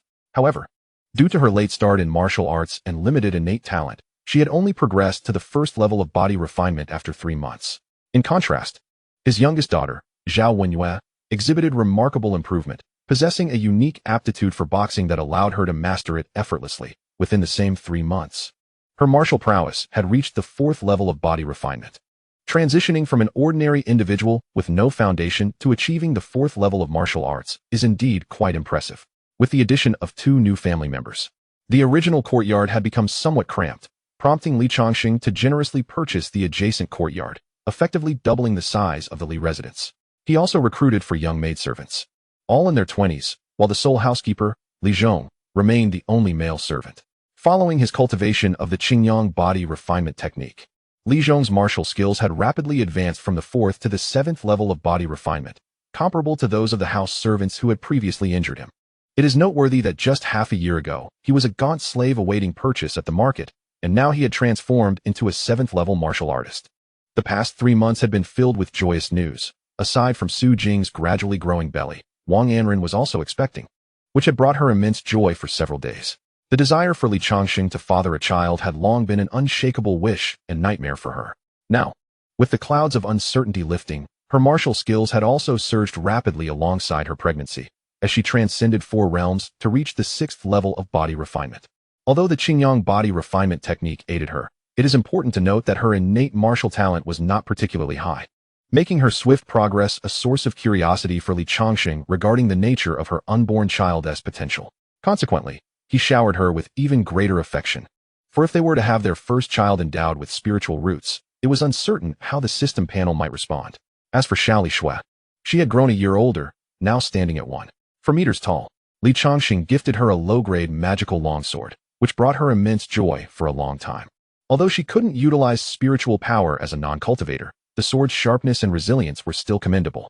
Her cultivation had also progressed from the 5th to the 9th level of body refinement within these 3 months, rivaling Zhao Wu. Her formidable swordsmanship and martial talent had allowed her to master the Wind Thunder Sword technique to a high level of proficiency, enabling her to exchange blows with Su Jing, a postnatal martial artist. Xiao Xiao, on the other hand, exhibited even more astonishing potential, supported by Li Changsheng's cultivation resources. She had attained the 4th level of Qi refinement a month ago, had Li Changsheng not instructed her to temper her rapid advancement and solidify her realm. She might have even surpassed to the 5th level of Qi refinement. This experience had profoundly illustrated the chasm between genius and the ordinary, rendering them akin to monstrous beings. The probability of an individual with a heavenly spiritual root achieving the status of a core formation cultivator, given ample cultivation resources, is as high as 50%. It is worth noting that apart from the esteemed elder Xianyangzi, the Qingyang sect had seen a discontinuation of core formation cultivators. Aside from the sect's most gifted with spiritual root genius, Yi Qing, who had the potential to challenge for core formation, others had little hope of accomplishing such a feat. With the absence of the key player Su Jing, and due to Wang Anren's frail constitution, which could not withstand much strain, coupled with Yang's affinity not reaching 100, there is no double enhancement. Opening the attribute panel, host, Li Changsheng, age, 41, main cultivation method, Sanyang Qi induction technique, minor achievement, 300-1000, realm, Qi refining 8th layer, experience, 7,000-10,000, alchemist, peak first rank, experience, 3,250,000, wife Wang Anren affinity, 100 enhancement, 2. Su Jing affinity, 100 enhancement, 2. Yang Ro affinity, 80, beauty, Hong Yu affinity, 100. Li Changsheng's progress was sluggish.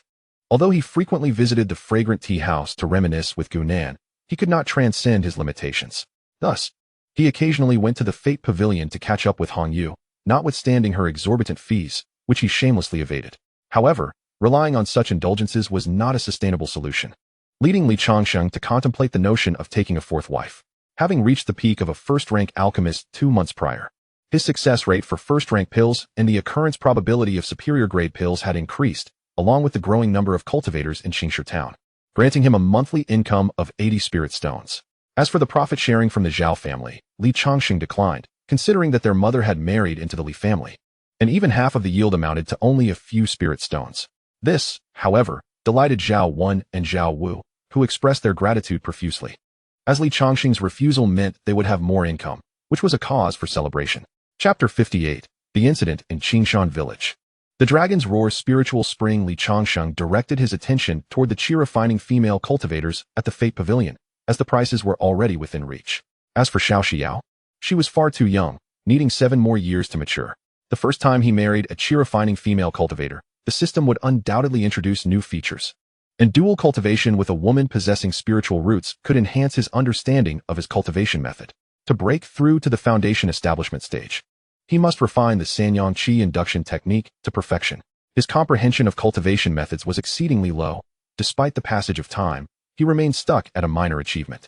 Just as Li Changsheng prepared to visit the Fate Pavilion with spirit stones in hand, a ragged child knocked on the door of the Li residence.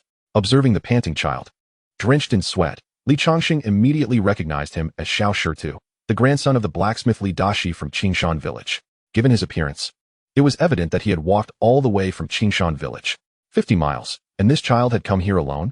Moreover, this child, who was an ordinary person just half a year ago, now possessed the martial prowess of the 6th layer of body refinement. Xiao Lixue had rapidly cultivated due to Li Changsheng's superior martial art, the Fenglei sword technique, combined with her own innate talent.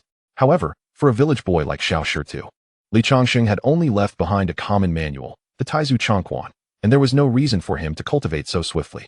Foreboding an imminent crisis, Li Changsheng, after instructing a maid to pour a cup of water for the little stone, inquired, "Little stone, what brings you all the way to Qingshi town alone?" The 3 ladies and Xiao Lixue were in the inner courtyard, leaving only Li Changsheng and a few maids in the outer courtyard. Upon receiving the tea poured by Xiao Huan, the flush on Little Stone's face gradually faded, and his breath steadied. He knelt on the ground, tears welling in his eyes as he implored, "Uncle Ping, please save our village." Li Changsheng was taken aback by this gesture and quickly helped him to his feet. What could have transpired in the village? Little Stone continued. A group of men in black captured the village head and several villagers, taking them to the back mountain. It is perilous there. Those men kill without hesitation. Ergo attempted to reason with them and lost an arm for his efforts, blood splattering everywhere. I was terrified and sneaked out of the village while no one was watching to seek your help. After hearing his account, Li Changsheng furrowed his brow slightly. Was there truly someone committing atrocities in Changsheng village? However, he discerned clues from Little Stone's words, men in black, the back mountain, and the sheer physical exertion of running 50 miles, all indicating the extraordinary nature of the situation. He fixed his gaze intently on Little Stone's eyes, causing the boy to shudder. "Why are you staring at me, Uncle Ping?" Li Changsheng spoke thoughtfully. "Little Stone, tell me, how did you acquire your mastery of the 6th level of body refinement? Transforming from an ordinary person to a 6th level martial artist in just half a year is certainly not the result of typical training. Perhaps it is due to my exceptional talent," Little Stone replied, his gaze drifting, unable to meet Li Changsheng's eyes, nervously rubbing his hands together. Li Changsheng sighed, "Alas. Little Stone, if you are not being truthful, how can I rescue the villagers?" Little Stone hesitated, understanding Li Changsheng's implication.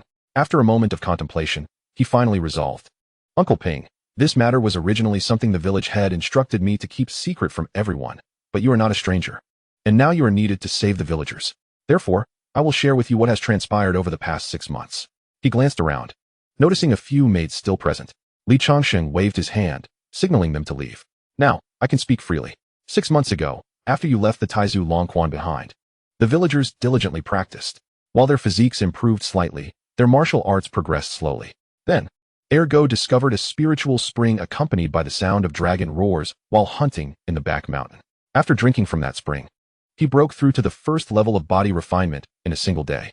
Upon learning of this, the villagers flocked to the spring, and over the past 6 months, Changsheng village has reaped tremendous benefits, with martial arts advancing rapidly. The weakest among them reached the 4th level of body refinement, while Ergo and the village head attained the 10th level.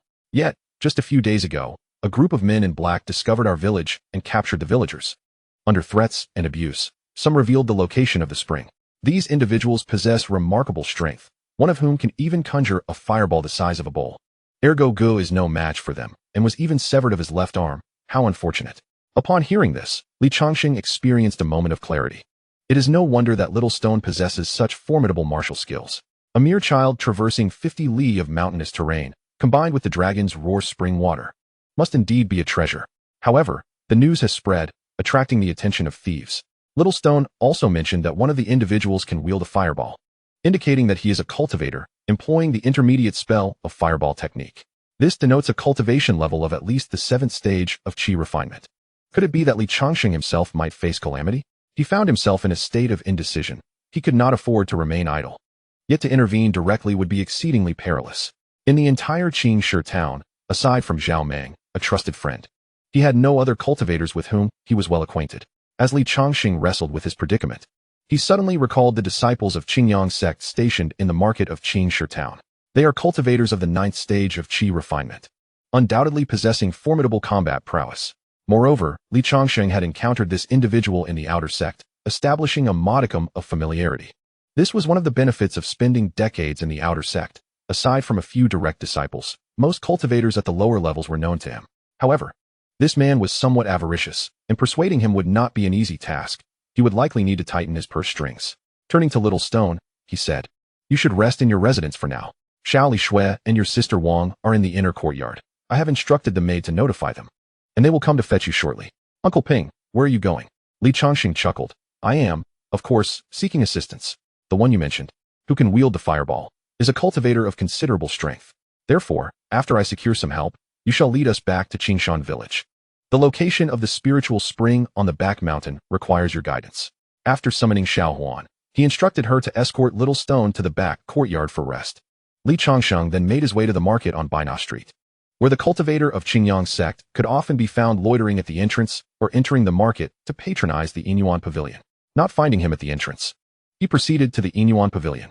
The establishment was more crowded than ever before, its decor more opulent, and a 4th floor had been added. It stood out prominently in Baina Street, especially at night when illuminated, becoming the brightest star of the entire district. Chapter 59, Acting Manager Xiaohe. Yang Wei agrees to help upon entering the Inyuan pavilion. The women inside, seeing Li Changsheng's noble demeanor, flocked to him, eager to curry favor and display their charms. "Sir, who are you looking for? Is there a particular lady of interest? Would you like us to accompany you?" Li Changsheng remained indifferent. These were merely frivolous courtesans, unworthy of his attention, for his primary purpose was to seek assistance, not companionship. "Have you seen a robust man with a round face, a bulging belly, and a particularly tall stature?" This man, Yang Wei, a cultivator of Qingyang sect, was known for his gluttony and greed.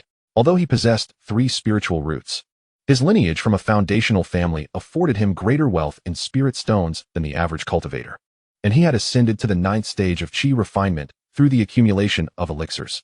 Though hailing from a wealthy family, Yang Wei had nevertheless cultivated a rather avaricious disposition. Leveraging his family connections, he secured an assignment stationed at Changsheng town, from which he had reaped considerable gains over the past few months, indulging in excesses within its bounds. The women present shook their heads, indicating they had yet to encounter this individual. "If he is not here, then where might he be? Is Miss Hongyu, your manager, available? Please inform her that Li Changsheng seeks her counsel on a matter. If anyone possesses a deeper understanding of the management of the marriage pavilion, it would undoubtedly be the exquisite matron, Hongyu." One could ascertain Yang Wei's whereabouts with a simple inquiry. Perhaps he is currently reclining in the company of some young lady. "Are you Li Changsheng?" A captivating matron, clad in a resplendent blue dress, approached, leaning against a red pillar in the main hall, scrutinizing him with a measured gaze.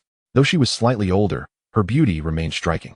The blue-clad woman smiled gently, her eyebrows arched like crescent moons, her cerulean eyes leaving a lasting impression. It was Li Changsheng's first encounter with someone possessing such azure irises. Had it not been for her raven hair, he might have mistaken her for a woman of European descent from his previous life. "This humble servant is Xiaohe, the acting steward of the marriage pavilion," she said, bowing slightly. "Miss Hongyu is currently unavailable, and I am temporarily overseeing matters here. If you require assistance, feel free to ask me directly." With a subtle wave of her hand, the other women dispersed to attend to their guests. Li Changsheng replied, "It is not a pressing matter. I am merely seeking the corpulent cultivator stationed at Changsheng town. Might you have seen him in this vicinity, Miss Xiaohe?" He stated his purpose plainly. Xiaohe raised an eyebrow, covering her mouth with a smile. "You must be referring to Dao Friend Yang, the cultivator from Qingyang sect?" "Indeed. That is he. Might you know if he is present here?" Xiaohe responded, "He is indeed here. He arrived yesterday, accompanied by a young lady, and ascended to the 2nd floor. I doubt he has risen as of yet. Perhaps you could kindly summon Dao Friend Yang for me, and inform him that an old acquaintance, Li Changsheng, wishes to speak with him."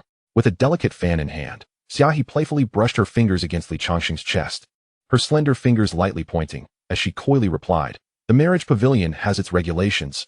We must not disturb the guests within their rooms. I assure you, the wait shall not be too lengthy."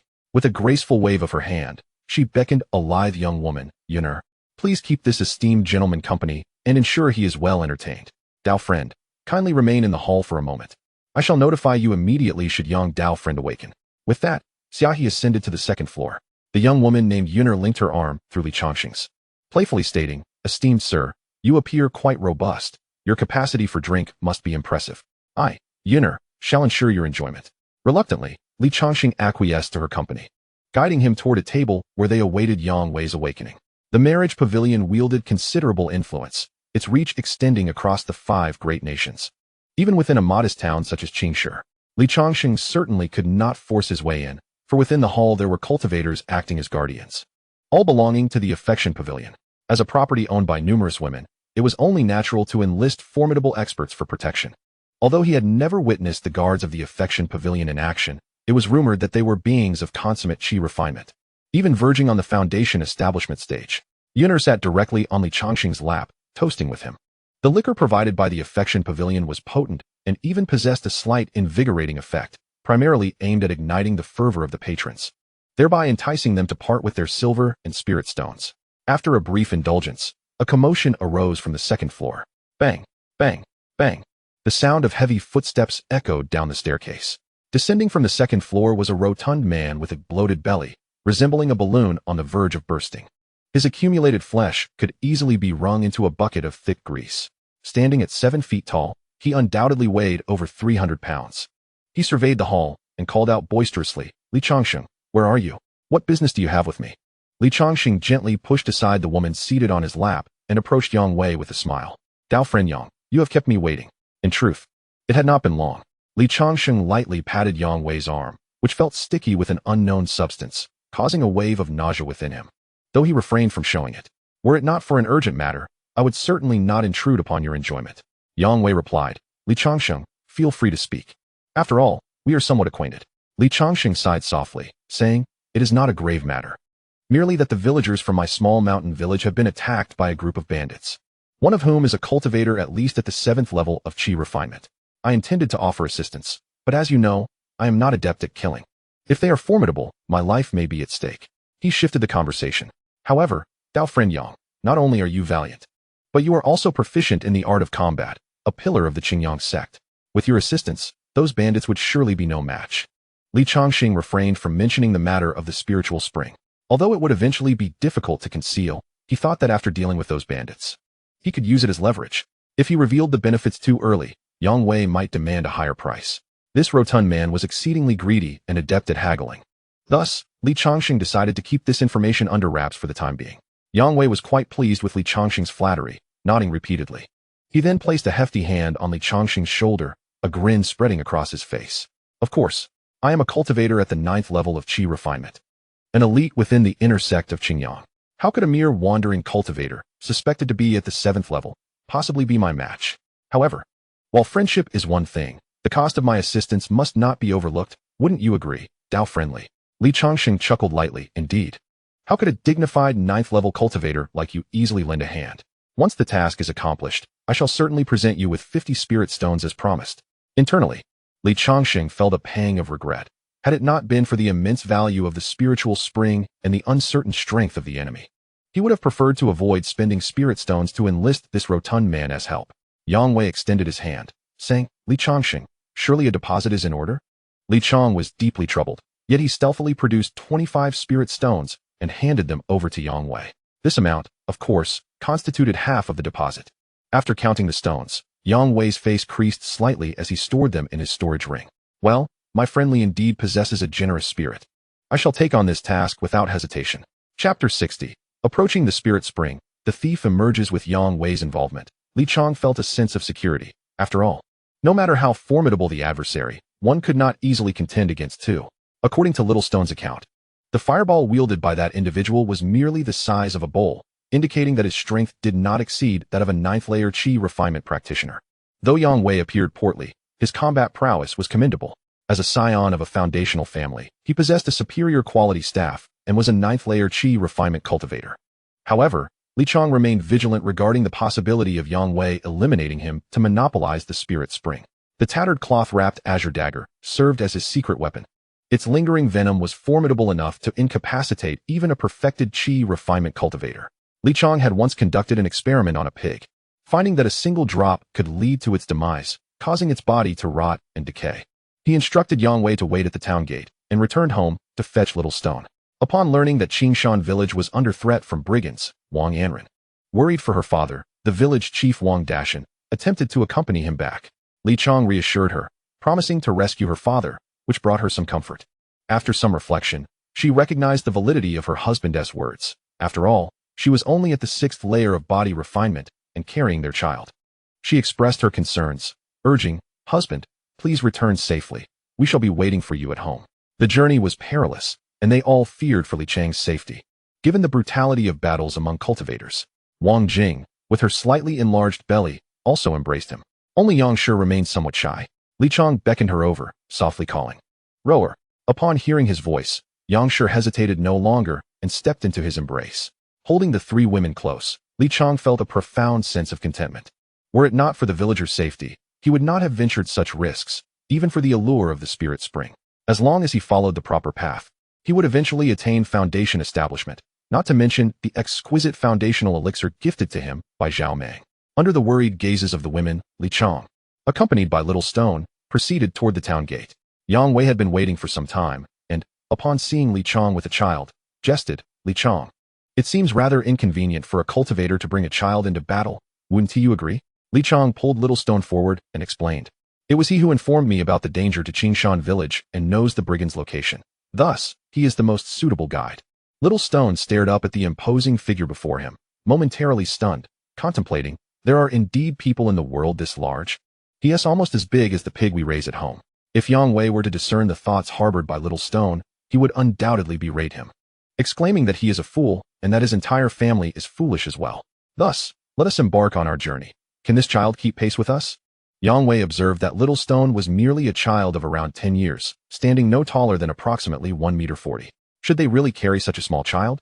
Li Changsheng chuckled lightly, saying, "Dear Yang, do not underestimate this child. He possesses the martial prowess of the 6th layer of body forging and will have no trouble keeping up with us." Yang Wei then scrutinized the boy more closely, astonished to discover that he indeed possessed the martial skills of the 6th layer.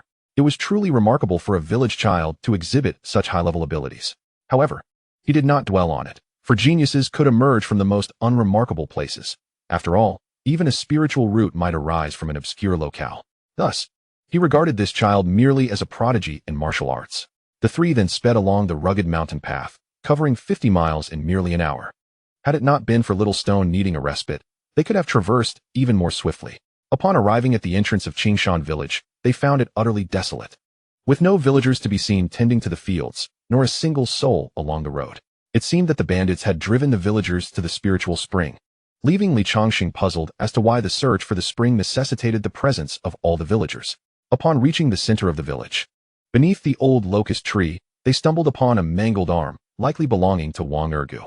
Sensing that the situation was dire, Li Changsheng instructed, "Little Stone, lead us to the vicinity of the spring." Understood. Little Stone promptly set off toward the direction of the back mountain, with the 2 following closely behind. Yang Wei also sensed the anomaly. All the villagers were absent, and now they were to pursue the spring? His keen instincts detected an unsettling aura in the air. The villagers possessed little of value that would entice a cultivator to strike. If it were an evil cultivator, apart from the severed arm, there were no traces of blood. This indicated that the issue certainly lay with the spring they spoke of, suggesting that some treasure there had attracted the attention of cultivators. A subtle, enigmatic smile graced Yang Wei's lips. It seemed they had indeed arrived at the right place. Under Little Stone's guidance, the trio navigated the narrow path, weaving through the woods of the back mountain. Suddenly, a chilling scream echoed from ahead, causing them all to come to a halt. Li Changsheng crouched down, pulling Little Stone with him, as they stealthily advanced toward the direction of the sound, hidden by the foliage. Yang Wei, unable to crouch due to his size, called out, "Li Changsheng, you go ahead and investigate. If there is trouble, send me a signal." He refrained from proceeding further to avoid alarming any potential foes. Only by striking unexpectedly could they inflict a debilitating blow on the enemy. "Very well, young Taoist," Li Changsheng replied, carefully leading Little Stone forward. At that moment, the agonizing cry resounded once more. As they neared the spiritual spring, they concealed themselves behind a large boulder, peering toward the spring from a distance of 50 meters. Before them lay a small pond, 5 meters wide, from which water gushed forth continuously, shrouded in rising steam. The surrounding area was overgrown with weeds, and particularly, the trees nearby towered impressively, reaching heights of at least 10 meters. Beside the spring stood 3 robust men clad in black, with the one in the center being a cultivator, evidently at the 9th layer of chi refinement. However, his aura was unstable, suggesting he had only recently attained this level. Kneeling behind them were dozens of villagers, including the one-armed Wang Ergu and the despondent village chief, Wang Dashan. The lifeless bodies of several villagers lay by the spring, their blood mingling with the water. Among the corpses, a familiar figure caught the eye of little Shirtu, prompting tears to cascade down his cheeks as his small hands clutched the stone wall, producing a soft, rustling sound. Changsheng quickly intervened, drawing him into an embrace, covering his mouth with one hand while peering at the movements of the 3 men in black. Relieved to see they had not noticed them, he released his hand from little Shirtu's mouth and whispered, "What's wrong, little Shirtu?" With a quivering lip, little Shirtu managed to stammer, "My father is dead, killed by those bad men, and he lies over there by the spring." Changsheng's heart ached for the boy, but this was not the time for consolation. More pressing matters demanded his attention. After assessing the strength of the 3 men and the surrounding environment, Changsheng swiftly sent a message to Yang Wei. "Yang, there are 3 ruffians. One has just entered the 9th layer of chi refinement, while the other 2 are early and mid-stage practitioners of the acquired realm." Chapter 61. The Dragon Beneath the Spring. Ergu's sacrifice. Surveying the area, Changsheng noted that the spiritual spring was situated in a low-lying terrain, with a mountain range to the left. From that vantage point, either observing the men or launching a surprise attack would be highly effective. He continued his transmission. "Yang, there's a high ground to the left. You should take cover there. Once the opportunity arises, we shall strike from 2 directions simultaneously, catching them off guard." "That sounds excellent, Yang Wei responded as he stealthily made his way towards the elevated position. To prevent any noise, he slowed his pace and infused his feet with spiritual energy to minimize sound. Changsheng amplified his auditory perception with spiritual power, seeking to understand why the men in black targeted the villagers. The sight of blood flowing into the spring suggested they were attempting to draw something out. At that moment, the black-clad figures, who had previously turned their backs to Changsheng, suddenly faced him. To his astonishment, he recognized one of them, Changsheng. What was he doing here? Changsheng had encountered him several times at the stone meeting, but due to matters regarding Qin Zishuan, their relationship had soured. Changsheng had shown no intention of avenging his son, merely threatening Changsheng, claiming he would settle the score eventually. 3 months had passed without any sign of action, leading Changsheng to believe the issue had faded away. Yet, fate had conspired to bring them face to face once more, as Changsheng had descended upon the villagers of Qingshan village. It was unexpected that this man had broken through to the 9th layer of chi refinement. Fortunately, he had brought Yang Wei along. Otherwise, the situation could have been quite troublesome. It was not that Changsheng feared him, after all. Even if he could not best a newly advanced practitioner, he could certainly escape, especially as an alchemist equipped with numerous chi-gathering pills. By the sacred spring, Changsheng, with an air of cold arrogance, gazed upon Wang Dashan, who was crouched on the ground, and spoke. "You claim there is a dragon's roar within. Yet despite the numerous lives taken, it has yet to appear. Speak. Are there any truths you are concealing from me? If it were a beast of the wild, it could be lured with blood, particularly human blood, which is highly nourishing for such creatures. The massacre of villagers was merely a ploy to draw out this beast. This extraordinary location must harbor rare treasures or ancient artifacts. Otherwise, it would not have bestowed such strength upon these villagers. I too tasted the spring's water and found it brimming with spiritual energy, rivaling that of a first-grade spiritual vein. Even foundational families possess merely first-grade veins, typically reserved for their ancestors and prodigies." Upon hearing the villagers speak of the dragon's roar, Changsheng hesitated, having intended to investigate further. Such a spring could not possibly harbor a true dragon. It must be a flood dragon, the rank of which remains uncertain. However, given the spring's comparable potency to a first-grade spiritual vein, the guardian beast must be at least a peak first-tier or a quasi-second-tier creature. Should they venture down, certain death would await them. Thus, he devised a strategy to draw the serpent from its lair. Creatures of this caliber possess formidable strength in water, but are significantly weaker on land. Humph, if I can lure it from the spring, I may yet have the means to slay it, Changsheng mused. Wang Dashan, ensnared by his terrifying gaze, felt his hair stand on end and meekly replied, "My lord, we have truly concealed nothing. We too have heard the dragon's roar and are filled with dread. Thus, we only draw a single pot of water daily for the entire village's use. We have never witnessed whether a beast resides within."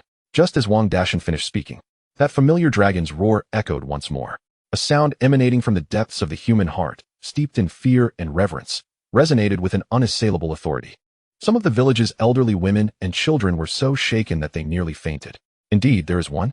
Changsheng pushed aside two of his subordinates and stood by the spring, his eyes gleaming with golden light as he peered into the unfathomable depths of the pool. Yet the beast remained elusive. Is it hiding well? Noticing the flood dragon's reluctance to reveal itself, Changsheng shifted his focus back to the villagers, selecting an elder who, despite his age, still bore traces of muscularity. You shall do, he declared. The elder dared not resist, yet his trembling legs betrayed his inner turmoil. No, my lord. Old Li is too old. Let me take his place. I willingly embrace death. Wang Ergu, cradled in a woman's arms, interjected, his pallor suggesting he had lost significant blood despite the flow having been staunched. No, my husband. The woman wept. Flower, we cannot afford more deaths. Let my half-dead self be a trade for old Li's life. Witnessing Changsheng's intent to claim another life, he could no longer contain his emotions. Old Li's son has already fallen at your hands. He is a solitary elder. Spare him. Let me take his place. I am a 10th-layer body refinement warrior. Surely, the beast would prefer the blood of a strong, youthful man, would it not? Changsheng was somewhat taken aback. He had not anticipated that this young man would willingly embrace death, which indeed piqued his interest. Young man, are you not afraid of death? I am.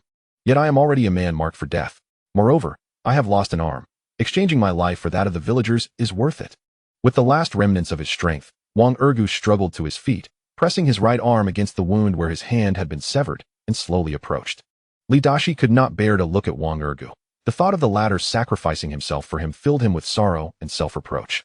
Realizing he lacked the courage to fight against their common enemy, Changsheng declared, very well, young man, you shall be the one. He seized Wang Ergu with ease, as if lifting a mere chick, revealing a sinister smile, inwardly contemplating. Humph, everyone is destined to die anyway. A glint of ruthlessness flickered in his eyes. While he admired the bravery of this youth willing to die for others, he had no intentions of sparing anyone. When he acquired the treasures of this place, it would be the time for extermination. The most effective way to silence someone is to ensure they sleep eternally. Li Dashi was thrown to the ground, and the other villagers dared not witness the scene, each bowing their heads in silence. The man's power was overwhelming.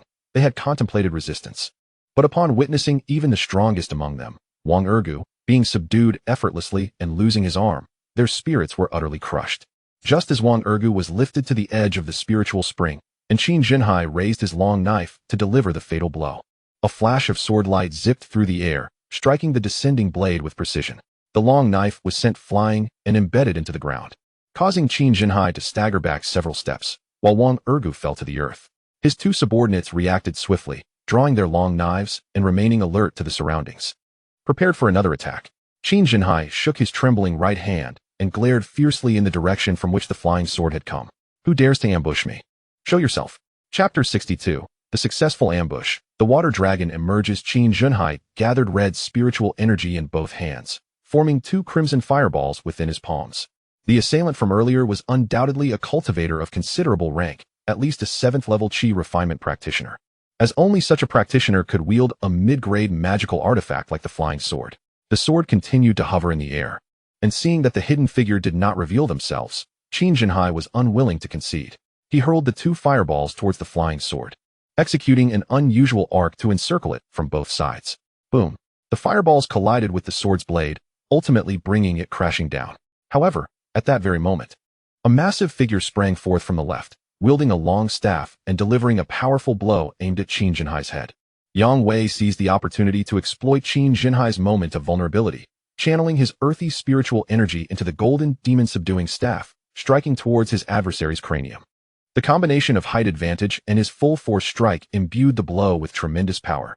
Even a 10th-level Qi refinement practitioner would find themselves grievously wounded if caught unprepared by such an assault. Changsheng felt an overwhelming shadow of death looming over him. As he hurled the fireball, he caught a glimpse of a golden iron rod descending upon him from behind. However, once the arrow is loosed, there is no turning back. It must be released.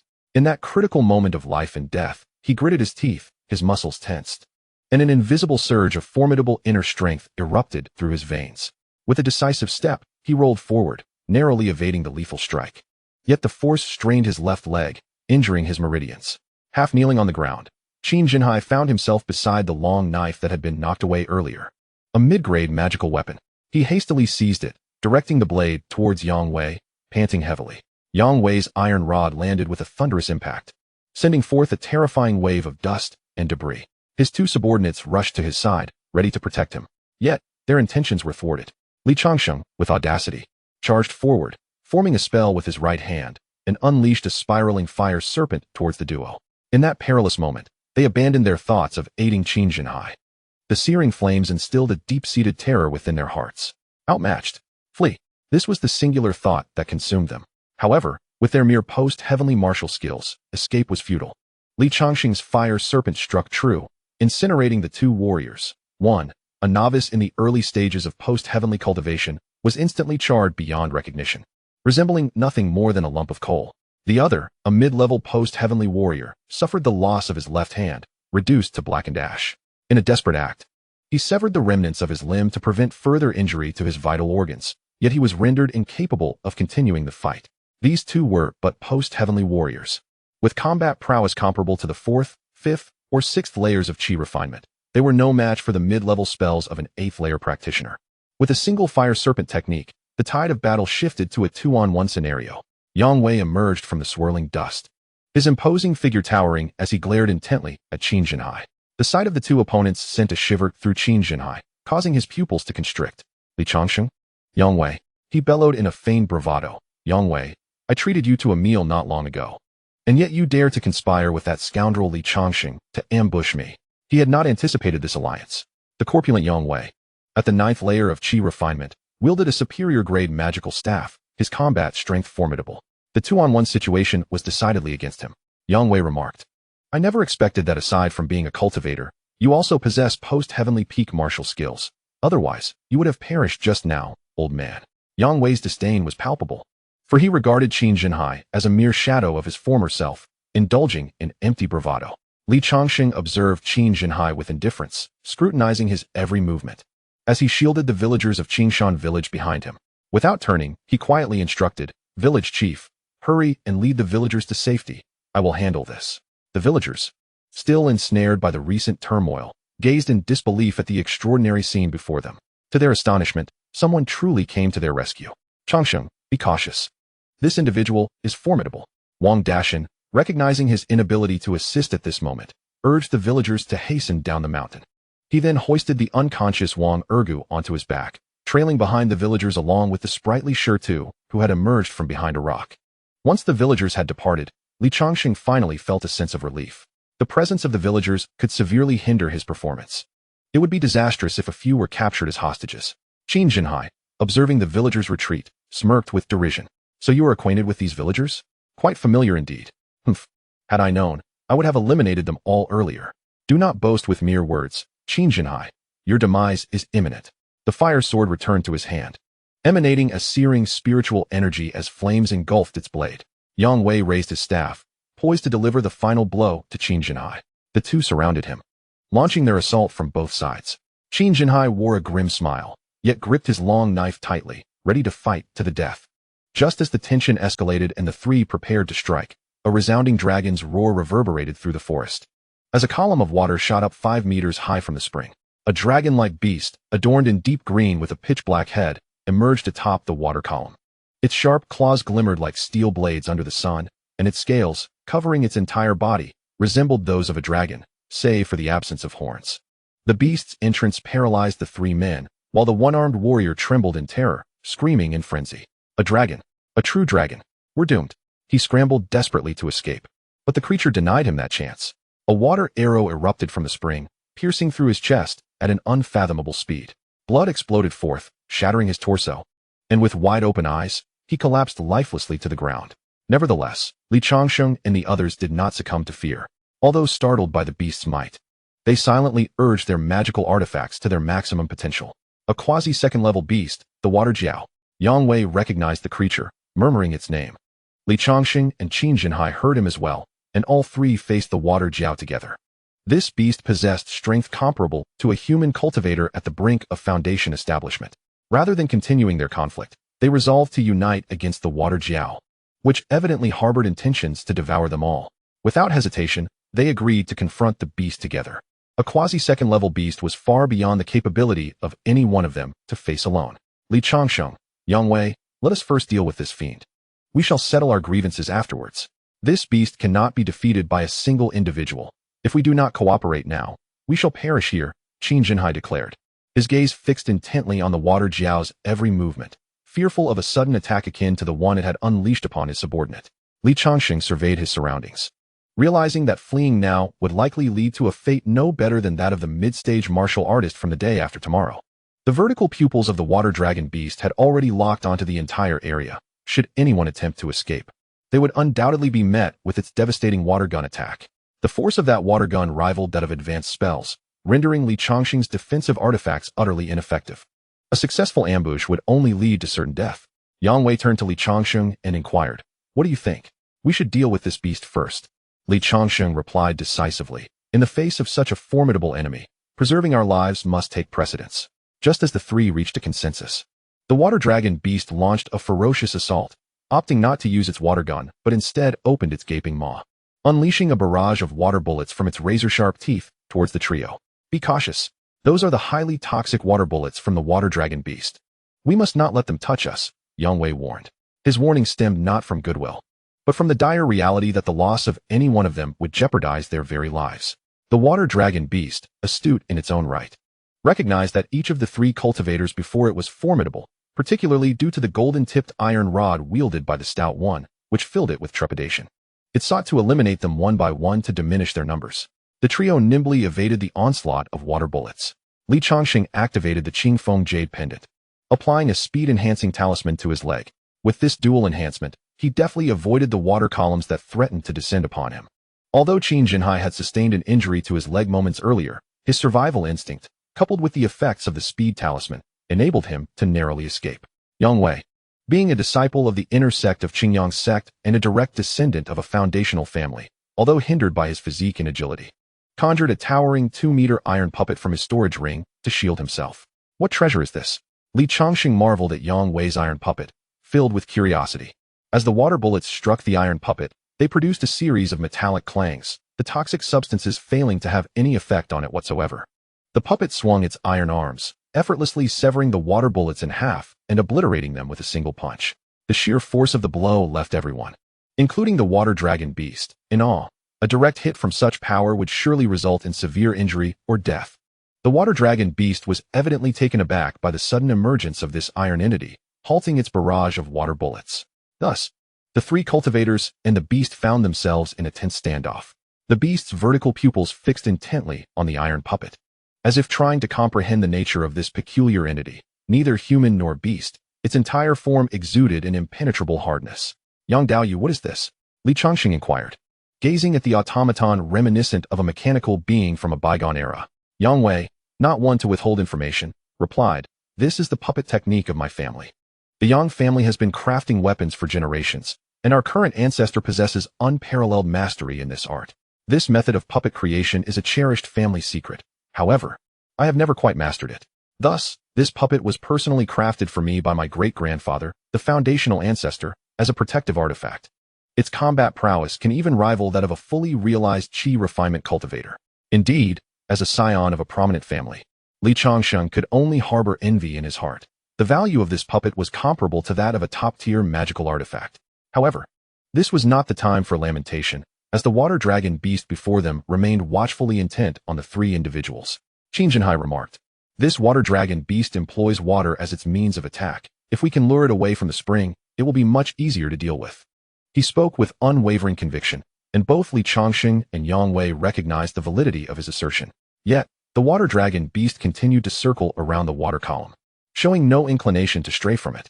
If they could draw it away from the spiritual spring, its water arrows would be rendered ineffective. But achieving this would not be a simple task. "Li, this creature is cunning and likely will not emerge easily. Do you have a strategy?" Yang Wei inquired. "If only we had a malevolent spirit crystal. Such beasts are particularly sensitive to malevolent energy."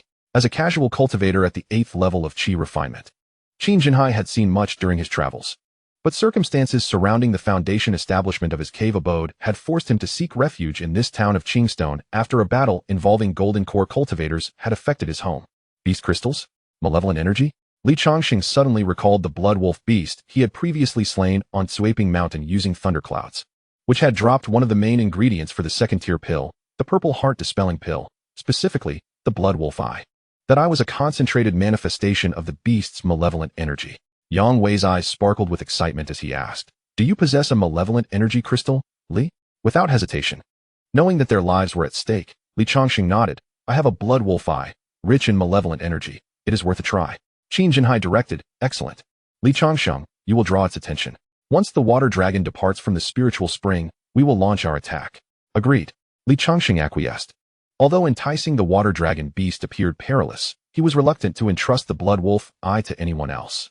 Moreover, should he perish, the chances of survival for the other two would diminish significantly. Without further delay, Li Changsheng produced the blood wolf eye, and its dense malevolent energy quickly permeated the forest.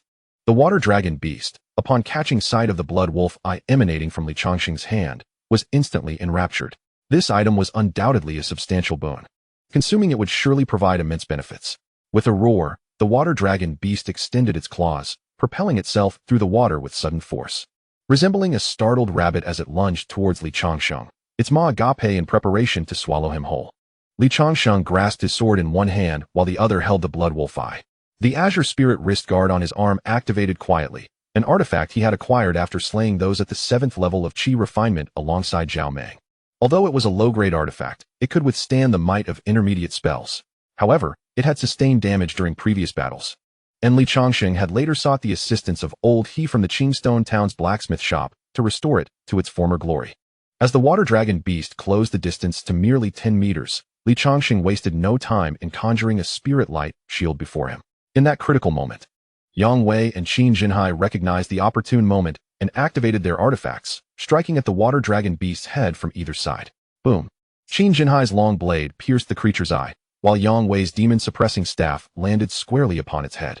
The entire body of the beast lost its balance, its eye rolling back, and it crashed to the ground with a resounding thud. With a resounding crash, the water serpent lay prostrate on the ground, resembling a creature torn asunder. Not only had it lost one eye, but its head had also suffered grave injuries. The three individuals, seizing this opportunity, unleashed a barrage of spells and artifacts upon the prostrate beast. After the passage of an incense stick's duration, the water serpent was utterly devoid of life beneath their relentless assault. Chapter 64. Defeating Qin Jinhai. The hidden stone door beneath. Once they confirmed that the water serpent was completely motionless, the trio exhaled a sigh of relief. However, before they could relax, Qin Jinhai brazenly launched an attack on Li Changsheng. "What are you doing, Qin Jinhai?" Yang Wei promptly noticed and shouted a warning. Before he could react further, Qin Jinhai had already bypassed him, brandishing his blade toward Li Changsheng, a sinister chuckle escaping his lips. "Hee, Li Changsheng, you have thwarted my son's cultivation. Today, I shall demand your life as recompense."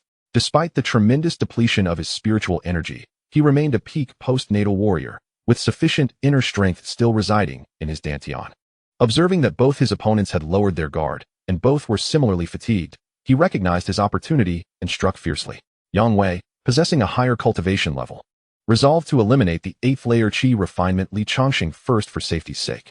The blade sliced through the air with remarkable speed, accompanied by flickering flames of spiritual energy. Its tip aimed directly at Li Changsheng's heart, a deadly intent. Fortunately, Li Changsheng had also prepared for this moment, having consumed 2 high-quality Qi-gathering pills, which replenished his spiritual roots. With a sharp glint in his eyes, he formed a spell gesture, conjuring a water bullet in his palm, augmented by the abundant water attribute spiritual energy present in this spiritual spring. Thus, his water bullet technique was more refined than the ordinary. Having only recently mastered this technique over 2 months, he swiftly retreated his right foot and unleashed the water bullet, which accurately struck the tip of Qin Jinhai's blade. Qin Jinhai's face paled instantly. He had not anticipated that Li Changsheng still possessed spiritual energy. The collision between the water bullet and the long blade produced a thunderous impact. Though Li Changsheng's water bullet exploded, Qin Jinhai fared even worse, being violently thrown back. He crashed into a nearby tree trunk, blood trickling from the corner of his mouth as he glared fiercely at Li Changsheng. "How dare you, you wretched creature? You still had secrets." Li Changsheng retorted coldly, "Humph. You were the one who attacked first. Had I lacked spiritual energy, you would have slain me just now." Yang Wei remained silent, simply standing by with the fire sword firmly grasped in hand, poised to deliver the final blow to Qin Jinhai when an unforeseen event transpired. The water from the spiritual spring suddenly seemed to be tugged by an unseen force, rapidly diminishing in volume, sinking from the surface to the depths below. Both Li Changsheng and Yang Wei were taken aback by this abrupt occurrence. What had once been a tranquil pool of water had vanished entirely. When Li Changsheng regained his composure, he discovered that Qin Jinhai, who had previously lain against the tree, had vanished without a trace. Damn it, he escaped, Yang Wei remarked. Do not concern yourself with him. He is gravely injured and cannot travel far. Let us investigate this strange phenomenon. Li Changsheng nodded. He too found this bizarre occurrence to be unprecedented. His instincts urged him that this spiritual spring was anything but ordinary. As the two individuals approached the once tranquil pool, they were utterly astounded by the scene that unfolded before them. What lay in their sight was a gaping chasm that plunged several hundred meters into the earth, the original spring water having vanished without a trace, as if it had never existed. At the bottom of the abyss, an array of uniquely shaped stone walls surrounded what appeared to be a colossal stone door. Exchanging a glance, the two resolved to descend and investigate further. Following the contours of the stone walls, they made their way down until they arrived at the stone door located 300 meters beneath the surface. The surroundings were desolate, devoid of any vegetation, save for the imposing door itself. This stone door is rather peculiar, Yang Wei remarked. There seems to be nothing else around it. Li Changsheng responded. Why would the water serpent linger in such a place? Could this door conceal some secret? Initially, they had anticipated discovering treasures, yet they found only a towering stone door, approximately 10 meters high, standing silently in this subterranean realm, adorned with enigmatic runes that were entirely incomprehensible to them. Yang Wei, fixated on the door, mused. This must be some sort of formation. Oh, does Taoist Yang possess knowledge of formations? Li Changsheng inquired. Yang Wei shook his head. Not exactly. My family has a first-tier protective formation, and the runes here bear a slight resemblance. Perhaps the spring water was absorbed by this formation. He supported his chin with one hand, adopting a contemplative pose. The intricacies of formations are notoriously challenging to grasp, far more so than alchemy, rendering them inaccessible to most cultivators lacking the requisite resources and insight. Li Changsheng, though lacking understanding, found Yang Wei's reasoning compelling. Perhaps the spring water had indeed been drawn into this mechanism. Should we attempt to open it? Li Changsheng proposed. A spark of excitement gleamed in Yang Wei's eyes, as he concurred with the notion. It seems we are of one mind, he chuckled, his features contorting in a rather comical manner. Li Changsheng once again employed his water bullet technique, while Yang Wei brandished his demon-suppressing staff, exuding an aura of unparalleled determination as he swung his weapon. The resounding impact of their strikes met the stone door simultaneously, yet the door's resilience was astonishing. Their combined force left it utterly unscathed. Not even a fragment of stone fell away. How is this possible? They exclaimed in disbelief, the door's fortitude defying comprehension. Just as they prepared to examine it further, an unexpected phenomenon erupted. The door began to emanate blinding light, the strange runes glowing with a golden radiance. The two squinted at the unfolding spectacle. A resonant hum reverberated from the door, its volume immense, nearly rupturing their eardrums. Clutching their ears in agony, they cried out in distress. As the sound subsided, a towering beam of light shot upward, piercing through 300 meters of earth and soaring into the sky. Li Changsheng's eyes widened in astonishment, utterly mesmerized by the miraculous sight before him. What on earth could this be? A multitude of questions flooded his mind, as if he had unwittingly unlocked some forbidden gateway, filling him with an overwhelming sense of trepidation. The luminous pillar that had just appeared soared to a height of at least 10,000 meters. It was likely that countless cultivators would soon flock here. Li Changsheng's mind was consumed with the thought of making a hasty escape. Taking a step back, he prepared to retrace his steps to the surface. Where are you going, Li Changsheng? Yang Wei inquired, observing him closely. Taoist Yang.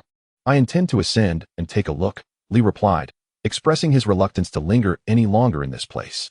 Without heeding Yang Wei's objections, he activated his Qin Feng Jade pendant and speed enhancement talisman, beginning to ascend the rocky outcrops. A fleeting glimmer of murderous intent flickered in Yang Wei's eyes, but ultimately, he resolved to remain where he was. This was the territory of the Qingyang sect. Even though many had witnessed the luminous pillar, it was certain that the elders of the Qingyang sect would be the first to arrive. As Li Changsheng emerged from the deep cavern and returned to the surface, he was momentarily stunned. Nearby stood several elderly figures whose powers were indiscernible, yet their imposing presence was undeniable. Some were clad in the distinctive attire of the Qingyang sect, while others donned beast skins, and a few bore the chilling aura of ghostly cultivators. Li Changsheng had not anticipated their swift arrival. From the time the pillar had vanished to his return above ground, only the briefest moment had passed. They obstructed his path. Among them was Wang Daoyuan, the head of the discipline hall, who wore the elder's uniform that Li had seen previously. The two individuals in beast attire hailed from the 100 Beasts Mountain. their abilities equally unfathomable, their physiques robust and formidable. However, what struck fear into Li Changsheng was the ghostly cultivator, whose entire being radiated a frigid aura, contrasting starkly with the warmth of his own San Yang's spiritual energy. Li Changsheng, what brings you here? This is your discovery, Wang Daoyuan addressed him. Realizing he could neither conceal the truth nor escape, Li Changsheng decided to recount his tale candidly. Upon hearing his explanation, the expressions of the four varied, each lost in their own thoughts. We happened to be in the vicinity when we saw the immense pillar of light, so we hurried here, Wang Daoyuan continued. Since it was discovered by you and Yang Wei, let us descend together to investigate. Fear not, as you were once a disciple of the Qingyang sect. I assure you that you will be safe with me. Perceiving Li Changsheng's desire to flee, Wang Daoyuan disregarded his reluctance, seizing him and transforming into a streak of light as they plunged into the depths below. The other three exchanged glances and followed closely behind. In the subterranean cavern, at the stone door, Yang Wei was meticulously examining the entrance when he suddenly heard the sound of footsteps behind him. Turning around, he was surprised to see Li Changsheng, Wang Daoyuan, and the other two formidable cultivators who had initially departed. He stepped forward and respectfully bowed. Inner disciple Yang Wei pays his respects to Elder Wang and the esteemed seniors. Indeed, is this the peculiar stone door? Wang Daoyuan inquired, setting Li Changsheng down as his gaze turned to the entrance. Precisely. Not long ago, this was a vibrant underground spring, rich in spiritual energy.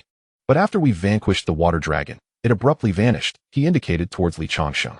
Despite our combined efforts, we have been unable to force it open. Unexpectedly, this incident has ignited a towering beam of light.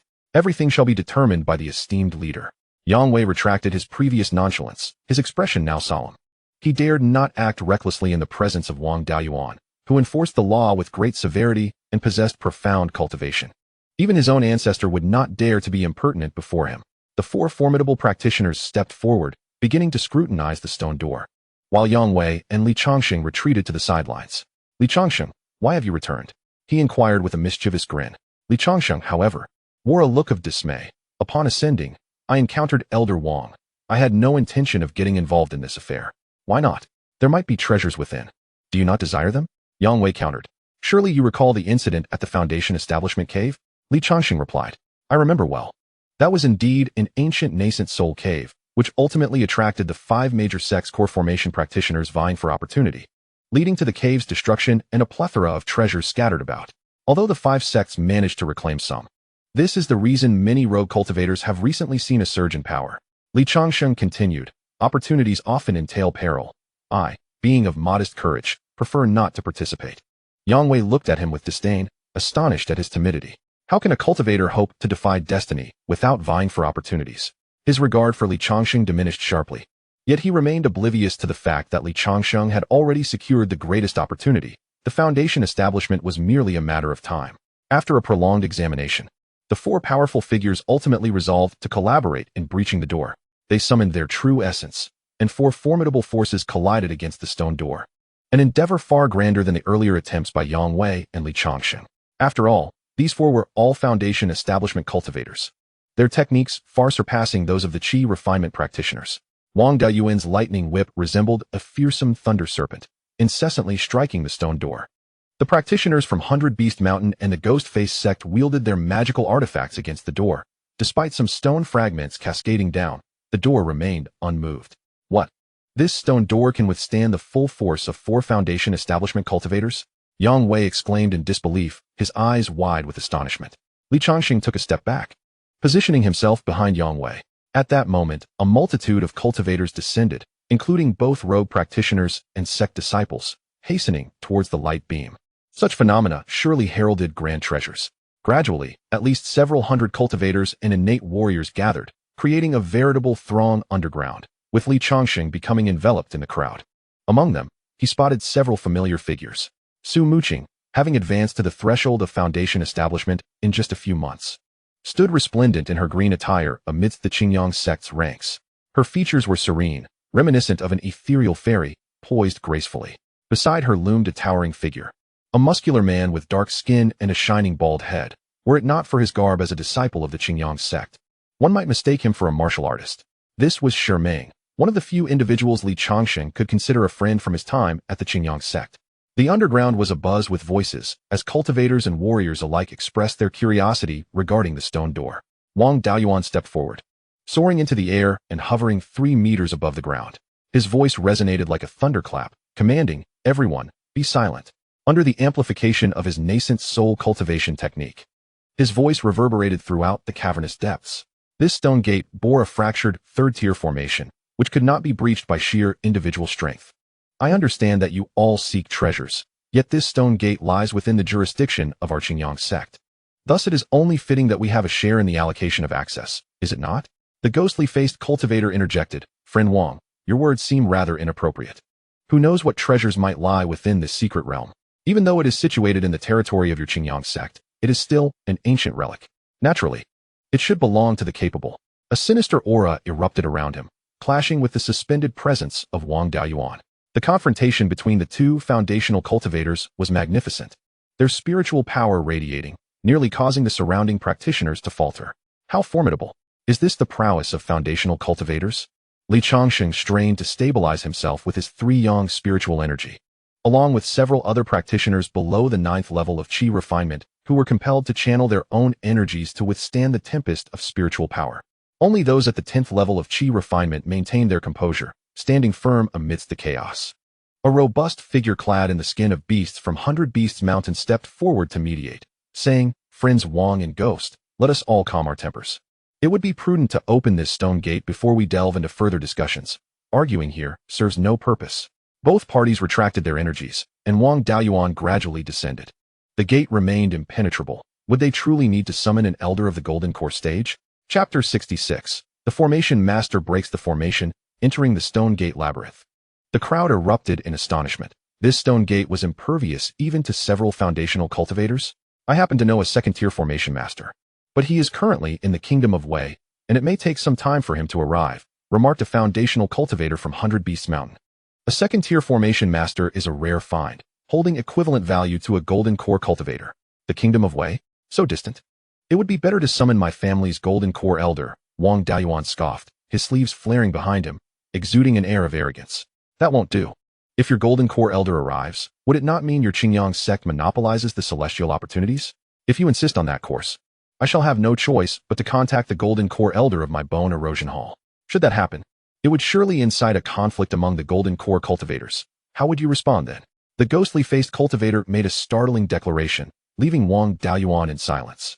The 4 prominent figures continued their debate over resource allocation, the hours slipping by without resolution. Meanwhile, the scattered cultivators lingered, showing no inclination to depart, even though they were not considered in the calculations of these sect practitioners. Yet, fortune might smile upon them, especially after the last violent explosion that had benefited many among them. Numerous formidable characters had emerged from the ranks of scattered cultivators throughout the Qingyang region. At that moment, 3 white-haired elders clad in golden-trimmed garments leaped down from above. Some among the scattered cultivators recognized them and exclaimed in surprise. The 3 ancestral masters of the foundational families from Flying Star City. Flying Star City lay a good 500 miles from here. It was astonishing that they had arrived so swiftly. "Oh, Elder Su, Elder Gu, Elder Long." Wang Daoyuan was quite surprised to see the 3 individuals, pondering how swiftly they had arrived. "What brings you here?" The elder known as Old Su had an eagle-like visage, with prominent veins on his hands. Yet his fingers were remarkably strong and resilient. "Elder Wang, there are those who have witnessed the treasures. You must not keep them hidden." The 3 clearly recognized Wang Daoyuan. After some deliberation, they decided to await the elder from Baisho Mountain to notify the second-tier formation master, who was thousands of miles away. Subsequently, numerous cultivators began to erect tents underground for rest, as the journey of several thousand miles would take even foundation-building cultivators several days to traverse using flying artifacts. Changsheng was closely supervised by Yang Wei, unable to escape. He then found Su Muqing and Shi Meng to reminisce. Both were astonished to see Changsheng among them, especially as one of the discoverers of this place, with his tent set up near Qingyang sect. After spending several days underground, not permitted to leave, his wives at home must have been deeply worried. However, the foundation-building cultivators were unwilling to let him go. On the morning of the 7th day, an elder clad in coarse garments arrived at the stone door below. After conversing with several elders, he began to scrutinize the stone door meticulously. Changsheng, Yang Wei, step forward. Master Gua has inquiries, Wang Daoyuan called to them. Junior Changsheng and Yang Wei, greetings to Master Gua, they replied. The elder waved his hand, smiling. There is no need for nervousness, my young friends. I merely have a few questions that will aid me in breaking this formation. Master, please proceed, they responded. The elder stroked his graying beard. You mentioned that this was once a large spring, which then suddenly vanished. Is that correct? And there is a water dragon beast guarding it? Indeed. The spiritual energy here rivals that of a first-grade spiritual vein. That is true. Li Changsheng continued. The common folk from a nearby village, upon drinking from this spring, have greatly enhanced their martial prowess. Once the questions were complete, the elder turned around to continue examining the runes etched above. He extended his index finger, concentrating spiritual energy, and lightly tapped the stone wall, causing golden light to re-emerge.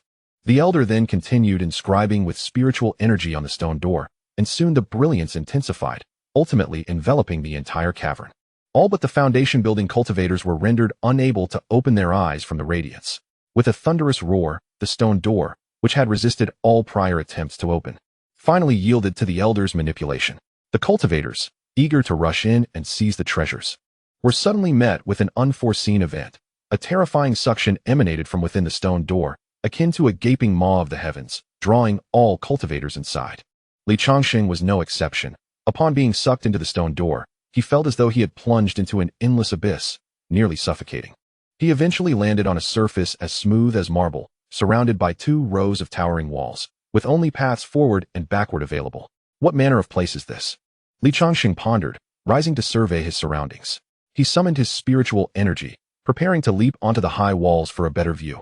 Yet upon forming the incantation, the spiritual energy within his roots lay eerily still, as if in a deathly slumber.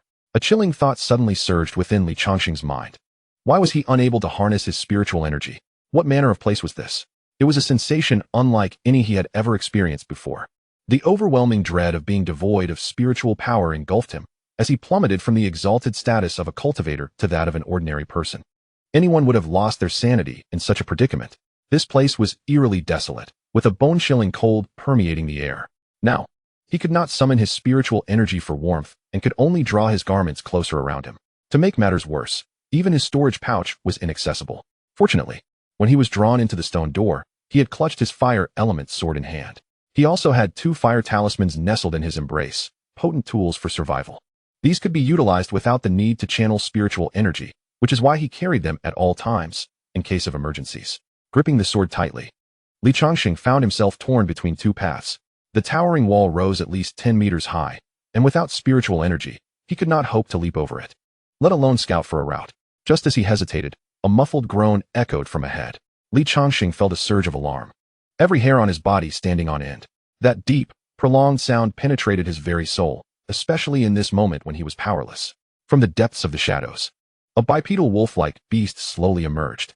Its legs bore a striking resemblance to those of a human, and were it not for its wolfish head, he would struggle to discern whether it was man or beast. The creature wasted no time, bearing its bloodied maw and charging swiftly toward Li Changsheng. Blood dripped from the corners of its mouth, its eyes a ghastly red, devoid of pupils. Li Changsheng's mind raced. With only the fire element sword in his possession and no spiritual energy to wield, it was merely a sharp implement now. One hand clutched the sword while the other delved into his robes. Clang! Before the wolf beast could reach Li Changsheng, a spear whizzed through the air, piercing its skull and sending it crashing to the ground at his feet. Li Changsheng stared in disbelief at this astonishing scene. The spear lodged firmly in the beast's head. Who had come to his rescue? Chapter 67. Long Feishue's dramatic entrance. Displaying masterful marksmanship initially, Li Changsheng had resolved to fight with all his might. Prepared for a desperate struggle, the wolf beast had nearly reached him when a spear, akin to a shooting star, accurately struck its head, pinning it to the earth.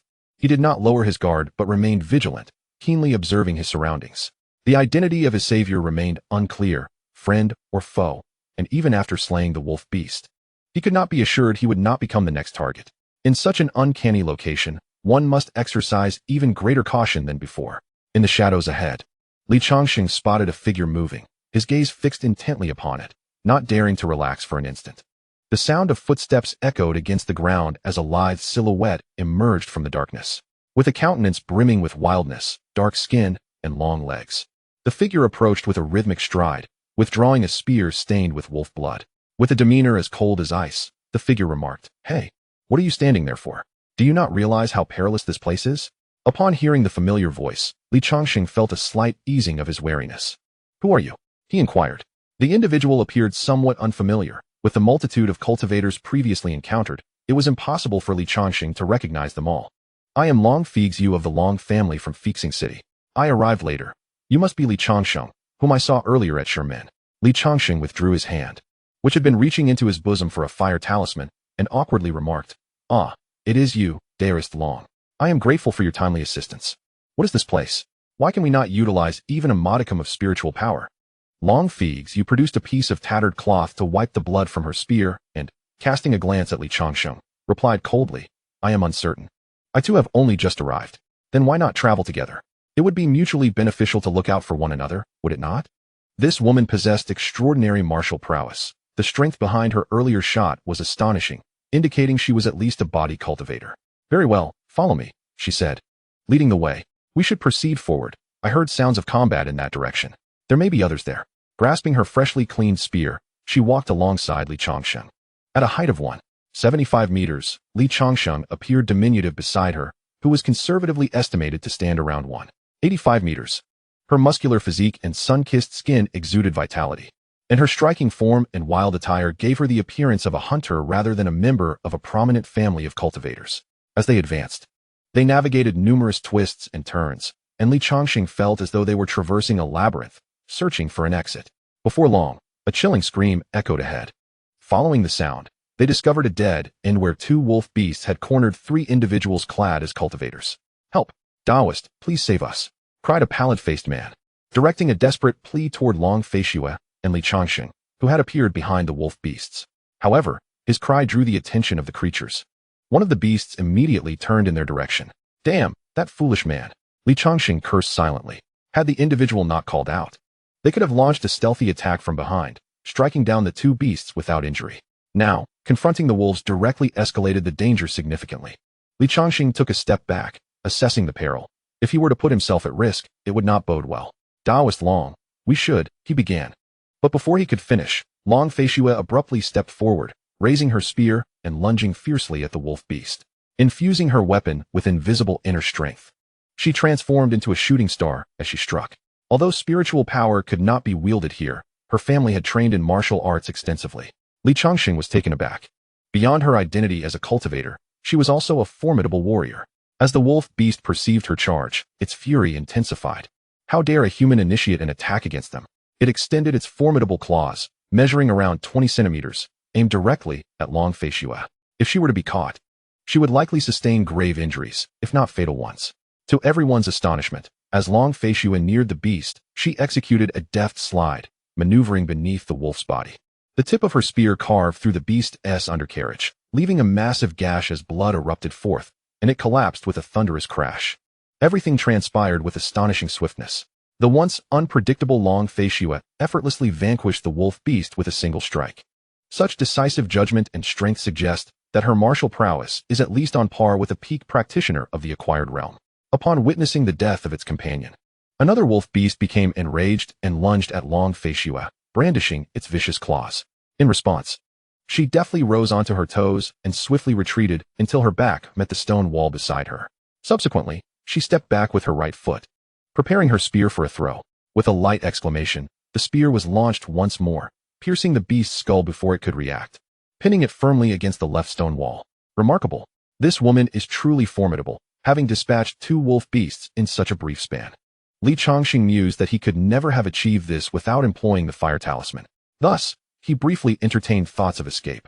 He could not squander his talisman on someone irrelevant, especially not knowing how many dangers lay ahead. The raucous commotion of these individuals reflected their utter lack of foresight. With potentially more perilous encounters ahead, carrying a few deadweights would be utterly foolish. The three cultivators cornered against the wall were equally astonished to witness a dark-skinned woman swiftly slay the wolf beasts, subsequently collapsing in relief.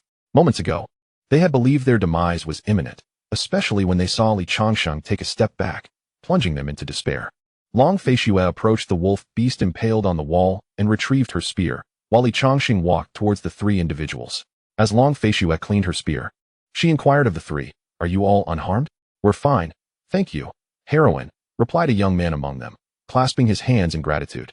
He then cast a sidelong glance at Li Changsheng, clearly displeased with his earlier actions. Li Changsheng paid him no heed. He had encountered such types frequently. Whether he chose to assist a stranger was his prerogative, yet the man's expression suggested a sense of entitlement. Little did he realize that had he not called out for help in his earlier fright, the wolf beasts would not have been alerted. I am a wandering cultivator. Wang San. This is my younger brother, Wang Si, and my sister, Wang Wu. He gestured towards the short, dark-skinned man and the provocatively dressed woman. Did you also enter through the stone door? Li Changsheng asked with curiosity, having not encountered them before. However, Wang San clearly did not wish to answer Li Changsheng's question and rolled his eyes in response. Chapter 68. The struggle for the Millennium Ganoderma. They disregarded Li Changsheng entirely. As if he were an enemy. Long Feishue remarked, you three came in through the stone door. Indeed, we siblings were initially above in a deep cavern. But we were drawn in directly. Here, we cannot utilize our spiritual power and have encountered such ferocious wolfmen. Can you still walk? This place is quite peculiar. It would be wise to leave, she advised. Thank you, heroine, Wang San replied, assisting his brother and sister to their feet. Long Feishue responded coolly. This path is a dead end. We should change direction. She cast a glance around, realizing that there were no more passages ahead. The group retraced their steps to the previous fork in the road, intending to explore an alternative route. Long Feishue led the way, flanked by the three siblings in the middle, while Li Changsheng brought up the rear. One hand clutched a fire ignition talisman, the other gripped the firewalker's sword. Ever vigilant of their surroundings. Had it not been for Long Feishue guiding the trio, Li Changsheng would have been reluctant to accompany them. The sight of a wolf beast had nearly terrified the three cultivators to death, and even in the absence of spiritual energy, such fear seemed unwarranted. Judging by their youthful appearances in their early 20s and as loose cultivators, their cultivation levels likely did not exceed the 5th layer of qi refinement. The formidable combat prowess of Long Feishue had just been validated. If he were to act alone, his chances of survival would be slim. Although he himself was at the 8th layer of qi refinement and had improved his physical strength through months of practice with the Qingyang body forging technique, without spiritual energy, his combat ability would likely not surpass that of an innate martial artist. The path ahead grew increasingly foreboding, littered with the remnants of mutilated cultivators, presumably devoured by the wolf beasts. Once high-ranking cultivators had become mere lambs for slaughter upon losing their spiritual energy. As the group pondered this grim reality, an unexpected disturbance erupted. A cacophony of battle echoed ahead, the clash of iron and the muffled growls of wolf beasts resounding through the air. Just as Long Feishue prepared to rush forward, Li Changsheng seized his hand. Long, let us not be hasty. The sounds of clashing weapons indicate that cultivators are engaged in combat. The situation is complex. It would be wise to observe before acting. Li Changsheng was determined not to let her charge blindly into danger, for the ambiguity of friend and foe necessitated a careful assessment before proceeding. Remarkably, the three siblings shared Li Changsheng's perspective. Indeed, brave heroine, let us first observe, they concurred. Very well, she replied, as the five navigated the labyrinthine paths. After traversing 3 corners, they discovered ahead a skirmish involving a dozen cultivators battling wolf beasts, who were further divided into 2 factions. Amidst the flashes of blades and the tumult of combat, the cultivators were entangled in a fierce struggle. What is happening? Why are these cultivators fighting amongst themselves? Li Changsheng inquired, observing their deadly intent as they seemed to vie for possession of something belonging to a diminutive cultivator. Do any of you recognize these individuals? He asked. No, we have never seen them before, they responded. Unfamiliar, echoed their sentiments. Li Changsheng felt a sense of relief. He had feared someone might act impulsively and attract the wolf beasts to their location. Cursed fools. You wretches are still killing each other over a millennium-old spirit herb. Even with the wolf beasts approaching, shouted a middle-aged man in yellow attire, his long sword parrying the blows of a burly man wielding an axe. Huh, Wang Daping. You want it too, don't you? Yet you dare to criticize us, retorted the axe-wielding brute, intensifying his assault and relentlessly suppressing Wang Daping. Oblivious to the lurking wolf beasts, thus unfolded a chaotic melee between man and beast, each party's objective starkly clear, the coveted millennium-old spirit herb. This object not only has the capacity to enhance a cultivator's prowess, but also to extend one's lifespan. If placed on the market, it would command an exorbitant price of at least 1,000 spirit stones. Wang Daping clenched his fist tightly, freeing one hand to absorb the impact of an axe with his shoulder bone. He then delivered a punch to the jaw of the axe-wielding man, sending him flying. However, due to the axe wound, a torrent of blood streamed down from his shoulder. Infuriated, he glared at the deranged individuals surrounding him, lamenting the futility of his situation. He slowly made his way to the corner, leaning against the wall, utterly depleted of energy and gravely injured. His fate was all but sealed. Li Changsheng and his companions overheard their conversation and grasped the chaotic motivations behind the battle. Li, that Wang Daping seems rather intriguing. Why not extend him a lifeline? Long Feishue suggested. Li Changsheng, upon this inquiry, scrutinized Wang Daping further, recognizing the man's potential and intellect, which might prove beneficial later. Particularly now, with 3 burdensome companions. A strong and trustworthy ally would be invaluable. They decided to first address the immediate threat posed by the wolf beasts. Without hesitation, Long Feishua brandished her spear and launched an attack at the nearest wolf beast. Her muscles tensed, and with a swift motion, she propelled herself forward. Li Changsheng followed closely, swiftly positioning himself behind another wolf beast. With his fire sword, he unleashed a flurry of strikes, puncturing the creature with numerous wounds. Seizing the initiative, he successfully executed a stealthy assault, dispatching the beast before it could react. Their combined efforts swiftly altered the battlefield dynamics, catching the remaining wolf beasts off guard. Within moments, they were entirely vanquished. Meanwhile, the axe-wielding brute seized the opportunity to claim the precious spirit herb growing in the corner, a sinister grin spreading across his face. Ha ha! The spirit herb is mine. This is my fortune. He then turned his attention to the barely conscious Wang Daping in the corner. Prepare to meet your end, Wang Daping. This is your fate for opposing me. He hurled his axe towards Wang Daping. With remarkable speed, Li Changsheng intervened just as the axe was a mere meter from Wang Daping's head. With a clang, he deflected the axe with his sword, positioning himself protectively in front of Wang Daping. You scoundrel, do you think you deserve such a title? The axe-wielding man bellowed in rage. Who do you think you are? Meddling in my affairs? He then drew a short axe from behind and charged at Li Changsheng, his towering height resembling a charging war chariot. In an instant, he was upon Li Changsheng, swinging his massive axe with such speed that Li Changsheng barely had time to react. With a clang, Li Changsheng raised his sword in defense. Fortunately, it was a mid-grade magical artifact, resilient enough to withstand the blow, though the brute's strength was evidently superior. Li Changsheng gritted his teeth, enduring the pressure. At this critical juncture, a streak of light appeared, piercing through the robust figure behind him. He gazed in disbelief at the bloodied spear before him. In that moment, the axe-wielding man widened his eyes, muttering incomprehensible words. His voice dwindled until he collapsed, utterly unbalanced. Just in time, Long Feishua arrived, thrusting her spear through the assailant. Li Changsheng was drenched in cold sweat. The situation had been perilously close. The man's strength was overwhelming, akin to that of a brutish bear, nearly cleaving him in two with a single swing. With his sword resting against the ground, Li Changsheng took a deep breath, then turned to face Wang Daping behind him. The latter's face was ashen, the blood on his shoulder starkly visible. He was on the brink of death, and without any elixirs on hand, how could he save him? As he pondered this dilemma, Long Feishua approached, extending her delicate hand, revealing a pure white thousand-year spirit mushroom. This was the very mushroom the assailant had coveted, and it could potentially save a life. Indeed, a thousand-year spirit mushroom not only enhances cultivation, but can also preserve life in dire moments. Li Changsheng seized it, promptly tearing off a small piece and placing it into Wang Daping's mouth. Friend, consume this. It may spare your life, he urged. Wang Daping opened his weak eyes, gazing at the two before him and the mushroom being offered, nodding slightly before ingesting it.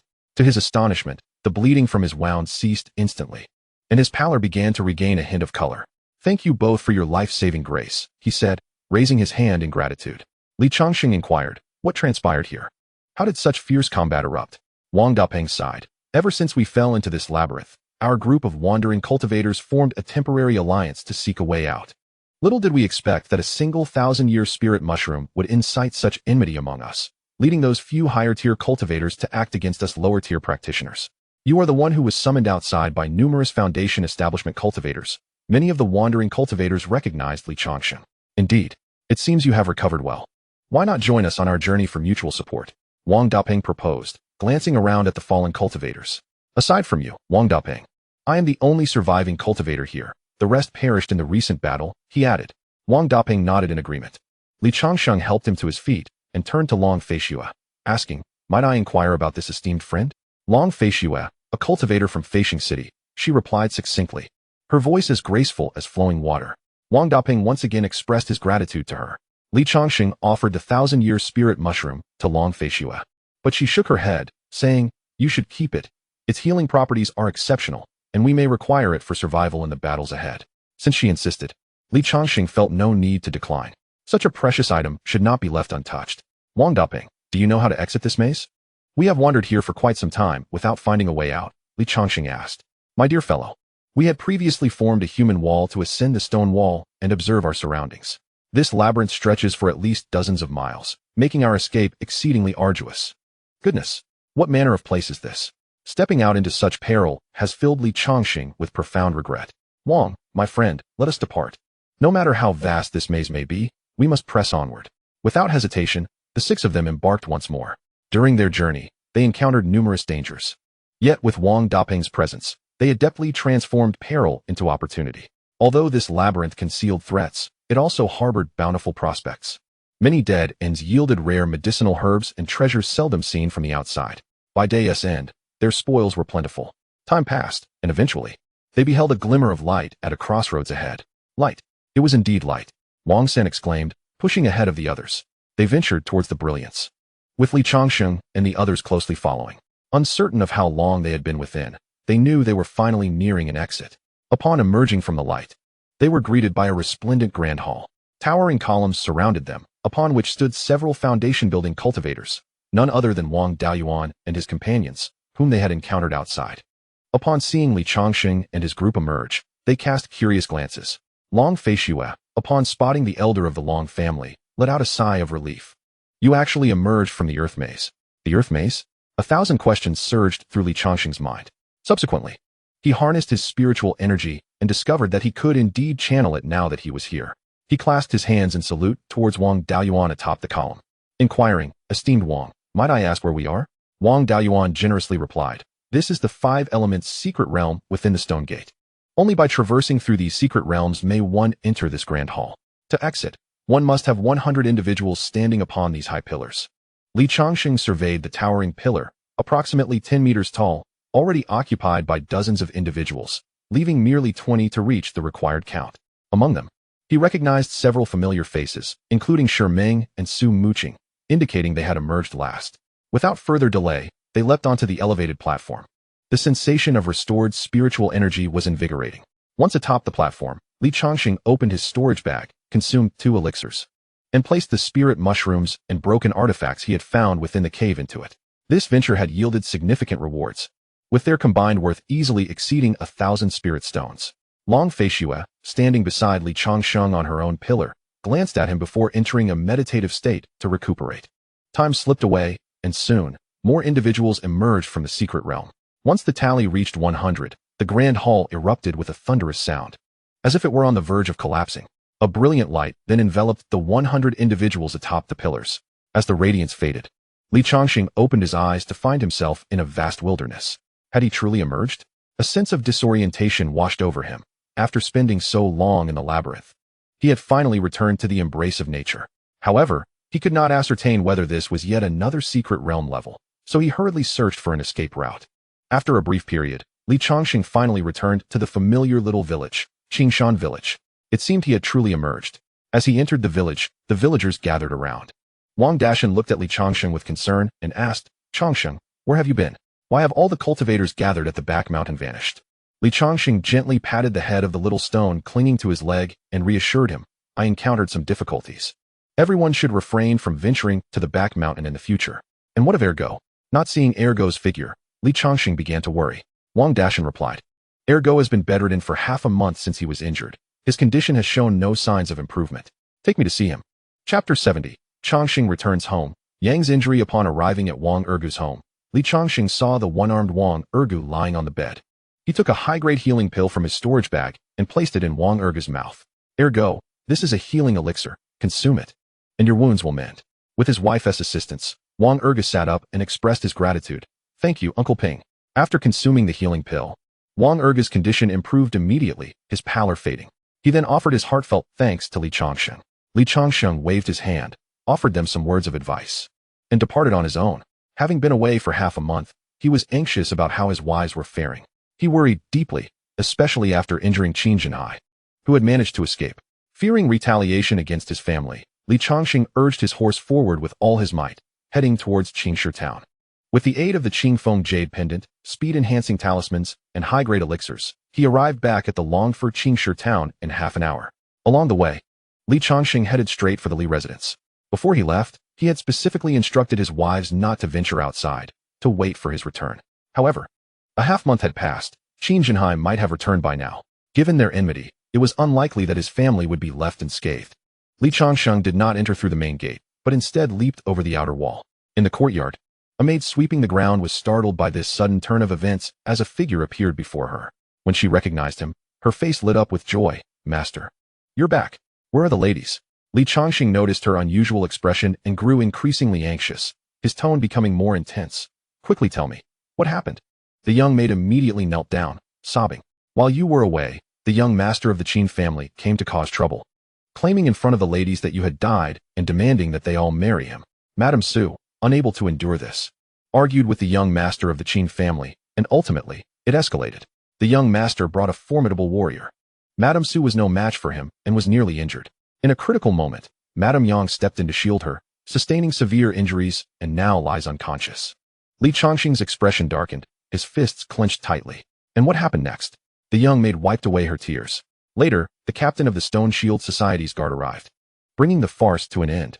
Li Changsheng's mind recalled the visage of this captain, Chao Mengda, a cultivator of the 7th layer of Qi refinement, who had recently joined the Stone Shield Society as a rogue cultivator and was appointed to the position of the guard in Qingstone Town.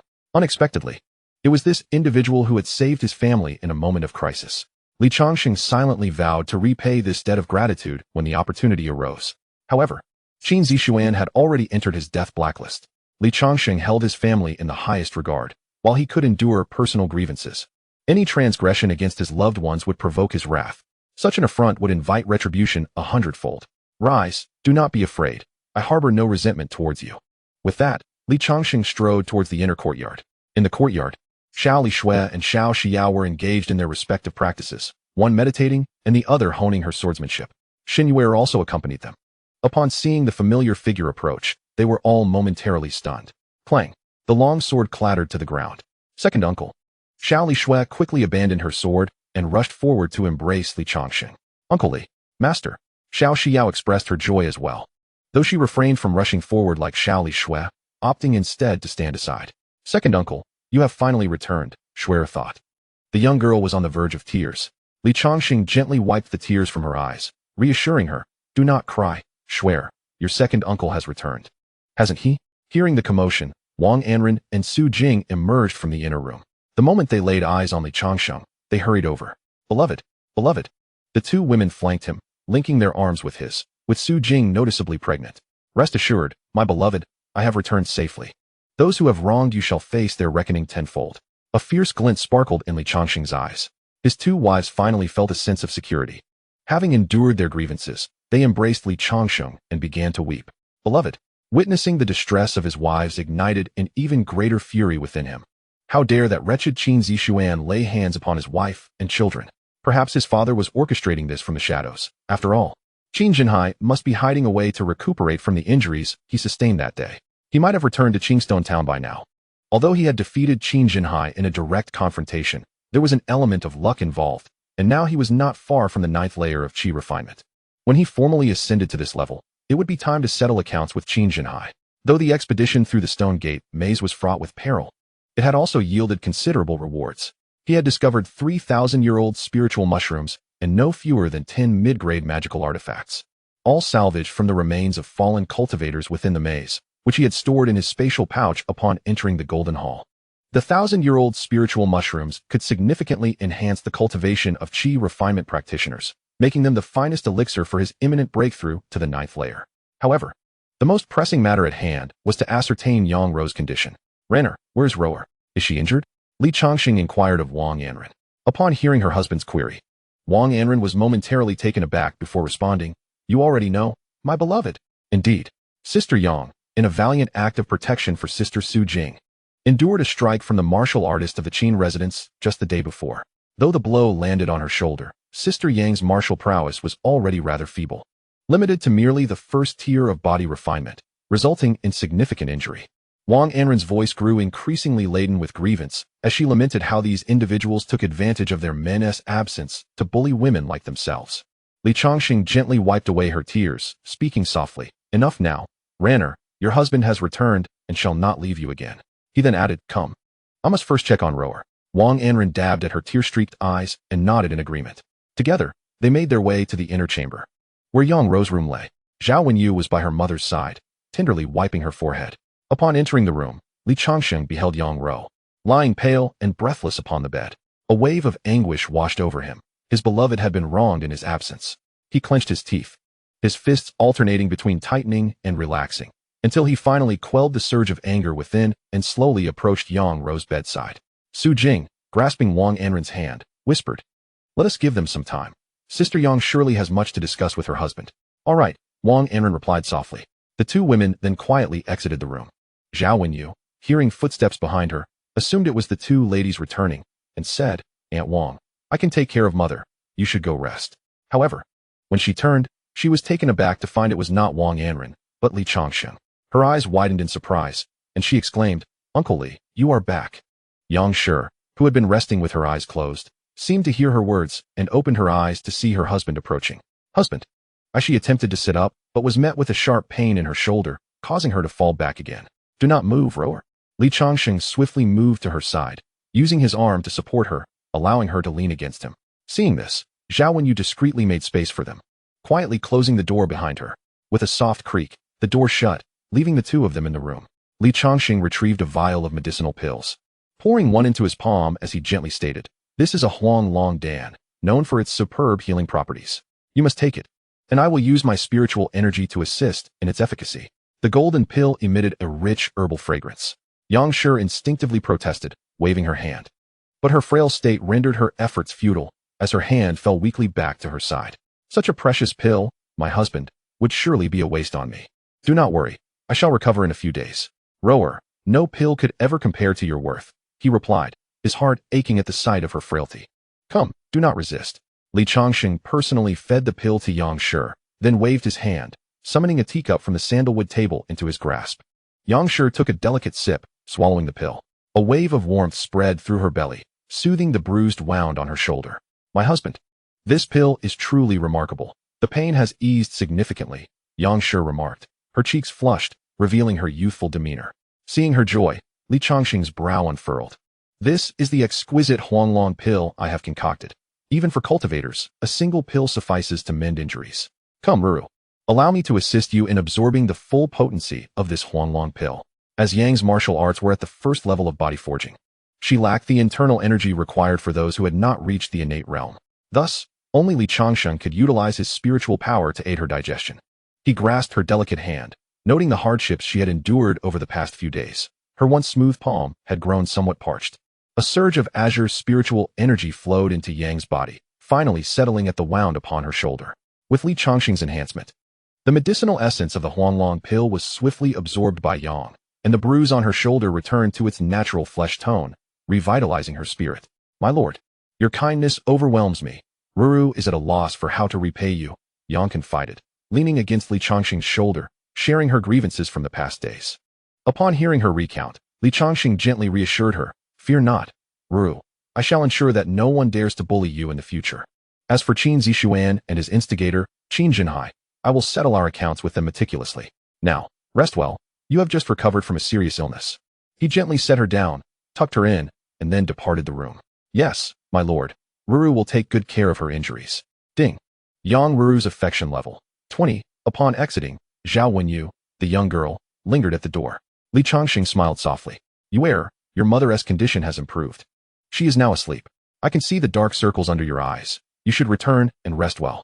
Zhao Wenyu dared not meet Li Changsheng's gaze, nodding gently as she replied, "Thank you for your concern, Uncle Li. I shall return to rest now." The little girl retreated like a drifting leaf. Li Changsheng returned to the courtyard, advising his wives to refrain from disclosing his return for the time being, before immersing himself in the cultivation chamber. Sitting cross-legged, he embraced the essence of unity, emptying the contents of his storage bag and arranging them in a row before him. 3,000-year-old spirit mushrooms, exuding a rich aura, floated in the air, while 13 mid-grade magical artifacts rested upon the stone platform. After completing a full circulation of his energy, Li Changsheng pointed, shattering one of the 1,000-year spirit mushrooms, allowing countless fine particles to enter his body. Embracing the essence of unity, he executed the 3-yang qi induction technique. His entire being radiated brilliance, resembling a small figure of light. Had anyone been present, they would have chastised him for devouring the spirit mushroom, as if he were a beast of human form. Even body cultivators could not consume 1,000-year spirit mushrooms in such a manner, for the immense spiritual energy would typically overwhelm and burst the bodies of ordinary qi cultivators. Yet, Li Changsheng exhibited no trepidation. Ding. Absorbed 1,000-year spirit mushroom. Cultivation experience gained. 1,000. Li Changsheng took a deep breath, glancing at the experience notification that had appeared before him, and smiled faintly. What a treasure, directly contributing 1/10 of the experience required for the 8th layer of Qi cultivation. He adjusted his attributes panel. Host, Li Ping, age, 41. Main cultivation method, 3 Yang Qi technique, minor achievement, 300-1000. Realm, Qi refining level 8, experience points, 810,000. Alchemist, first grade pinnacle, experience points, 3,250,000. Wife Wang Anren affection level, 100 bonus, 2. Su Jing affection level, 100 bonus, 2. Yang Rou affection level, 100 bonus, 2. Beauty, Hong Yu affection level, 100. Only 2,000 experience points remain until reaching Qi refining level 9. Just enough to consume 2,000-year-old spiritual mushrooms. These mushrooms possess considerable value, comparable to a high-grade magical artifact. During this expedition into the labyrinth, although I lost my spiritual power and narrowly escaped the jaws of a wolf beast, I was fortunate to encounter Long Fei Xue. That seemingly cold yet kind-hearted dark-skinned girl possesses exceptional marksmanship, and thanks to her, I managed to exit the labyrinth unscathed. Afterward, I consumed the 2,000-year-old spiritual mushrooms, and a surge of spiritual energy coursed through my meridians. Ding, ding. Absorbing the 1,000-year-old spiritual mushroom. Cultivation experience, 1,000. Absorbing the 1,000-year-old spiritual mushroom. Cultivation experience, 1,000. I felt a wealth of spiritual energy within me, having reached the experience threshold for Qi refining level 9. A breakthrough was within reach. Without hesitation, I pressed the breakthrough button on the panel. Embracing the essence of unity, the vast spiritual energy began to transform my body through my meridians and blood vessels. Compared to the tumultuous spiritual energy of Qi refining level 8, Qi refining level 9 reached a state of fullness in the sea of Qi. The total amount of spiritual energy peaked at the Qi refining stage, flowing like the ebb and flow of tides, allowing me to fully unleash the power of mid-grade magical artifacts. To advance to Qi refining level 10, one must continuously refine the purity of the spiritual energy. A refreshing sensation washed over me. The breakthrough was the most exhilarating experience in this world, even surpassing the pleasures shared with my wives. I exhaled a breath of turbid energy, feeling as though the impurities within my body had been expelled. A golden light shone in my eyes. A normal phenomenon following a breakthrough, as my internal spiritual energy reached its zenith, even overflowing. I glanced at the experience panel, nearly fainting upon seeing the displayed numbers. Realm, Qi refining level 9, experience points, 0,50000. My cultivation experience had quintupled. It seemed that the path to Qi refining level 10 would be a formidable journey ahead. Observing the 13 mid-grade magical artifacts before me, I began to contemplate their potential uses. Chapter 72, Magical Artifacts at Hand. Li Zhong encounters thieves. Given the formidable strength of Qi refining level 9, I resolved to retain 3 mid-grade magical artifacts as reserves. The rest would be sold on the black market. Although the price would be slightly lower, the safety it offered was paramount. One must never reveal one's wealth, especially when not yet truly powerful enough to deter those who covet what one possesses. I selected a wrist-mounted sleeve sword and a black cloak, which effectively obscured other spiritual perception. As I planned to sell a significant number of magical artifacts in the black market, I deemed it prudent to wear this cloak to conceal my cultivation level. Unless the opposing party was a foundation-building cultivator. The final item was a broken spear.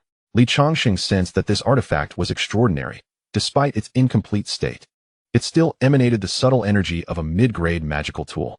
Thus, he surmised that it was likely a fragment of a superior-grade artifact.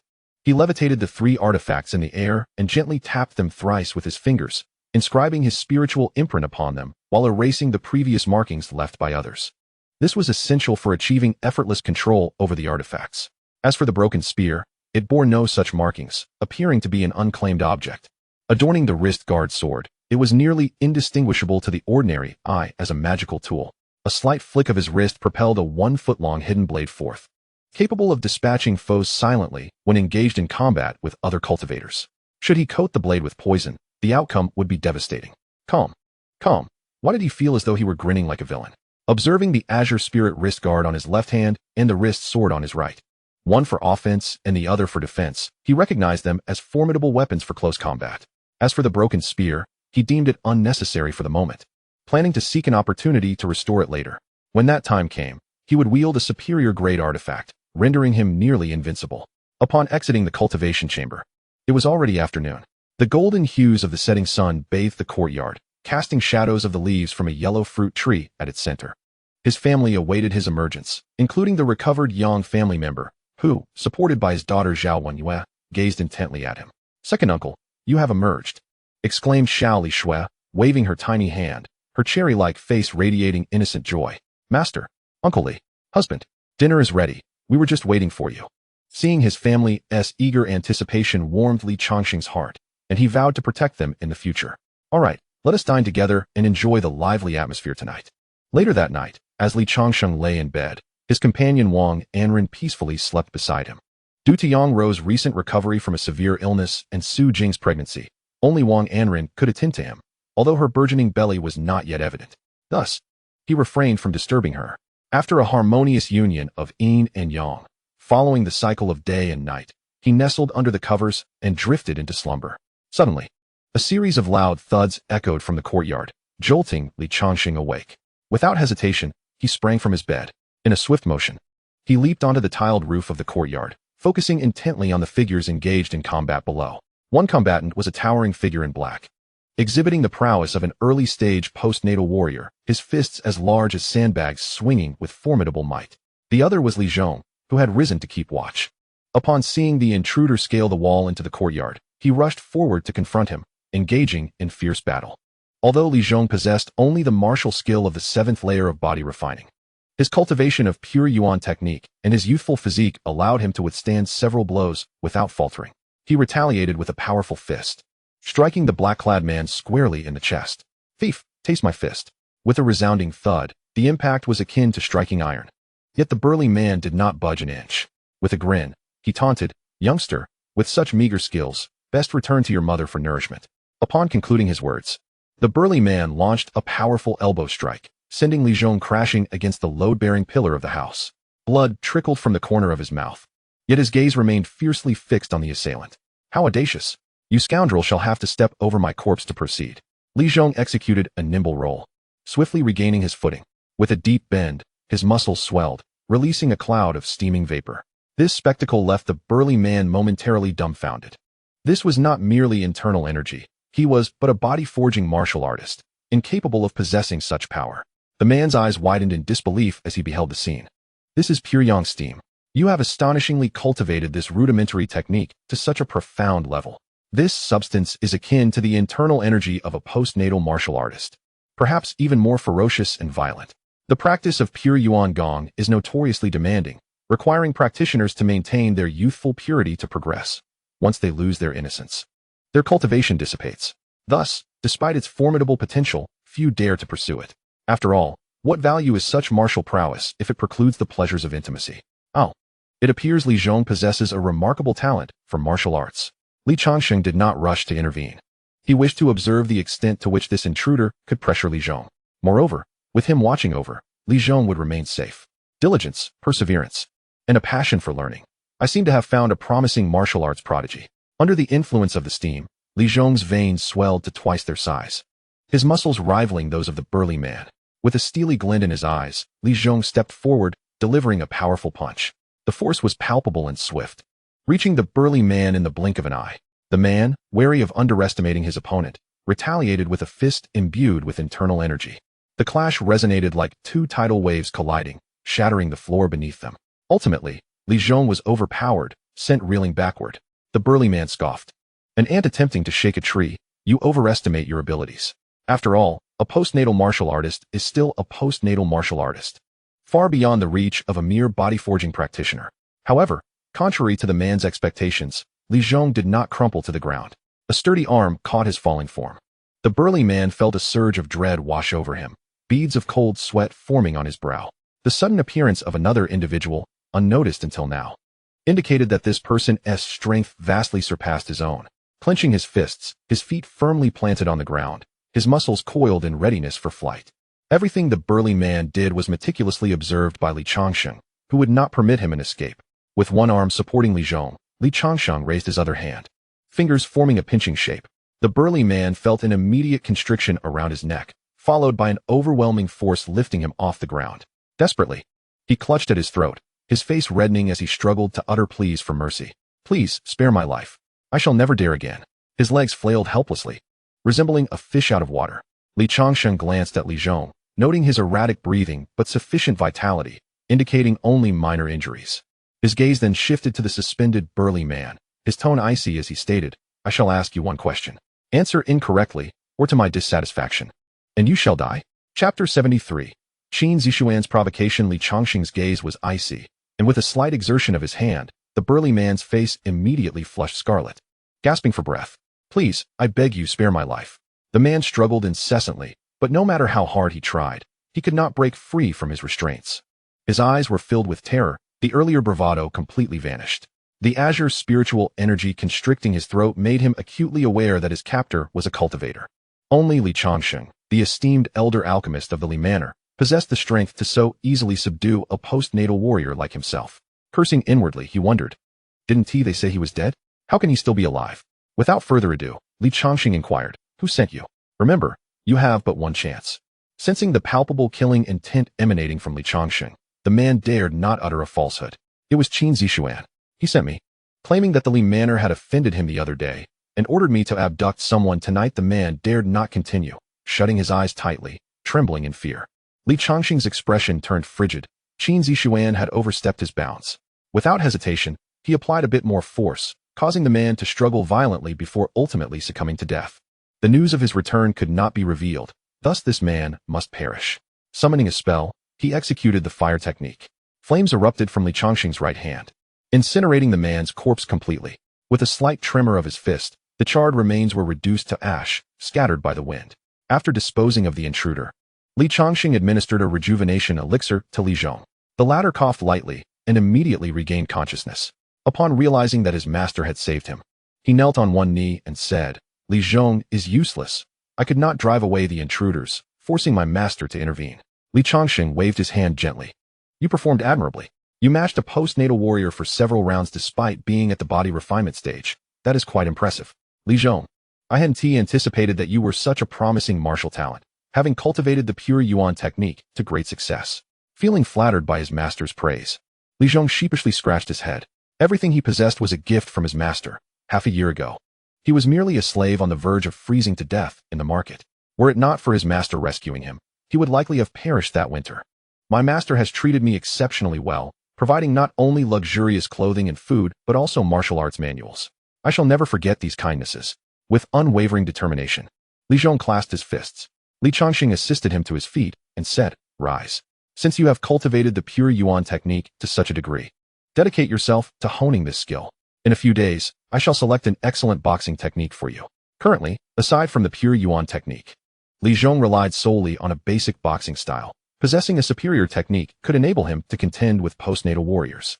The safety of the Li Manor would soon rest upon your shoulders. Li Changsheng patted his shoulder and smiled faintly. Feeling his master's trust, Li Zhong's heart warmed slightly, and he resolutely replied, "Yes." The following day, Li Changsheng refrained from selling his magical artifacts in the black market and instead made his way to the Qin residence. Clad in a dark robe and draped in a cloak that concealed his presence, he blended into the crowd like an outsider. The Qin estate was situated in the northeastern sector of Changsheng town, where Li Changsheng awaited the departure of Qin Zixuan. Since the latter had the audacity to orchestrate a nocturnal assault on his residence, Li Changsheng resolved to impart an unforgettable lesson, using it as bait to draw out Qin Zhenhai. With tensions escalating to such a degree, mercy was not an option for him. His intent was to eradicate the Qin father and son completely. After a brief wait, Qin Zixuan emerged hurriedly, accompanied by 3 bodyguards, mounting their horses and heading towards the Li residence. It appeared he intended to stir trouble at Li's home. "Ah, since you dare to court death, I shall oblige." Had he chosen another destination, it would have been difficult for Li Changsheng to confront him openly, but should he provoke the Li estate, it would provide a legitimate pretext for retribution. Among the 3 guards, one had even reached the late stage of the acquired realm, a notable force within Changsheng town, capable of contending with cultivators of the 6th layer of Qi refinement. However, for Li Changsheng, dealing with them was a trivial matter. Following behind, the group remained blissfully unaware of the impending crisis. Before long, they traversed the bustling market and arrived at the entrance of the Li estate. One burly guard dismounted and unleashed a powerful punch against the door, leaving a sizable dent that reverberated with a thunderous sound. Li Zhong was the first to respond, opening the door with a creak. Upon recognizing the troublemaker as Qin Zixuan, he exclaimed, "Qin Zixuan, How dare you come here to provoke us? Are you not afraid that Lord Chao will imprison you? Qin Zishuan sneered. Humph, that Chaomingda? Give him the heart of a bear and the gall of a leopard. And he wouldn't dare act against me. You, a mere dog servant of the Li estate, dare to be disrespectful? Seize him, with a wave of his hand. The large man understood the command and stepped forward, utilizing a swift, claw-like grip aimed at Li Zhong's shoulder, a strike powerful enough to cause serious injury if it connected. Bystanders watching from a distance could not help but feel anxious for Li Zhong, who appeared merely a teenager and was clearly outmatched against such a vicious assailant. However, contrary to expectations, Li Zhong simply took a light step back, evading the strike with an air of casualness that concealed his adept judgment of distance. He then swiftly executed a backward kick, striking the burly man's cheek with tremendous force. Though the man did not fall, he was forced to retreat several steps. Surprised by the unexpected strength of the servant, Qin Zishuan observed the scene with intrigue, noting how effortlessly Li Zhong had evaded the attack from an acquired realm warrior. The large man, having been pushed back by a mere child, felt humiliated in front of the gathering crowd. Enraged, he barked, "You little brat. How dare you lay a hand on me?" Li Zhong retorted, "Humph, you are nothing special." The insult from a mere body refinement warrior infuriated the large man beyond measure. With clenched fists, a faint but potent energy ignited within him. This was inner strength, and it was evident that this individual was serious. Facing a seasoned body-forging warrior, a mere child, he truly had no regard for his own dignity. The spectators around the burly man murmured among themselves, yet none dared to intervene. For Qin Zishuan was present. His father had recently achieved the 9th layer of qi refinement, earning considerable acclaim in Changsheng town. To offend this scion would spell the end of their livelihoods in the town. Let us see if you can withstand this punch of mine. Chapter 74. A fierce duel at the door. A hidden move. The burly man's muscles bulged, energy coursing through his body. With a powerful step, he charged his right fist. As if the roar of tigers and leopards reverberated within. "Stop!" A clear voice rang out. A young man dressed in martial arts attire emerged from the crowd, a long sword strapped to his back. It was Zhao Wu. His unexpected intervention surprised everyone. It had been quite some time since he had last seen Zhao Wu, as they had been preoccupied with their respective pursuits, one managing a business, the other devoted to the martial arts academy. The last time they met, Zhao Wu was at the 9th layer of body forging. Now, he had reached the 10th. However, such prowess might still fall short against the enforcers of the Qin estate. Li Changsheng concealed himself in the shadows, observing every movement at the entrance. He only needed the situation to escalate slightly before he could step in and seize Qin Zishuan. The burly man, seeing that the newcomer was merely a 10th layer body forging warrior, smirked contemptuously. "Kid, this is a matter of the Qin estate. Do you dare to interfere?" Without hesitation, Zhao Wu positioned himself directly in front of Li Zhong, unaware that Li Changsheng had already returned. "Are you not afraid of Elder Li causing you trouble upon his return?" His words elicited laughter from Qin Zishuan. "Are you referring to Li Changsheng? He is probably long dead in the ancient ruins. You must be the second son of the Zhao family, sheltered by the Li estate. I've heard your mother remarried Li Changsheng. Now that he is deceased, why not marry me instead?" Qin Zishuan lewdly licked his lips, as if the Yang family was already within his grasp. Zhao Wu, unable to contain his anger upon hearing the insult directed at his mother, drew his long sword and fiercely declared, "You vile creature, dare to insult my mother. What is this? Do you wish to challenge me?" Qin Zishuan retorted, tilting his head slightly, unfazed by the sword aimed at him. Beside him stood a postnatal warrior on horseback, his demeanor haughty. This man, with a pair of prominent mustaches and a sallow complexion, donned a fitted warrior's outfit. Though not overtly muscular, he emanated a sense of strength. "Young Master Qin, this child has insulted you. Shall I render him incapacitated?" He spoke without casting a glance at Zhao Wu, as if the latter were invisible, a clear display of a strong man's disdain for the weak. "Go ahead, incapacitate him, leave him half alive." Qin Zishuan's face was filled with arrogance, as if crippling Zhao Wu was merely a routine task. "Yes, young master." The elder dismounted from his steed, stirring up a cloud of dust. The earlier postnatal warrior quickly stepped aside. Zhao Wu leaped into the air, drawing his crescent moon blade, and struck downwards with force. The elder, unperturbed, merely extended 2 fingers and effortlessly grasped Zhao Wu's descending long sword. With a gentle tremor, Zhao Wu was sent flying. While the sword was crushed to dust by the elder's grip, Li Zhong caught Zhao Wu, who coughed up a mouthful of blood, clearly suffering from internal injuries. Infuriated, Zhao Wu intended to press on with the fight, but the excruciating pain in his chest made him furrow his brow. "Young Master Wu, please take a moment to rest. I shall confront that individual," Li Zhong said, setting Zhao Wu against a pillar by the door before slowly advancing. Zhao Wu was about to dissuade him. "Li Zhong, do not go. That man's strength is formidable, but before he could finish, he witnessed a scene that left him astounded. A faint steam enveloped Li Zhong's entire body, and his muscles swelled under its influence. Is this internal power? The onlookers were equally astonished. Could this youth be a postnatal martial artist? How old could he possibly be? Merely around 18, perhaps. The elder, a postnatal master in the later stages, was initially taken aback but soon regained composure, realizing that it was not internal power, but pure yuan steam. Having immersed himself in martial arts for decades, he had encountered countless techniques. He had even studied the pure yuan technique, a supreme internal cultivation method, albeit unsuccessfully after only a week due to its stringent requirements. This lad had actually mastered the pure yuan technique to such an extent, generating pure yuan steam. A glint of ruthlessness flashed in the elder's eyes, yet ultimately, he was not a postnatal martial artist. Were you to achieve that level now, perhaps you could contend with me, but as it stands, tut, tut, tut. The elder, without further hesitation, unleashed a punch, his surrounding energy coiling around his arm, amplifying his strength to its zenith. Li Zhong, undaunted, reciprocated with a punch of his own. Bang! An unexpected turn of events unfolded. The elder's fist did not make contact with Li Zhong. Instead, it grazed past him, striking the pillar behind with such force that it left a massive crater. Meanwhile, Li Zhong landed a solid blow to the elder's abdomen. With a slight twist of his fist, he harnessed the remaining energy. Huh! The elder was sent flying like a rag doll, crashing heavily before Qin Zishuan's horse. Gasps erupted among the onlookers. A mere youth skilled in body forging had defeated a formidable opponent in the later stages of postnatal cultivation. Such a feat was nothing short of extraordinary. Li Zhong was evidently taken aback by the situation, staring blankly at his own hands. Did I truly accomplish this? He could scarcely believe it and turned his gaze to the surrounding crowd, contemplating that the master must be nearby. After their last encounter, Qin Zishuan had consumed a fair share of elixirs, restoring his cultivation to the first layer of qi refining, and he faintly sensed a surge of spiritual energy. Otherwise, how could that lad, with mere body forging prowess, have possibly repelled a practitioner of the later stages of postnatal cultivation, who dares to strike from the shadows? He bellowed to the crowd, my father, Qin Jinhai, is a 9th layer qi refining practitioner. I implore you, fellow cultivators, to refrain from meddling, otherwise. His voice trailed off, aware that the assailant must be concealed among the throng. With the newfound status of his father as a 9th level qi refining practitioner in Changsheng town, it is likely that the mysterious cultivator who has been covertly assisting the Li family would retreat upon realizing the situation. Ah, Qin Jinhai, a resonant voice echoed, fluctuating in distance, leaving one perplexed about its origin.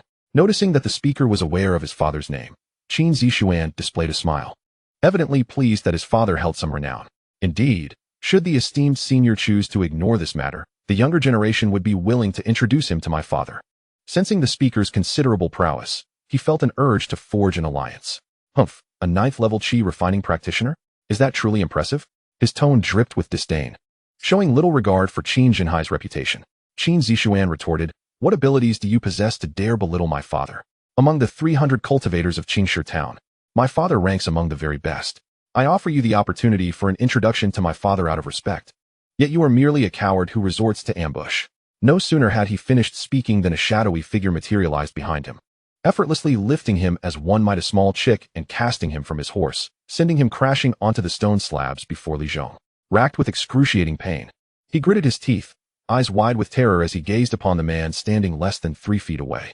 Qin Jinhai is beneath my consideration. Chapter 75. Establishing authority at the doorstep. Inviting Qin Jinhai with a voice like thunder, Li Changsheng's furious reprimand nearly shattered Qin Zishuan's resolve. A warm stream surged through his trousers, and his face contorted into a grimace of shame. A foul odor wafted from his damp clothing. What a stench! Oh dear! Qin the young master has soiled himself. Laughter erupted among the gathered crowd, many casting scornful glances at him. Overwhelmed by humiliation, Qin Zishuan felt utterly powerless to resist. For the individual before him was none other than Li Changsheng, the one who had previously crippled his cultivation. The agonizing memory lingered vividly in his mind. How was he still alive? This defied all expectations. Had his father not claimed that he might perish within the ancient ruins? The elderly guardian of Qin Zishuan, witnessing the indignity suffered by his young master, was immediately incensed and summoned his strength to strike at Li Changsheng's back. Unfamiliar with Li Changsheng's appearance, he had no knowledge of who he was, only recognizing him as a fellow cultivator. Yet, as a martial artist capable of contending with a 6th level qi refining practitioner, he felt no fear. Tiger's roar fist. The elder advanced, unleashing a punch that resonated with the sound of a roaring tiger hidden within its might. He poured all his strength as a late-stage acquired martial artist into this strike, certain that even a 6th-level chi refining practitioner would hesitate to receive it with their flesh. The elder indeed possessed some measure of strength, though whether he could handle the situation remained to be seen. A bystander sighed, seemingly unconvinced by the somewhat frail-looking Changsheng. A young man clad in luxurious garments interrupted him, saying, "Brother, you must be an outsider. Are you not aware of who this person is?" The passerby shook his head, indicating he had never seen Changsheng before. Haha, he is one of the most renowned alchemical elders in Changsheng town, his alchemical skills rivaling even those of the famed Yao Lao, a practitioner at the 8th level of chi refining. Even if this elder is an innate martial artist, he would not dare to claim certain victory over elderly. As anticipated, the inevitable transpired. Changsheng gathered surging spiritual energy in his right hand and unleashed a punch of his own. With a resounding impact, their fists collided. And in the blink of an eye, the elder was sent flying over 10 meters, carving a long crimson trench upon the stone floor, his heart cavity even caving in. Lying on the ground, he breathed his last. A single punch to slay a postnatal martial artist. This is the prowess of someone at the 9th level of chi refinement. Observant souls discerned the sheer might of Changsheng's blow, effortlessly vanquishing a late-stage postnatal warrior. From the fluctuations of spiritual energy, it was undoubtedly indicative of someone at the 9th level of chi refinement. "You dare to kill my family's guardian." Qin Zishuan gazed incredulously at this scene. The elder, a late-stage postnatal warrior, was the strongest in the Qin residence aside from his father, Qin Zhenhai. Now that he was slain, he would surely face his father's furious reprimand. "Humph, so what if you killed him? You dared to bring trouble to my home, injuring my kin and wife. Even if I kill you, what can Qin Zhenhai do to me?" Changsheng brandished the fire sword, its blade shimmering with spiritual energy, as if flames were contained within. The sword tip pointed threateningly at the fallen Qin Zishuan. Terrified, the latter hastily begged for mercy. "Elderly, I was wrong. For the sake of my father, please spare me this once." Changsheng, unfazed, replied, "Last time at Yanba Tower, you harassed my wives. I merely punished you lightly by crippling your cultivation. I never expected you to remain unrepentant and dare to provoke me again, as if I do not exist." As the situation escalated, with Qin Zishuan on the verge of being slain in the street, a voice from the crowd interjected, "Elderly, perhaps it is best to cease this matter. There is no need to escalate it further. We are all cultivators of Changsheng town, after all." These words nearly amused Changsheng. Just moments ago, they had not dared to intervene when Qin Zishuan tormented the Li family. Now they took on the role of peacemakers. A group of cowards who feared power but not virtue, mistakenly believing him to be benevolent and easy to placate. Yet today, he intended to establish his authority in Changsheng town. Silence. Changsheng's furious rebuke rendered the crowd mute. Just moments ago, they had remained passive. Now they feigned righteousness. "Since some among you enjoy playing the peacemakers so much, why not take on the brunt of my wrath instead? Whoever can withstand my strike shall spare this wretched boy." Changsheng surveyed the surroundings, and those present hastily averted their gazes, unwilling to meet his stare. A 9th-level chi refinement practitioner stood as the pinnacle of power in Qingxi town, second only to the former president, Han Gang. They realized that Changsheng possessed strength comparable to Qin Zhenhai, and perhaps he truly was not to be trifled with. Observing the crowd's fearful silence, Changsheng snorted coldly and approached Qin Zishuan, declaring, "All grievances must be resolved. I shall give you 1 hour. If Qin Zhenhai does not come personally, I shall take this boy's life." Qin Zishuan, filled with agitation, exclaimed to the 2 guards who were still in a daze, "What are you still standing there for? Hurry and summon my father."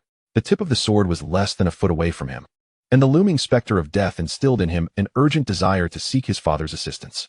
It was only then that the 2 guards snapped back to reality and hastily made their way back to the Qin residence. The crowd around them continued to swell, aware that something significant was about to unfold. Changsheng retrieved a bottle of rejuvenation pills from his storage pouch and tossed it to Li Zhong. "Li Zhong, administer the rejuvenation pill to Zhao Wu." "Yes." Li Zhong accepted the vial, pouring out a green pill to administer to Zhao Wu, who lay on the ground. This bottle contained 4 pills, each worth approximately 1 spirit stone in the market, a mere trifle for Changsheng. Upon taking the rejuvenation pill, Zhao Wu's complexion visibly brightened, and he rose to express his gratitude, saying, "Thank you, Uncle Li, for your gracious gift. No, it is I who should be grateful, Wuer." In a moment of crisis, true hearts reveal themselves. "You came to my family's aid when we were being bullied, showing no sign of retreat despite the opponent's superior cultivation." Zhao Wu scratched his head, feeling a bit bashful. Yet, when he glanced at the urine-soaked Qin Zishuan on the ground, A sense of satisfaction filled his heart. Qin Zixuan, dare to insult my mother? You, a mere child who has wed himself. Qin Zixuan could only silently endure, seething with anger yet unable to voice it, anxiously awaiting his father's arrival. As time swiftly passed, half an hour later, the sound of galloping hooves echoed from the distance. The imposing figure at the forefront was none other than Qin Jinhai. As they approached the Li residence, they dismounted their horses. A number of martial artists, all at the level of body refinement, followed closely behind. With a face full of fury, Qin Jinhai pointed at Li Changsheng and declared, Li Changsheng, release my son. If there's an issue, let it be directed at me. Li Changsheng chuckled, come at me? You, an old fool, are worthy of that. You allowed your son to harm my concubine, and today, we settle both new and old scores. With that, Li Changsheng launched an attack, unleashing a fiery serpent from his mouth. Fire serpent technique. As he struck, it was a mid-level spell. Qin Jinhai was momentarily taken aback, clearly not expecting such a rapid response from Li Changsheng, an indication that he intended to eliminate him. The sinuous fire serpent surged toward Qin Jinhai, and in a moment of peril, the green vine wrist guard on his wrist activated just in time. This was a common low-grade defensive artifact, its sole advantage being its automatic function. When the wearer faced harm, it could swiftly manifest a shield of spiritual light composed of green vines before them.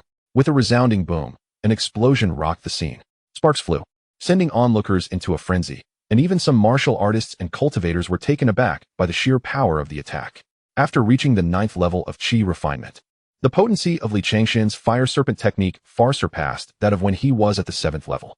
Both the central temperature and attack range had seen remarkable enhancement. Although Qin Jinhai's green vine wrist guard provided timely defense, it remained a low-grade artifact, proving utterly inadequate against the mid-level spell of a 9th level Qi refinement cultivator. He was sent flying several meters, sparks igniting around him as he desperately activated the low-level spell, water bubble technique. As the flames were extinguished upon contact with his skin, he glared at Li Changsheng with disdain, declaring, how dare you ambush me, Li Changsheng? Last time, you caught me off guard, but this time, you shall not survive my wrath. With a fierce expression, Qin Jinhai conjured 2 fireballs, showcasing a marked improvement since half a month prior. The temperature of the flames surged, with the core of the fireballs even radiating a bluish hue. Li Changsheng, wary of the threat, retrieved a luminous shield from his storage bag.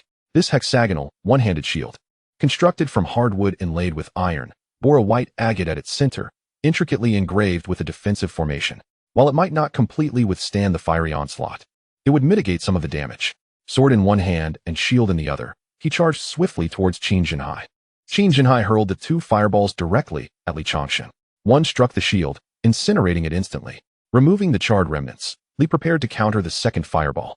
With a flick of his wrist, he unleashed his fire sword, utilizing telekinesis to direct its trajectory, striking the very center of the fireball.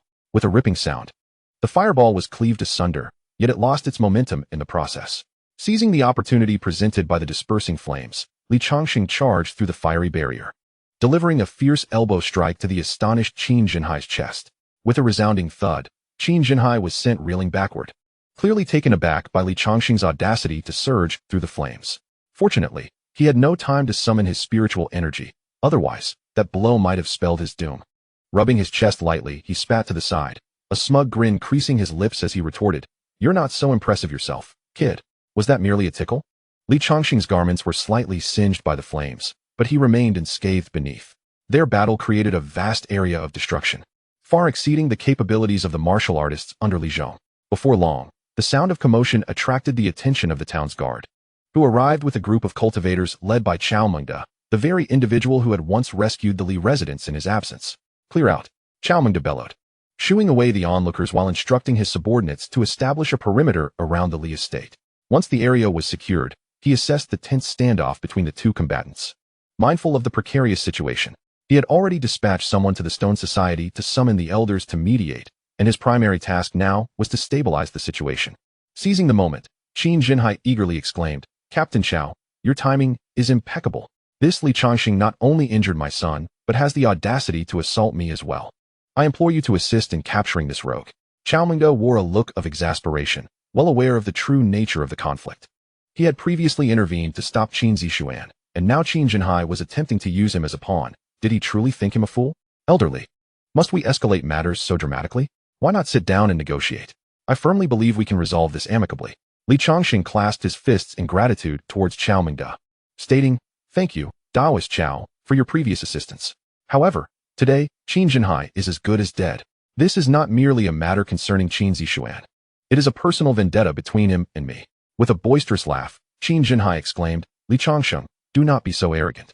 As a fellow practitioner at the 9th level of Qi refinement, I have no reason to fear you. Your attempts to vanquish me are nothing but the ravings of a madman. Drawing his mid-grade magical long sword, flames ignited along the blade, emanating a fierce aura. Go! He bellowed, unleashing a fiery blade of energy toward Li Changsheng. In response, Li Changsheng swiftly executed a hand seal, conjuring a water orb in the palm of his hand. The fiery blade collided with the water orb, creating a mist of steam. The two were evidently evenly matched in terms of spiritual power, both being at the 9th level of Qi refinement. Li Changsheng's 3-yang Qi drawing technique was only at a minor completion stage, providing him little advantage against Qin Jinhai, a rogue cultivator. However, his decades-long stay at the outer sect of the Qingyang sect was not solely due to his spells. At the opportune moment, he hurled a fire talisman bead, which erupted into 5 small fireballs. Simultaneously, Qin Jinhai, displaying considerable combat experience, produced an earth prison talisman, infused it with spiritual energy, and slammed his palm onto the ground. The earth prison talisman caused the earth to rise, forming a 1-meter-wide earthen wall before him. While the 5 fireballs were thwarted by the wall, a figure circled around from the side. With a swift motion, Li Changsheng struck forth, channeling fiery spiritual energy into his palm. Qin Jinhai momentarily faltered, caught off guard by Li Changsheng's rapid maneuver. Humph, mere trifles, he scoffed, countering with a palm strike of equal might. Their palms collided, neither yielding an inch. Suddenly, Qin Jinhai's expression shifted, and he retreated hastily. Blood streamed from his wrist, mingling with a greenish liquid. You dare to use hidden weapons and poison, Qin Jinhai exclaimed, frothing at the mouth. Struggling to maintain his balance as he pressed his left hand against the artery of his right wrist, seemingly attempting to slow the spread of the toxin. Meanwhile, Li Changsheng, standing opposite him, flicked the blood from his wrist sword and narrowed his eyes. Qin Jinhai, our enmity ends here. He had coated his wrist sword with the venom of the Qingjiao dagger. The toxin of a high-grade magical weapon was lethal. Unless Qin Jinhai had achieved the consummate level of Qi refinement, survival was improbable. Not only was Qin Jinhai far from such mastery, but the entire Qingshi town could scarcely produce a handful of consummate Qi refinement cultivators. Xiaomengde, having witnessed the entire battle, understood that among practitioners of comparable levels, a true victor often emerged only after numerous exchanges. Although Li Changsheng had resorted to cunning tactics involving hidden weapons and potent poison, the ruthlessness of his character was indeed daunting. Fortunately, he had not made an enemy of such a malevolent force. That Taoist Li, and what of Qin Zishuan? Qin Jinhai had completely lost consciousness. Even a cultivator at the 9th level of Qi refinement was but flesh and blood. Li Changsheng glanced at the dazed Qin Zishuan, who seemed utterly unprepared for the sight of his father's demise before him. His pupils dilated in shock. Li Changsheng understood the principle of eradicating threats completely. He struck at Qin Zishuan's dantian, shattering his spiritual roots and irrevocably severing his path to cultivation. I shall leave his fate in your hands, he declared, turning to Qin Jinhai's lifeless form. With a flick of his wrist, he incanted a fire spell, igniting Qin Jinhai's corpse in flames. Chapter 77. The Fourth Room of Wives and Concubines. Sun Yinshua, Chao Daoyu. Should there be any repercussions from the stone, it is of no concern to me. Another day, I shall treat you to a drink. Li Changsheng chuckled lightly, then ushered Li Zhong and Zhao Wu into the Li residence. Outside, chaos reigned. The destruction wrought by 2 9th-level Qi refinement practitioners was not to be underestimated. Xiaomengde had dispatched men to take away the unconscious Qin Zishuan, whose heart was shattered upon witnessing his father's demise, a consequence of his own actions, thus ending his own path to immortality. The prospect of living as a mere mortal would be a daunting challenge. The Grand Qin Manor had crumbled in an instant, and the family's wealth was likely to dissipate entirely. Mo-san and son Tiankuai arrived late, and upon seeing Qin Zishuan being carried away and the charred corpse on the ground, their faces instantly brightened with glee. Chao Daoyu, what is this? Mo-san inquired, gesturing towards the scorched body of Qin Jinhai. Xiaomengde replied indifferently. Li Changsheng has slain Qin Jinhai, leading to Qin Zishuan's madness and the destruction of his spiritual roots. He understood that these individuals merely sought to observe the ensuing conflict, hoping for mutual destruction to their benefit. With Qin Jinhai deceased, they could now divide the assets accumulated in Qingshi town. The two could hardly contain their glee, stifling laughter behind their hands. Ever since Qin Jinhai had broken through to the 9th level, he had grown increasingly arrogant in Qingshi town, nearly usurping Mo-san's position as president. With his demise, Mo-san's status had undoubtedly solidified further. Clearing his throat, he declared with gravity, "If that is the case, I shall trouble you, Chao Daoyu. I will issue a notice regarding the aftermath, providing the people of Changsheng town with an explanation." The two exchanged glances and sauntered away leisurely. Outside the Li residence, the crowd anxiously awaited until Li Changsheng returned with Li Zhong and Zhao Wu, at which point they finally felt at ease. When Qin Zixuan came knocking again, Li Zhong stepped outside to confront him, instructing the ladies to remain within the estate. "Husband." The ladies gathered around, and Li Changsheng reassured them, "Qin Jinhai is dead, and I have incapacitated Qin Zixuan. Such occurrences will not transpire again." Yang Shi expressed her concerns. "Husband, having killed Qin Jinhai, will the people from the stone make things difficult for you?" Li Changsheng shook his head. "No, my dear. I am now a 9th level Qi refinement practitioner. In the realm of cultivation, strength reigns supreme, and they would not dare to challenge me. Moreover, the death of Qin Jinhai may well be the outcome they desired." Unlike Li Changsheng, Qin Jinhai had sought to expand his influence in Changsheng town, evident from the numerous innate warriors he had within his residence, showcasing his considerable ambition. Li Changsheng, focused on alchemy, did not seek to extend his reach in Changsheng town, which would not hinder Mo-san's standing. Furthermore, as an alchemist, he attracted many external cultivators to settle in Changsheng town, where registered cultivators enjoyed additional shopping subsidies. Days later, the news of Qin Jinhai's death was publicly attributed to a vendetta, yet it stirred no significant turmoil in Changsheng town. The assets of the Qin family were entirely divided. Even the estate was forcibly taken by Sun Tiankuai.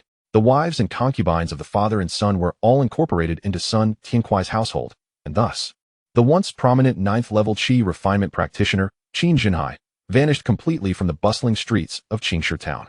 Half a month later, Li Changsheng sold 10 mid-quality magical artifacts acquired from the labyrinth in the black market of Changsheng town, exchanging them for nearly 600 spirit stones. Cloaked in a black robe and donning a concealment cape, his identity remained undiscovered. His wealth had now reached a staggering 1,000 spirit stones, a fortune he had previously deemed unimaginable. When he descended the mountain, he possessed merely 50 spirit stones. Yet he had since ascended several realms to achieve the 9th level of Qi refinement. To outsiders, as an alchemist, it was only natural for him to have an abundance of elixirs, thereby facilitating his rapid advancement. Conventionally, it would take him at least 3 months to break through. Thus, his journey through the Sherman labyrinth had proven immensely rewarding, explaining why many cultivators risked everything for such opportunities. Having dealt with Qin Jinhai, Li Changsheng's status as a 9th level Qi refiner and alchemist elevated his standing in Changsheng town significantly. Even Sun Tiankuai, who often engaged in verbal sparring with him, dared not speak out anymore. Perhaps the vast disparity between their levels, one at the 9th level of Qi refinement and the other merely at the initial 7th, discouraged confrontation. Or perhaps Mo-san had imparted some advice to Sun, urging him to avoid antagonizing Li. Consequently, Li Changsheng enjoyed a period of relative tranquility. As the moon waxed and waned over the course of a month, he observed Wang Anren's belly growing larger, leaving the matters of their shared chamber solely to Yang. Though she was experienced and always provided him with unique encounters, her favorability had peaked at 100 due to her previous injury. However, she could not compare to Su Jing and merely matched Wang Anren in his affections. Contemplating the threshold of 50,000 in experience, Li Changsheng resolved to prioritize the pursuit of a 4th wife. At the Inyuan pavilion, he learned that Hong Yu had been promoted over a month ago to manage affairs in another grand city, thus delegating all matters of Changsheng town to Xiahe. Upon her departure, Li Changsheng had still been within the Sherman labyrinth, perhaps leading her to believe he had perished and thus forsaking any plans to remain.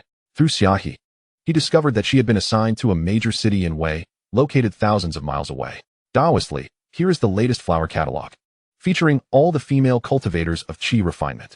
The prices vary. Please take your time to select. Xiahe presented him with a catalog. As Li Changsheng perused its contents, he noted that the prices remained exorbitantly high. However, he was now fully capable of choosing a female cultivator as his partner, based on the realm's spiritual roots and temperaments documented within the catalog. Ultimately, he selected a 2nd-level female cultivator named Su Nianxua, possessing 5 spiritual roots and only 20 years of age. Hailing from a once noble family in the Chu kingdom, due to her family's decline, she sought a husband through the Inyuan pavilion and had only recently registered. Li Changsheng appreciated her unblemished lineage and youthful age, believing she harbored no ill intentions. As his first cultivator partner, it was essential that he avoided those with dubious motives. Nevertheless, the cost was not insignificant. He expended nearly 400 spirit stones, with 300 going to the Inyuan pavilion as a commission. leaving Su Nianxue with a mere 100 spirit stones. The state of Chu is the most distant among the 5 great nations from the state of Qi, necessitating nearly a month for travel. After paying half of the deposit to the marriage pavilion, Li Changsheng's future partner began her journey towards Qingstone town, with Hong Yu having departed. Li Changsheng was on the verge of welcoming his female cultivator companion.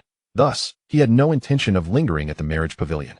After all, apart from the female cultivators, he had long since lost interest in the mundane women there. Furthermore, the expense for a single night at the marriage pavilion was exorbitantly high, amounting to several spirit stones, and he was reluctant to squander his resources on such unnecessary expenditures. Additionally, Li Changsheng ventured to the black market, where he organized an auction, intending to procure some martial arts for his household. After all, apart from himself and Xiao Xiao, no one else in his family possessed spiritual roots. Enhancing their martial prowess would enable them to accompany him for a longer duration and better safeguard him.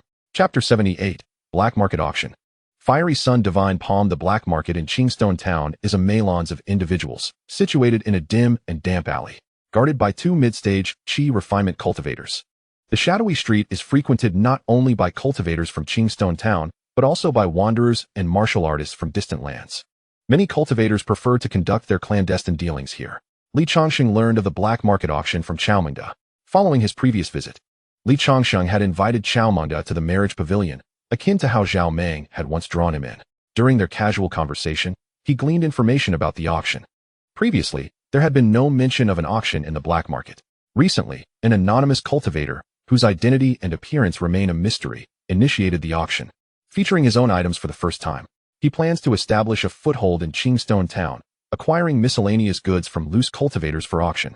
Perhaps due to Qingstone town's recent prominence or some other reason, the black market auction poses no detriment to the town. Rather, it promises significant benefits. Dressed in a black robe with a hood obscuring his face, Li Changsheng approached the entrance of the auction, which resembled a modest single-story building, indistinguishable from other shops. Yet, within lay an entirely different realm. After paying an entrance fee of 1 spirit stone, Li Changsheng entered the inner chamber, where he discovered a mechanical escalator descending 100 meters underground, revealing a vast expanse. He had not anticipated such a grand space beneath Qingstone town for the black market auction. Upon reaching the subterranean entrance, the previous dampness felt as if it had been shed from his body, replaced by a gentle ambience, transporting him into a realm wholly distinct. His gaze swept across the opulent hall, adorned with golden splendor. At the center stood a broad platform, flanked by tiered seating that extended for dozens of rows. Above, 2 additional levels housed numerous compartments, with grand inscriptions of golden armor number 1 and others emblazoned outside. A young attendant approached him. "Esteemed senior, do you possess an invitation?"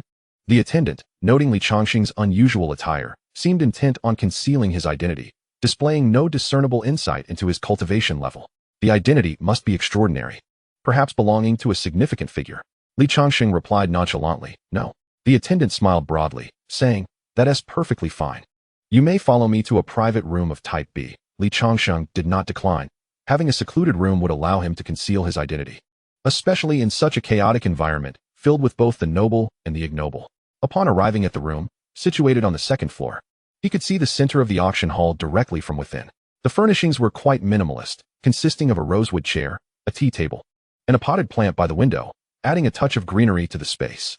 The attendant handed Li Changsheng a token, a necessary artifact for the auction, which required the infusion of spiritual energy to display the price outside the room. Without much delay, the auction commenced. The previously boisterous hall fell into an immediate hush. A captivating woman, clad in a revealing red dress, gracefully ascended the central stage from the backstage. With her ruby lips and alluring eyes, every smile and glance exuded an enchanting charm.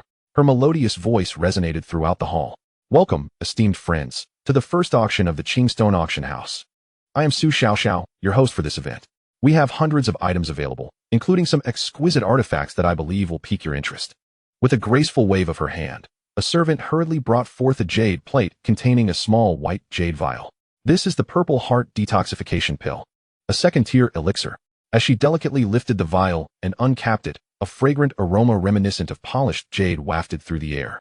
The significance of the first auction item was undoubtedly exceptional, and to everyone's astonishment, it turned out to be a 2nd-tier elixir capable of assisting late-stage Qi refinement practitioners in breaking through their bottlenecks. The rarity and importance of such a treasure were self-evident, particularly for those of modest talent in Qi refinement, akin to a foundational pill. Moments later, a cacophony of excitement erupted, as it seemed everyone was particularly intrigued. Seated in private room number 15, Changsheng marveled at the elixir held by the enchanting woman.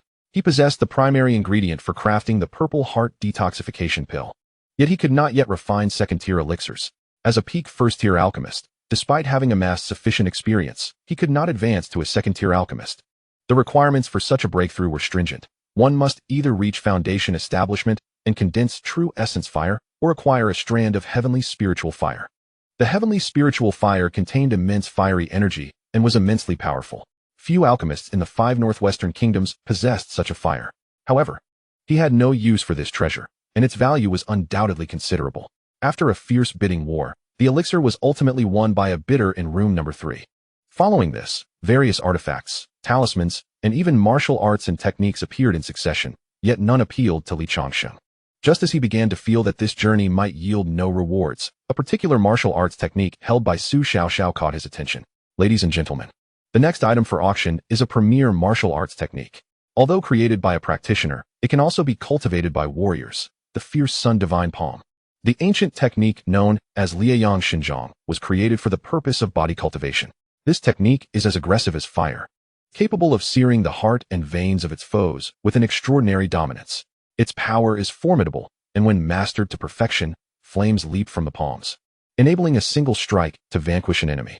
The starting bid was set at 10 spirit stones. As Changsheng listened to Su Xiaoxiao's introduction, thoughts of acquiring this martial art flickered in his mind. Not only could he master this technique himself, but when combined with the protective wrist and sleeve sword, it could also benefit Li Zhong in his cultivation. Without hesitation, Changsheng activated his token. Su Xiaoxiao glanced towards the second floor, where golden light emanated, announcing, "Guest number 15 in section B bids 11 spirit stones. Is there anyone willing to bid higher?" The first floor fell silent. The patrons were unwilling to pay such a steep price for a technique, preferring to invest in pills that would enhance their cultivation instead. 11 spirit stones, once. 11 spirit stones, twice. Just then, a golden light shone from the third floor. Guest number 5 in section A bids 15 spirit stones. Is there a higher bid? Su Xiaoxiao surveyed the room, her gaze landing on Changsheng's quarters. Changsheng furrowed his brow, surprised that someone dared to contest him. He had initially thought he could secure it for 11 spirit stones. Resolutely, he summoned more spiritual energy. Guest number 15 in section B bids 20 spirit stones.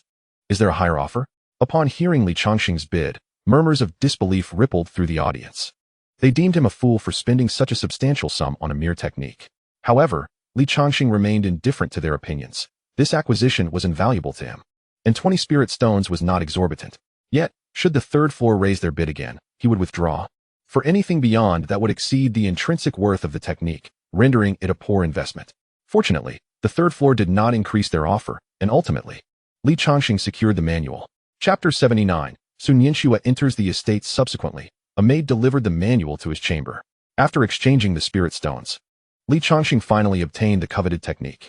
It was a weathered tome, its cover embossed with the gilded characters Liaoyang Xinjiang. Flipping through its pages, he confirmed that it contained a complete martial art, its power upon mastery rivaling that of intermediate spells.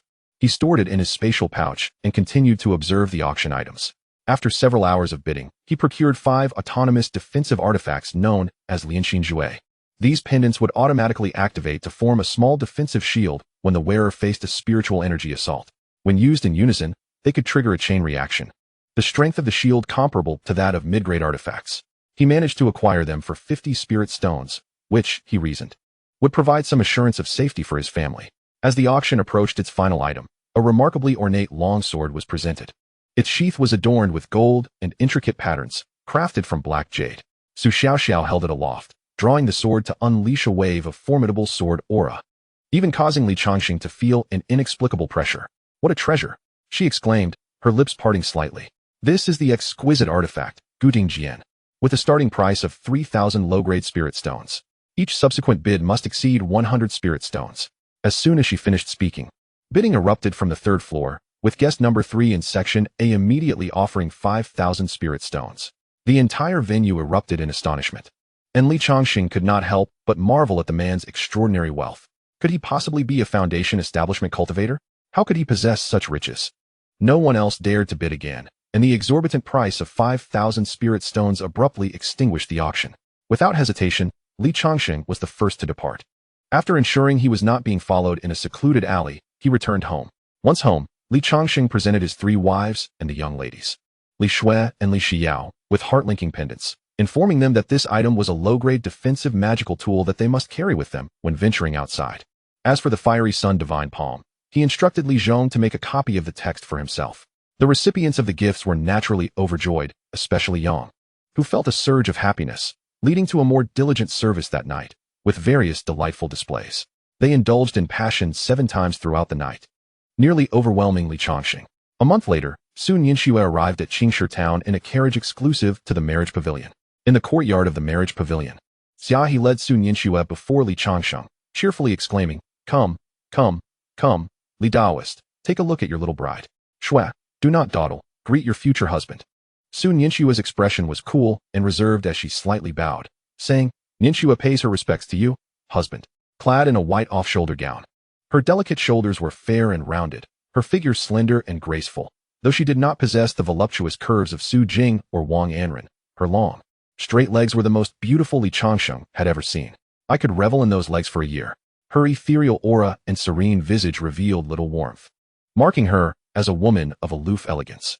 However, such matters were trivial, as this was their first encounter, and there remained a hint of distance between them. Moreover, Li Changsheng was 2 decades her senior. Although in the realm of cultivators, strength was paramount, the age gap lingered in the air. What girl does not harbor youthful dreams? At his age, Li Changsheng could very well be her father. Li Changsheng stepped forward to assist Sun Yinxue, gently grasping her delicate hand, causing her to shiver slightly, her cheeks flushing. "There is no need for excessive formalities, Shui. After your arduous journey, let us postpone the wedding feast for a week, so I may prepare accordingly." After handing over the remaining spirit stones to Xiaohe, Li Changsheng took Sun Yinxue back to the Li residence. His wives were already aware that he was to take a cultivator as his wife. Wang Anren and Su Jing were indifferent, as they were already pregnant with his children. Yet, Yang appeared somewhat anxious, seemingly preoccupied in recent days. Upon entering the courtyard, the family awaited the arrival of the new mistress. Li Zhong opened the door, and Li Changsheng, holding Sun Yinxue's hand, introduced her to everyone. "From now on, she shall be my 4th wife, Sun Yinxue, a second-layer qi refining cultivator. I hope you will all get along well." Wang Anren and Su Jing, both with prominent bellies, approached and took Sun Yinxue's hand. "Sister Su, your husband has been speaking of you daily. It is delightful to finally meet you in person, indeed a great beauty," one onlooker remarked. "Uncle has married yet another stunning beauty." Li Changsheng shook his head and said, "Let us head inside for dinner first. You may converse at your leisure afterward." Wang Anren's face lit up with joy. "Indeed, Sister Su, you must have been hungry these past days. Come, come, the maidservants have already prepared lunch." Subsequently, a few individuals entered the room, leaving only Yang behind, who followed with a heavy heart. Li Changsheng approached her side and gently patted her back, offering words of comfort. "Rower, I treat each of you equally and will not cast you aside for a new affection. Rest assured." However, she lamented, "I am but a mere mortal, and I have not borne children for my husband. I am even older than my 3 younger sisters. In the twilight of my years, my husband will surely no longer favor me." Worry etched upon her face. She voiced her concerns. "What is there to fear? I am over 40 myself." Li Changsheng reassured her, acknowledging her genuine worries about aging. He silently vowed to procure a beauty elixir for her in the future. As the sun gradually sank, darkness crept upon them. The day's interactions had fostered a sense of familiarity among them, and even Yang had shed her earlier timidity and sorrow. Although Sun Yinxue possessed a cool demeanor, she harmonized well with her wives. That night, within the confines of the room, Sun Yinxue shed her garments and lay upon the bed, the covers enveloping her delicate form, her cheeks flushed, embodying a youthful innocence. Despite being a cultivator, she resembled an ordinary maiden on her wedding night. Li Changsheng's countenance brimmed with joy as he prepared to bind himself to his first official partner, stripping away his clothing. His robust physique exuded a masculine aura that filled the room. Approaching the bedside and gazing at the enchanting Sun Yinxue, he felt an uncontrollable surge of desire. Softly, he inquired, "Shui, are you afraid?" Sun Yinxue shook her head, replying, "I am not afraid, that husband." Li Changsheng placed a finger gently on her cherry-red lips, saying, "If you are unaccustomed to calling me husband, just refer to me as Ping Lang." Confused, Sun Yinxue asked, "Ping Lang? Haha, my name is Li Ping, courtesy name Changsheng. Most people call me Li Changsheng. From now on, as we embark on this journey of cultivation together as husband and wife, call me by my true name." With a light laugh, Sun Yinxue whispered, "Ping Lang." This utterance resonated like thunder, filling Li Changsheng with an immense sense of satisfaction. He then slipped his hand beneath the covers, where Su Nianxue's flawless body felt as smooth as silk. Ah, Pinglang, relax, Nianxue, he urged, before joining her beneath the covers, tightly embracing her trembling form. His gaze fixed intently upon her. Li Changsheng gently closed his eyes and leaned in to kiss her cherry lips. The sweetness enveloped him like a soft jelly, both delectable and comforting. Time seemed to freeze in that moment. After a prolonged interlude, as they remained intertwined, Li Changsheng, breathless, felt a surge of desire. While Su Nianxue's previously pale complexion turned crimson, he swallowed hard, finding it increasingly difficult to maintain his composure in the presence of this icy beauty. Then, an ethereal sound filled the air. As the notification chimed, Li Changsheng released all his pent-up energy. Ding! Dual Cultivation Experience 200, Alchemy Experience 150, Insight into Techniques 100. Affection level with Su Nianxue 10. First binding with a female Qi refinement cultivator as a partner. Reward: Celestial Fire of the Earth, Heart Flame of 10,000 Trees. What?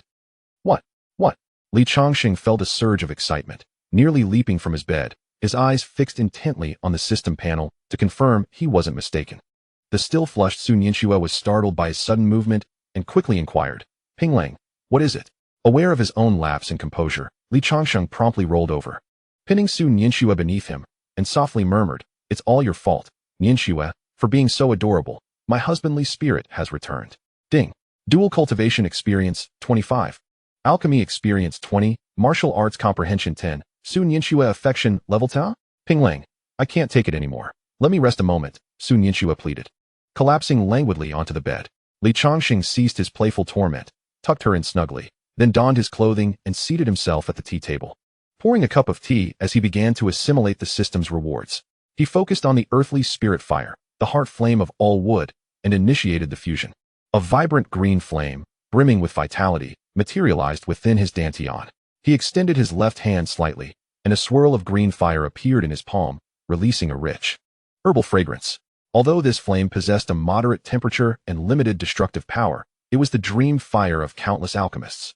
It could rejuvenate flora, breathing life into withered wood, and significantly enhance the medicinal properties of herbs during alchemical processes, thereby greatly increasing the success rate of producing high-quality elixirs.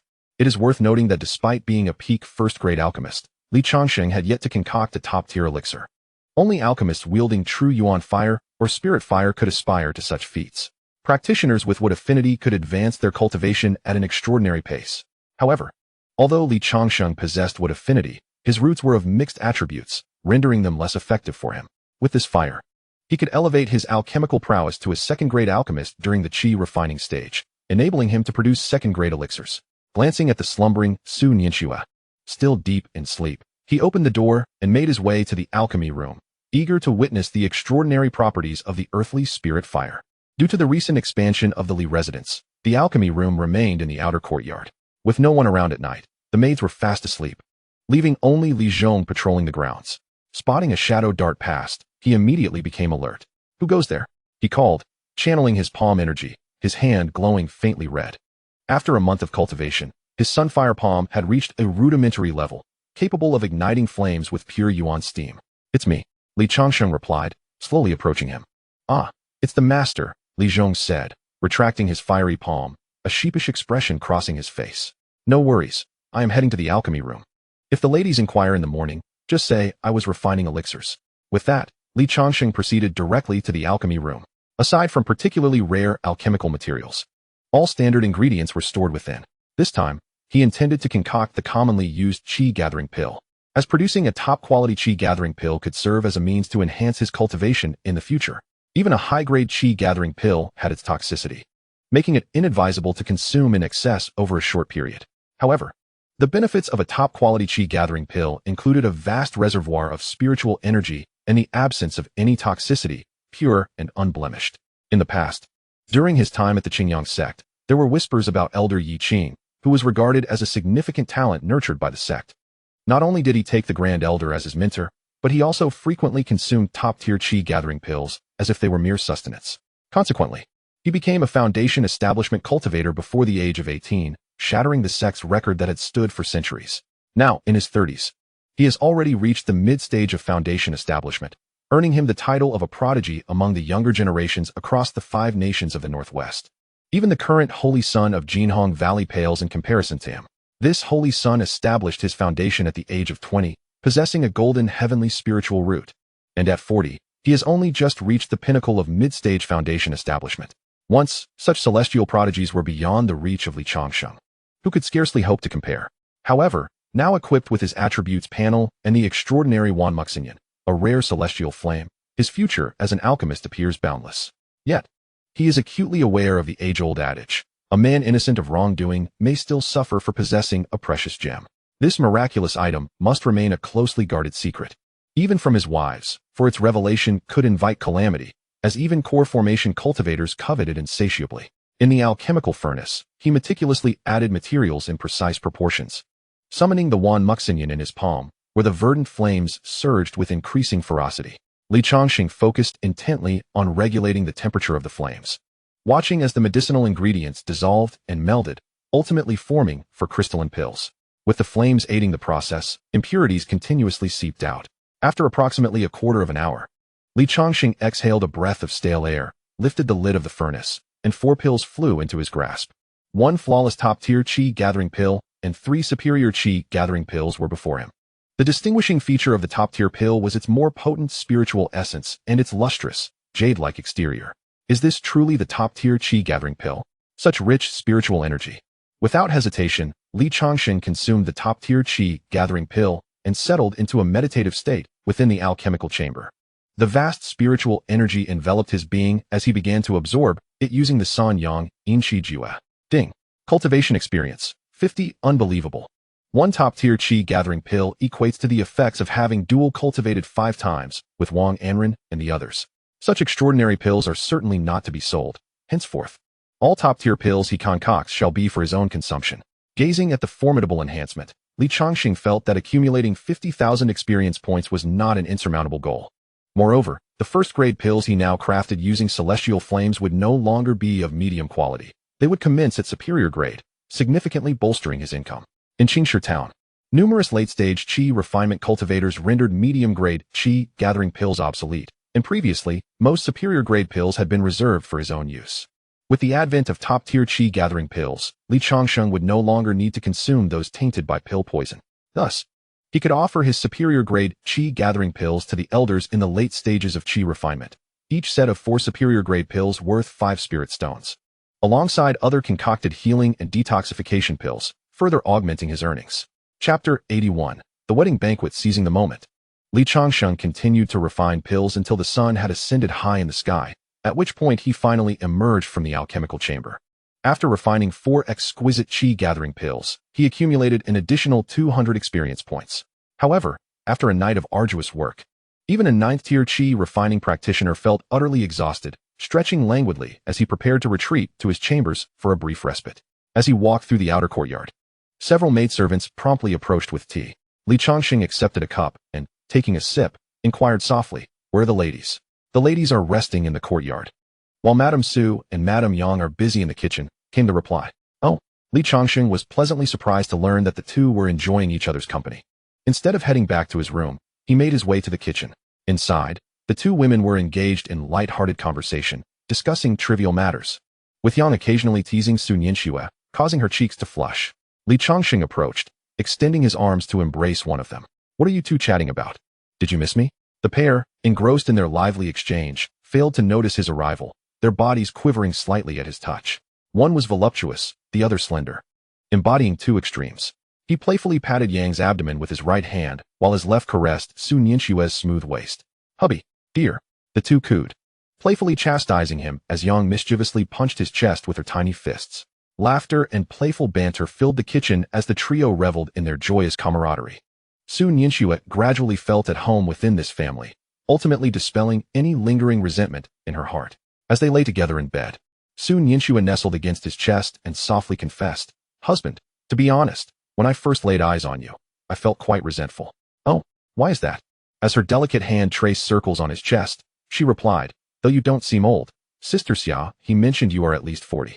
I couldn't help but feel a twinge of discontent." "But later," Li Changsheng gently stroked her silky hair, prompting, "What happened later? Did you fall in love with me?" Su Nianxue nodded slightly. Husband, do you wish to hear the truth? Of course. Though Li Changsheng himself found it hard to believe.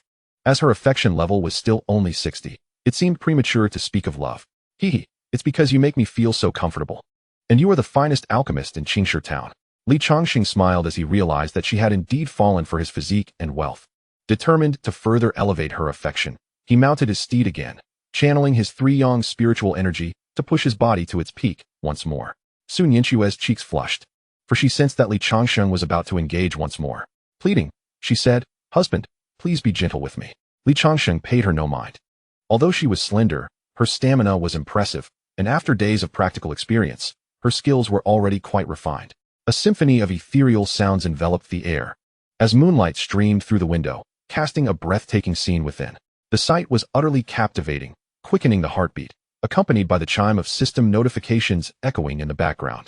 Dual Cultivation Experience, 25, Alchemy Experience, 20, Martial Comprehension, 10, Su Nianxue's Affinity, 10, Dual Cultivation Experience, 25, Alchemy Experience, 20, Martial Comprehension, 10, Su Nianxue's Affinity, 10, Dual Cultivation Experience, 25, Alchemy Experience, 20, Martial Comprehension, 10, Su Nianxue's Affinity, 10, Dual Cultivation Experience, 25, Alchemy Experience, 20, Martial Comprehension, 10. Ultimately, Su Nianxue's affinity remained at 90, unable to progress further.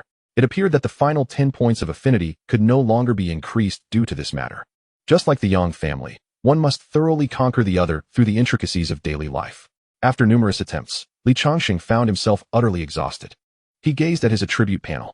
Host, Li Ping, age, 41, primary cultivation method, San Yang Qi guiding technique, minor completion, 450-1000, realm, Qi refinement 9th layer, experience points, 352-5500000, alchemist, first tier peak, experience points, 645-5000000, wife Wang, Anren's affinity, 100 bonus, 2, Su Jing's affinity, 100 bonus, 2, Yang Ro's affinity, 100 bonus, 2, Su Nianxue's affinity, 90. It was quite challenging for him to establish a foundation given his spiritual root aptitude, even with the exceptional foundation establishment pills gifted by Zhao Mang.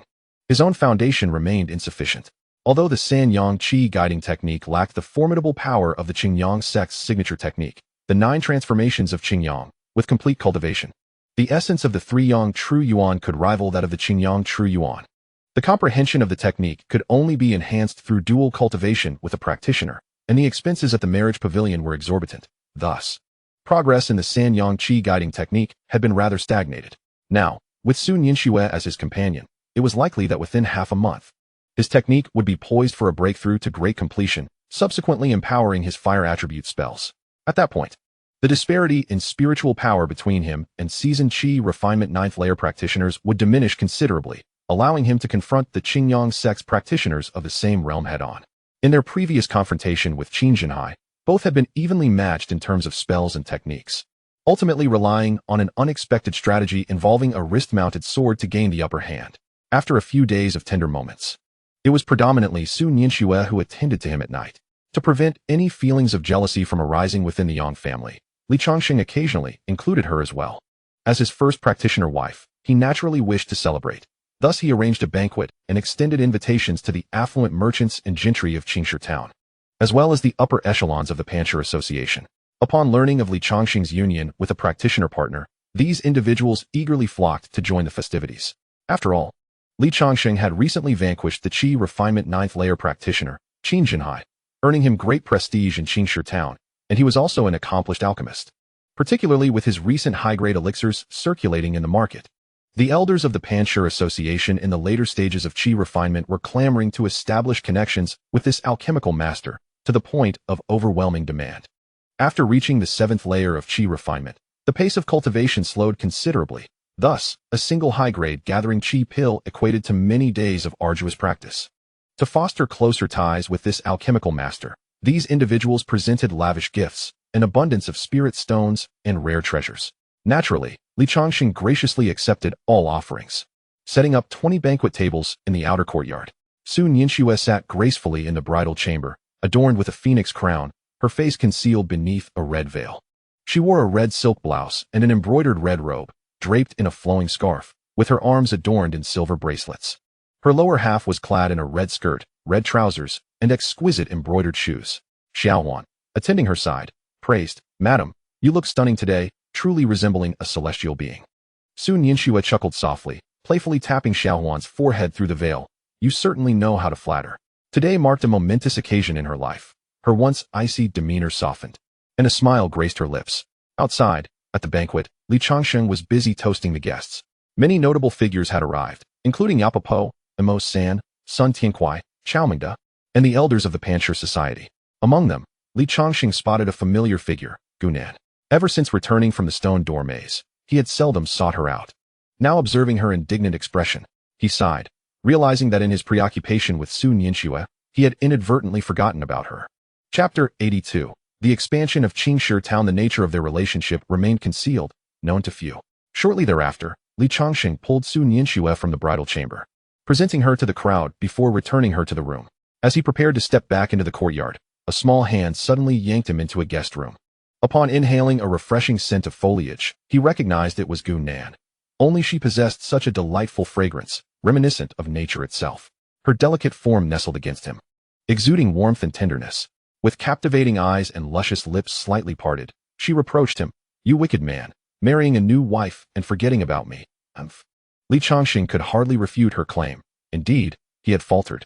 "Ah, Nanner, you occupy a place in my heart. Were it not for the constraints of the Thousand Mechanisms Pavilion, I would have promptly taken you as my bride.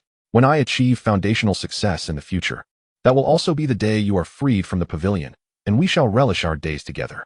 Gunan turned her head away, feigning grievance. "It is your fault for igniting my desires. I think of you every day." Understanding her plight, Li Changsheng comforted her, gently caressing her head. He then embraced her and kissed her tenderly.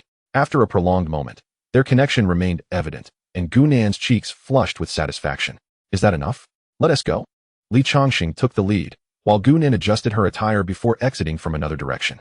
Upon returning to the courtyard, he found Mo San engaged in animated discussions with numerous wealthy merchants and cultivators.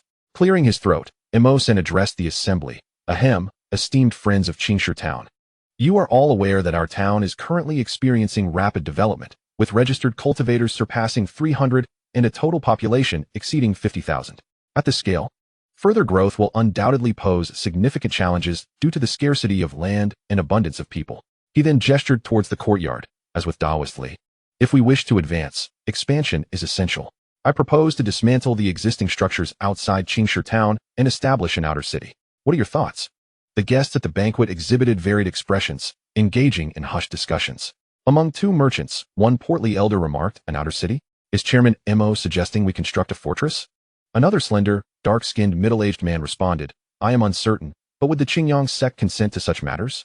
President Mo San harbors considerable ambition.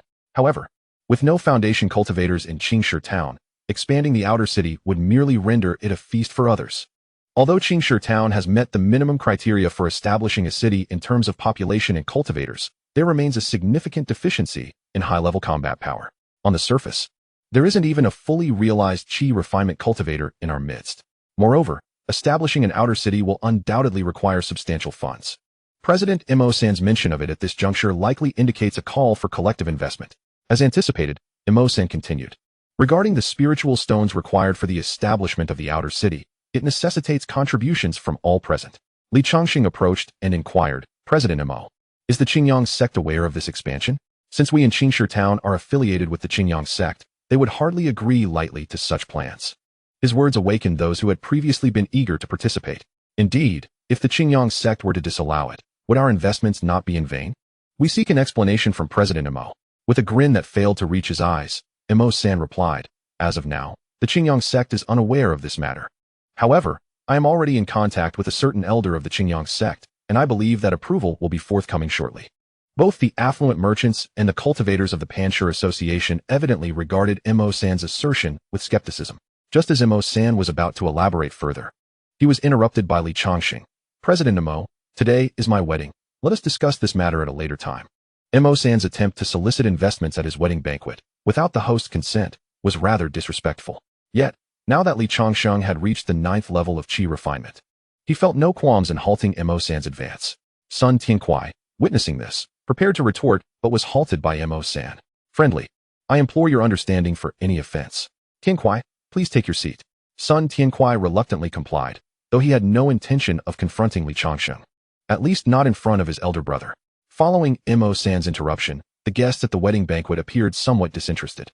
Later that night, after bidding farewell to the guests, Li Zhong and the maids began to tidy up, while Li Changsheng entered the bridal chamber.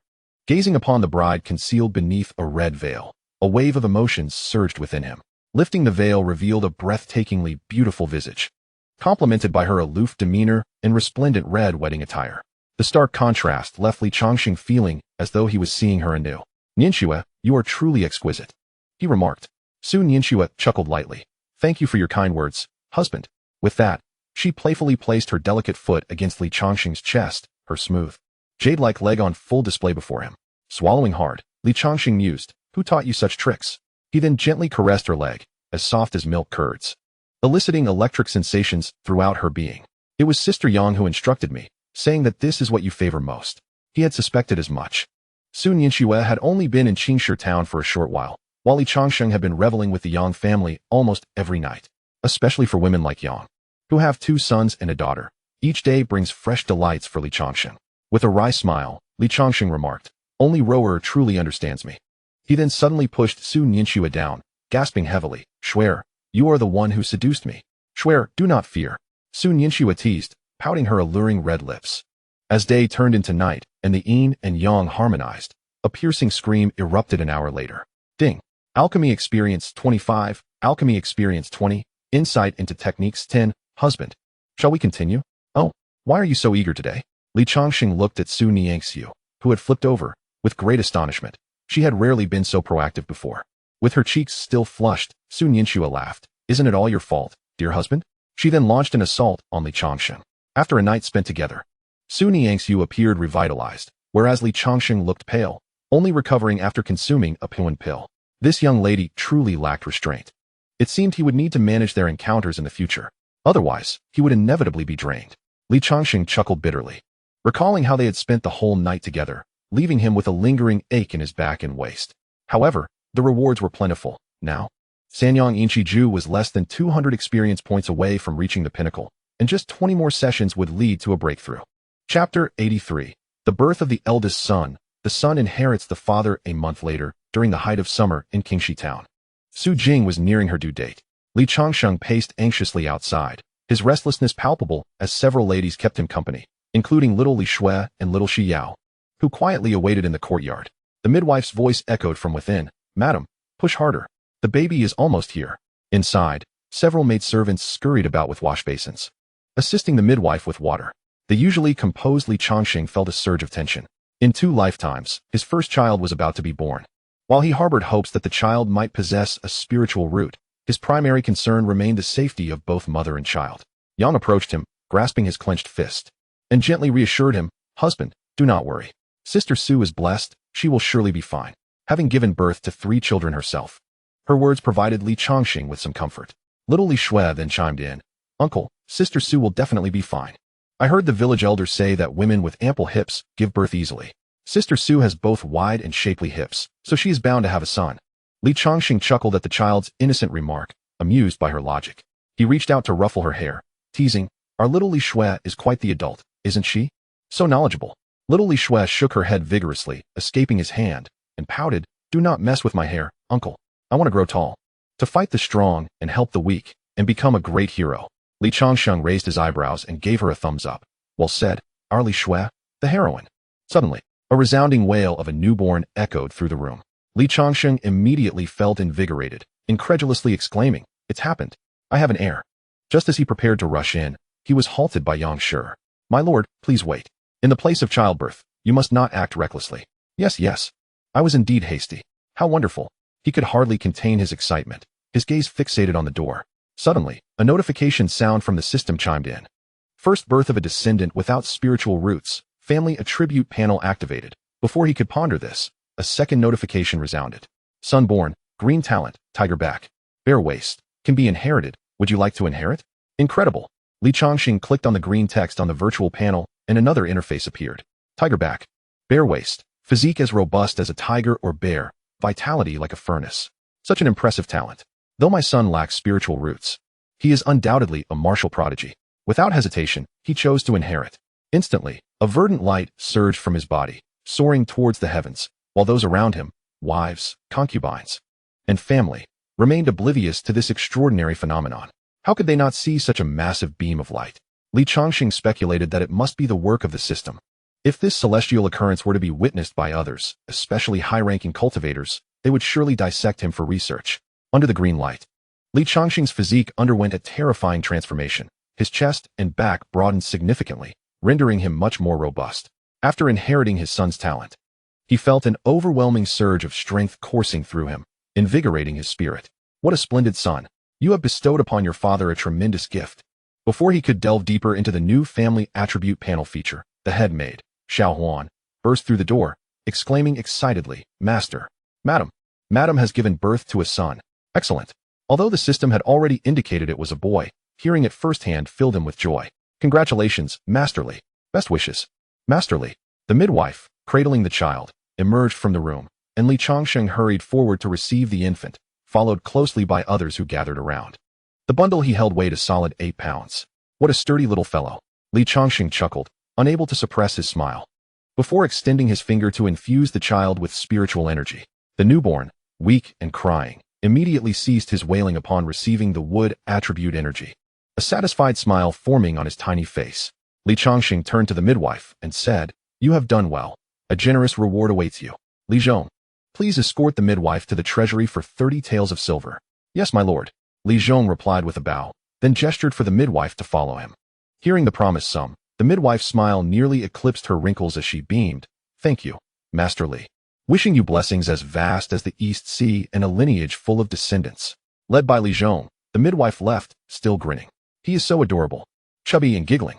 Little Li Shui made silly faces beside her, playfully teasing the baby. A family joyfully gazed at the chubby little one, passing the child to the nearby young family member, saying, I shall check on Jinger. One must not neglect the mother's feelings due to the child. He promptly entered the room and approached the bedside. Half squatting, he took her hand, channeling his own spiritual energy. Do you feel any better, Jinga? Li Changsheng inquired, his face radiating concern. Receiving Li Changsheng's spiritual energy, Su Jing's complexion gradually regained its color. Although fatigued, she opened her eyes and exclaimed joyfully, Husband, I have given you a son. Li Changsheng tightened his grip on her hand and gently replied, I know. Our Jinger is truly remarkable. Our son is plump and healthy, weighing a hefty 8 pounds. Su Jing smiled, her heart swelling with genuine contentment. How wonderful. It would be even better if he possesses a spiritual root in the future. Li Changsheng's expression remained calm. According to the system's prompt, their son did not possess a spiritual root. Nevertheless, he opted not to dampen her enthusiasm. Even if the path of immortality was closed to him, as Li Changsheng's son, he would ensure that the boy reached the innate realm of martial artists. Husband, have you thought of a name for our child? Li Changsheng leaned down and kissed Su Jing's rosy cheek, softly suggesting, How about we name him Li Rulong? Su Jing contemplated. Rulong is truly a splendid name. Our child will surely become a true dragon in the future. After reassuring Su Jing, Li Changsheng stepped outside and announced to those amusing themselves with the child. From now on, this child shall be named Li Rulong, my very first child. Upon hearing the name, the crowd found it quite agreeable. Yang spoke up, Rulong. The child is already lively, and this name suits him perfectly. Well done. Su Nianxua nodded silently, evidently pleased with the name, as did everyone present. Little Li Shui gazed at the child's face, her sparkling eyes playfully saying, Little Rulong, when you grow up, be my little shadow. Chapter 84 Family Attribute Panel in the Li Residence. Within the training chamber, Li Changsheng opened the attribute panel. Host, Li Ping. Age, 41,125. Talent, pseudo-spiritual root, white. Strong build, green. Main cultivation method, 3 Yang Qi drawing technique, minor success. 810-1000. Body cultivation method, Qingyang body refining technique, beginner. Spells, fire serpent technique, minor success. Water bullet technique, beginner. Spirit fire, 10,000 wood heart flame. Realm, Qi refining 9th layer, experience points, for 1005000. Alchemist, 1st grade peak, experience points, 71205000. Wives, Wang Anren. Su Jing, Yang Rou, Su Nianxua, love interest, Hongyu. Family members, Wang Anren, Su Jing, Yang Rou, Su Nianxua, Little Li Shui, Little Xiao, Zhao Wenyue, Xinyu, Li Zhong. Little Huan. The system panel underwent a transformation. Li Changsheng stared at the number in the age section, engulfed in profound astonishment. Could that 125 signify my lifespan? The lifespan of qi refining cultivators is not vastly different from that of mortals, with the maximum reaching only a little over a century. He pondered that perhaps it was the effect of the cultivation technique, the three-sun qi guiding method. As the premier external method of the Qingyang sect, it allowed him to absorb solar energy for daily training. His primary focus was on the most vigorous of the three types of solar energy, the morning sun purple qi, which accounted for his slightly extended lifespan. Furthermore, Li Changsheng discovered a plethora of clickable items. For instance, in the talent section, by simply clicking on the green text tiger-backed and bare-waisted, he could delve into its detailed description.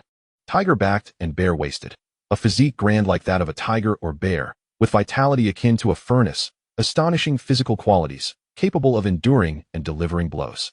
Next was the section for his wife, which no longer displayed affection levels, but allowed him to directly access their information, whether they were beauties or family members. Anyone belonging to the Li household could be viewed. Upon clicking on Wang Anren, her information box popped up immediately. Wang Anren, 1988, talent, innate Tao body, purple, unawakened, martial arts, body refinement level 8, cultivation method, Qingyang body refinement method, entry level, martial skill, Bagua palm, minor accomplishment, affection level, 100, good heavens. Li Changsheng was astounded, his jaw dropping in disbelief. He had not anticipated that his wife possessed a hidden divine constitution, a purple talent. According to the system's indications, talent levels were categorized as white, green, blue, purple, and gold, with Wang Anren astonishingly ranking in the second tier with her purple talent. The girl he had brought up from the countryside as his first wife possessed such a remarkable gift. However, she lacked a spiritual root. Surely, this Tao body was related to the path of cultivation, which explained its unawakened state. Li Changsheng couldn't help but feel regret. Without a spiritual root, how could this body awaken, rendering its potential seemingly wasted? Yet, reflecting on it, if she did possess a spiritual root, he might not have been able to marry her at all. Truly, life is full of unexpected twists. After viewing Wang Anren's information, Li Changsheng became increasingly intrigued by the details of others. He clicked through their names in succession, prompting pop-up windows. Among the remaining individuals, there were a total of 7 talents. Su Jing held a white talent of blade mastery. Thus her training in blade arts was indeed her true calling. To his surprise, Yang Rou also possessed a white talent of vibrant energy. It was no wonder she was so full of life, able to keep up with Li Changsheng throughout the night. Moreover, Xiao Lishua's talent was astonishing. Although he had sensed it earlier, seeing the blue talent of swordsmanship master in writing still left him in shock. It was no wonder the young girl advanced so rapidly in her swordsmanship, having already achieved complete mastery in martial arts. She would likely become a postnatal warrior within a year. Xiao Xiao lacked a special talent, but was noted in the system to possess a blue talent for her water-type spiritual root. Sun Yinxue, in addition to her 5 spiritual roots being marked as white, also had a green talent as a skilled swordswoman, clearly indicating her suitability for sword cultivation. Zhao Wenyue possessed a white talent of light as a swallow, suggesting that this young lady would have a promising future in learning agility techniques. The last individual with a talent was Li Zhong, who had a green talent of bronze tendons and iron bones. Although it was long suspected that Li Zhong possessed extraordinary physical talents, mastering the pure Yuan skill to great success within a year, he remained unfazed even when facing innate martial artists. It was reasonable to assume he would at least possess a white talent. Stepping out of the training room and arriving at the pond in the outer courtyard, Li Changsheng selected a faux rock and unleashed a powerful punch. Without employing any spiritual energy, he struck with nothing but his bare fist. With a resounding crash, the faux rock shattered into countless pieces. Remarkable. This punch must have exerted at least several hundred pounds of force. Gazing at his fist, Li Changsheng suddenly contemplated the possibility of embarking on the path of physical cultivation. After all, the dual cultivation of law and body has always been the prerogative of geniuses. Though he possessed only 4 spiritual roots, the system had allowed him to ascend 3 minor realms within just over a year, enabling him to rival those prodigies from various sections. Should he additionally cultivate his physique, it would undoubtedly enhance his close-quarters combat capabilities, especially considering the challenges faced in the Stone Gate maze. Had he been a physical cultivator, he would have fared much better. Moreover, he now possessed the top-tier martial arts, the Qingyang body refinement technique, and the Liang divine palm, along with his son's green talent, suggesting boundless potential in the realm of physical cultivation. However, Li Changsheng noted that the physical cultivation techniques and spells section did not display any experience points, indicating he would need to train them himself. Perhaps, in the future, experience points could be unlocked. Furthermore, only intermediate spells were listed, while the lower-tier spells he knew were conspicuously absent. Hearing the commotion, Li Zhong rushed over, initially suspecting an intruder, only to discover his master at the scene. "Master, what has happened?" Li Zhong exclaimed, observing the chaotic surroundings littered with shattered faux rock fragments. "It's nothing. I merely wanted to test the sturdiness of this stone, but it turned out to be quite fragile. By the way, Li Zhong, please buy another one when you go out later." With that, Li Changsheng hurriedly departed, leaving Li Zhong bewildered.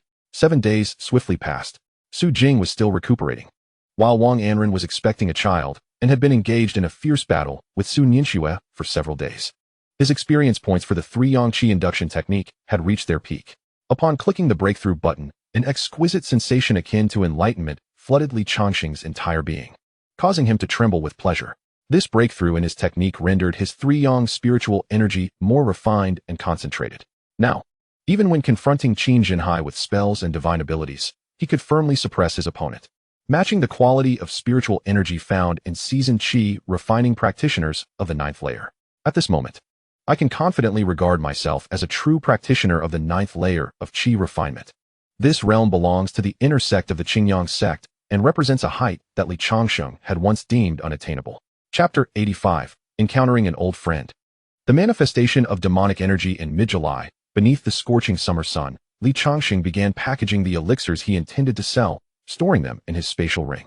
He had previously gifted a storage pouch to Su Nianxue and purchased a storage ring from a magical tool shop on Bainai Street for 50 spirit stones.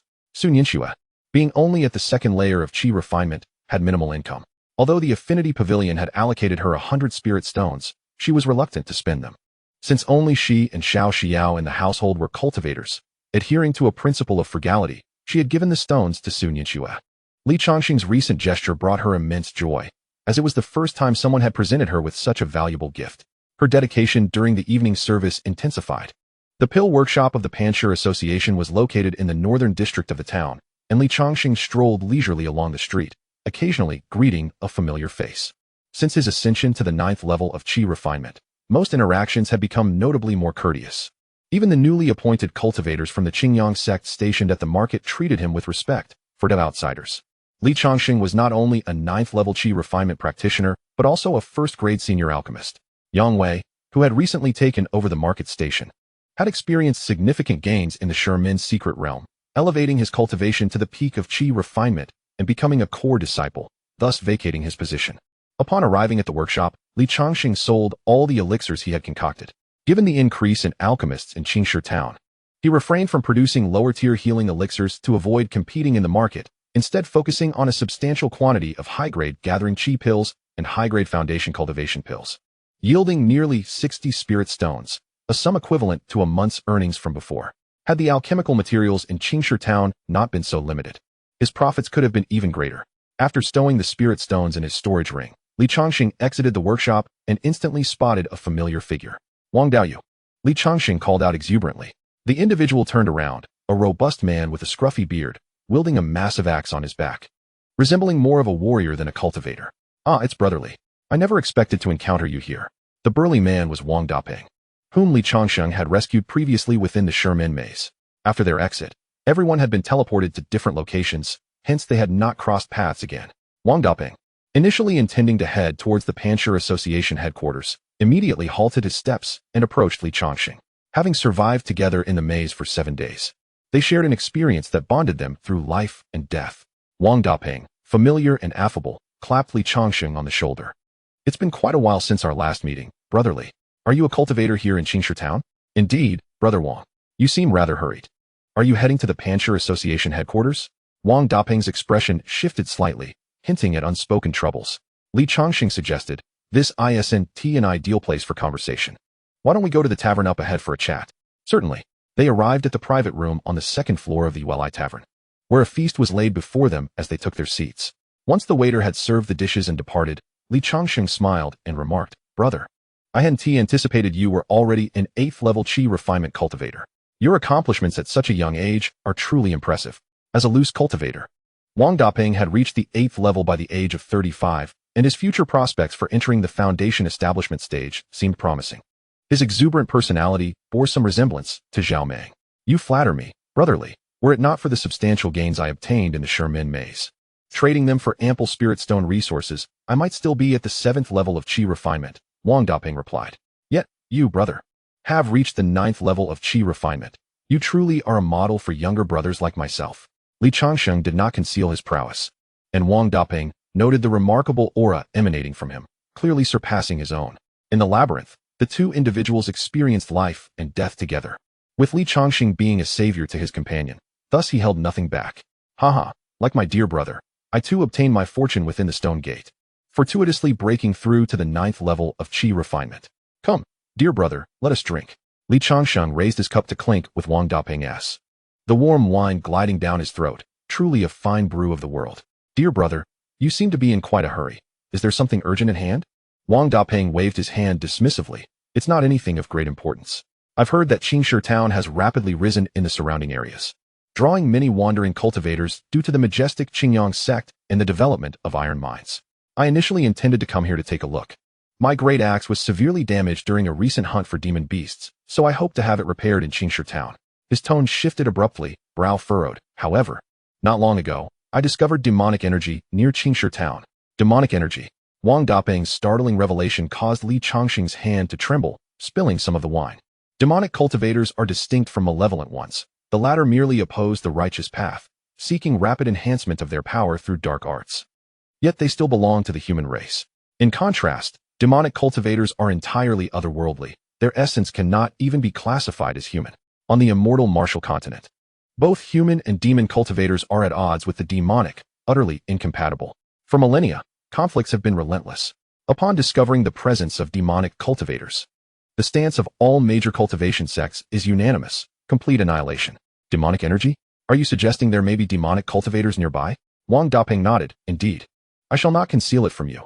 I was once a disciple of the Zhengyang sect, and my cultivation technique is particularly sensitive to demonic energy. Zhengyang sect? Li Changsheng could not recall such a sect among the 5 great nations. Wang Daping explained. It's understandable that you do not know. Zhengyang sect is a minor sect at the border of Qi nation. It disbanded completely 10 years ago after the last foundational elder passed away. Interestingly, Zhengyang sect and the current great sect, Qingyang sect, share the same lineage. However, Zhengyang sect has withered, its teachings and legacies destroyed in countless battles against sea demons, and its last leader was merely at the initial stage of foundation. Wang Daping shook his head, seemingly lost in nostalgia, a rugged man displaying a deep sense of sorrow. The sentiments of such small sects may be more sincere compared to those of larger ones. Although Li Changsheng had left the sect of his own accord, who would choose to abandon a place they had called home for decades if the path of immortality were not so bleak? Dear brother, do not worry. The world is unpredictable. Let the past remain in the past. Where exactly did you detect the demonic energy? The emergence of demonic energy is no trivial matter. Its presence in Changsheng town poses significant danger, as no one knows what schemes might be afoot. Living in Changsheng town, one cannot allow such a hidden peril to linger in the shadows, lest it descend upon oneself unexpectedly. It was around the blacksmith shop to the west of the city. There, the demonic energy was most potent. My Xingyang technique was even momentarily suppressed by its demonic essence, clearly indicating that the opponent's cultivation is formidable, at least far beyond my own. Chapter 86. Wang Daping settles in Changsheng town. Is the magical cultivator possibly a 9th layer Qi refinement, or even a perfected one? This poses a significant challenge, for it is said that the combat prowess of magical cultivators far surpasses that of ordinary practitioners. Even the most gifted disciples from major sects find it difficult to gain an advantage against them. He recalled that 20 years ago, the Qingyang sect dispatched 3 foundation establishment cultivators to hunt down a magical cultivator of the same level. And it was only at the cost of 1 life and another gravely injured that they succeeded in their mission. Foundation establishment cultivators represent the backbone of any sect. 2 decades have passed, and only 3 individuals, including Elder Yi Qing, have achieved foundation establishment, a testament to the heavy losses incurred. Li Changsheng continued. So, my dear brother, do you intend to inform the Panshur Association of this matter? Wang Daping nodded, stating, magical cultivators are to be eradicated by all. Although I came merely to repair a magical artifact, upon encountering such a threat, it is only right to alert the cultivators of Changsheng town to prepare for a response. My dear brother, you possess a truly pure heart. I admire you. Li Changsheng exclaimed, raising his cup once more to toast. In fact, I am one of the elders of the Panshur Association. I shall notify the cultivators in the town and ensure a thorough investigation of all locations. My dear brother, having traveled such a distance, what are your plans moving forward? Wang Daping set down his cup, his eyes clouded with uncertainty. He had wandered through various regions of the Qi kingdom as a loose practitioner, his path in cultivation seeming ever so elusive. He was unsure of where to go next. To be honest, ever since my sect disbanded 10 years ago, I have been without a fixed abode. I do not wish to be bound by the constraints of powerful factions, which is why I have refrained from joining any other forces. Having drifted alone for so long, I remain a solitary figure, he said with a self-deprecating chuckle. Li Changsheng's eyes sparkled with a sudden idea. Since the birth of his child, he had contemplated establishing a celestial clan. Wang Daping possessed remarkable talent and a character that resonated with his own, making him a potential ally for the future. He then devised a plan to draw him in. My dear brother, what do you think of Changsheng town? Wang Daping's eyes brightened as he gazed through the window at the bustling street below. The thoroughfare was alive with the chatter of vendors and the comings and goings of cultivators. The scenery was delightful, and the abundance of practitioners made it an excellent place. Li Changsheng continued, then why not settle here? The Pancher Association is unlike other factions. The rules are minimal. If a cultivator of your caliber, at the 8th layer of Qi refinement, were to join, you would undoubtedly attain the position of elder. Moreover, since we have enjoyed each other's company, we could support one another in Changsheng town. Wang Daping felt a stirring of interest but hesitated, saying, your invitation is generous, dear brother, and I am deeply touched. However, Wang Daping's words caused a pang of concern in Li Changsheng, who feared he might decline. Yet, the subsequent statement made him burst into laughter. However, I remain unmarried and without children, still a virgin. Ha ha. Li Changsheng laughed heartily, slapping Wang Daping on the shoulder. You are still a virgin? Fear not. Do you know what the Inyuan pavilion is? Oh, Wang Daping appeared unaware of it. My dear brother, having roamed outside for so long, have you never visited? Wang Daping shook his head, prompting Li Changsheng to sigh, recognizing that such matters are seldom discussed without guidance, making it difficult for one to experience their first time. Although I was aware of the exquisite Bond Pavilion from the outset, I had never ventured there, primarily due to my financial constraints and, akin to Wang Daping, my lack of experience with women throughout the earlier part of my life. Speaking of the exquisite Bond Pavilion, it is indeed capable of facilitating the search for a partner for my esteemed junior. Should he aspire to establish a family in the future, a companion is undoubtedly essential. Moreover, if he were to be blessed with offspring possessing spiritual roots, he could very well found a lineage of Qi cultivators. Wang Daping's eyes sparkled with newfound enthusiasm, clearly invigorated by Li Changsheng's words. A partner for cultivation, a lineage of Qi cultivators. Such notions were once beyond the realm of his imagination. Sensing the potential, Li Changsheng continued, indeed, after settling in Changsheng town, my dear junior could acquire some enterprises, eventually welcoming a female cultivator as a partner, and bequeathing offspring with spiritual roots. Pray, what skills do you possess? Skills? Wang Daping pondered. I did study the art of talismans at the sect, and my travels have largely been sustained by selling inferior talismans. He scratched his head, adding, however, my aptitude is rather mediocre, and I am still merely a novice talisman master of the lowest grade. Li Changsheng reassured him, fear not. In due course, you may lease a shop to sell your talismans. Changsheng town boasts a fair number of cultivators, alongside many visiting wanderers. Your business will surely thrive. While Changsheng town may not rival the bustling Qingyang market, which draws thousands of cultivators, it still hosts hundreds, serving as a haven for lower-tier practitioners seeking affordable and effective goods. Talismans are indispensable for wandering cultivators. They amplify the limited spiritual energy of Qi cultivators, enabling sustained combat with minimal expenditure of power. Li Changsheng always carried dozens of various talismans for unforeseen circumstances. After a moment of contemplation, Wang Daping burst into hearty laughter. I am most grateful to my elder brother for your kind assistance. Very well, once we conclude this feast, I shall escort you to the Pancher Association. This will serve to address the matter of the demonic cultivator, ensuring everyone is adequately prepared, and assist you in establishing residency in Changsheng town while securing a position as an elder within the Pancher Association. Given your cultivation level, you are more than capable of assuming such a role, especially since a position has recently become vacant. Li Changsheng was referring to the late Qin Jinhai, who had been slain in public. The surrounding regions had remained relatively stable, making it difficult to find late-stage Qi cultivators, hence the vacancy persisted. Should Wang Daping join the Pancher Association, Li Changsheng's influence within the organization would undoubtedly increase. Support from allies would facilitate many endeavors. Although he had previously refrained from entangling himself in the power struggles of such factions, one must inevitably grow and confront certain realities. The birth of a son would inevitably lead to familial aspirations and potential disputes over interests. In addition to employing formidable means, Leveraging power could serve as a pragmatic approach to resolving issues. Excellent. Allow me to raise another toast to you, dear brother, Wang Daping declared, lifting his cup and downing it in one hearty gulp, with Li Changsheng following suit. The two continued to drink for quite some time before hastily concluding their revelry. Brother Wang, today has been truly delightful. Come, let us proceed to register at the Panshur Association. They made their way towards the Panshur Association in the northern part of the town. At the entrance of the rock-solid society, a throng of cultivators gathered before the headquarters building. Wang Daping surveyed the scene and inquired, what is happening? Why are so many cultivators congregated here? Li Changsheng, equally perplexed, approached a middle-aged cultivator and asked, Brother, what brings you all here? Has something occurred? Upon turning, the man recognized Li Changsheng and replied, Ah, elderly. We have heard that President Mo intends to expand the outer city, and we are here to raise funds for it. Raise funds? Is Mo truly planning to construct an outer city? He has managed to entice so many early and mid-stage Qi refinement cultivators. Chapter 87, Strengthening Patrols. Daping arrives at the manor. Mo-san's plan for the outer city had not been sanctioned by the Qingyang sect, and the sect would not permit any affiliated forces to grow too powerful. The iron or mine is a fundamental resource for the outer disciples of the Qingyang sect, indispensable for their operations. If the town of Qingshi were indeed to be transformed into a city under Mo-san's control, its burgeoning power would necessitate serious consideration from the Qingyang sect. Mo-san claimed to have secured a guarantee from an elder of the Qingyang sect. Yet the veracity of such a claim remains uncertain. No one could ascertain whether he was merely posturing. Despite his grand ambitions, he lacked the requisite strength.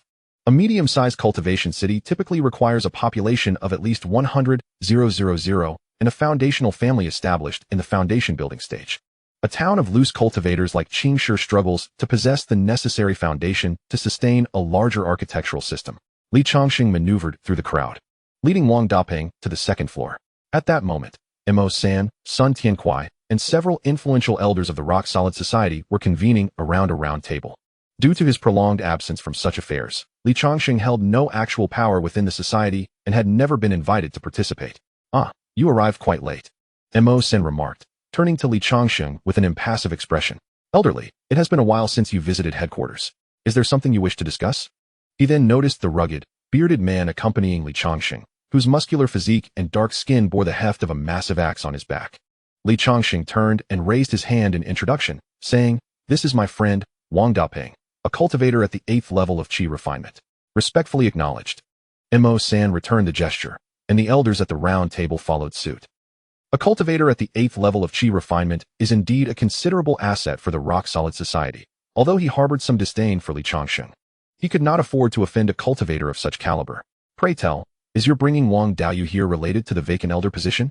My friend here was once a loose cultivator and wishes to settle in Qingshi town, making him a perfect candidate to fill that vacancy, would it not? Mo-san erupted in hearty laughter. Excellent.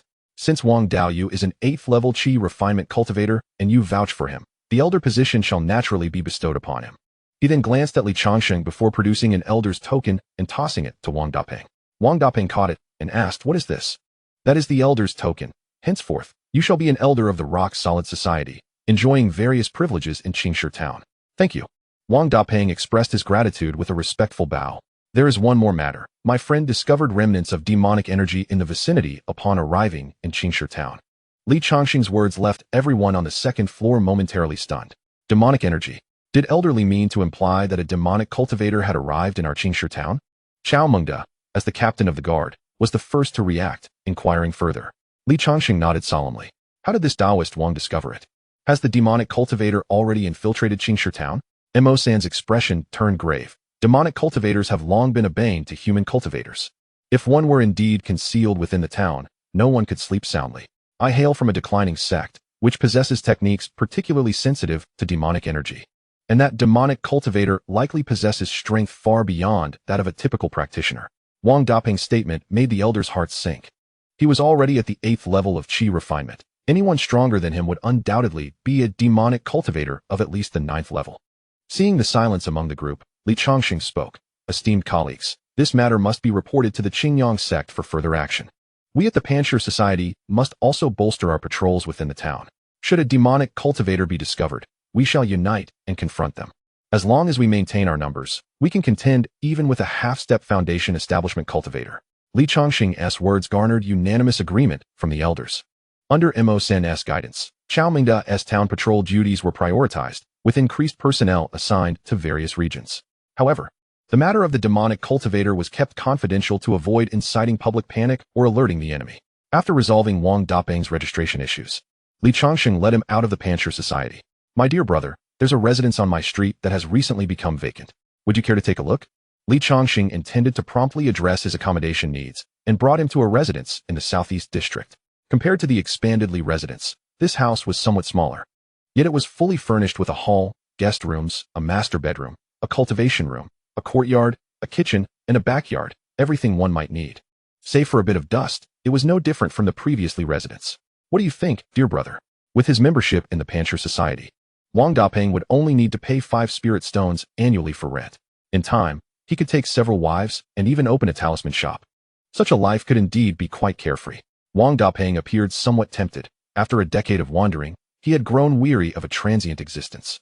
He bowed respectfully to Li Changsheng and expressed, "Thank you, brother. What is there to thank? We are brothers. We shall support each other in the future." Li Changsheng replied with a smile. Subsequently, under Li Changsheng's guidance, Wang Dapeng completed the arrangements for his residence, renaming the former Zhou residence to the Wang residence. However, since the house, while furnished, required cleaning, Li Changsheng invited Wang Dapeng to stay at his home for the night. Upon seeing Li Changsheng bring a guest, several ladies prepared their signature dishes to welcome Wang Dapeng. "Brother, this residence of yours is quite grand. It must cost a considerable amount of spirit stones," Wang Dapeng remarked. Astonished by the scale of the Li estate, which was well equipped and divided into outer and inner courtyards. "My dear brother, you may not know, but I am also an alchemist and indeed the most skilled among the 5 alchemists in Changsheng town," Li Changsheng revealed. No wonder he lived so lavishly. Wang Dapeng nodded, feeling a deep envy for Li Changsheng's lifestyle. In a household blessed with a devoted wife and a beautiful concubine, where affluence flourishes alongside a spiritual companion, he finds himself daydreaming about a promising future. At the grand round table, delectable dishes are presented one after another, culminating in a fragrant bowl of rich bone soup. Personally served by Yang. With a warm smile, Yang remarks, "Brother Wang, do not stand on ceremony. Consider the Li residence as your own." Gratefully, Wang Dapeng acknowledges the generous hospitality of his hosts. As he indulges in the sumptuous feast, Wang Dapeng, despite being a cultivator, often resorts to consuming spirit pills while training outdoors, rarely experiencing such a lavish meal. Little Li Shui observes Wang Dapeng's hearty appetite and exchanges whispers with the nearby Xiao Xiao. "Yao Yao, this big fellow has quite the capacity for food." Xiao Xiao nods, continuing to savor her own bowl. Aware of the presence of outsiders, she recalls Li Changsheng's advice to refrain from excessive chatter in public. Finding the atmosphere somewhat dull, little Li Shui stealthily approaches and pinches Wang Dapeng's muscular arm. "Wow, what impressive muscles you have." His physique nearly rivals the size of her head. "Uncle Wang, are you an innate martial artist?" In her mind, such formidable strength is typically associated with martial practitioners. And this individual emanates a far greater aura than the postnatal warriors who previously caused trouble outside the estate. "Dear girl, I am not a martial artist. I merely possess a sturdy build. I am, in fact, a genuine cultivator," he replies, turning to face her, his bowl still in hand as he heartily consumes his meal. "However, as a body cultivator, I may appear martial in nature." He recognizes little Li Shui's cultivation level at such a tender age. Achieving the pinnacle of body refinement is indeed a testament to her extraordinary talent. Conversely, due to Li Changsheng's prior investment in Xiao Xiao's breath-concealing technique, the girl has already reached minor success in her training, making it difficult for outsiders to perceive her true abilities unless she chooses to reveal them. Especially for body cultivators like Wang Dapeng, who focus on physical prowess and possess weaker spiritual awareness, discerning her cultivation remains a challenge. Suddenly, a deafening explosion resonates from outside the estate, the force so tremendous that it reverberates throughout the entire Changsheng town. The dining companions at the Li residence feel the table tremble. Reacting swiftly, Li Changsheng and Wang Dapeng leap outside and ascend to the rooftop. Seeking the source of the commotion, flames blaze high into the sky, illuminating the surroundings in a fiery glow. It is the stone plaza at the town's center. A scene of chaos unfolds as a fire engulfs the square, with citizens fleeing in all directions. From their vantage point, they see the patrolling cultivators hastily rushing toward the site. "Brotherly, could it be that the demonic cultivators have launched an attack?" Li Changsheng nods gravely. "Perhaps. Let us investigate." Concern weighs heavily on his mind. Given the current circumstances, he fears that the adversaries may prove formidable. If they are indeed too powerful, his priority will be to safeguard himself and his family. He has spent over a year establishing roots in Changsheng town and has no desire to uproot himself once more. All right. Wang Daping responds with determination before leaping down to the street, with Li Changsheng following closely behind as they head toward the plaza. At that moment, in the stone square, a demonic figure, shrouded in a dark aura, clad in tattered clothing, with bloodshot eyes, is surrounded by a group of patrolling cultivators. Led by none other than Xiaomingda, he grasped a mid-grade magical long sword in one hand and clutched a talisman in the other. His expression tense as he scrutinized every move of the demonic cultivator. The demon exuded an eerie black aura, and what set him apart was his left hand. A mechanism crafted from fine iron, with each finger joint inlaid with an elemental gemstone. These 5 gemstones, each representing one of the 5 elemental mid-grade magical artifacts, were all embedded in this mechanical hand. With a robust physique and eyes radiating a fierce intensity, he wore a wicked smile. He then stepped forward and unleashed a punch at a patrol cultivator at the 4th level of Qi refinement. The golden gemstone on his knuckle illuminated, and the mechanical hand erupted in a dazzling golden radiance. Golden Fist. Although the cultivator reacted swiftly, launching his magical artifact to counter the demon. It was akin to an egg striking a rock, inevitably shattering. The demon's fist shattered the cultivator's artifact, delivering a solid blow to his chest. The force was so immense that it pierced through the cultivator's torso.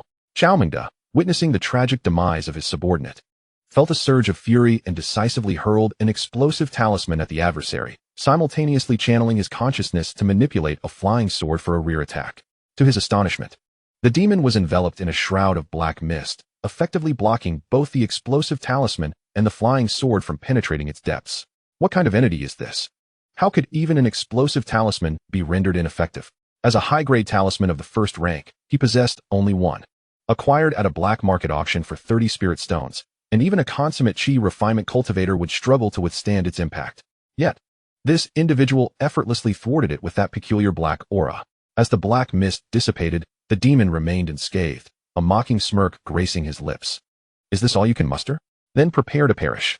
The mechanical hand began to emit searing flames, sending the cultivators scattering in fear. Those unable to escape were incinerated into charred remains. Despicable. Where is the reinforcement? Xiaomingda activated the Azure Spirit Guard on his wrist, conjuring a blue energy shield to protect himself, gritting his teeth as he resisted the onslaught of flames. If help does not arrive soon, we are doomed. Suddenly, a flying sword shot toward the demon with astonishing speed, narrowly grazing him and inflicting a wound. The demon retracted the flames, allowing Xiaomingda a moment to catch his breath. 2 figures appeared in the distance, timely arriving, Li Changsheng and Wang Daping. The flying sword returned to Li Changsheng's hand. Chao, are you all right? Xiaomingda gasped. If you had arrived any later, I truly would not have been able to hold on. The wound on the demon began to heal rapidly under the influence of the black aura. Such formidable regenerative ability. Li Changsheng marveled at the demon's resilience. And upon noticing the disheveled hair, his pupils constricted as if confronted with an unfathomable revelation. Han Gang, how could it be? Beside him, Wang Daping brandished a massive axe. Bracing for confrontation, yet he heard Li Changsheng utter a name, clearly recognizing the demon. Li, do you know this person? Li Changsheng sighed softly, acknowledging the gravity of the situation. Indeed, I recognize him. He is the former president of the Rock Solid Society, possessing an unparalleled mastery of Qi cultivation. Such a level of cultivation is an absolute strength among us, the wandering cultivators. It is astonishing that the former president has now succumbed to demonic practices. How did he transform into this? Before Li Changsheng could respond to Wang Daping's inquiry, their adversary charged forward. With a single punch, a yellowish gemstone illuminated, emanating tremendous force. While the mechanical arm was encased in a thick layer of rock, Li Changsheng retreated hastily, while Wang Daping swung down with his axe, his arm muscles bulging. A resounding thud echoed as an invisible shockwave dispersed, causing Wang Daping's hands to tremble violently, veins protruding on his forehead, indicating that their opponent was indeed superior. I shall assist you. Li Changsheng conjured a spell, unleashing a fiery serpent towards Han Gang from the side. However, it was thwarted by a shroud of dark energy. This is unprecedented. Li Changsheng was witnessing such a peculiar scene for the first time, with his current level of spiritual energy. Even a mid-grade magical artifact could not withstand his fiery serpent technique. Yet, this bizarre dark energy prevented his flames from advancing even a fraction, ultimately exhausting his spiritual energy. Han Gang sent Wang Daping flying with a punch, then roared to the heavens, "Ha! Li Changsheng, do you intend to stop me as well?" Li Changsheng was taken aback, surprised that Han Gang remembered him. Han Gang, what on earth has transpired? How have you become a demon cultivator? The square lay in ruins. strewn with rubble and the remnants of fallen or charred trees, leaving only 4 individuals at the scene. 3 of them surrounded Han Gang from different angles. Chapter 89. Intense battle with Han Gang. Demonic energy erupts. Han Gang's gaze flickered, his unkempt hair partially concealing his crimson eyes, which trembled slightly. Lowering his head to examine his hands, he noticed faint traces of blood. His mind clouded. I don't know why. Why? The blood-red hue gradually engulfed his irises. Crimson markings creeping over his body, his aura growing increasingly menacing. This is bad. He is about to go berserk. Li Changsheng sensed the abnormal fluctuations of spiritual energy surrounding Han Gang. The dark energy swirling around him was in a state of agitation. The 3 prepared themselves, forming spells and gripping their magical artifacts tightly. Suddenly, Han Gang lifted off the ground, hovering 2 meters in the air. The surrounding dark energy flowed into his body like a river, staining his skin a deep black, enveloping his face entirely, save for his crimson eyes and the faint traces of blood-red markings. Foundation establishment? Chao Mengda's pupils dilated, and his grip on the artifact trembled uncontrollably.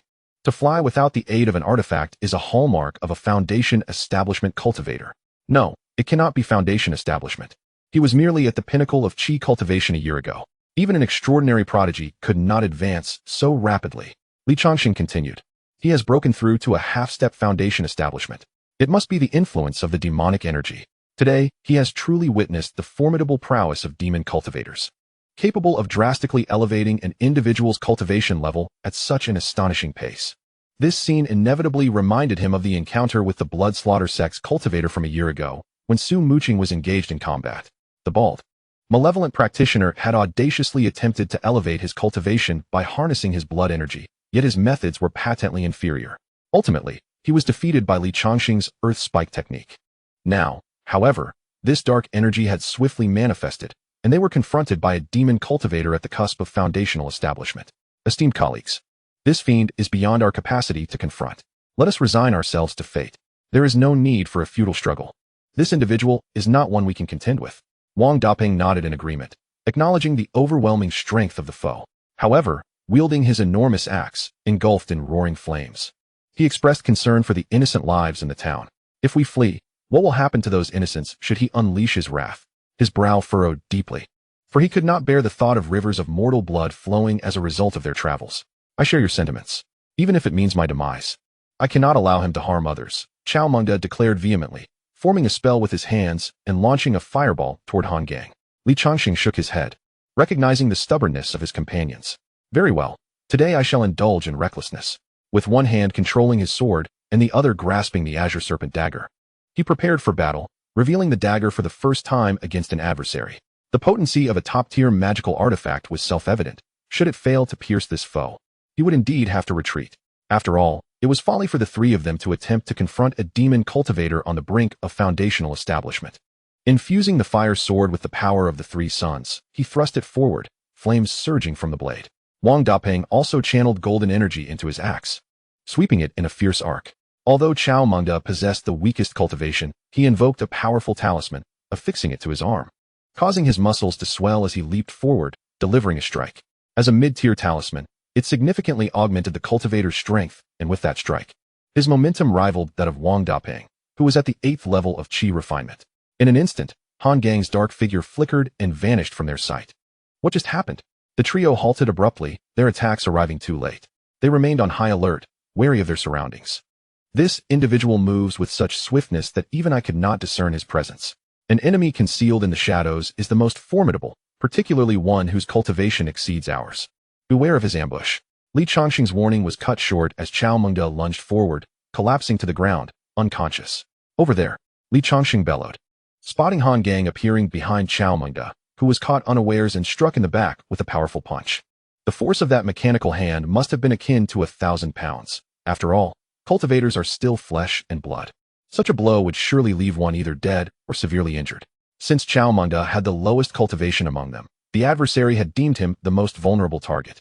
The dynamics of their confrontation had now shifted to a 2-on-1 scenario, rendering their situation increasingly perilous. Han Gang revealed himself, closing in swiftly on Wang Daping. Yet Wang Daping was no novice. He quickly adapted to the threat and engaged with his axe, even though he found himself at a disadvantage. He did not succumb immediately to the opponent's assault. Li Changsheng seized the moment, swiftly maneuvering to launch an assault in conjunction with Wang Dapeng. Yet, Han Gang remained remarkably composed, deftly countering the duo with his mechanical arm. Seizing the opportunity, Li Changsheng thrust his azure serpent dagger fiercely toward the opponent's chest. Clang! Although it failed to penetrate deeply, it managed to sever a fragment of dark residue. Han Gang staggered back several paces, incredulous as he exclaimed, "What is this thing that can inflict harm upon me? The very tool of your demise." Li Changsheng pressed his advantage, hurling a fireball talisman. 5 small fireballs simultaneously converged upon the adversary, and as he defended himself, Li Changsheng executed a close-range thrust. This time, he succeeded in pushing Han Gang back several steps, dislodging a small portion of the dark energy. It proves effective. You scattered cultivators are merely opportunists, daring to wound me.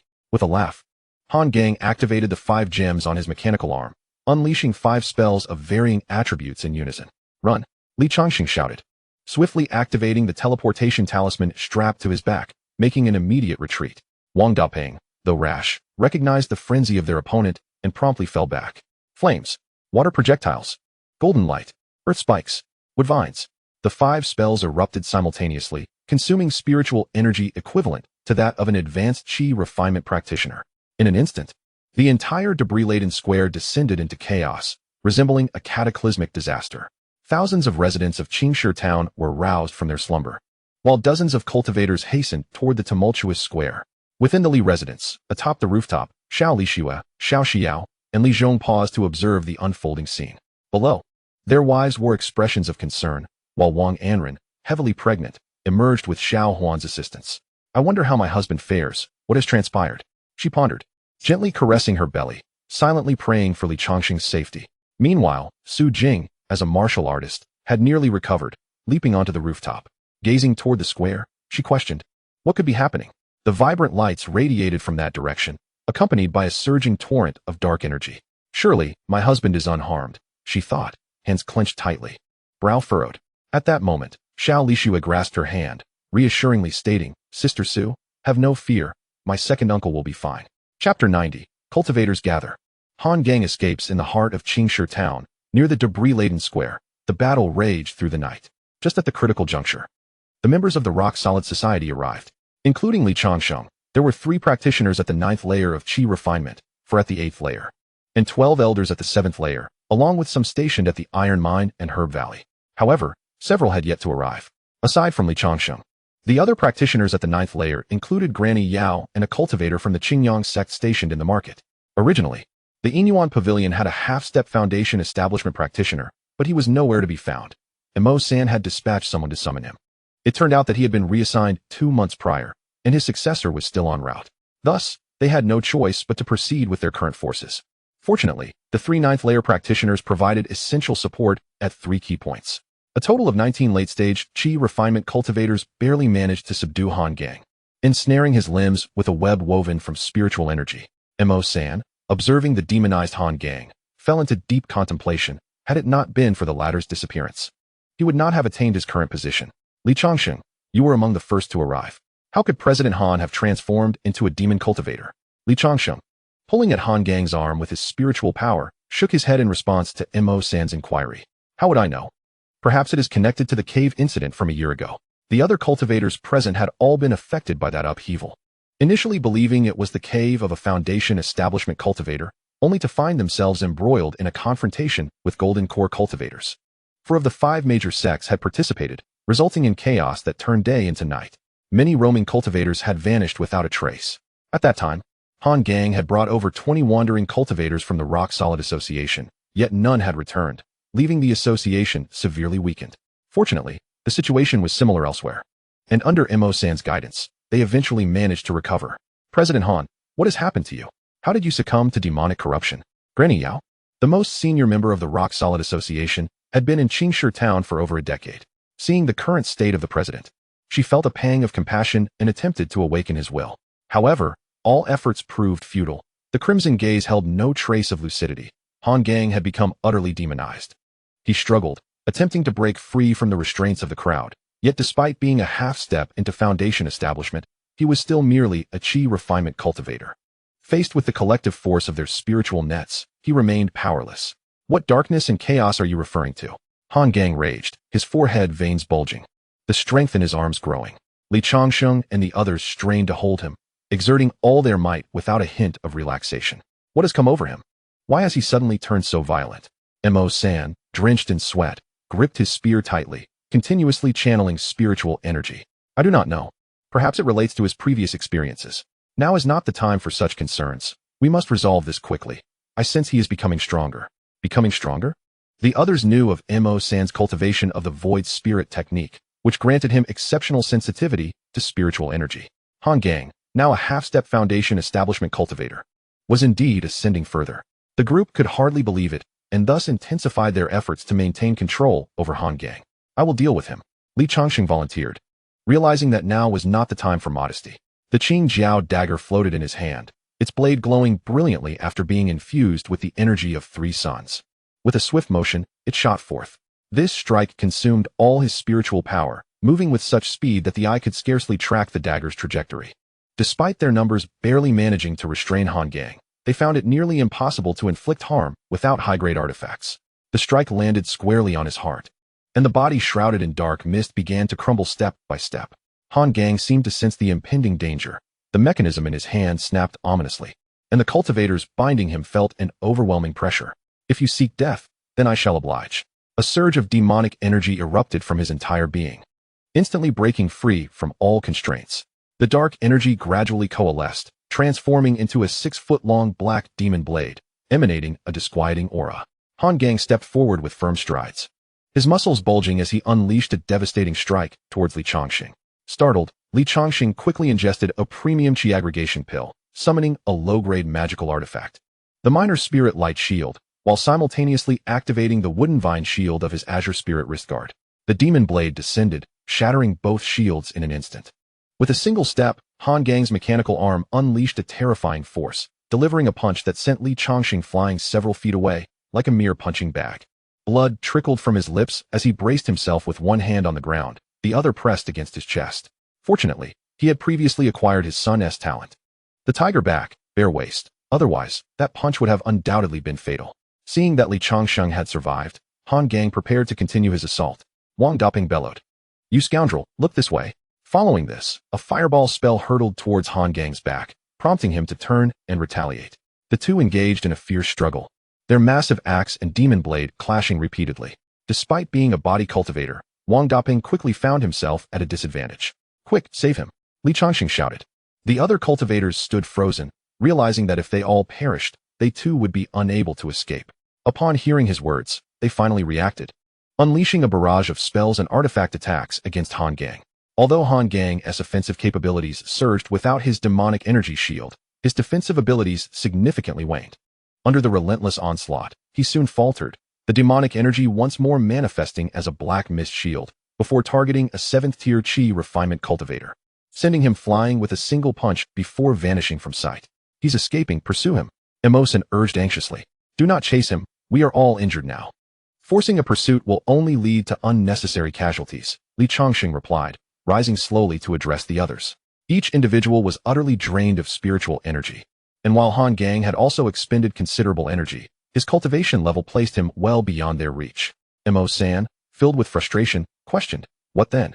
Shall we simply allow Han Gang to hide within the town and recover in secret?" Li Changsheng nodded. "Indeed, we must tend to our wounds. We were ill-prepared this time, caught off guard by his assault. Had we set traps in advance, capturing him with formations would have been far easier. With so many cultivators among us, we could lay a celestial net to draw him out. He would find it impossible to escape." "President Mo, I know what you are thinking. Han Gang has succumbed to darkness. Even if he is conscious, he cannot usurp your position as president." He then turned to the cultivator from Qingyang's sect, saying, "I hope Dao's son can notify the sect if they could send a few half-step foundation establishment or even foundation establishment cultivators, it would be most beneficial. To avoid greater casualties, should the Qingyang sect dispatch strong reinforcements, the next encounter could truly become Han Gang's hellish battleground." Chapter 91, Body Cultivation Talent. Enlightenment of the self. Han Gang, now concealed, had sustained significant injuries amidst the onslaught from the gathered cultivators. Chao Mingda suffered severe injuries, prompting Sun Tian Kuei to temporarily assume the responsibilities of the patrol team.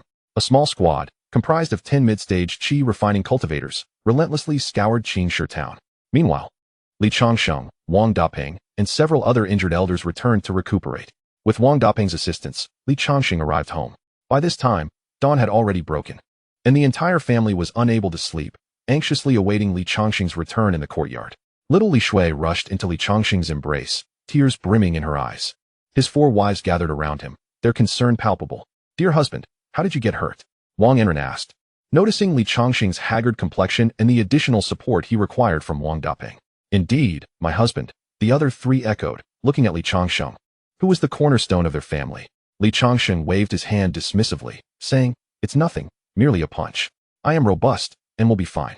He turned to Wang Daping and said, "Thank you, my dear brother, for helping me home." Wang Daping, with a hearty smile, replied, "It's nothing, brotherly. Focus on your recovery. I will tidy up the residence." After Wang Daping departed, Li Changsheng, with the support of his family, made his way to rest in his room. "Should we call for a doctor?" Yang Shi asked, gazing at the feeble Li Changsheng lying on the bed, her face displaying concern. "It's fine. Have you forgotten I am an alchemist? I am quite skilled in medicine myself. Please, let me rest for a while," he urged, prompting his family to reluctantly leave the room. Once they were gone, Li Changsheng immediately sat up, pulling open his clothing to reveal a prominent fist mark on his chest, resembling a burn. Indeed, the prowess of a half-step foundation establishment cultivator is formidable. This time, Li Changsheng truly understood the barriers of cultivation realms, particularly when faced with such a terrifying demonic practitioner. Having previously vanquished Qin Jinhai had inflated his pride, but today it lay shattered. He once believed himself to have mastered his techniques and possessed numerous magical artifacts and secret skills, capable of contending with peers of the same realm.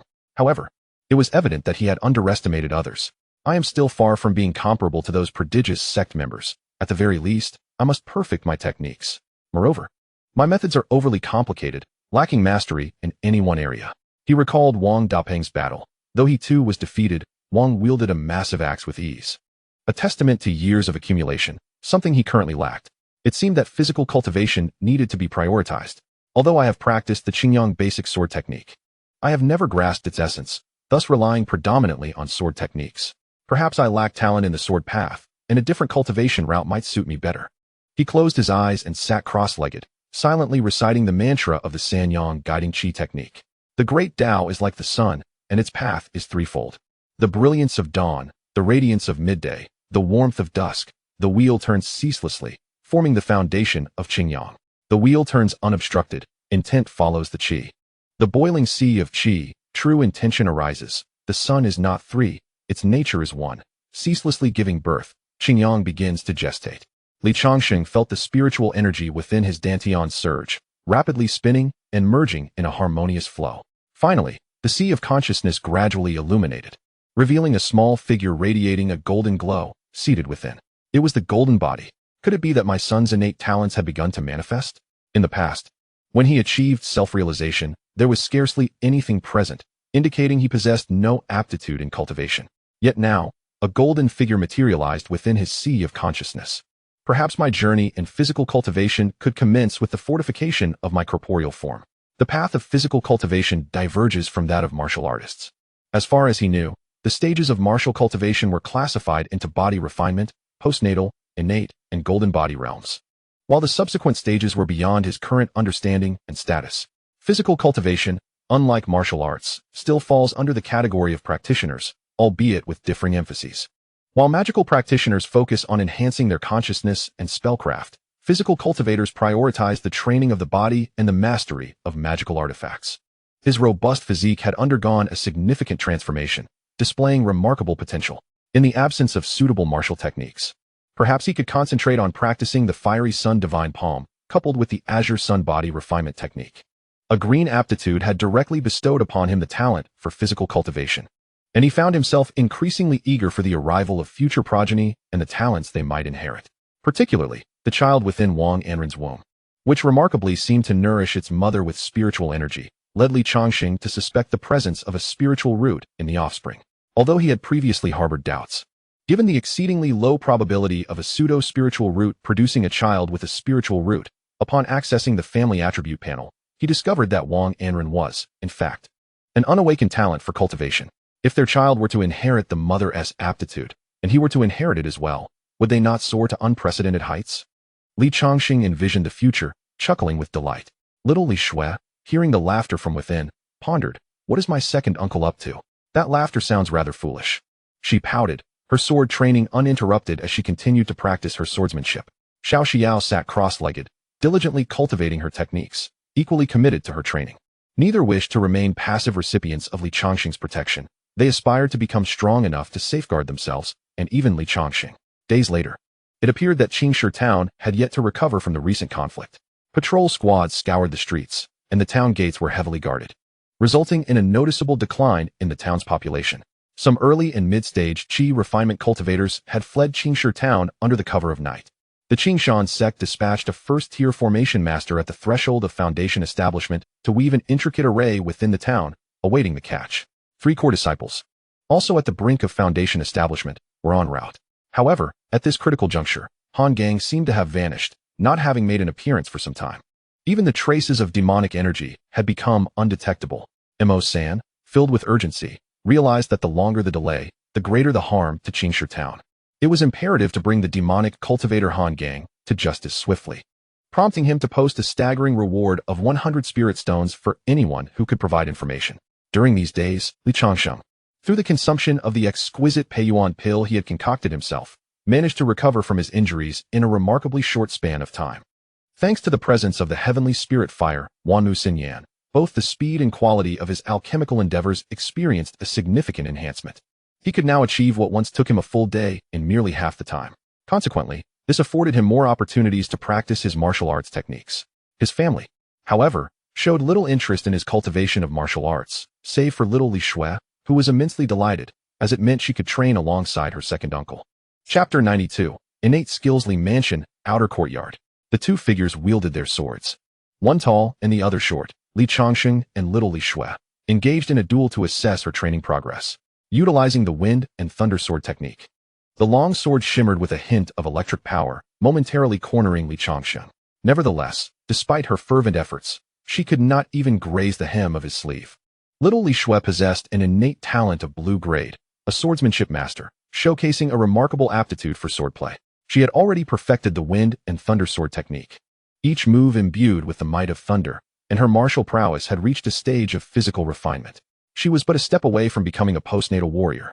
Yet there were no signs of breakthrough after a month of training. Pouting, little Li Shui asked, "Second uncle, why can't I cultivate my inner strength yet?" Li Changsheng sheathed his sword and grasped her wrist gently. "Most of your meridians are unblocked. Perhaps you are lacking in accumulation. At your young age, there is no need to rush your progress. You should focus on solidifying each realm, so that my little hero Li Shui may venture further in the future. Perhaps the inner cultivation method of the wind and thunder sword technique is somewhat inadequate. Let us visit the market and see if there is a more suitable method for you." Yay. It's been a long time since second uncle took me out to play. She turned to the meditating Xiao Xiao nearby and asked, "Yao Yao, do you want to come out and play?" Immersed in her own cultivation, Xiao Xiao seemed oblivious to Li Shui's call. "Never mind, second uncle, let us go," she said. Yao Yao usually takes half a day or more to finish her training. Li Changsheng glanced at Xiao Xiao, noticing she was nearing the completion of the 5th level of Qi refinement at the tender age of 11, even though he occasionally provided her with high-grade gathering Qi pills, such as the cultivation speed of one with a heavenly spiritual root. On Baisha Street in Changsheng town, the number of wandering cultivators had diminished compared to the past. Perhaps the lingering shadow of demonic cultivators instilled fear in ordinary practitioners, causing them to hesitate in venturing outside.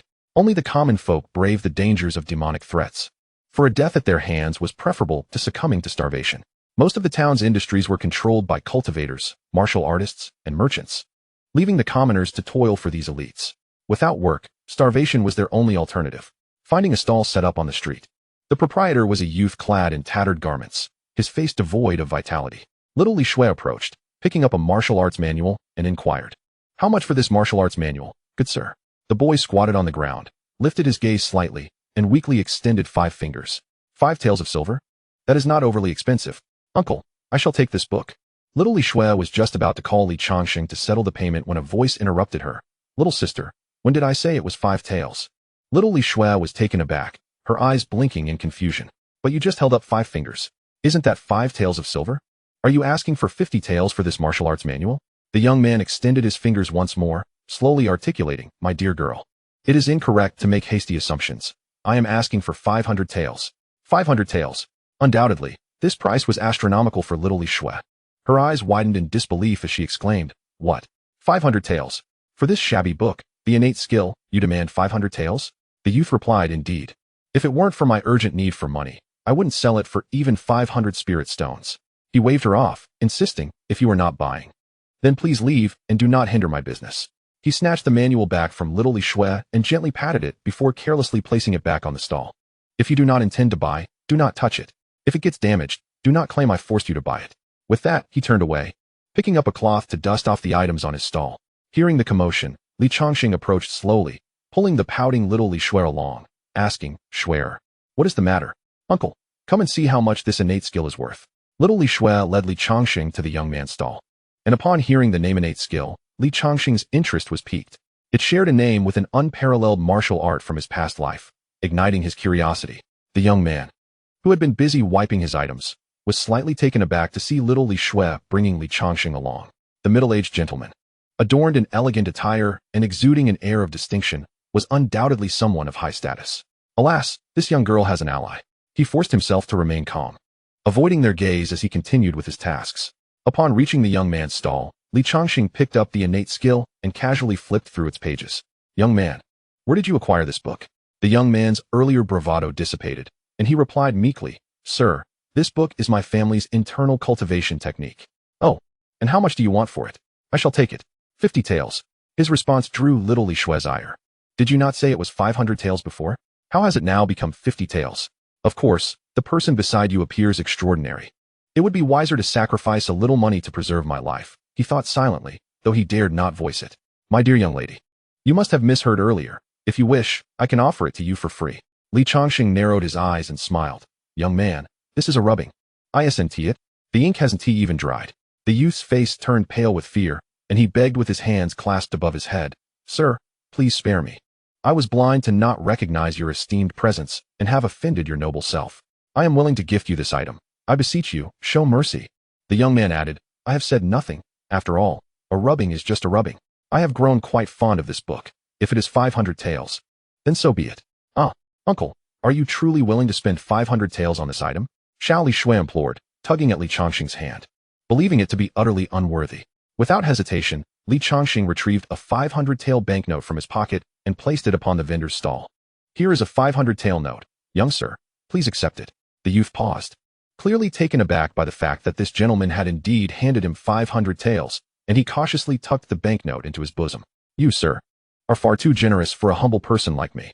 Li Changsheng continued, "This book contains a profound internal cultivation method. Might I inquire if there has been a celestial master in your family?" The young man shook his head, explaining, "I am unaware. This book is, in fact, my family's ancestral technique. My father is gravely ill, and I am compelled to part with some family heirlooms. I apologize for my earlier rudeness towards the young lady." He then respectfully performed a ceremonial bow towards Xiao Li Shui. "Ah, I see your father is unwell. Very well, I forgive you.